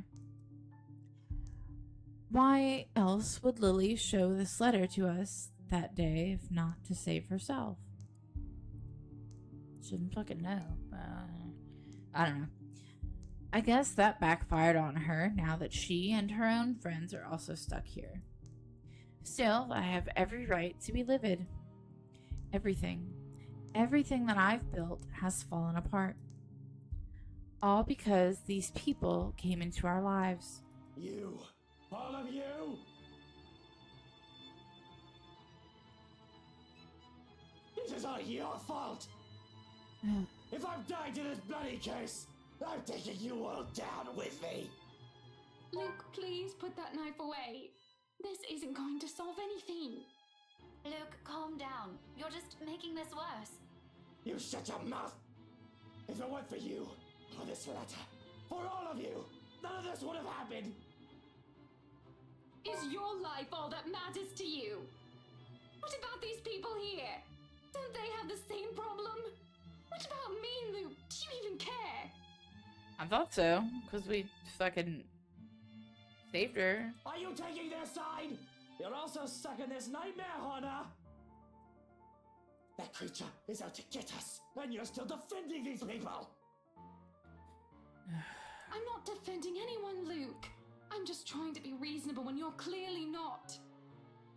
Oh, of course you're not. You're just the one who bought this bloody mansion to begin with. If I didn't know any better, you did this on purpose. Oh my god. I haven't said it. I don't think I've said it much since we've been playing as Luke, but we fucking hate him. Why no? Why would I ever do that? This was only meant to be an anniversary gift. I get you're rich, okay? And I don't get rich people, but like, it's not a gift. For you. For us. family we're going to have. Right, anniversary gift. Oh, here's your gift, darling. Oh, by the way, there's a curse included in that package. I hope that's all right. Are you really that eager to get rid of me, Hannah? Because if that's what you've been meaning to do all this time, you might as well just put a knife in my back while I'm... Suddenly, Hana steps up and slaps the knife away from my hand. Said knife slides uselessly under the table, out of my reach. Before my mind registers what's happening, a sharp blow explodes in the side of my head, sending me reeling backwards. Oh, I thought she slapped him. She fucking punched the bastard. She merely stands before me afterwards, without even batting an eye, glaring at me as if she might just rip my head off in this instant. Sometimes I forget. Don't you dare, Luke. Don't you dare imply I've ever thought of you that way. That Hannah is never the weak woman I believe her to be. How did I come to think of her as such? She used to be someone I can look up to, isn't she? When you look at her now, the way she stands tall, facing a man like me, the same way she has done so all those years ago, I can't help but think, am I not responsible for taking that part of her away from her? Taking that part of herself away from her? Sorry. Enjoy your time as Mrs. Luke Wright. What a bunch of shite. Figures why she wants to leave me. And these people are only trying to help us. Oh, of course, by barging into our home. Are you really going to trust them to save your life? These peasants who brought this pox upon us. Oh my god. Keep talking about us like that and see if any of us here will keep you out of this place. Rebecca, stop! All of you, stop this! To hear Lily speak out loud, I can't say I'm not surprised. She has always given me the impression of someone so meek from the moment I've met her, either from her inexperience or her station in life. She has never struck me as someone fitting to be a real estate agent. He's such a dude. God, we hate him! If anything, that meltdown she had during the open house had only proven my assumptions. Until now. Quietly, she puts herself between me and Daisy, cutting whatever scathing words we've yet to hurl at each other. The way she glares at me, it reminds me a little of the way my own mom would look at me, particularly when I've done something wrong. And it's not a stare she's unused to showing. She has done this before, probably, to a younger sibling. Huh. If she only sees us now as a pair of squabbling kids and not too mature adults, well, that's only to be expected. No doubt that's how she sees us. Not that it matters when Lily starts speaking again, after some of the anger and tension has lifted from the room. Stop this, please! With or without that damn piece of paper, we... A deep breath. An exhale. And then she closes her eyes, a crease forming between her eyebrows, while she grips her hand tightly in front of her.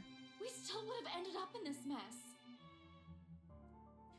The atmosphere that descends into the room right after that admission is anything but pleasant. Can I call it that? An admission? It seems like it from the way her eyes nervously flick between her friend and I. She appears to know more than she lets on, and how she makes herself appear smaller after dropping that bomb on us doesn't sit well with me. And patience is something I don't have the luxury of having right now and bestowing upon other people. What else does this girl know? What else is she not telling us? I'm wondering that too. Because from the looks of this, even her friends has no idea what she's talking about. Me fucking either. How about you tell me? Unwilling to wait, I grab her arm before she retreats without explanation, waving the letter still in my hand in front of her. Ow! Sir, you're hurting me! Luke, will you stop taking it out on every single person? Your friend is hiding something, Daisy. She struggles for a moment, but my hold eventually forces her to look up at me. Fear and uncertainty spreads across her features, especially when her eyes land on the damn paper. As much as I want to be considerate right now, I want answers. What do you mean, Lily? I'm not sure about it. Don't give me that, you know something! Ow! Please, sir. I know the paper's useless, okay? At the mention of the letter, all of a sudden, Mint stands.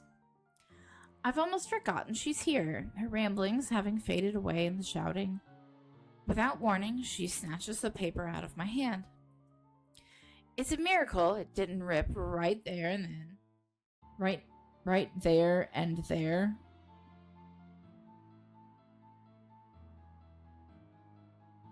Right then and there. But the way she glares at it, I think she may want to do exactly that.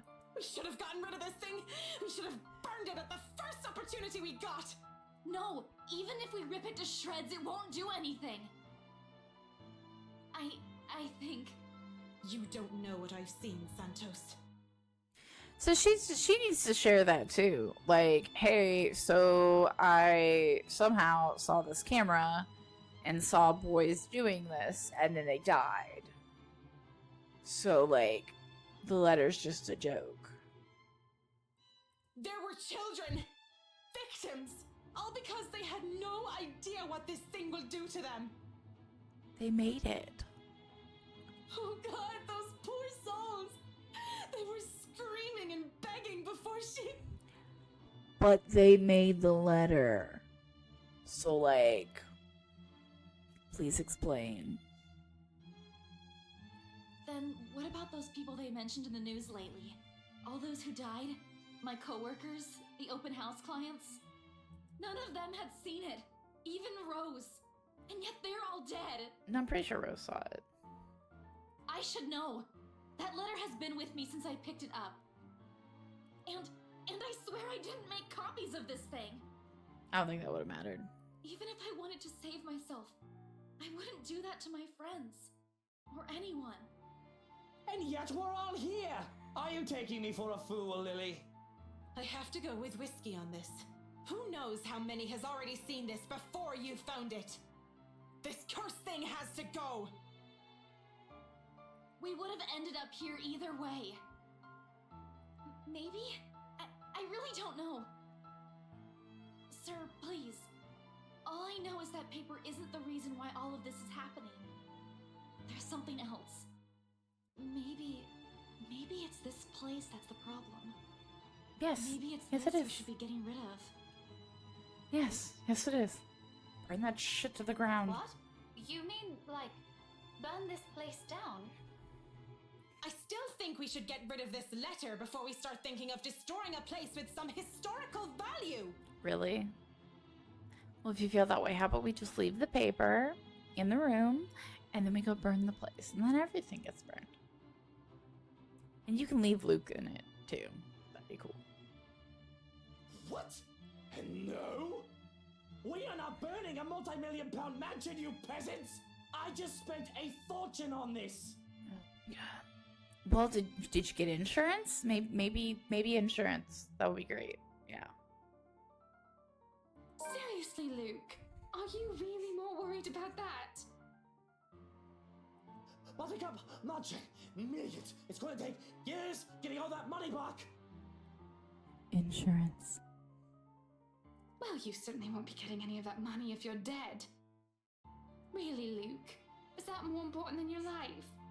Buddy, fucking hell! Not only do I have trespassers on my property, but they're also arsonists! Oh my god. How dare they suggest something like that?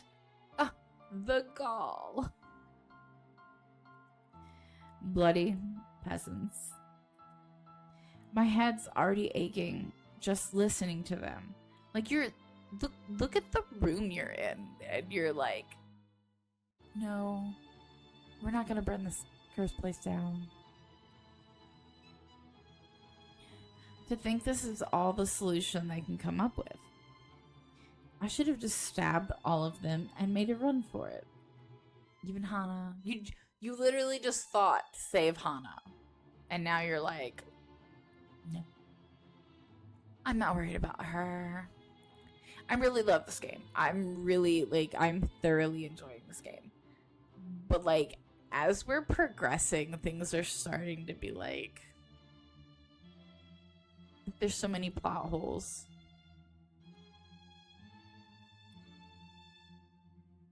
It doesn't help that with each second we spend talking here, the crazier this whole place gets. The voices have become louder and somehow sounded more vicious. If the things in this room start floating, mark my words, I will fucking flip out. That's what it's gonna take? It's gonna take shit floating? Look at the room. Look at the room, Lukey boy. And they may not be thinking of it right now, but eventually, they'll turn on me. Such is the nature of humans. Well, you're going crazy. Better find a way out of this place as soon as possible. If I want to stay alive. Fuck, I still have so much to do. None of our choices seem sound, but who knows? We don't understand a shite about this place. Might as well try everything we can, yeah? Now you feel that way? Like a second ago you were like, no bitch. Whatever works. Like burning it down. If I also have to be the one to make the bloody decision, so be it. Less room for errors with the only sane one doing the thinking. You are not the sane one. On the off chance I'm wrong, well, they suggested it.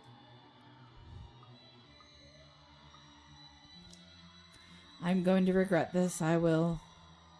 But with these cries growing louder, and this has become the easiest decision I have ever made. I'm getting tired of hearing her sobbing, really. It's just irritating. Isn't she getting tired of it? Besides, someone has to act fast, think fast, and what else is the root cause of our problem but this place where the letter was found? No need to make things more complicated. It started here. Why won't it end here? If what Lily has said is true, then there's all the more reason to destroy it. Put an end to this madness before someone thinks of putting this blasted place up in the market. When I get out of this place, I swear I'm suing a bunch of people. Run that estate company to the ground if need be. We spent millions, damn it. Millions. With a sigh and perhaps a heavy heart, I open one of the drawers in my study table, taking a bottle of liquor out for myself, then passing it on to every occupant in the room. They accept it, but not without a look of protest or a confused glance my way. It does shut them all up, so maybe I've done something good. Look, this isn't the time. Even more when I pop the cork off the bottle and pour its contents on the floor. Well, what are you simpletons waiting for? We waste no time dousing the whole room, the smell of alcohol filling the air. If I didn't know any better, I'd say they're more than eager to set this whole place on fire.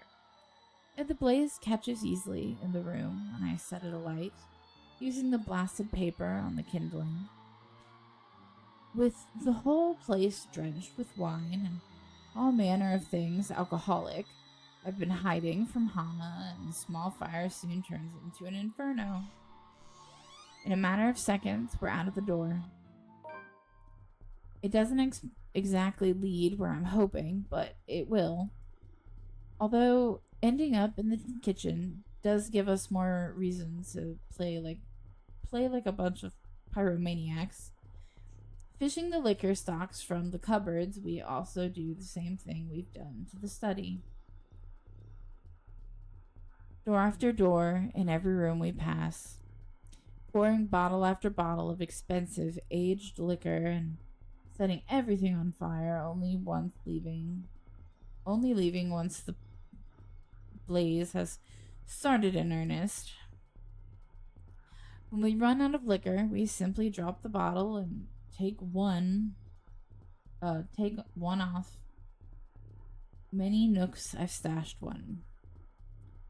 And there's no lack of it in here.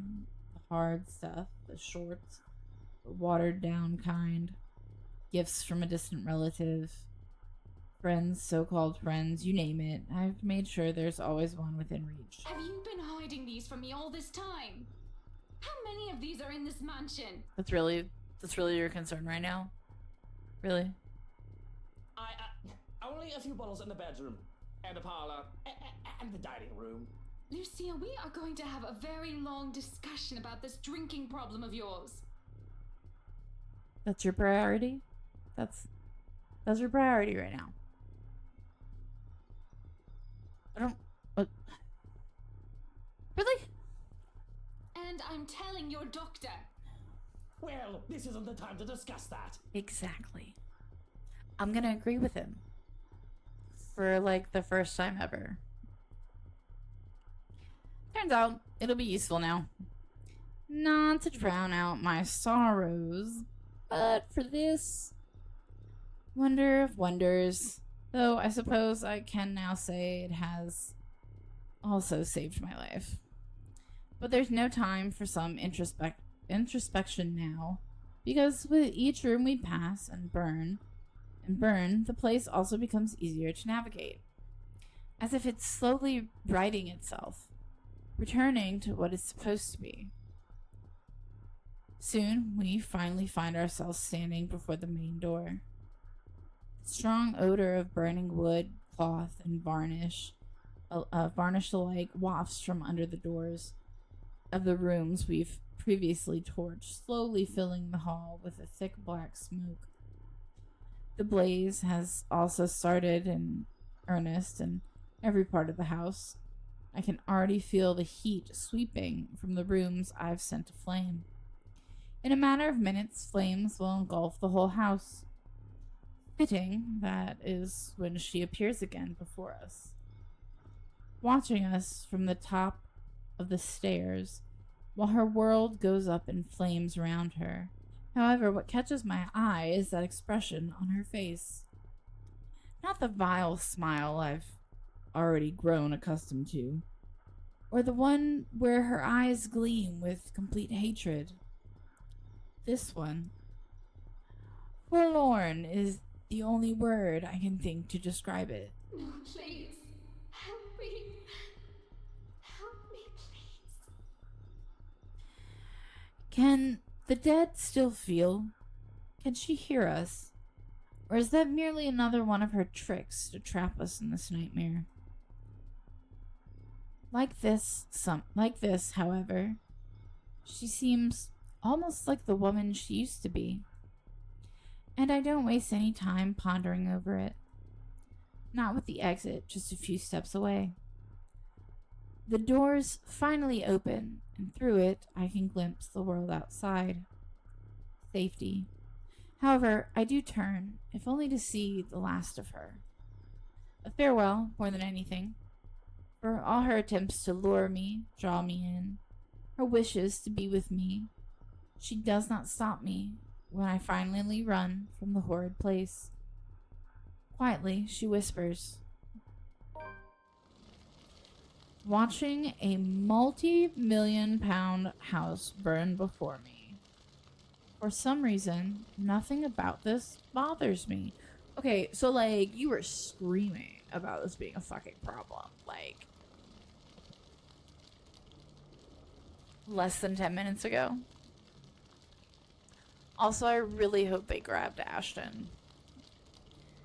Maybe it's that one last look on her face that has changed it.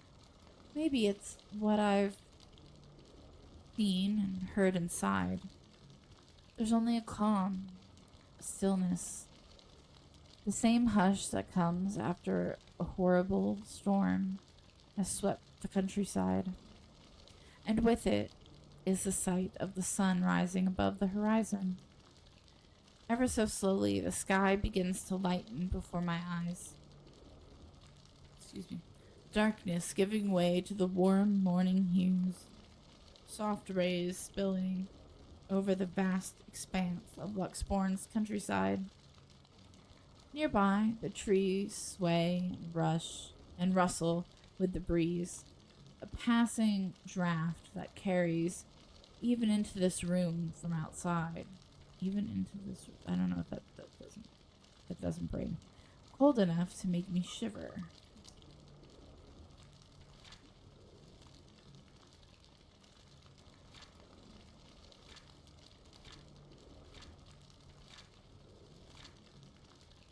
They didn't grab Ash. They couldn't have. I feel like they didn't. He was right by the door, too. That's kind of fucked in my mind.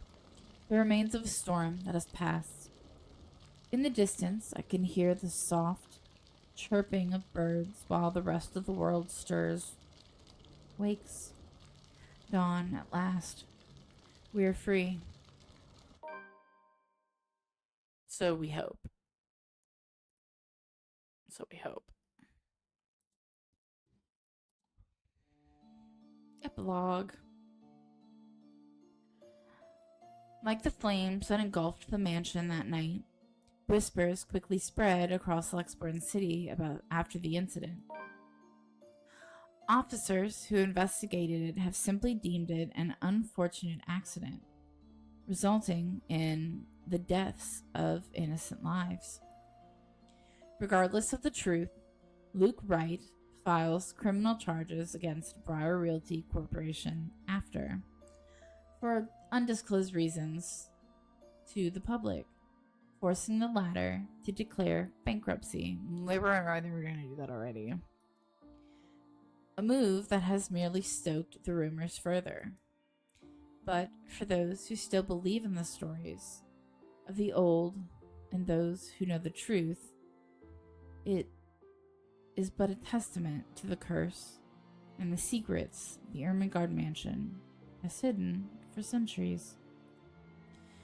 If there will come a time, those will finally be revealed. Only the ashes of the now ruined mansion know. However, on nights when the wind howls and thunder booms across the sky, some still claim they hear the hearing of voices where it once stood, of cries and wails that still the night, and desperate calls of help for anyone who dares listen. As for those who once tread its halls, unable to settle their differences, Hannah Wright eventually files for divorce from Luke Wright. For several months, they've become the subject of gossip in the mass media in the city. In spite of this, the two have uncharacteristically remained tight-lipped on the circumstances of their separation.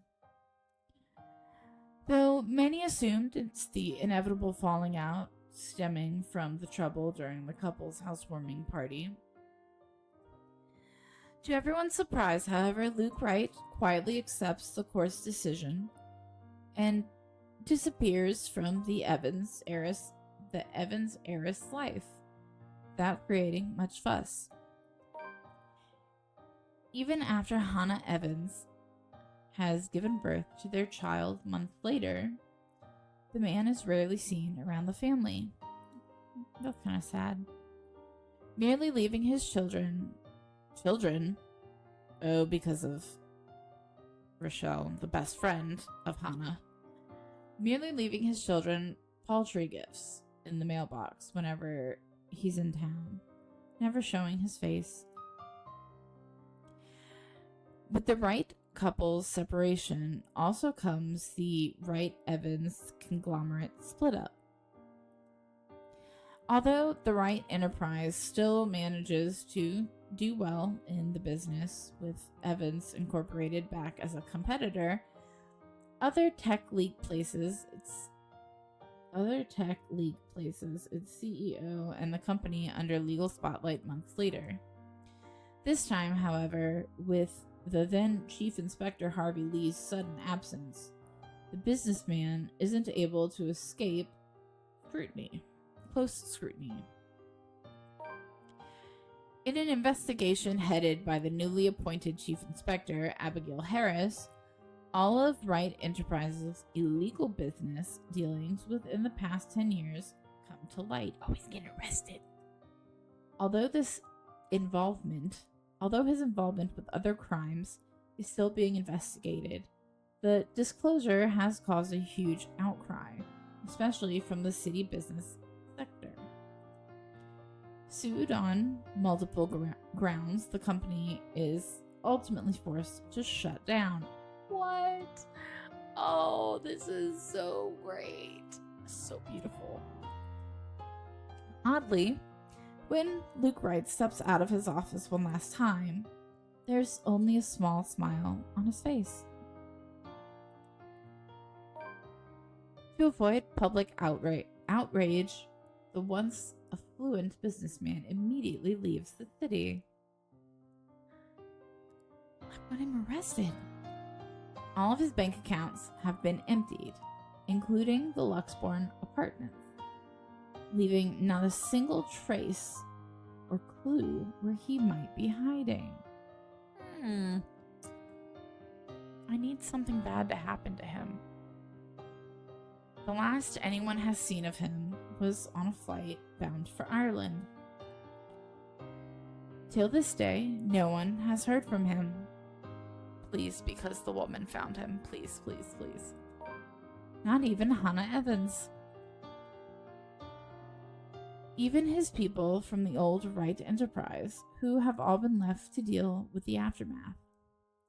Though, over the past few months, after the situation has calmed, some have made claims of spotting him flitting in and out of the city, if only to check on those he has left behind.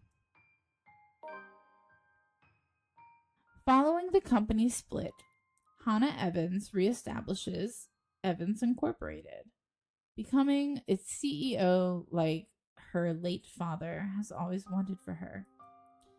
Though a bit out of practice and doubted by many people at first, the Evans heiress, quickly finds her bearings and proves to be every bit as talented as in the business as her parents. Soon, under her management, the new Evans Inc. flourishes, becoming one of the prime investment and finance companies in Luxbourne City. Months after her recovery, Marianne McCullough heads back to her homeland, ready to close a chapter of a past she has left hanging for so long.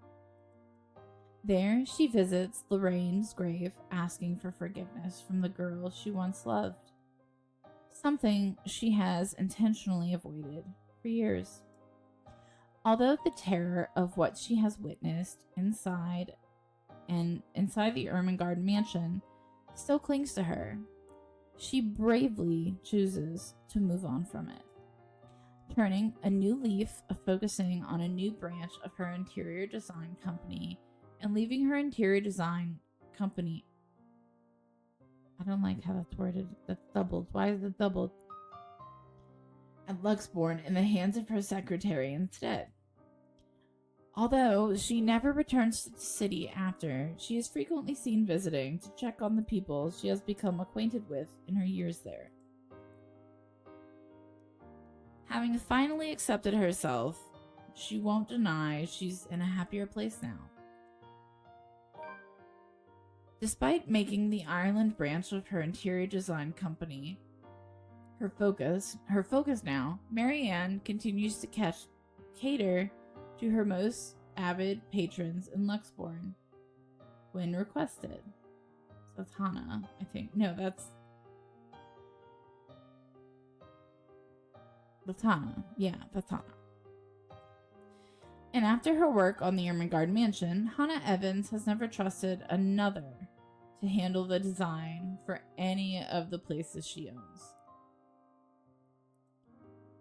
Upon moving back to Evans' mansion after her divorce, Marianne's name is the first thing she calls. Marianne's name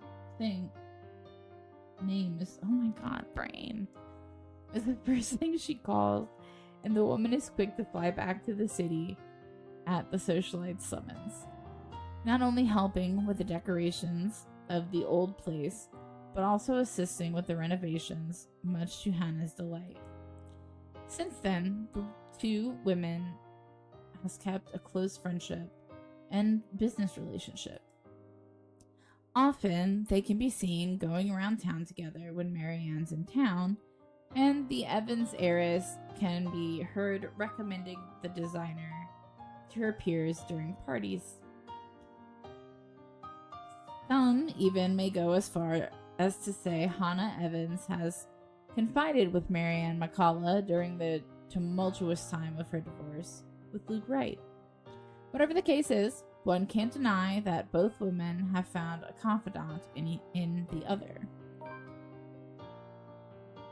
So this has to be Becca, yeah. In the months that follow, Rebecca Gales becomes a prominent researcher within Luxborn's major academic circles, especially after writing what she has discovered about Anselm Village and the Ermengarde Mansion. With help from Professor Andrew Clark, she is soon able to secure funding to continue her research, presenting her findings yearly at local and international symposiums. See, I can read.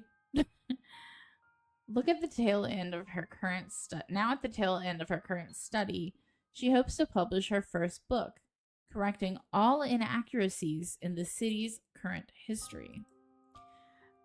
A move supported by both colleagues, students, and friends alike. Though she knows she still has a long way to go before she can even begin to change people's minds about it, Professor Clark has warned her as much. She perseveres, doing it not for herself, but for the sake of what she lost after the curse. As fresh as the wounds are still, this is how she remembers. Amidst the struggles, Rebecca finds an unlikely companion in Luke Wright.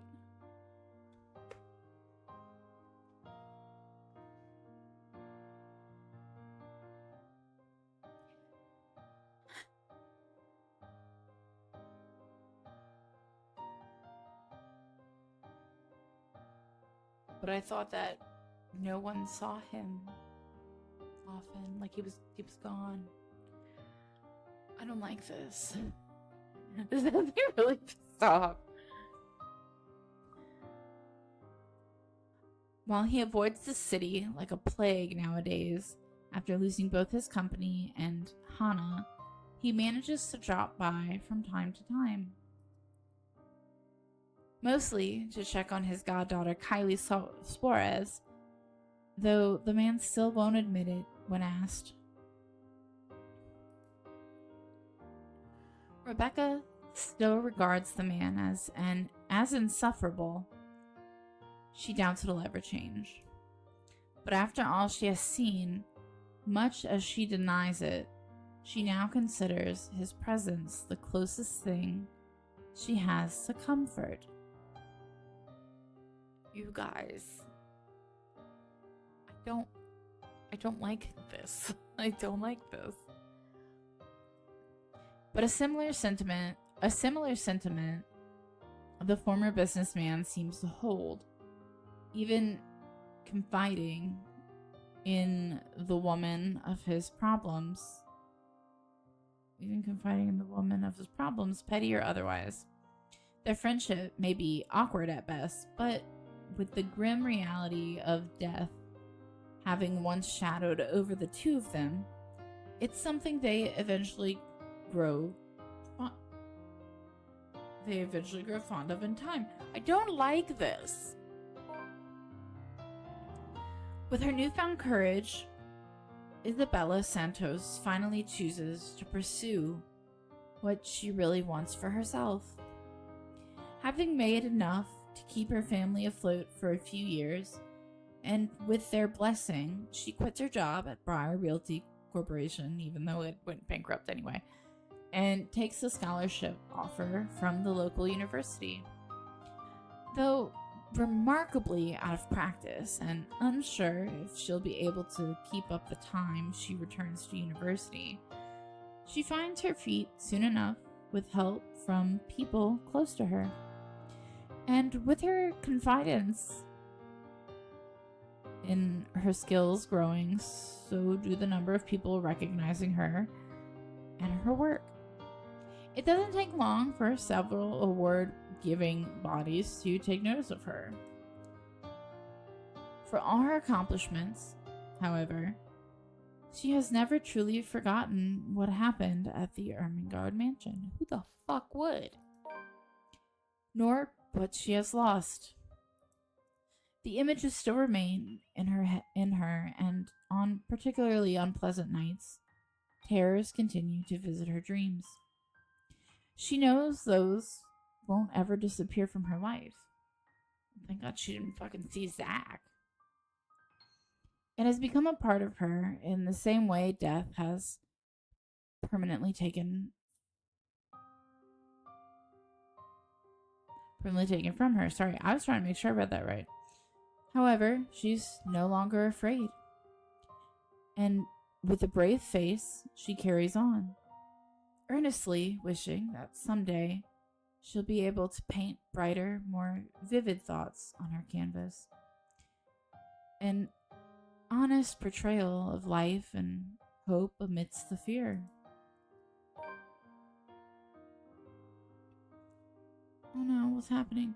Shortly after accepting the scholarship grant from Luxbourne University, Isabella moves from Salomel residence in favor of staying in a dorm close to her campus. Although she makes the decision out of convenience, she won't deny also doing it out of a desire to avoid another awkward encounter with Rebecca Gales. What? Following the aftermath of the curse, the relationship between the two girls have turned lukewarm at best. What? No, I don't like any of this. While no harsh words have been exchanged yet, their wordless silence since the incident has only pushed them further apart. Isabella leaves her home of 5 years with a heavy heart. And even though she has jokingly complained about Rebecca's bossy attitude in the past, she confesses missing the woman's fussing. Despite their tense parting, she still carries hope they will one day be able to fix whatever has come between them. But if there will be a chance for it is a question they both ask until now. While she's aware she still has plenty of ways to go, sorry, I'm reading like I am, getting back to school has also opened a lot of opportunities for Isabella. At times, part-time work have started to come in droves, and she is able to support herself financially through the art alone. Something she has only dreamed of as a child. And when clients are generous enough, she's able to send money back home. Come on, like I'm already having problems here. She's able to send money back home as well, despite her family's reassurances. One such client is Marianne McCullough's interior design company, who frequently commissions her for murals after the woman has learned of her skill. Though at times she finds it difficult to keep up with the interior designer's standard for quality, it's a job and a challenge she's only too happy to accept, if it means doing what she loves. It still hurts me. And I want to know what happened. Like, where the fuck did the harpoon come from? Although Isabella has already taken the first step towards her dreams. She has never forgotten the sacrifice her friend has made for her. The same one who has quietly encouraged her, despite his careless words. I'm gonna cry.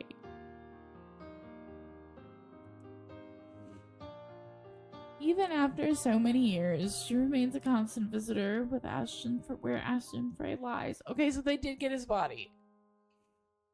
Okay. I'm not crying, you're crying. Sometimes staying for an entire day, simply speaking of the mundane, exchanging jibes with the man as if he's still there with her. Oh my god, I'm fucking crying. I've never cried on stream before.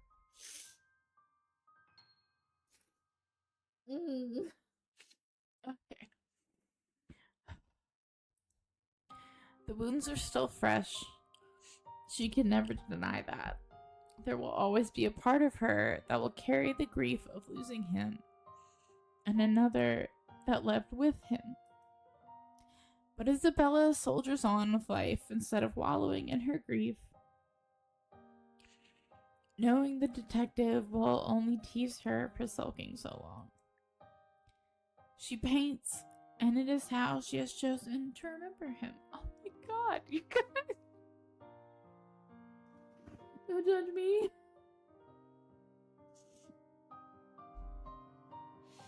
Oh, what the fuck? Okay.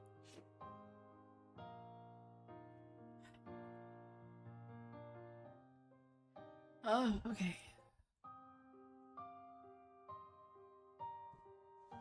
Alright. We're done. I'm pretty sure this game was like 18 fucking hours long. If not more. Oh, okay.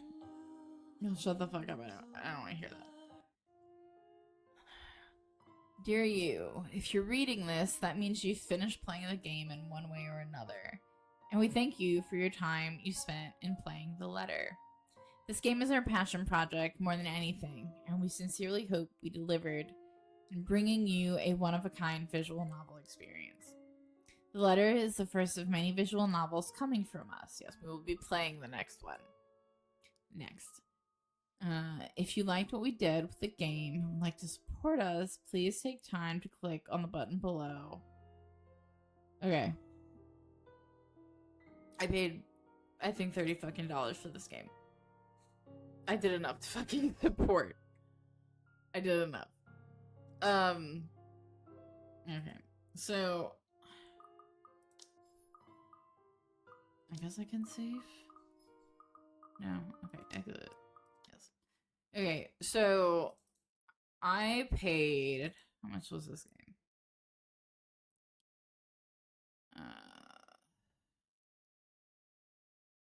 The fuck is the price? I lied. It's $20. $20 for this game. So I like to think that I've supported enough. I will probably like tag them and shit. I really want your opinions on, god damn it, I keep bumping the mic. I really want your opinions on what you thought of the game. If anyone sees this, please comment. If you don't, you know, whatever. But I enjoyed it. I do think that it, as we got further to the end, not even the end, certain parts of the game, to me, felt lazy. I keep looking at the fucking OBS when I need to be looking at you guys. Certain parts I think got lazy, but it's a very long game. Like, I understand if it was your passion project and shit like that, and I think that's really awesome.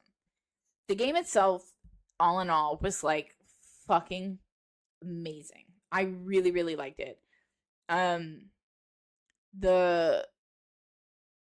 keep calling her the bitch. The monster, I think, was just the design of her is, I think, the most favorite I've ever seen of like the villain or the creature, the whatever. And I mean, I'm talking about like I've loved so many other things. There's a couple Resident Evil games that I really liked. Creatures you can't get past Silent Hills monsters, and there's others like a couple different. God, we want to talk about ghosts. One of my all-time favorite games is Fatal Frame 2, Crimson Butterfly, which just had the remake and is available on PC, so I will be playing it. Like, speaking of, most of those ghosts, they're partly why I love the game so much. So, and being able to say that their creature, their ghost, the design is my favorite. I told my husband about it. My husband's like, I don't know what you're playing. I don't really care. And I tried to describe it, and he's like, and I sent him a picture, and he's like, so yeah. And I know I'm running my mouth. I know I need to shut up. But I hope you guys liked it as much as I did. I know it's long, and I know that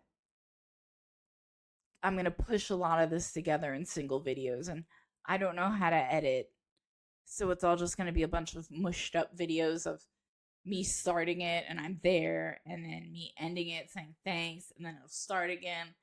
I don't know how to edit. I don't know how. And I've tried to look it up and figure it out, and I don't know how. So yeah. I wanted to give my comments at the end, and honestly, above everything else, it was the grammar issues for me that was like the main thing that killed anything. And I know that I had moments where I was having trouble reading, and I hope you guys understand that sometimes, and I've said it I think in other videos, but sometimes I have issues like because of my seizures and my neurological problems. I sometimes have issues. Like I was trying to read and I just like couldn't, like things don't connect. And I hope you guys don't think I'm like undereducated because I'm not. It just sometimes I embarrassingly enough have the neurological problems that things don't connect. Or I have to like double check and make sure I read it right.